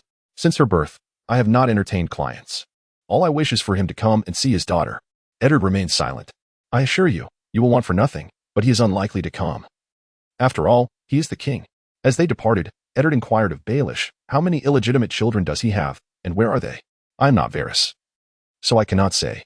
However, our King Robert is a man of insatiable desires, with offspring scattered across Storm's End, the Vale, the Westlands, and the Riverlands. Lord Renly is raising one of his sons. Eddard Stark was well aware of him. It was during Stannis' wedding when Robert had taken one of his sister's cousins. Stannis deemed the child a blemish, and had long since entrusted him to the care of Gendry, who was yet not 10 years of age. Eddard Stark had also learned of Mia Stone from the Vale. They had both raised the child born of Robert and a certain woman, whom he had even cradled in his arms. "You promised you would assist me, did you not, Lord Baelish?" Eddard Stark remarked, gazing at Peter Baelish outside the brothel. "You do not intend for me to safeguard Robert's bastards, do you? Come now, my lord, he himself is oblivious to the number of his illegitimate offspring. And Queen Cersei is resolutely bent on their extermination." The mention of that woman caused Eddard Stark to furrow his brow, recalling Cersei Lannister. There seemed to be no feasible solution. One could not expect King Robert to enact royal decrees legalizing all bastards, as that would surely incite another Blackfire rebellion or the War of the Nightpenny Kings. "My lord Eddard, if you cannot devise a solution, perhaps it is best not to dwell on it. Let us proceed to the performance. I am quite eager to see Sansa's act," Baelish suggested with a smile. Before they could reach the Great September of Baelor, they were encircled by a group clad in golden lion armor, draped in crimson cloaks, led by none other than Jaime Lannister. "Lord Stark, I have received word that your lady wife has kidnapped my brother. I believe there may be some misunderstanding between us," Jaime Lannister declared as he dismounted and approached Eddard Stark. "This is King's Landing. You are the hand of the king, the Kingslayer. Do not advance." Baelish seemed apprehensive. "Baelish, while you possess a talent for wealth, it appears you lack prowess in combat. This matter does not concern you. Begone," Jaime Lannister retorted coldly, his gaze akin to that of one surveying a dead dog, igniting Baelish's ire, yet he withdrew. "Eddard, hold your ground. I shall summon the gold cloaks." Eddard Stark was accompanied by merely 4 guards, whereas Jaime had brought 20 men. "I shall not bully you. Let us duel, my lord Hand. If you prevail, I shall grant you your freedom. If you fall, you will pen a letter to your wife demanding the release of Tyrion," Jaime Lannister declared with confidence. Eddard Stark recognized the prowess of his opponent, yet he had once sparred with the Dawn, the legendary sword. With a swift motion, Eddard unsheathed his longsword, while Jaime brandished his golden blade. The two clashed, and after a few exchanges, Jaime quickly assessed Eddard Stark's abilities. "What makes you think you can slay Arthur Dayne?" Jaime inquired. "And why did you besmirch the White Cloak by slaying Aerys?" Eddard Stark retorted. His counterquery ignited Jaime Lannister's fury. As the shame of being the Kingslayer haunted him, his assault intensified, and Eddard Stark found himself unable to defend adequately, receiving a kick to the abdomen from the Kingslayer that sent him sprawling. At that moment, Varys arrived, accompanied by 2 members of the Kingsguard. "By the King's decree, arrest Jaime Lannister," Sir Barristan declared. "Stand down, Jaime. This is none of your concern, sir." Jaime Lannister cast a cold glance at Barristan. "What? Do you intend to fight me? Come on, let me witness your swordsmanship." Barristan responded. "If you wish to try, then let it be so." Jaime Lannister engaged Barristan once more. The two faced each other in a dazzling display of skill, their blades clashing and sparking amidst the fray, igniting his cloak behind him. Jaime cast aside the flaming garment and turned back, only to find that Eddard Stark had been rescued. Barristan too had vanished without a trace. "Let us depart from King's Landing and reunite with my father," Jaime Lannister commanded, leading his men through the iron gates, heading westward. Chapter 63, Blood Ties revealed Eddard Stark had been rescued, and King Robert himself came to see him. "Ned, are you all right?" "Barristan, where did Jaime go?" Robert inquired with concern as he gazed upon Eddard Stark lying in bed, his anger directed at the whereabouts of Jaime Lannister. "Sir Jaime has left King's Landing," Barristan replied. Robert's keen eye caught the scars on Barristan's armor. "Did you engage him in combat?" "Yes, but midway through, our swords sparked, igniting Jaime's cloak, and we seized the opportunity to retreat while he was distracted." Barristan recognized that continuing the fight could lead to his own exhaustion and defeat, hence his withdrawal. "Robert." Eddard Stark rose from his bed. He had been kicked in the abdomen by the Kingslayer, but the injury was not grave, merely causing some discomfort. A bruise formed beneath his clothing. "Eddard, I am aware of the situation. As long as Caitlyn releases the imp, we shall consider this matter as though it never occurred. I will protect you. I am equally baffled as to why Caitlyn captured Tyrion. I do not know where she is gone, perhaps to King's Landing or to Riverrun." Eddard Stark had not anticipated her journey to the Eyrie. "Let us not speak of this matter for now. The results of the tournament are about to be announced. Let us go see who will emerge as champion." No one could have foreseen that during Marjorie's dance of butterflies, not only did butterflies flutter around her, but a swarm of bees also arrived, stinging those present, particularly Marjorie herself. Fortunately, her brother Loras was there. He swiftly shed his white cloak to cover his sister, protecting her as they exited the venue. This incident, however, resulted in Marjorie receiving a score of 0. Sansa Stark's dance of snow garnered 90 points, while Myrcella's red dance received 94 points. Arya astonishingly claimed the championship of the tournament, leaving everyone, including Queen Cersei, utterly astounded. Did I not already bribe the judges? Why are they merely taking the money without fulfilling their duties? What Cersei was unaware of was that among the judges, there were only 2 knights, 3 nuns, for scholars, and 5 monks from King's Landing. The rest hailed from various corners of the 7 kingdoms, all intent on claiming their rewards and departing without a second thought. Cersei had unwittingly squandered a considerable fortune, gaining nothing in return. However, she did not suffer great losses, as she had recouped the cost of the tickets. King Robert, accompanied by Eddard Stark, presented an award to Arya. Robert clapped Arya on the shoulder and remarked, "Arya, I've long heard from Ned that you resemble Lyanna. I must say, after your transformation, you truly do. You are indeed a striking beauty. Haha, have you considered my son? Though Joffrey is betrothed to Sansa, there is still Tommen. Is there not?" Upon hearing Robert's kind suggestion, Eddard Stark sought to decline, but found himself at a loss for words. Arya responded with a smile. "The man I choose must either be wiser than I, or stronger." Her words drew admiration from the noble ladies, who thought to themselves how remarkable she was. A true heroine among women. After escorting their daughters back to the Hand's Tower, Eddard Stark proceeded to the small council to attend an urgent meeting regarding Daenerys. "I shall kill that Targaryen wench," Robert roared as Eddard entered. "What? You intend to kill a child? Robert, have you lost your mind? What is happening?" Eddard inquired. "Show him the letter. She is pregnant, about to give birth to a dragon, a descendant of House Targaryen, a being forsaken by the gods." Maester Pycelle handed a secret missive to Eddard. "Who sent this letter?" "There is no signature?" Eddard asked. "There is, my lord. Do you see the wolf's head?" "It is from the Wolf Pack," Baelish replied. "What is the Wolf Pack? A mercenary company?" Eddard questioned. "Indeed. Half of those who followed Cregan Stark south during the Blood Dragon's dance have established 2 mercenary companies in Essos, the Wolf Pack and the Windbreakers. It is they." Eddard seemed to grasp something, though he remained reluctant to harm a child. "Daenerys is a woman, not a man. What heroics are there in slaying a woman? She can bear Targaryen heirs. That alone is enough to warrant my killing her 100 times. Ned," Robert insisted. "Moreover, she has birthed offspring for the savages. They will undoubtedly come to plunder our beautiful and prosperous Westeros." "Everyone knows what the horsemen are," Robert declared. "Indeed, they are brigands, assassins, invaders, and roaring warriors," Eddard concurred. "How are we to kill her?" "Daenerys resides in Vis Dothrak, the ancient stronghold of the Dothraki, their sacred ground. No one can quietly slay her there," Baelish pointed out. "Perhaps we should seek the Faceless Men?" Renly proposed. "A dreadful idea. Their fees are exorbitant." "I fear we cannot afford them," Baelish replied. "Even this affluent magnate hesitates to summon the Faceless Man. Let us be less merciful and ensure her demise is not overly painful." "It would at least constitute an act of kindness," suggested Pycelle.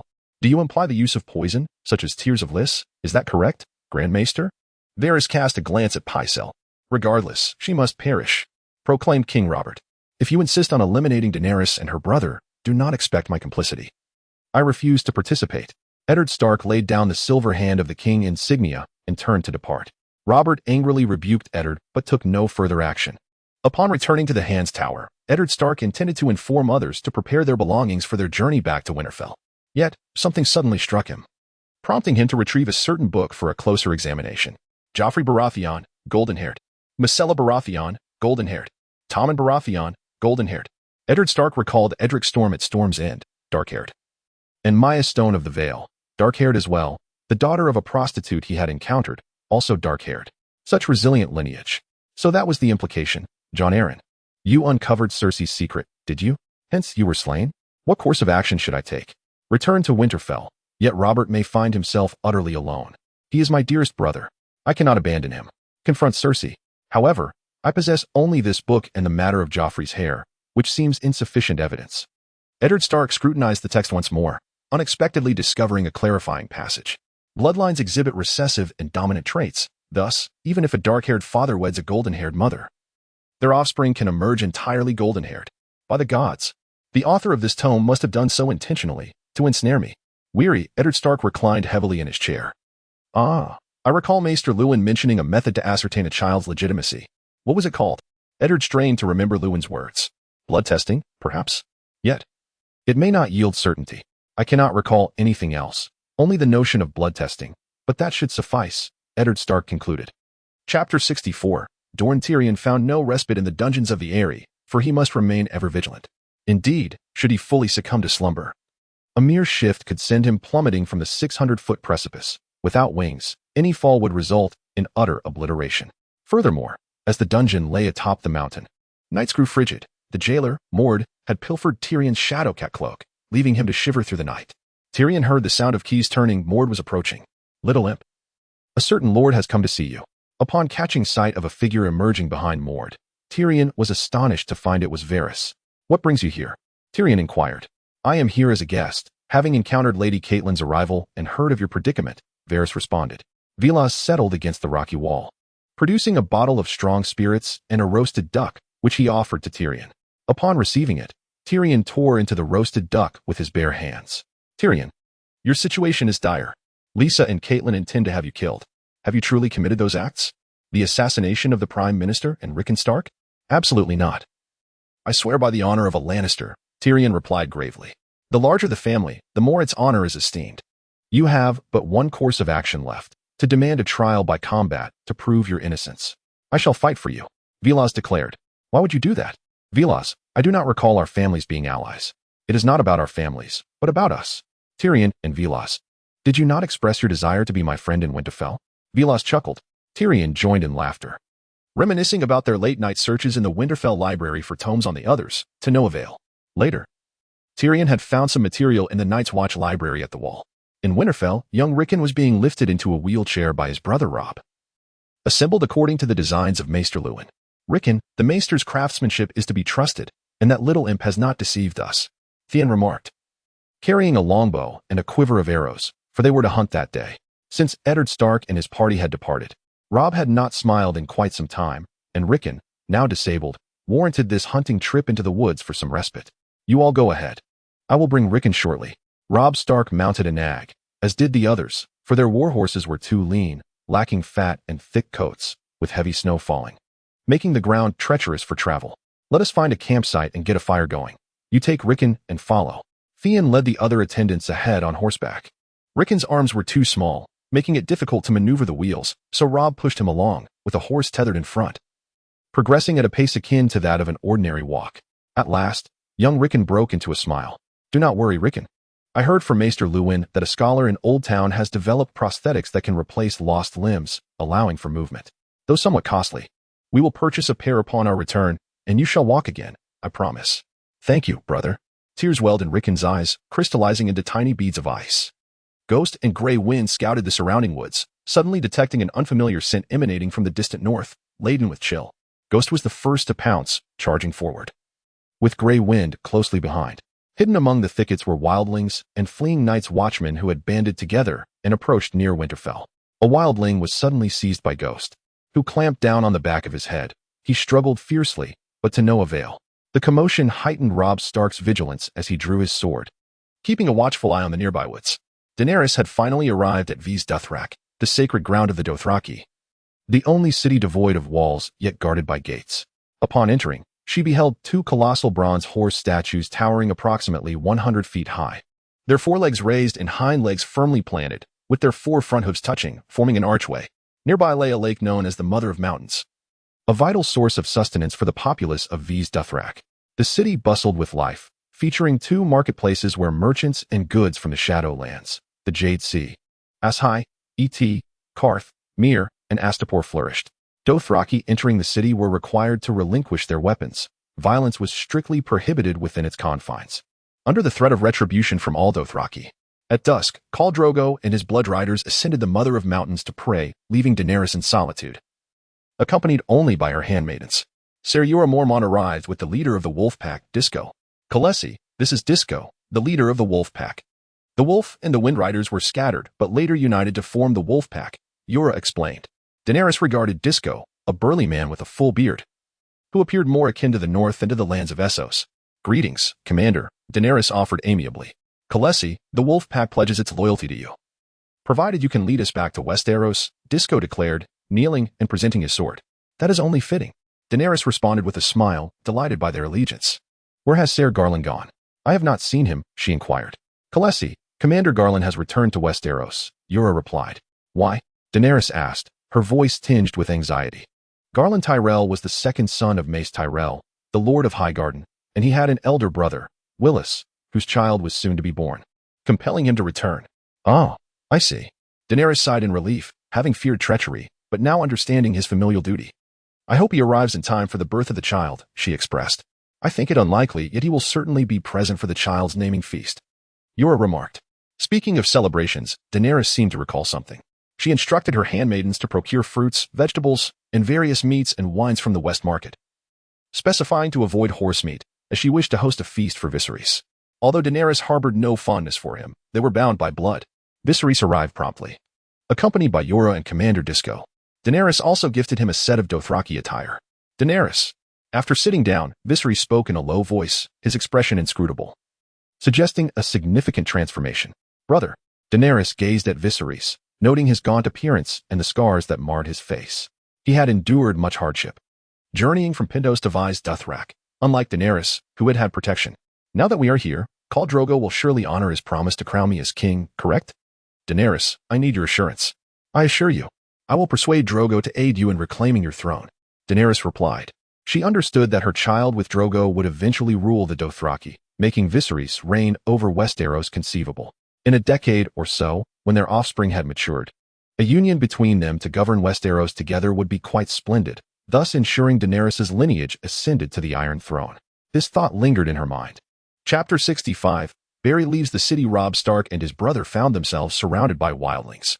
Though their numbers were few, Robb stood alone, burdened with the responsibility of protecting his brother, which weighed heavily on him.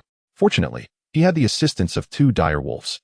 The presence of Grey Wind and Nymeria acted as a deterrent against the wildlings. Look at the wolf sigils on their cloaks. They are of House Stark. If we slay them, we can bring their heads back to Mance Rayder for a reward. One wildling exclaimed, wielding a spear made of wood rather than iron. I would never return to the lands beyond the wall. Let us kill them and flee south. Another wildling suggested. Be swift about it, or their guards will arrive. And we shall be the ones to perish, declared a traitor clad in black who had deserted the Night's Watch. Kill them. The wildlings charged forward, and Robb Stark gripped his sword tightly, fixating on the approaching foes. Just before the wildlings could close the distance of 5 paces, an arrow struck one down from behind. It is Theon, Robb thought, recognizing his friend who had arrived with other guards. They had initially ventured ahead to scout, but a particularly keen member had sensed the scent of blood trailing behind them. They hastened back, drawn by the scent of blood spilled by Grey Wind and Nymeria. Ultimately, only one wildling remained alive, a woman named Osha, who wisely surrendered first. The 2 traitorous Night's Watch members accompanying the wildlings were executed by Robb himself, who gazed into their eyes as he carried out the sentence, a duty handed down by Eddard Stark, a tradition of the North. Thus, the farce came to an end. Quite the spectacle, Theon remarked. Upon returning to Winterfell, he immediately took Osha for himself, showing little discernment when it came to women. Robb Stark chose not to reprimand him. After all, Theon was nearing 20, unlike Robb, who was merely 15. In the Eyrie, the trial of Tyrion commenced, with Varys standing in for Tyrion in combat against his opponent, Ser Vardis Aegon from the Vale. Both individuals were clad in armor, wielding longswords. However, Velis held a Valyrian blade with vigilance, while Vadis brandished the sword of Jon Arryn, which he had commissioned from Mott during his time in King's Landing. Prior to Mott's journey with Heir to Highgarden, this sword was specifically bestowed upon him by Lady Lysa, symbolizing Jon Arryn. After merely 20 exchanges, Vadis found his weapon deftly disarmed by Velis, the sword soaring towards Caitlyn, who was fortuitously saved by the swift intervention of Blackfish. "Velis, I trust this was an accident?" Blackfish inquired, his tone laced with caution. Velis, holding his weapon with a semblance of apology, responded, "Sir Vadis, might you prefer to wield a more suitable weapon? Your own, perhaps? It is rather cumbersome to use another's blade." Velis chuckled. Casting a glance at Lady Lysa and receiving her nod of approval, Vadis retrieved his own sword. Although it was an unremarkable blade, Velis could distinctly perceive an augmentation in Vadis's prowess. After another 30 exchanges, Velis cleaved through Vadis's sword, delivering a decisive kick to his abdomen, bringing him to the ground, incapacitated. "Shall we conclude matters here, my ladies?" Velis addressed Lady Lysa and Lady Caitlyn. "I wish to soar. I wish to see others soar," roared Lord Robert Arryn. "Fly, fly, fly? Do you think men can simply take to the skies like birds or machines?" Velis retorted, "Perhaps I shall gift you a hawk another day. Spare Sir Vadis, will you? Surely, you do not wish to witness my slaying him?" Velis queried. "No, I have not yet conceded." Vadis rose again, charging at Velis with renewed fervor. Velis, along with Tyrion, held profound respect for Vadis's loyalty and valor, yet he delivered the respect that the duel warranted, severing Vadis's head with a single stroke. In the process, half of Velis's armor was shattered, but thankfully, the inner padding protected him from injury. As Velis departed the area alongside Tyrion, Caitlyn and her uncle Brynden also took their leave, with Brynden relinquishing his identity as a Knight of the Vale to accompany his niece. This was due to the escalating tensions outside, ignited by Caitlyn's abduction of Tyrion. Both Runestone and the Stone of the Kings began mobilizing their forces, while Winterfell remained quiet. Though movement was imminent, that night, Tyrion and Velis sought refuge within a hollow of a tree, where they spent the night. The following morning, as they feasted upon their game, they were besieged by wildlings, drawn by the tantalizing aroma of their meal. The wildlings possessed a sense of smell far superior to that of ordinary men. By the time Velis became aware of their presence, they had already encircled them. "Do not move, Tyrion," he cautioned.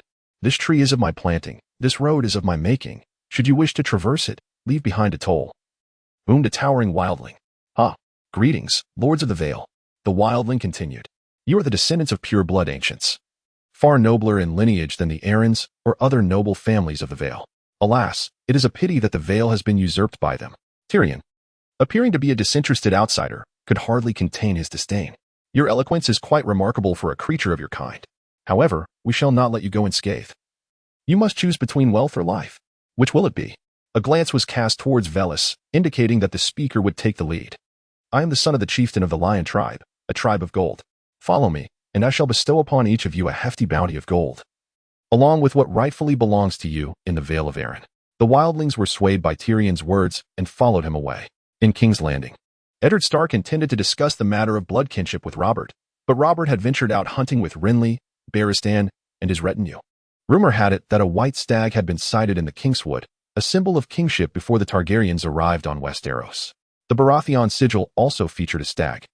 Robert, aware that some still referred to him as the usurper, sought to affirm the legitimacy of his claim to the throne and demonstrate that it was ordained by destiny. Thus, he set out to capture the white stag. Eddard Stark took Robert's place upon the Iron Throne, a seat he had never occupied before. As he settled into the cold metal, he was struck by its chill. No wonder many a king fell ill upon it. Surely, it must be the source of their afflictions. A number of villagers approached the Red Keep, beseeching justice.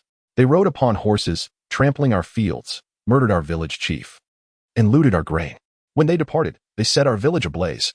Our homes are now but ruins, engulfed in smoke and fire. What do they look like? Do they bear any family sigils? What do their cloaks and shields depict? Whose banner do they carry?" Eddard Stark inquired. "Nothing. We could not discern their insignia. But the leader was a giant, towering 8 feet tall. That much is certain. It must be the mountain," someone suggested. "We implore you, my lord, to deliver justice." Eddard Stark nodded and began to mobilize his forces. "Ser Barristan, Ser Jorah, and you 20 men, I shall provide you with 20 more guards. Go and apprehend the mountain, or slay him on the spot and bring back his head. Ser Barristan, you are the commander. You shall lead them. I trust that Ser Jorah will guide you. May the Red God grant him the vision to see the truth," Eddard Stark declared. "Yes, my lord Eddard," Ser Barristan Targaryen responded, leading the group away to the sound of cheers from many who saw them as champions of justice. Chapter 66. The Bloodletting. Is the king not yet returned? Eddard Stark inquired of some guards who had returned prematurely, having been meant to hunt alongside the king. My lord, the king found the white stag, but it was not whole. Not whole. Was it merely a carcass? Eddard Stark probed. Indeed, it appears to have been devoured by some creature, perhaps a direwolf or a lynx. Everyone knew that direwolves could not thrive in such warm southern climes. It must have been the work of the shadow cat. The king, accompanied by his men, continued the pursuit of the shadowy lynx, which, according to the tracks of its claws, appeared to be a formidable beast. Eddard Stark felt a profound sense of helplessness towards Robert and reluctantly gestured for them to depart. After leaving the great hall of the Red Keep, Eddard sought out Petyr Baelish. Among those in King's Landing, Petyr was the closest semblance of a friend. Varys, being a eunuch, inspired mistrust in Eddard, while the seasoned counselor, Pycelle, had shown treachery on multiple occasions and was deemed untrustworthy. Renly and Loras were absent, off hunting with Robert, and Stannis was even further away on Dragonstone. However, due to Petyr's connection as the brother of Caitlyn, Eddard held a modicum of trust in him, tempered by a greater sense of skepticism. My lord, has the Prime Minister summoned me for something of great import? Petyr casually seated himself, indulging in grapes offered by a servant. The grapes from Dorne are delectable. Yet the summer red from the arbor remains unparalleled. Might I trouble you for a glass, Lord Stark? Petyr inquired cheerfully. Eddard waved for a servant to bring the fine wine, and upon tasting it, Petyr's satisfaction was palpable. Let us discuss matters of consequence, my lord. Eddard urged quietly after closing the doors and windows. I have uncovered the truth behind Jon Arryn's death. Petyr's pupils constricted, and he softly asked, was it the Lannisters? Do you possess tangible evidence? Indeed. Gold recoils from charcoal. It is impossible for dark-haired and golden-haired individuals to produce a golden-haired offspring. Cersei's 3 children are not Robert's, which is why Jon Arryn emphasized the resilience of lineage before his demise. Do you intend to act against the king? To confront Cersei and her children and await Robert's return to clarify the situation? I aim to take further action to expose Cersei's conspiracy before the eyes of all. And how do you propose to achieve this? By blood acknowledgement. Petyr inhaled sharply, recognizing that Eddard was indeed cornering Cersei into a perilous position. With Jaime Lannister absent and possibly having joined Tywin, the consequences of any misfortune befalling Cersei could incite the Lion to attack King's Landing. Have you considered the repercussions? My lord? Petyr cautioned. But the Lannisters alone cannot overturn the realm. Eddard replied with unwavering confidence. Very well, I shall lend you my assistance. Petyr chuckled. Before her lay a warm, bloodied heart, and Daenerys found it difficult to summon a smile. Although consuming a heart raw was a Dothraki tradition, its digestibility remained uncertain. Even if she were to later regurgitate it, she felt compelled to consume it in the presence of others. Daenerys grasped the heart and took deliberate bites, proceeding slowly to avoid any mishaps. Once she finally finished, Drogo's expression transformed into one of relief. The eldest of the Dothraki, the venerable Mago, circled around Daenerys, reciting something in an ancient Dothraki tongue. Daenerys could only comprehend the modern Dothraki dialect, unable to grasp the archaic words, but she had someone there to translate for her. He has arrived, riding a white steed, a magnificent horse of the world. Shortly thereafter, Daenerys heard the jubilant cheers of the horsemen. Drogo lifted her up, allowing all to behold her visage.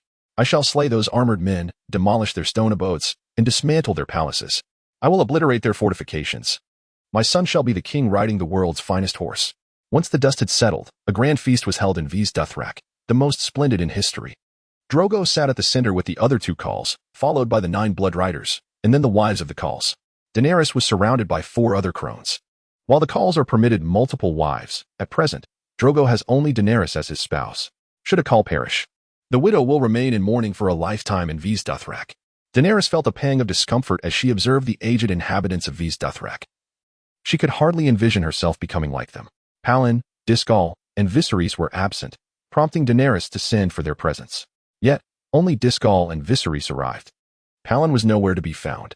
Where has Palin gone? Daenerys inquired. He has sought out the daughter of a merchant and taken her to a small dark room. Discal replied with a grin. Daenerys blushed upon hearing this. She understood the needs of men. Though Palin may not possess Garland's striking handsomeness, he was nonetheless a formidable swordsman. Following Garland's departure, Palin took it upon himself to instruct Drogo and the others in the common tongue. However, a certain horseman, having noted Garland's absence and faced with Palin, taunted him, only to find himself swiftly dealt with as Palin seized the warrior by the throat. Palin's fighting style diverged significantly from Garland's. Daenerys had initially believed he was a knight, only to discover he was a mercenary, an assassin. He would not confront his adversaries head-on but rather exploit their weaknesses. striking with lethal precision. With a single blow, Lobber utilized his spear to bring down a massive wild boar, having sought the Shadow Cat but instead encountered his beloved wild boar. The creature let out a few grunts before succumbing, yet Lobber's chest was pierced by the beast's formidable tusks. His companions, Balistan, Lancel, and a fellow clad in a red cap, were left in shock. They hurried to lay Lobber down, and, lacking the expertise of a learned man, could only apply cloth to staunch the bleeding. However, the blood continued to flow, with entrails and flesh spilling forth. 2 days later, upon returning to the Red Keep, Eddard Stark finally beheld the pallid Lobber. He lay in bed, the wounds on his body festering with a foul odor. "Ned, you cannot fathom my valor. That wild boar was as large as a cow." Lobber attempted to recount his brave exploits, prompting Eddard to sigh. "Lobber, I am truly sorry." He then turned to the learned Maester Pycelle, who was pouring some powdered medicine into water. "Maester, will the king survive?" Pycelle's countenance was far from pleasant. Yet he spoke in a subdued tone. "I have heard from the citadel of an individual skilled in the art of surgery, who seemingly devised a method of blood transfusion. He personally saved a man who had been impaled through the abdomen by the horns of a wild bull. That man lived for 8 years before succumbing." "What? Where can we find this person?" Eddard Stark inquired, his spirits lifted. "It seems he resides in Oldtown, though perhaps he is in the Vale," Pycelle replied uncertainly.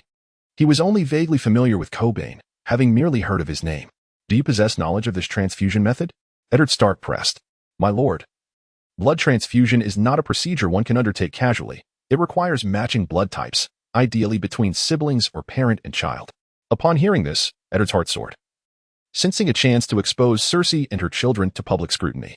Chapter 67. A swift escape. Eddard Stark had scarcely distanced himself from King Robert when he sought out Petyr Baelish, urging him to procure a drop of blood from Cersei's 3 children and place it in the same bowl as Robert's blood to observe if it mingled. "Me? Do you truly believe I can accomplish this?" Petyr Baelish chuckled. "I trust you more than anyone else," Eddard affirmed. Petyr's face broke into a satisfied grin. "For Caitlyn's sake, I shall assist you once more." With that, he departed with a smile. Meanwhile, Pycelle approached Lysa, preparing to draw his blood in hopes of transfusing it to Robert, thereby prolonging his life. "Is this truly reliable?" "Grand Maester, it's not that I doubt your skill, but your age seems to hinder your agility," Lysa remarked skeptically. Observing Lysa's disbelief, Pycelle shed his pretense and unleashed a series of martial strikes, leaving Lysa momentarily stunned. "You've been feigning," Lysa exclaimed slowly. "Indeed. The world is fraught with treachery, compelling me to adopt such a guise. Moreover, having defected multiple times, I must tread with utmost caution," Pycelle admitted with a sigh. Though he once dreamed of being a valiant knight or a daring pirate, fate had cast him as a maester, elevating him to the esteemed position of Grand Maester in King's Landing. Having become ensnared in the game of power, he found himself unable to extricate from its grasp. "If I donate blood to Robert, can you guarantee his survival?" Lysa inquired. "I cannot. I'm not Cobain," Pycelle replied candidly. "Cobain? He seems to serve under Varys." Lysa recalled having encountered Cobain in Varys' company. "Is that so?" "I have merely heard whispers of his name." Pycelle's eyes sparkled with intrigue. He had not anticipated Varys to possess such discernment in recognizing Cobain's true talents, especially given that the Citadel had stripped him of all his accolades. "Regardless, Robert was my brother, and I must endeavor to save him," Lysa resolved, accompanying Pycelle to Robert's chamber. Pycelle connected the blood vessels of 2 individuals through an infusion tube, allowing the blood of Renly Baratheon to flow into the body of Robert Baratheon. During this process, some blood spilled out, and Pycelle used a clean cloth to wipe it away, preparing to discard it. At that moment, Eddard Stark arrived, taking the basin from Pycelle, in which the bloodied cloth began to dissolve in the water. "I shall attend to this, Grand Maester. You keep an eye on the king." "Ah, very well." Pycelle thought little of it. Eddard Stark turned and approached Petyr Baelish, who produced 2 handkerchiefs. "This contains the blood of Myrcella and Tommen. I couldn't procure any from Joffrey. He is quite a troublesome character." Speaking of Joffrey, Baelish found him particularly difficult to handle. Though young Joffrey was handsome, he possessed a cruel disposition, having killed cats in his childhood. Enough. Eddard Stark tossed the handkerchief stained with Tommen and Myrcella's blood into the basin, only to witness the 3 bloods merging. "This is impossible," Eddard exclaimed, gazing in astonishment at the outcome. It seemed that facts spoke louder than words. "My lord, that book was penned by a deceased author, and those alive when it was written had mostly not yet been born. Many years have passed, yet it appears the scholars of Oldtown have made little progress. Are they still clinging to outdated beliefs?" Baelish's expression reflected disdain for the scholars. Eddard recalled the words of Maester Luwin. "Blood will tell, but it may not be accurate." "My lord Eddard, we must remain loyal to King Joffrey. After all, He is your son-in-law. Baelish's reminder struck him. Sansa was still betrothed to Joffrey. No, absolutely not. Eddard thought to himself. Robert's condition showed signs of improvement, causing joy among many, while others lamented why he had not died sooner. Ned. Robert could speak, albeit sparingly. Eddard sat beside him on the bed. I name you regent until young Joffrey is of age to be crowned. You must protect the realm of Westeros, do you understand? After saying this, Robert closed his eyes. Eddard nodded silently. Joffrey invited Sansa Stark to ride out with him. They rode together, accompanied by dozens of guards, taking in the beauty of the surrounding countryside. In the distance, a flock of egrets soared through the azure sky.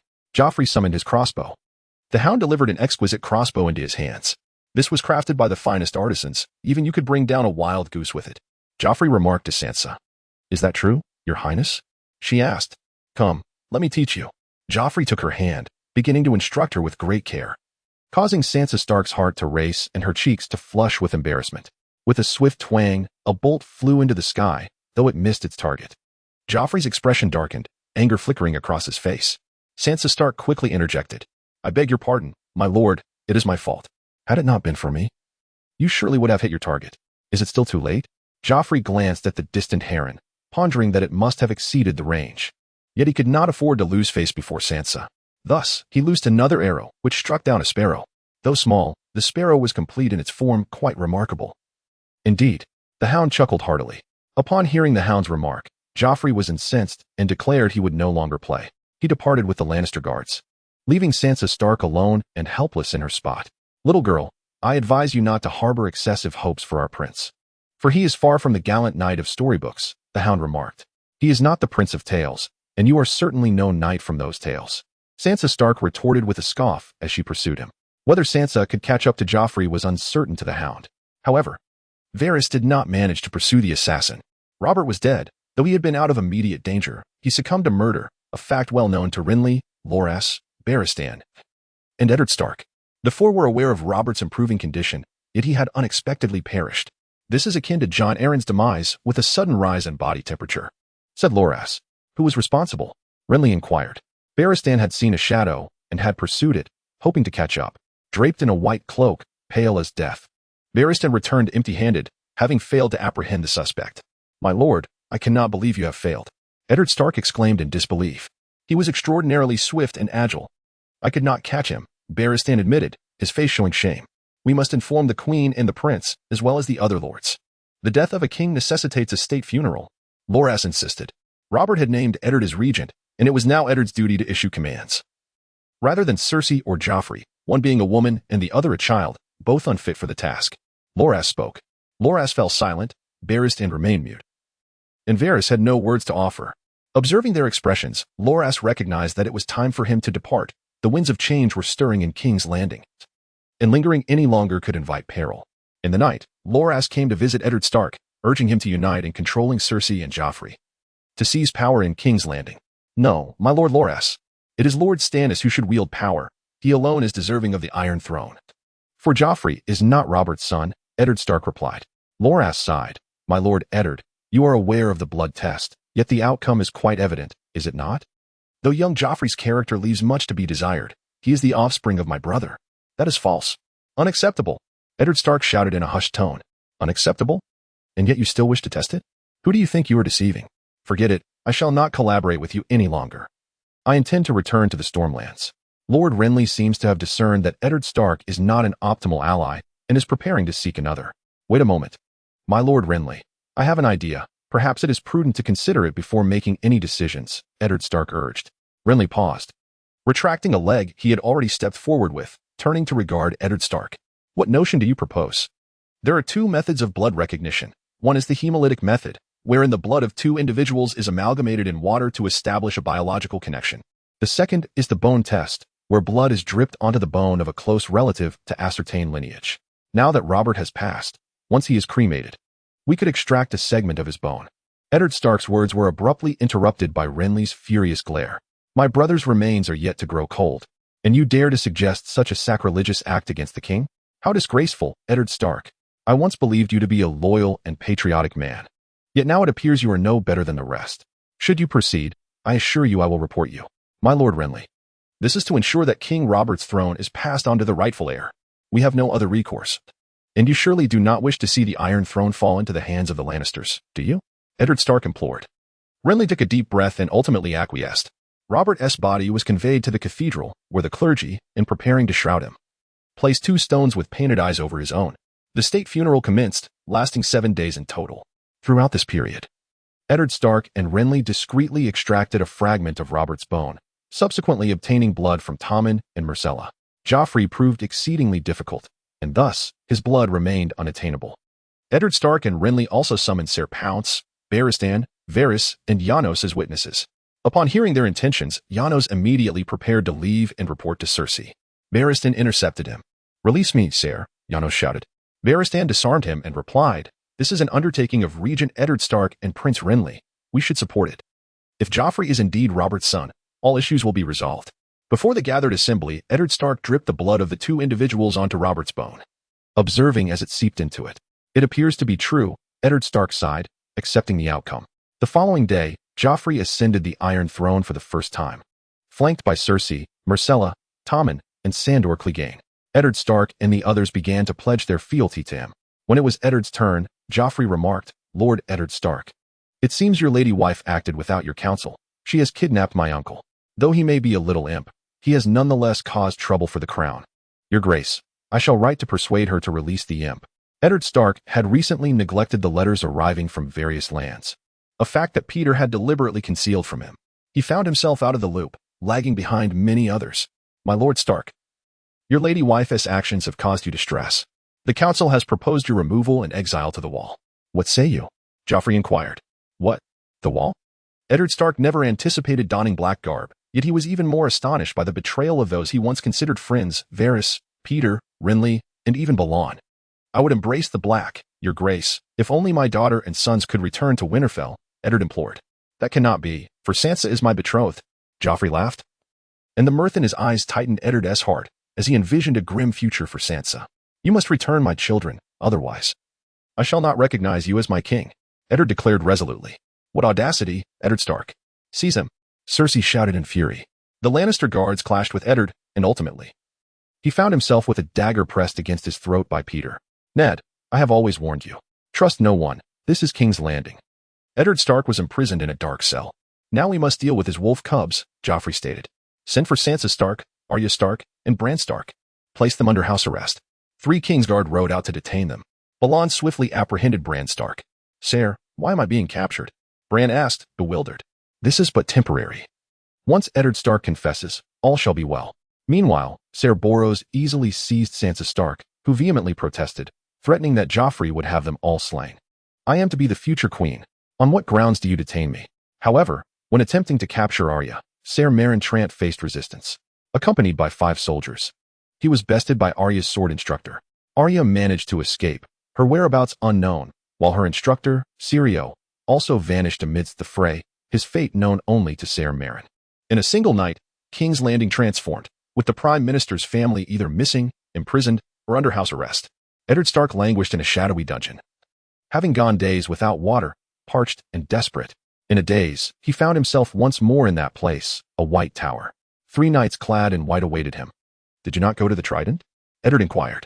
"We did. You may have perished there," Ser Hoster replied. "What are you doing here?"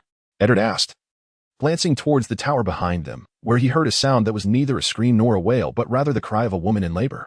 "Is someone inside?" Eddard questioned. "Apologies, but entry is forbidden," declared a tall, white-haired knight. "Whitebull, Geo Hader, the former captain of the Royal Guard. Once we defeat you, we shall gain access."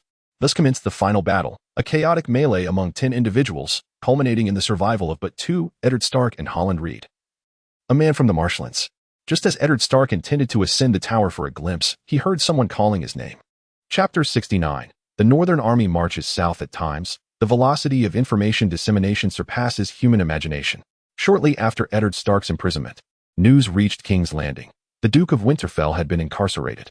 Consequently, the North, which had been dormant, began to mobilize. In Winterfell, Robb Stark, acting as the lord of the castle, summoned the nobles of the North in his father's name. Among them were Lord Jorah Mormont of Bear Island, Lord Roose Bolton of the Dreadfort, Lord Rickard Karstark of Carhold, and Lord Greatjon Umber of Last Hearth. Not only did the lords of the North arrive, But they also brought their forces, while the armies of the southern lords remained behind, awaiting the arrival of the main contingent. Observing his father's men, all seasoned adults, Robb Stark felt a swell of trepidation. Nevertheless, he donned the mask of the Duke of Winterfell and addressed them. Yet, among the crowd was a provocateur. Great Jon was the first to challenge Robb. "You are but a mere boy. Relinquish your command over the army," declared Great Jon. Robb's followers glared at him in indignation. But Robb gestured for them to remain calm. "Good sir, do you truly aspire to command the northern forces? Do you possess the qualifications?" asked Robb Stark. Just as the words were about to leave his lips, a swift figure lunged forward, tackling Great Jon and biting off 2 of his fingers. It was Grey Wind. Robb Stark's direwolf. The direwolf, indeed. Many who had never encountered a direwolf gazed at Grey Wind in terror, for as northerners, they were well versed in the legends surrounding these majestic beasts. "Grey Wind, come," Robb called to his wolf, who obediently approached his side as Robb scratched behind its ears. At that moment, Great Jon rose, laughing heartily. "Huh, truly, you are of the Stark lineage. I concede." From that day forth, Great Jon became the most loyal among the nobles. Although Great Jon's severed fingers could not regrow, he still donned gloves. Rickon, on the other hand, was different. He received a prosthetic limb. Maester Luwin used his connections from the Citadel to procure a pair of legs for Rickon. Once fitted, Rickon attempted to walk, albeit awkwardly. He found himself able to move freely. "Splendid. Maester, I must inform Robb," exclaimed Rickon as he joyfully dashed out. However, his elation was short-lived. For he soon learned that Robb intended to lead an army southward to rescue Eddard Stark, trapped in King's Landing. The chilling northern winds swept across the barren grasslands, as the Lord's banners fluttered fiercely in the blustery air, reminiscent of a pack of wolves from the north embarking on a hunt in the south. Soon, Rickon and Sir Roderick would return, with the latter assuming the role of the regent to manage the affairs of Winterfell. "Do not fret, I shall bring back our parents. Sansa and Arya," Robb Stark reassured his younger brother. "Robb," Rickon cried out, gazing sorrowfully at his brother, though he quickly composed himself, for he was a Stark, a true son of the direwolf bloodline. "It's all right, I have Ghost with me. All will be well." The direwolf, though fearsome, was but one of many terrors in this world. On the plains near Vy's Deathrack, there existed a rare pride of white lions, ruled by a colossal beast known as the White King, Herak. At dawn, Khal Drogo personally led a hunting party, intent on procuring a lion's pelt for Daenerys. As her belly swelled, Daenerys found herself increasingly encumbered, relying on her handmaidens for support as she ventured outside. Alongside her were Yura and Dario, both accompanying her on this stroll. Vy's Deathrack was a bustling hub, attracting merchants from every corner of the world. Their dealings were not primarily with the Dothraki, but rather with one another. As Daenerys sauntered through the streets, Yura sampled a lamb skewer. "There's no cumin, but the pepper is quite decent here," he remarked. Meanwhile, Dario munched on an unfamiliar fruit, juice smearing his face. After some time, Daenerys felt parched and suggested they seek out some wine. They approached a merchant of Lys, whose selection included wines from Tyrosh, the Summer Isles, Karth, Dorne, and the Reach. "My lady." The Lysine merchant noted her regal attire and the retinue of Dothraki warriors and mercenaries, recognizing her significance. "Before you stands the Khaleesi of the Great Grass Sea, Daenerys Targaryen, born of the Storm, Princess of Dragonstone." Upon hearing her title from her handmaiden, Doria, the merchant's eyes glinted with opportunity. News had already spread among captains, sailors, mercenaries, and assassins about the bounty on Daenerys' head. Killing her would grant them a noble title. Though they were in Vy's Deathrack, the merchant deemed it worth a gamble. "Khaleesi, I have the Summer Red from your homeland of Karth and the Black Pearl from Dorne." He presented 2 sealed barrels of wine. "I know of the Summer Red from Karth, but what is this Black Pearl?" Yura inquired, having traveled to Dorne on multiple occasions without having heard of such a wine. "It is a new offering. Thus, it is no wonder you are unaware. I assure you, once Khaleesi takes a sip, she shall fall in love with it." Daenerys expressed her interest, saying, "Very well, purchase these 2 barrels of wine, and let us return to drink with Drogo." She instructed someone to settle the payment. However, the merchant, Rhys, interjected, "Khaleesi, perhaps you should taste it first. Otherwise, if it does not suit your palate, I fear I may find myself in trouble." Pollen began to find the merchant's behavior peculiar. It seemed he was insistent on having Daenerys drink his wine. Was there something amiss with the beverage? He exchanged a glance with Disco, who subtly nodded in agreement. Upon hearing this, Daenerys decided to partake in a glass. When Rhys poured a cup of the dark wine for Daenerys, Pollen swiftly intercepted it before she could. "Khaleesi, even kings have poison tasters. So it is wiser not to be the first to drink. You should let me try it. After all, it is your wine." Pollen passed the cup to the merchant, who hesitated before accepting it. Sensing that he was cornered, he splattered the wine onto Pollen and made a dash for the exit, colliding with Daenerys as he fled. Fortunately, she was caught by someone and did not fall, though she instinctively placed a hand on her belly, shaken by the incident. Pollen pursued the merchant, who was seized by Disco and brought back to Daenerys. "Who sent you?" Drogo demanded, pointing his curved rack at the merchant's throat. I was momentarily confused. "Khaleesi, please spare me. I was led astray and deceived by the people of King's Landing." Though Daenerys possessed a kind nature, she still took him to meet Drogo. Upon Drogo's return, he did indeed present a white lion cloak, but upon learning that Daenerys had nearly met her demise at the hands of the water dancer, he grew furious, torturing the merchant to death and vowing to reclaim the Iron Throne for Daenerys. Pollen and Disco were rewarded with 2 fine steeds, and they were exceedingly pleased. Chapter 70. Powerful allies Sansa Stark and Bran Stark were confined in adjacent rooms, and Tommen would occasionally visit Bran. Sansa was not imprisoned alone. She was accompanied by the steward's daughter, Jennifer. Leaning against the wall, Sansa tapped a teacup against it, listening to the conversation between Tommen and Bran on the other side. "Rest assured, Bran, none of the people from Winterfell have come to harm. They are merely under house arrest," Tommen assured him. "What of my father? And Arya?" Bran inquired. "Arya's whereabouts remain unknown. Ser Marintrant returned injured, reportedly wounded by that water dancer. Lord Eddard is imprisoned in the dungeons, but he is not in danger of losing his life. The most crucial thing is to persuade your brother Robb and your uncle Edmure to return home and avoid rebellion," Prince Tommen stated. His words evidently echoed the instructions given to him by others. He could not have articulated such sentiments on his own. "But I am too young. You should reason with my father," Bran lamented. "Alas, Lord Eddard is too stubborn to heed counsel. Thus, I was dispatched to persuade you and your sister to pen letters to Robb, Edmure, and Lady Lisa of the Vale, compelling them to submit to King Joffrey I upon the Iron Throne. May I consult with Sansa?" "Certainly." Summoned Brandon to his sister's chamber, Tommen instructed Sir Barrows beside him. The white cloak escorted Brandon to another room, and after a considerable duration, he emerged with tears glistening in his eyes. "I shall write the letter, whatever you dictate." "I shall inscribe," he conceded. Yet, his submission was but fleeting. In the face of formidable foes, some choose to yield, while others remain steadfast. The motto of House Martell of Dorne is unyielding. Prince Doran and Prince Oberyn, accompanied by Dorne's elite guard, journeyed to Highgarden to extend their congratulations. For Arianne was to give birth. Upon reaching the Prince's Pass, they encountered the welcoming party from Highgarden, led by Jon Snow. "My lords, I have been sent by Lord Valerion to greet you," Jon declared. "I recognize you. The young wolf from the north, rumored to be the bastard son of Eddard Stark." "Haha. However, it matters not. We of Dorne do not discriminate against bastards," Oberyn replied, a glimmer of appreciation illuminating Jon's expression. "Are you aware of the Tower of Joy nearby? It was the very place where your father Eddard Stark achieved glory by vanquishing Arthur Dayne. Shall we pay a visit?" Oberyn proposed. "At your command, my lord." Though Prince Doran was also fitted with a prosthetic limb, he preferred to limit his exertion. Thus Oberyn, accompanied by a few soldiers and Jon Snow, proceeded to the Tower of Joy. The tower lay not far off, and after an hour's trek, they arrived at a desolate site devoid of habitation. Dorne's population is only slightly greater than that of the north, yet it is a land of vast expanses. Starkly contrasting the snowy realm, Dorne is a desert world. "Where is the Tower of Joy?" "All I see are 8 piles of stones," Jon Snow inquired. "Those stones are the remnants of the tower. Eddard Stark dismantled it. He interred 8 knights there. Perhaps not all were knights, yet they embody the spirit of knighthood," Oberyn explained. 3 among them were King's Guard, and 5 were companions of Eddard Stark. "So today, as the son of Eddard Stark, would you care to honor them with a toast?" "Naturally." Jon Snow produced a bottle of Highgarden's Night's Wine and poured it before the 8 stone mounds. A gentle breeze stirred, stirring wisps of yellow sand. And as the grains rubbed together, Jon Snow seemed to hear a faint voice. "Ned, promise me, this child, what is it?" Oberyn nudged Jon Snow, pulling him back to reality.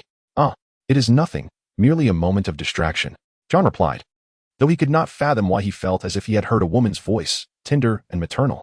Caitlyn caressed her son, Robb Stark. At long last, they were reunited. She discovered that her son had grown a beard, bearing a striking resemblance to her brother, Edmure. "Robb, you must be under immense pressure." Donning the mask of the Lord of Winterfell before so many lords of the north, Caitlyn softly remarked. Tears welled in Robb Stark's eyes, yet he fought to suppress them. "Mother, it is indeed difficult. Each of father's vassals harbors lofty ambitions.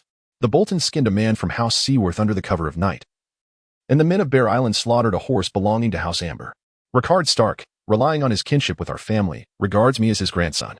Nevertheless, I am Robb Stark of House Stark, accompanied by my direwolf, Grey Wind. They shall bow before me, for no man's skin can withstand its teeth." Mother, I must rescue father and my siblings. It is too perilous for you here. Return to Winterfell. Robb Stark declared, aware that little Rickon required their mother's presence.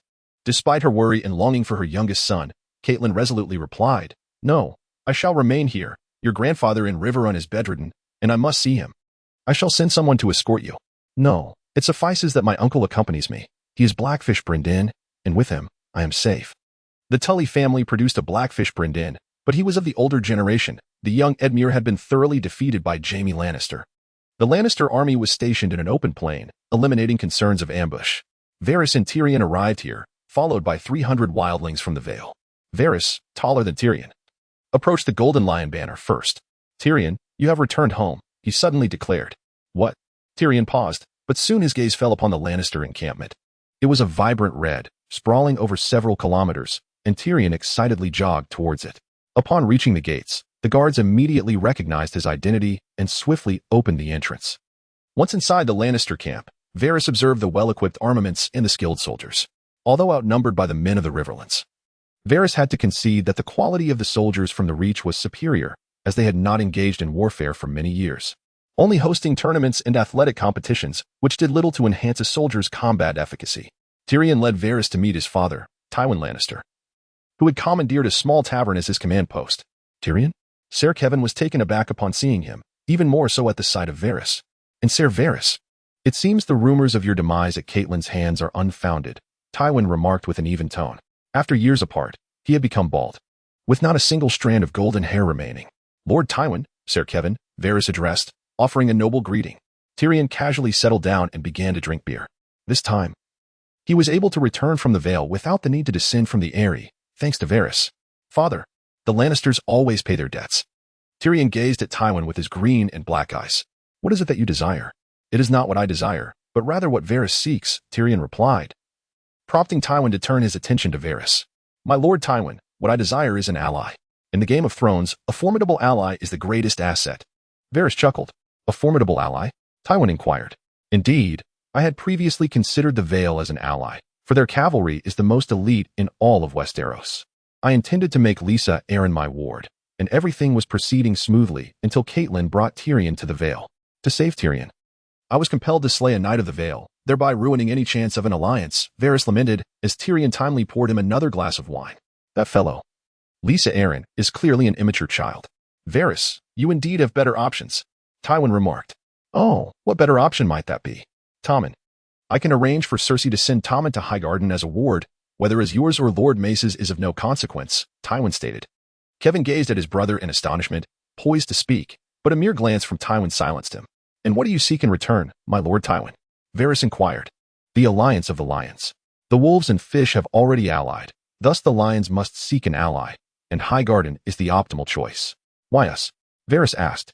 Because you possess ample grain and manpower, while we have wealth in abundance, Tywin replied. A smile crept upon Varys's face. He was yet unaware whether Loras would align with House Tyrell, but an alliance with the Lannisters would suffice. Very well, I accept, Varys proclaimed. Then let us toast to our alliance. Tyrion raised his goblet. The other three followed suit, raising their cups in celebration.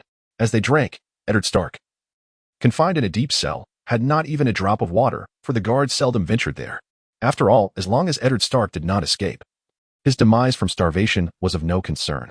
Water, Eddard Stark called out, dazed.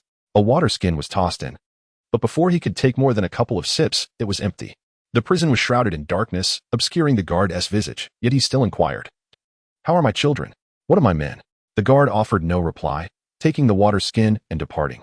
Time passed, and the flickering light of a torch appeared beyond the iron door, revealing a scar-faced man who entered. Upon recognizing the man's face, Eddard Stark was taken aback. It was Varys. You, how did you come to be here? My lord Ed, I trust you are well.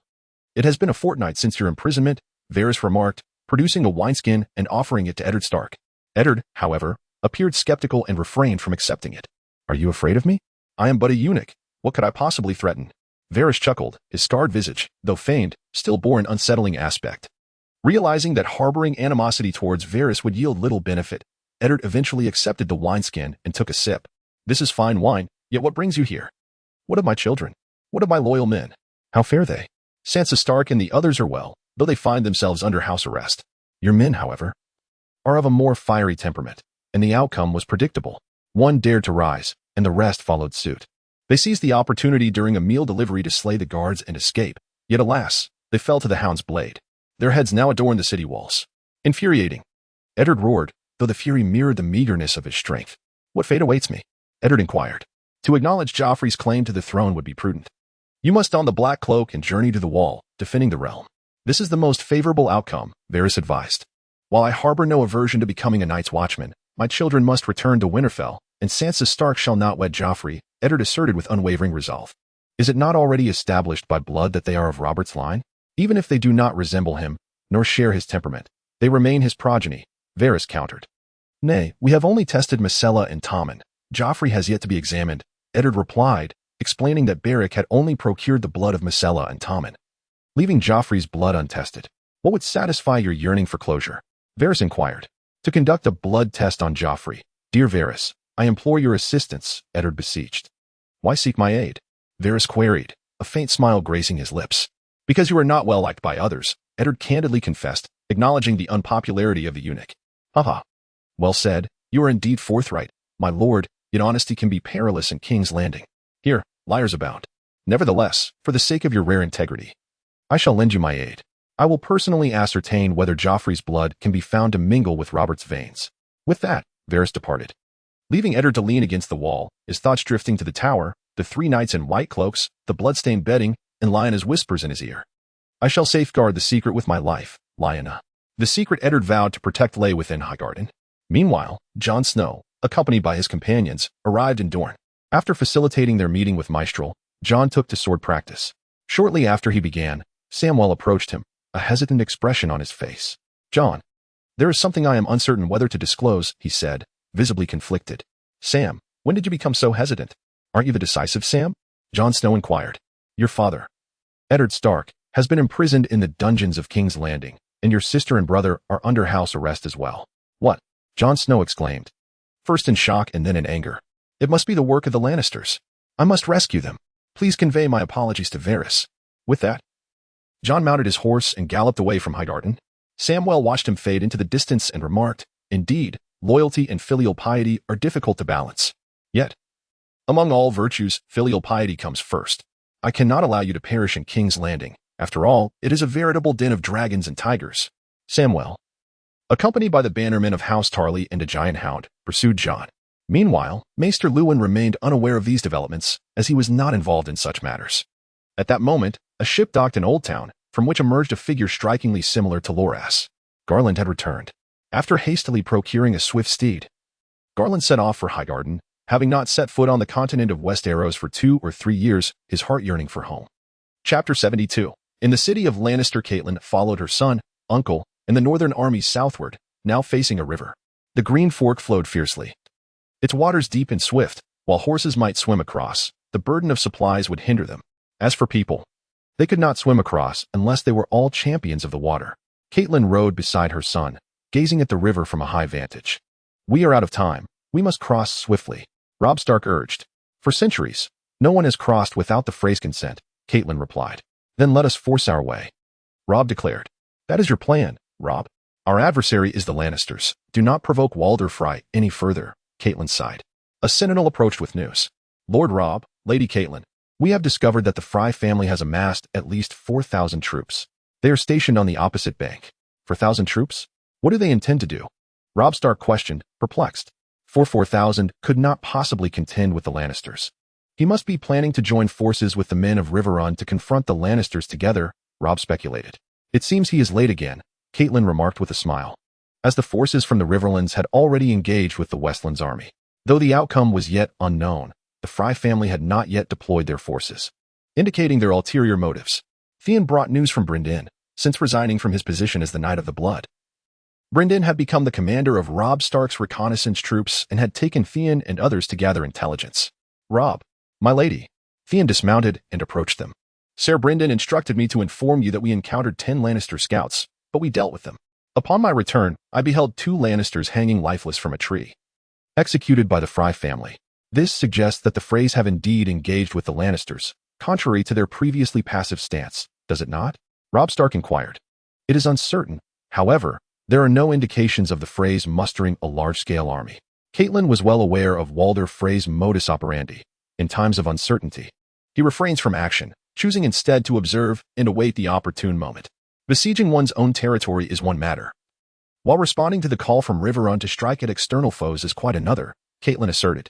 She could not fathom Walder Frey possessing the audacity to openly assault the Lannister forces, though their relationship was far from amicable. Tywin's sister had married one of Walder Frey's sons. We cannot remain idle. If necessary, I shall mount an assault on Riverrun to seize the Frey stronghold. Robb. Our forces outnumber his fivefold. We could undoubtedly prevail with ease. Both bore expressions of lightheartedness, as if the Freys were but soft fruit, ripe for the plucking. No, we cannot swiftly capture Riverrun. We are pressed for time and cannot afford another adversary. What would father do if he were here? Robb asked. He would find every possible means to cross the river. The following morning, Brynden returned, his cloak still adorned with the obsidian fish, which had become his distinctive emblem. In the eyes of many, Brynden could easily establish his own house, given the precedent set by the Stark and Karstark families, as well as the Green Apple and Red Apple houses. The situation at Riverrun is dire. Brynden brought news that was nothing short of a calamity for Caitlyn. What of Edmure? She asked anxiously. He has been captured by the usurper. Lord Brynden revealed that Lord Blackwood, along with other survivors, had returned to Riverrun to plan a counterattack. We have no time. Uncle Edmure is in enemy hands, and if we do not act swiftly, it will be too late. Robb Stark declared urgently. We must cross this river at once. That may prove impossible. Brynden responded. Defending a city is one thing. Besieging it is another. Lord Frey has already assembled his soldiers and closed the gates. We must ascertain his intentions. His intentions? What does he mean? What is he plotting? Robb Stark questioned. I do not know. Perhaps he will reveal them himself. Caitlyn suggested. They arrived at the crossing point, drawing near to the two castles. The Green Fork River flows north and south, with the Frey family having constructed castles on both the eastern and western banks. Over 3 generations, they have built a bridge. A gray stone archway with entrances located within the castles. The bridge is exceedingly broad, allowing 2 carts to pass side by side. In the center stands the Tower of the Guard. Presently, the drawbridge at the western gate has been raised, and the iron grate lowered, firmly sealing the entrance. It appears to reject any visitors. Anyone who gazes upon this scene would deem it impossible to seize, even for the Northerners. We cannot seize the bridge or the 2 cities in a short span of time, Luke Broughton remarked. We are even unable to encircle it. For we lack forces on the opposite bank, Hermansky added. Most importantly, our time is of the essence. Suddenly, a side gate swung open, and after lowering the drawbridge, several members of House Frey rode forth. One among them bore a great banner, the Twin Towers flag, emblematic of House Frey. Who seeks to cross the river? Inquired a cavalryman. It is Robb Stark, the Duke of the North and son of the former Prime Minister Eddard Stark, leading his forces southward against House Lannister, Theon replied. My father eagerly wishes for Lord Robb to enter the city for a discussion. That cannot be. Lord Robb would surely confine you and turn you over to Tywin. Came the retort. Indeed, he might even deliver a corpse, not a living man. Better to summon old Frey than to let him enter. The Northern Lords sought to prevent Robb Stark from a solitary meeting, well aware of Walder Frey's sinister intentions. However, Caitlyn feared that if she did not acquiesce to his demands, crossing the river would become impossible. I shall go, Caitlyn declared, stepping forward. She addressed the Northern Lords and her son, as Eddard Stark's wife and the daughter of Hosteen Tully. Walder Frey would not dare to harm me. Mother. Robb Stark began to protest, but Brynden interjected. I shall accompany you. Surely, the 2 of us will gain their consent. Thus, Caitlyn and her uncle Brynden entered the west gate of Riverrun, where they met Walder Frey. In the reception hall, Caitlyn beheld Walder Frey, who had surpassed 90 years of age, living longer than her own grandfather. It was said that 80 years prior, in his youth, he had encountered the legendary knight, Ser Duncan the Tall. As Caitlyn and Brynden strode in, they were met with the sight of the aged Walder Frey, seated with his legs, afflicted by gout, covered by a blanket. The hall was filled with his sons, grandsons, illegitimate offspring, and numerous others, their numbers exceeding 100. In that moment, Caitlyn comprehended why her father had remarked that Walder Frey could muster an army of his own. Blackfish Brynden, ha ha ha, after so many years in the Vale. You have finally returned. Walder Frey guffawed. Caitlyn Tully, it appears that your marriage to House Stark has not fared well. Your husband languishes in the dungeons of King's Landing. Your father lies bedridden in Riverrun, and your brother has become a captive. Walder Frey mocked. Unmoved, Caitlyn remained resolute. She was there to seek aid, not to engage in quarrels. Lord Frey, as a vassal of House Tully, you ought to pledge your loyalty to Riverrun. I am indeed loyal to Lord Hosteen. I have gathered 4,000 men to fight for him, Yet his son has been captured early on. What a pity. Now, to whom must I yield? Walder Frye inquired. Chapter 73. Good deeds beget good deeds. Lord Frye, what must you require for us to cross the river? Blackfish asked.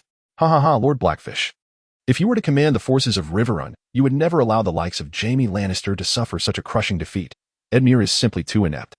Would you not agree? Brynden has not seen Edmure in many years and is uncertain of his martial prowess and command capabilities. However, Jaime Lannister became a member of the Kingsguard at the tender age of 15 and has participated in numerous significant battles, rendering his experience and strength far superior to Edmure's. Though Brynden is loath to witness Edmure's downfall, he has mentally prepared himself for such an eventuality. He is still young. I can further train him. Lord Frye, let us discuss the terms. Brynden, ever the direct speaker, laid out the conditions proposed by Walder Frye. First, Caitlyn is to adopt his 2 grandsons as her own, sending them to Winterfell to keep company with Robb Stark. Second, Robb Stark is to take one of Walder Frey's sons as a squire, bestowing knighthood upon him when necessary, and arranging for him to wed Arya Stark. Third, Robb Stark is to marry one of Walder Frey's daughters or granddaughters, with the choice left to him. Caitlyn and Brynden returned with these terms, and upon Robb Stark's agreement, the Frye family opened their gates and dispatched 3,600 soldiers to join them, leaving only 400 behind. Robb Stark led a portion of the northern forces along with Frye soldiers to rescue Riverrun, while the main contingent of northern troops was placed under the command of Roose Bolton to confront Tywin Lannister. After the battle, the scene was one of devastation. Daenerys traversed the battlefield littered with corpses and the acrid scent of smoke, witnessing thousands of sheep felled by arrows, a lamentable waste. Such folly, remarked Direwolf, accompanying Daenerys alongside Jorah and her loyal Dothraki. Wasting arrows on sheep. It is no wonder they suffered defeat, Jorah chuckled. The battlefield echoed with the wails of the dying, many of whom were beyond salvation, as executioners moved among them to deliver mercy. Little girls, barefoot, retrieved arrows from the fallen, gathering them for future use. Following behind were famished wild dogs, feasting on the remains left by the Dothraki, who slaughtered wherever they roamed, ensuring their bellies were never empty. Suddenly, Daenerys heard the cries of a woman and witnessed a Dothraki warrior violating a girl, no older than 15. Unable to bear the sight, she commanded her warriors and knights to rescue her. This is unacceptable, Khaleesi. After battle, men often seek a woman. They are not even treated as horse, merely spoils of war. Jorah observed, his mercenary background affording him a broader understanding. Daenerys, having spent her life in hiding, was ignorant of such brutal realities. Indeed, they are merely spoils of war, Khaleesi, spoke Jorah. Is it loot then? In that case, I shall claim them as Khaleesi, under my command. Summon all the women, Daenerys ordered. Reluctantly, her followers obeyed, clashing with other horsemen, resulting in the deaths of several. Ultimately, Daenerys gathered dozens of women, the youngest barely in their teens, while the eldest were well past 50. They bore a resemblance to the Dothraki, yet were not horsemen, but rather sheepfolk, shorter and stockier than the horsemen. Their hair was cropped and unbraided. Daenerys' appropriation of the spoils from the other warriors could not remain a secret, and word eventually reached Drogo. At that moment, he sat in the shade of a great tree beside a temple, injured, an arrow lodged in one arm and a severe gash nearly severing a nipple from his chest, held together only by strips of flesh. Daenerys arrived too late. The warrior who had come to complain had already reported to him. Upon seeing Daenerys, Drogo inquired, "My moon, Mag said you have claimed his spoils. Is that true?" Daenerys nodded. "Why would you do such a thing? Those women are innocent. If they must be taken, let them be wives or concubines," she replied. "A horse does not mate with a sheep," Corho stated, the most intimidating of Drogo's 3 blood riders. "Before the true dragon, all are equal. Horses and sheep are but food," Daenerys retorted. Drogo chuckled at her fierce demeanor. "Ha ha ha, look how fierce she is now. She must be carrying my child." "Ha ha." The other horsemen laughed along. "Let it be, Mag. This time, allow Khaleesi her spoils." "Seek other sheep," Drogo declared. Daenerys turned her gaze back to him. While his wounds were not fatal, they were certainly grave. "Is there a healer?" she asked. "The eunuch and the stone woman have been dispatched to tend to the other warriors," Corho replied, the eldest of the blood riders, who bore a nasty wound on his left shoulder. At that moment, one of the women saved by Daenerys stepped forward, introducing herself as Miri Maz-Dur, a healer and priestess of the sheepfolk. "You are a sorceress. I advise you to kill her," Hago exclaimed. "What skills do you possess? Where did you learn your craft?" Daenerys inquired. "My mother was the previous priestess, and in my youth, I traveled to Askai and the Shadowlands, where the Moon Singer taught me the art of childbirth." And a learned healer from the land of the sunset showed me dissection and how to uncover secrets hidden beneath the skin. A learned scholar? There are but a handful of scholars from Westeros who have ventured here. What is his name? Daenerys pressed. His name is Maester Marwyn. At the mention of Marwyn, the expression on Boros's face brightened. Khaleesi, I am acquainted with this Marwyn. He serves the Targaryen family of House Tully under Sir Galen. He is a highly skilled healer, albeit not quite on par with Maester Coben in terms of curing ailments. Yet he is undoubtedly among the finest in his field. My dear Day and Star, I implore you to allow him to examine your wounds. They must be treated promptly, said Daenerys. Drogo Caio furrowed his brow, reluctant to accept treatment from the witch. Yet he acquiesced for Daenerys' sake. Mirri Maz Dur extracted the arrow from Drogo Caio and carefully bandaged the nearly severed nipple with herbs, attempting to encourage it to reattach to the surrounding flesh. Boron furrowed his brow, recalling how Maester Coben would treat similar injuries. He would excise the skin when it was nearly detached, rather than wrapping it back, as she had done.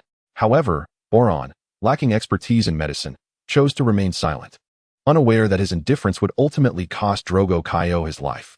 Though Drogo Caio experienced discomfort and pain, he bore it stoically. Remember, do not consume alcohol or opiate milk. He was warned. Dismissing the admonition, he retorted, I shall drink if I wish to drink. Your counsel is unwelcome. He mounted his horse and departed with his blood riders. Daenerys retained Mirri Maz Dur by her side, for she was on the verge of childbirth and felt fortunate to encounter someone knowledgeable in assisting women during labor, believing that her good deeds would be rewarded. Chapter 74. Evil begets evil. Tywin invited Varys to join him in commanding the rearguard, while he dispatched Tyrion to the vanguard. The commander overseeing Tyrion's actions was none other than the Mountain. Varys seated himself at Tywin's left, observing the old lion as he meticulously directed the troops and issued commands, feeling a begrudging admiration for the seasoned leader. Varys, what do you make of my western forces? Tywin inquired, his green eyes fixed upon him. Impressive in numbers and well-armed, Varys assessed. Then you should be filled with confidence regarding our alliance, Tywin continued. The enemy comprises the Northern Army, bolstered by the Frey family, which may not bode well for your side, Varys replied. Ha ha ha, based on the scouts' reports. The commander I face is not Robb Stark, but rather Roose Bolton, a man I know better than you. He is quite like me. He would not easily expose his forces. This is merely a probe. A probe, indeed. Roose Bolton likely does not wish to entirely offend you. The battle at the vanguard had commenced. Despite his diminutive stature, Tyrion was surrounded by numerous wildlings eager to assist him. Huzzah for the Halfmen! They shouted, charging forth. And Varys could not help but admire Tyrion's charisma, which inspired such loyalty from the wildlings. On the battlefield, the Mountain charged fearlessly, a veritable force unto himself. As many northern soldiers rushed towards him, while even more chose to avoid his wrath, Tyrion followed closely behind the Mountain, dispatching the wounded and barely alive foes along the way. His opportunistic approach was soon discovered, and a cavalryman charged at him, striking off his helmet with the first blow. As Tyrion, dazed, rose once more, he was met with a sword swinging towards him. He swiftly raised his shield in defense, but a tremendous force sent him sprawling again, fortuitously cushioned by a fallen body, sparing him from severe injury. Rising once more, he encountered the fray, evading a horse's kick and delivering a blow to the steed's leg, causing the rider to tumble, pinned beneath the beast. With an impassive expression, Tyrion raised his axe, and before long, a severed head rolled away. Upon lifting his gaze again, he was met with a rain of arrows, the source unknown, prompting him to seek refuge behind the carcass of a horse, narrowly escaping harm. The blaring of horns echoed, signaling retreat. The battle was concluded. Tyrion counted his men, noting that only half of the wildlings had survived. Meanwhile, Robb Stark was engaged in combat with the forces of Jaime Lannister. The army had been fragmented by the river, allowing Robb Stark to systematically dismantle Jaime's troops. As defeat loomed, Jaime unsheathed his sword and declared to his comrades, "Capture the leader first. Let us slay Robb Stark, and all will be resolved." For the Lannisters, the soldiers behind him roared in agreement, rallying to assault Robb Stark. With only 30 personal guards by his side, Robb's vulnerability presented Jaime with a promising opportunity. After dispatching several of Robb's guards, Jaime confronted him directly. In a matter of exchanges, Robb's weapon was disarmed. And just as the Kingslayer's sword aimed to deliver a fatal blow, another blade intervened. Sir Jorah, a broad-shouldered figure cloaked in fur, rushed to the scene. "Kingslayer, seeking to slay my lord without consulting me?" he questioned. "Jorah Mormont, you are a formidable opponent, but today, my aim is Robb Stark," Jaime retorted with a smirk. Striking again, Jorah, wielding his ancestral Valyrian steel sword, Longclaw, engaged Jaime, while Robb was whisked away to safety, observing the duel from a distance, accompanied by Brynden, Caitlyn, and Theon. Why not simply shoot him with arrows instead of dueling? Theon suggested. This is a matter of knightly honor. I will not allow you to disrupt this contest. Brynden countered. Both men were exceptional swordsmen, and it was clear that this duel would not conclude swiftly, just as Brynden had predicted. The clash endured for an extended duration until Jaime's sword was severed by Longclaw, proving the legendary quality of Valyrian steel. Alas, our family's Lightbringer has been lost. Now I am your captive, Ser Jorah, the King Lair lamented, relinquishing his weapon and sinking to the ground. Bind him. Isolate him, Robb Stark commanded. Then turned to express his gratitude to Ser Jorah Mormont. Thank you, Ser Jorah, for saving my life, he exclaimed, laughing. If only your brother Bran could wed my sister Lyanna, sharing a name with your aunt, though she lacks her beauty, replied Ser Jorah. That. Robb Stark hesitated. For Bran was still in King's Landing. He found himself reluctant to make a decision. Very well, Bran may marry Lyanna. Caitlyn assented on behalf of her son. Later, she informed Robb that Ser Jorah Mormont, unlike others, had always been steadfastly loyal. And his father was even the Lord Commander of the Night's Watch. He was indeed a worthy match for the Stark family. I understand, Mother. Good boy. You are injured. Go seek the healer.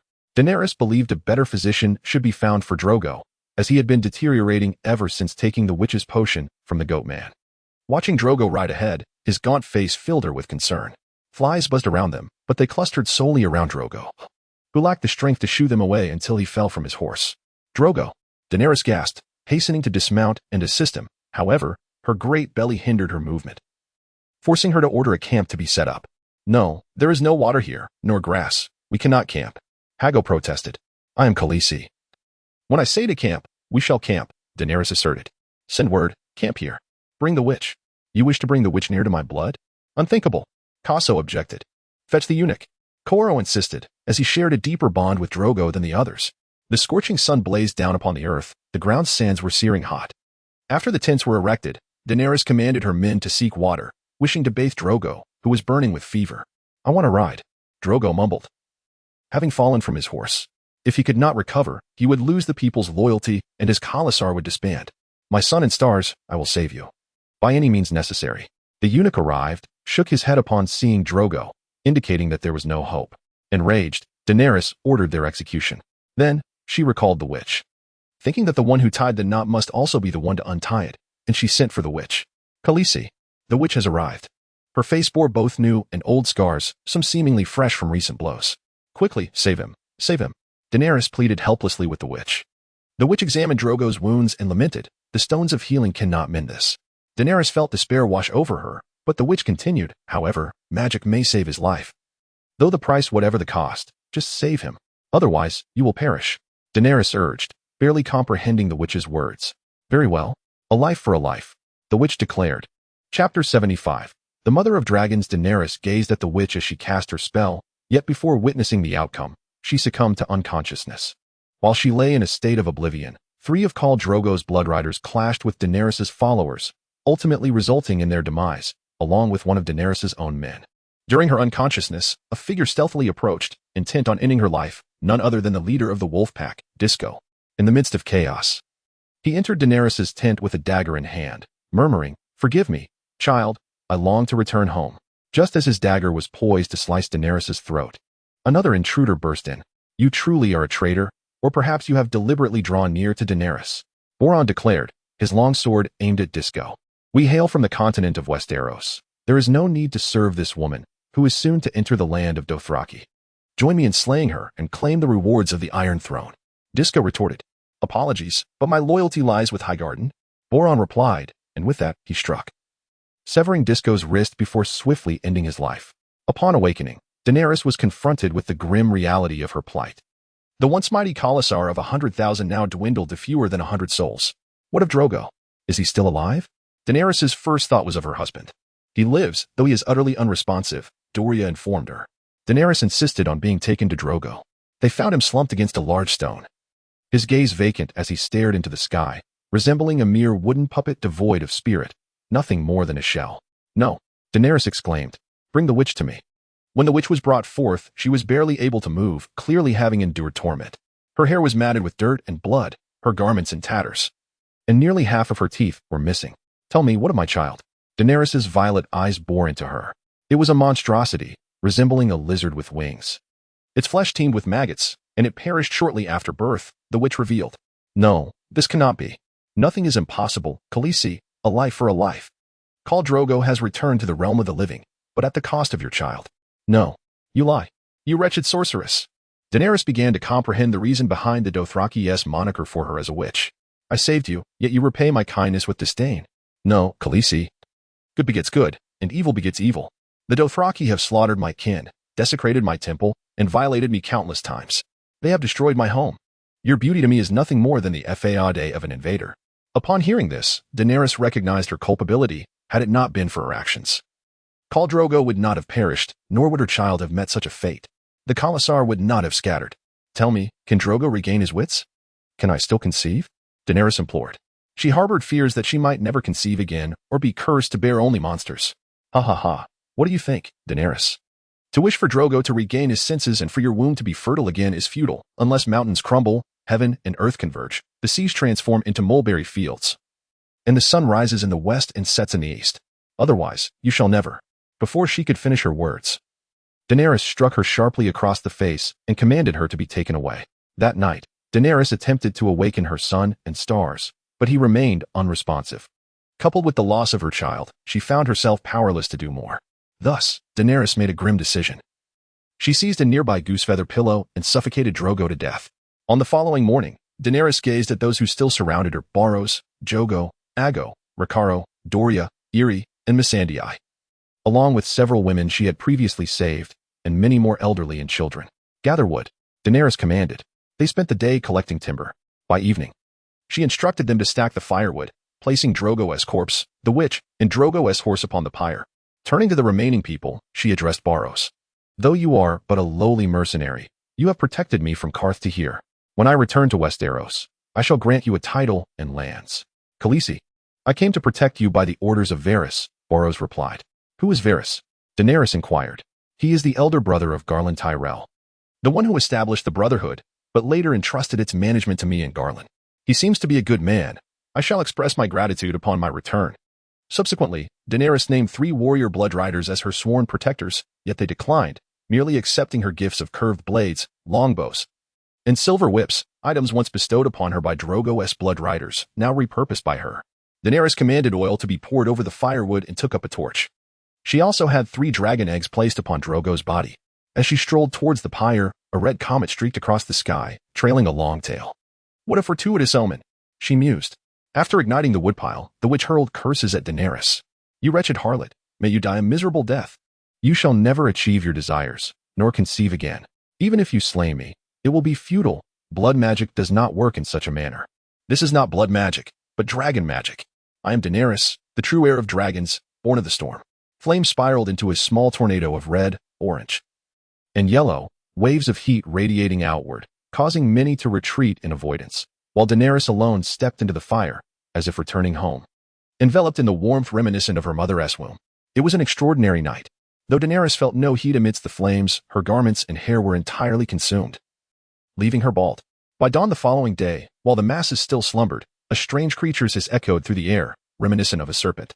The sun rose behind Daenerys, illuminating her like a deity. In her arms, she cradled a newly hatched dragon, one green, one gold, and a black one coiling around her neck. The black dragon began to roar, followed by the other 2. Daenerys beheld her loyal followers, fewer than 100, prostrate before her, her first loyal subjects, who had shared in her trials and tribulations. Daenerys! Daenerys! They shouted. Mother of dragons! Mother of dragons! They continued to chant. Chapter 76. The skin mask Arya had hidden in a flea-ridden den in King's Landing for many days, catching mice to exchange for food with the rat catcher, and capturing pigeons to barter with the owner of a barbecue shop for chicken wings. She learned of her father's imprisonment and that Sansa and Bran were under house arrest. Yet news of Syria remained elusive. One night, under the cover of darkness, Arya stealthily climbed to Tommen's bedroom window. She crept into his dimly lit chamber, enough illumination for her to discern her surroundings. Holding a sewing needle, she quietly lifted his blanket and delivered several slaps to his face to rouse him. Who is it? Tommen, groggy, awoke startled. Upon recognizing Arya, he gasped and was about to scream, but she swiftly stifled him with a piece of bread. Listen to me. Do not make a sound, Arya warned, brandishing her sword at him. Tommen's heart raced, yet he nodded. Only then did Arya remove the bread from his mouth. "Where are my sister and brother? Take me to them. They are confined in 2 rooms of the Red Keep." Tommen replied cautiously. "I can take you to see them. As long as you don't kill me." "I will not kill you, but how can I trust you not to betray me? To summon the King's Guard to capture me? Like that damned Ser Marentrant." Arya's anger flared at the mere mention of Marentrant. Her face contorted with fury. I can offer you my toy." Tommen sobbed. "A toy? What use is that?" Arya questioned, intrigued. "After you have it, you will see. It's a small lion made of building blocks. It was a gift from my mother when I turned 5. It is my most cherished possession." Seeing the sincerity in Tommen's eyes, Arya relented and accepted the toy lion. "Now take me to find my sister and brother." Under the cloak of night, the 2 made their way to the Red Keep, finding no guards. Arya initially sensed something amiss, but Tommen reassured her. Joffrey has gathered them all to protect himself. Originally, there were several Lannister soldiers stationed here, but they seemed to have indulged in drink, likely intoxicated, Tommen remarked. Although Arya found his response puzzling, with Tommen in her grasp, she felt no fear of falling into a trap. If need be, she could use this chubby boy as a hostage. Lacking the key, she called out through the door. "Is that you, Bran?" Soon, a voice echoed back. "It is I. Are you Arya?" "Indeed." "Where is Sansa?" "Next door," Bran replied. Arya then moved to the adjacent room and called out, "Sansa, is that you? Are you inside?" Arya, you've come to rescue me, haven't you? Please, get me out." A voice wept from within, not Sansa, but Jaime Poole. "Jaime, where is my sister?" Arya inquired. "She was taken away. I don't know where to," Jaime responded. Arya's heart sank. Realizing the predicament, they had separated Bran from her. She turned to Tommen. He hastily waved his hands. "I know nothing." He feigned innocence. And Arya believed him. Once more, she approached Bran's door. "Bran, do not worry. I shall rescue you." "Arya, be careful. We are not safe in King's Landing." "Are there any friends of House Stark in King's Landing?" "Perhaps," she mused. Varys returned to the dungeon to see Eddard Stark, bearing bones and the blood of Joffrey. "This is Robb's bone, and this is Joffrey's blood. I hope you can see it for yourself, my lord," Varys stated. Eddard Stark did not inquire how Varys obtained Joffrey's blood. He merely nodded, watching Varys' next actions. As Varys dripped Joffrey's blood onto Robb's bone, the blood seeped in. Eddard felt a sense of reassurance, but then Varys cut his finger with a dagger and let a drop of his own blood fall onto Robb's bone, which also absorbed it. Eddard's eyes widened in astonishment. Upon learning of Jaime Lannister's capture, the tent of Tywin Lannister was filled with incredulous voices. "Impossible, this cannot be true. Jaime could not have been captured. Yet, his army had scattered, with some defecting to the north. What shall we do?" Someone asked. "We are backed by King's Landing and the Iron Throne. We can call upon the lords from other regions in the name of the king," one proposed. "Do not be foolish. The throne is occupied by a child, but the region is the daughter of our lord Tywin," another chimed in, offering a sycophantic smile to Tywin. "My grandson has requested I serve as hand of the king, yet I am unable to attend. Therefore, I need someone to manage affairs in King's Landing." "Tyrion, it shall be you, for you are my son, and none else will do," Tywin declared. Tyrion was taken aback by Tywin's command, tasked to act as hand of the king in his stead and to bring Myrcella back to Casterly Rock. Tywin remained behind to continue the battle against the northern forces, dispatching the Mountain, the Hound, and other mercenaries to pillage, burn, and sabotage the local supply lines and grain villages. Varys accompanied Tyrion to King's Landing, where they presented their intentions to Joffrey and Queen Cersei. "What? Sending Tommen to Highgarden as a ward? That is inconceivable." Cersei glared at Varys and Tyrion, her face a mask of fury. "Do not be upset, dear sister. This is our father's command. Though you are the queen, you are still Tywin's daughter. Are you not?" Joffrey had no objections. He was pleased at the prospect of sending his brother further away from him and quickly agreed. "Ser Varys, I trust that Tommen will not cause you too much trouble." His respectful demeanor led Varys to wonder if he had been replaced. The current Joffrey seemed like a faceless man in disguise. However, upon reflection, it appeared that Joffrey did not share a deep bond with his brother. So sending Tommen away might indeed be beneficial for him. "Your Majesty, I shall ensure Prince Tommen's safety and provide him with a proper education," Varys assured. Joffrey turned his gaze to Tyrion. "Though I am reluctant, uncle, grandfather has commanded that you serve as hand of the king, so I shall begrudgingly acquiesce. I believe it would be better suited for Varys, however." Tyrion expressionlessly accepted the silver hand of the king's emblem from him and affixed it to his chest. Varys waited in King's Landing for several days, allowing Tommen to bid farewell to his family before planning to escort him to Highgarden, when he was approached by a visitor.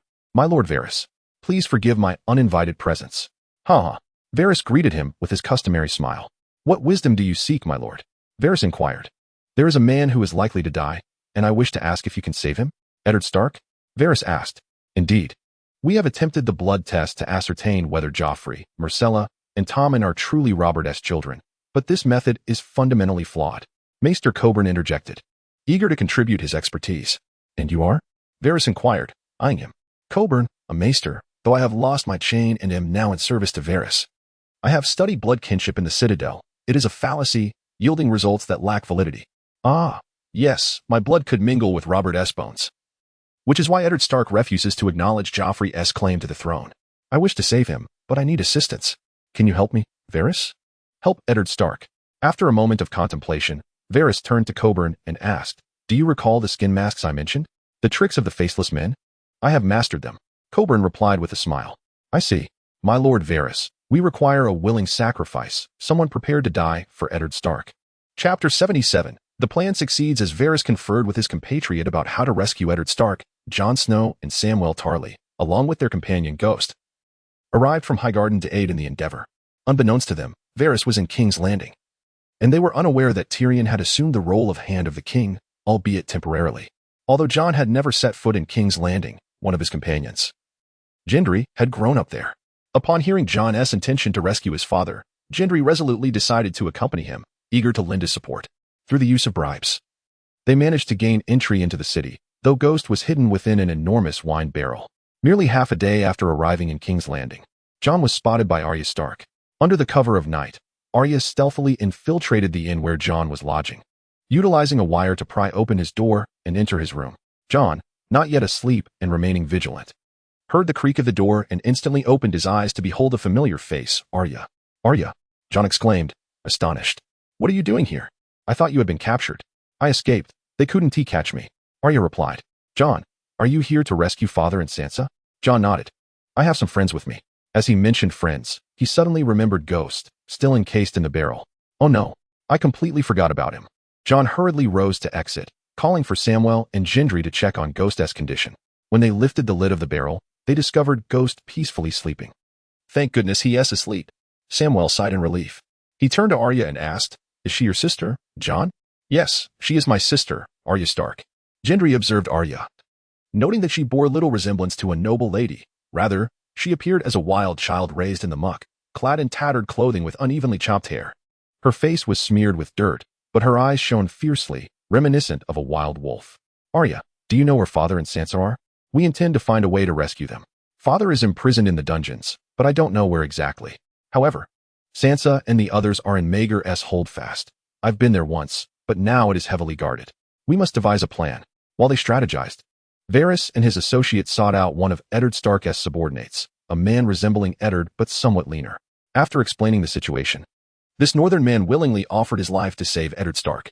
"A truly loyal servant," Varys remarked, then administered a potion of slumber. Coburn washed the man's face multiple times, then carefully removed his skin and preserved it with a special method. They subsequently made their way to the dungeon where Eddard Stark was confined. Eddard Stark beheld the visage of that familiar face and uttered his name. "Illion." He was Jory's aide and the vice-captain of Eddard Stark's guard. "It was for you, my lord Eddard, that he sacrificed his life. I hope you will not betray his goodwill, nor allow his efforts to be in vain," Varys remarked. Eddard Stark sighed and ultimately consented to the face-swapping procedure. Coburn once again removed Eddard Stark's facial skin, exchanging it with that of another. It would take several days for the skin to heal, and the scars would remain, hopefully not attracting undue attention in the interim, Coburn explained. In the following days, the true Eddard Stark, bearing Illion's face, recuperated in captivity, while the false Eddard Stark awaited a grim fate in the dungeon. Illion thought to himself, "I have prepared for the worst. I cannot allow Lord Eddard's illustrious name to be tarnished by my hand. I would rather die than submit to Joffrey." Illion was not well versed in Joffrey's lineage, only that those of them from Winterfell had been captured, including Eddard Stark's children and himself. With the heart of a loyal servant, he resolved to confront Joffrey defiantly during the public trial, refusing to acknowledge his rightful claim to the throne. After indulging in his kingly whims for several days, Joffrey found himself bored, much like before, and then recalled the imprisoned Eddard Stark, nearly forgetting him. "Bring forth the prisoners. Tomorrow, I shall preside over the trial of Eddard and his children and followers in the square of Baelor." Upon learning that her son had decided to judge Eddard Stark without consulting her, Cersei hurried to confront him. Why did you not inform me beforehand? Why was there no notification to the small council? Do not be foolish, mother. With Tyrion present, the small council is merely an unremarkable spectacle. I do not wish to see his face. Joffrey waved dismissively. You ought to have informed me in advance. I am your mother, Cersei sighed. Having long realized that as Joffrey grew older, he became increasingly unresponsive to her counsel. She could no longer reign in this child. I will ensure that Eddard Stark receives the punishment he deserves, Joffrey declared nonchalantly. Simply send him to the Night's Watch, there, at the edge of the world. He may perish within 2 or 3 years. Then we shall be at peace. On the day of the formal trial, the High Septon personally presided over the proceedings, declaring Eddard Stark guilty of disrespecting the crown. Finally, he inquired, Eddard Stark, do you have any remorse? The false Eddard Stark glanced back at the true Eddard Stark and then shouted, I refuse to submit. Joffrey has no right to the throne. It should rightfully belong to Stannis. His audacious declaration astonished all present, and hidden among the crowd, Jon Snow began to make his move. Jon Snow, alongside his brethren, charged towards Eddard Stark. Initially, Vellis did not perceive him. He merely noticed Wong, a giant who suddenly emerged from a barrel. Wong commenced his assault on the golden-robed men. This chapter is not yet complete. Please turn to the next page to continue enjoying the thrilling content. A prestigious privilege. A 7-day ad-free reading card is available free of charge to all registered users. Protect His Majesty. The Kingsguard formed a protective circle around Joffrey and Cersei. Vellis hurriedly dashed out to restrain Wong. He approached him and exclaimed, Stop! Wong, halt! Who brought you here? Hearing Vellis's voice, Wong lowered his gaze and indeed recognized him. Do not move, everyone. If you remain still, he will not harm you.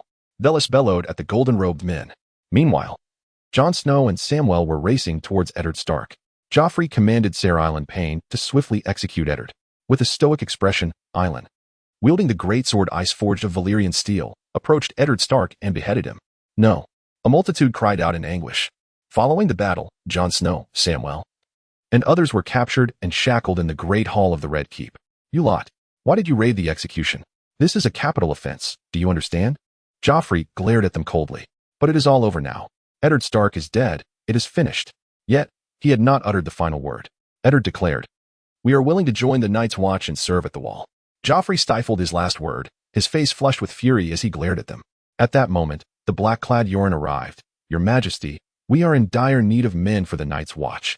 Reluctantly, Joffrey permitted them all to proceed to the wall, including Eddard, Jon Snow, Samwell, Gendry, and Eddard's guards. However, Sansa and Bran were left behind. Chapter 78. The Stars Weep Blood. Vellis, accompanied by Tommen and Bran, embarked on their journey back to Highgarden. Bran was taken at Tommen's insistence. Cersei had initially intended to keep him, but Joffrey decisively settled the matter with a wave of his hand. Loras, serving as a member of the Kingsguard, also accompanied Tommen to Highgarden, yet for him, it was merely a return home.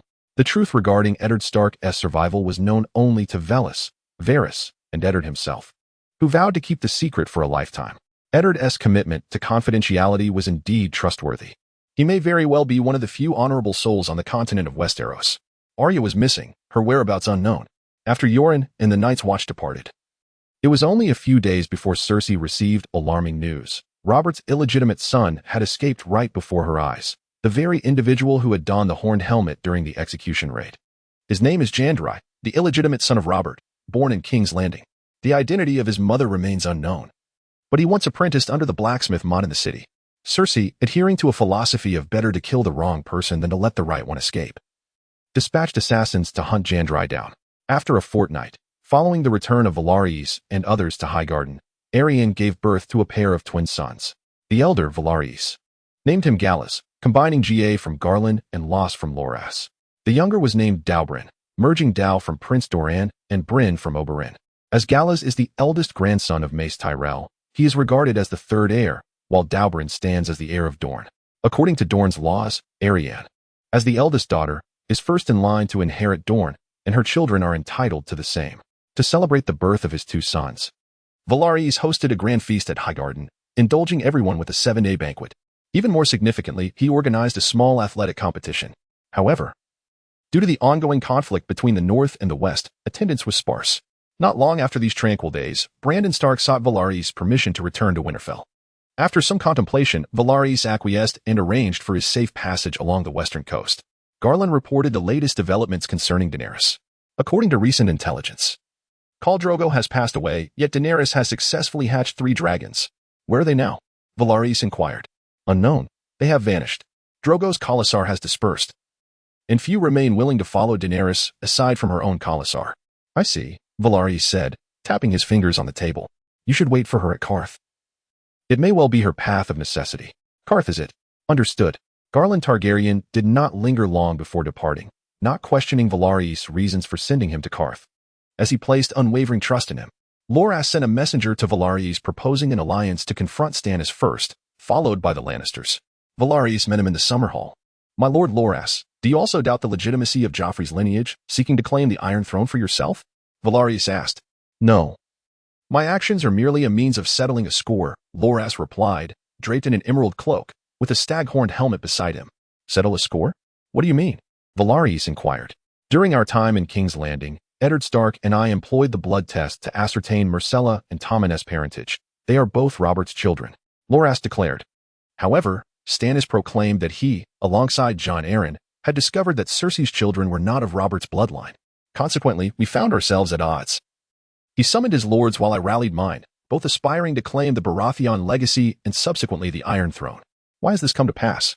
Did you not acknowledge Robert's lineage? Varys inquired. Although I did acknowledge it, Robert and Stannis both looked down upon me. I must prove that I, too, can be a sovereign. They all assert that Robert is pure iron, Stannis is stubborn rock, while I am mere scrap metal. I intend to alter this perception. Varys understood that Lancel had no knowledge of the events that transpired later in King's Landing. He was only aware of Eddard Stark's demise. Varys had no intention of revealing to him that Eddard Stark was still alive. After all, Lancel was ill-suited for kingship. Forming an alliance to confront your brother, will your vassal support you? Lancel nodded affirmatively. Naturally, they would support me, for I am the Duke of Storm's End. Very well. Highgarden shall ally with you against Stannis. Dragonstone, once a bastion of the Valyrian Empire and the birthplace of House Targaryen, is presently under the dominion of Stannis Baratheon. Consumed by fury, he and Jon Arryn uncovered the truth about Robert's 3 children, and following Jon Arryn's death, he hastily returned to Dragonstone. He subsequently sealed the waters, permitting ships to enter but forbidding their departure, biding his time for the opportune moment. The Red Priestess from Ashai urged him to embrace the faith of the Red God. While he remained unaffected, a significant portion of his wife and followers became fervent adherents of the Lord of Light. After Robert's death, Stannis sent a letter to Lancel, demanding his allegiance and addressing the issue of Joffrey's bloodline. Yet Lancel asserted that he had consulted with Eddard Stark and found no discrepancies in their lineage. Nonetheless, he expressed discontent with Joffrey's ascension to the throne and was equally opposed to Stannis' ruling, thus proclaiming himself king as Lancelot.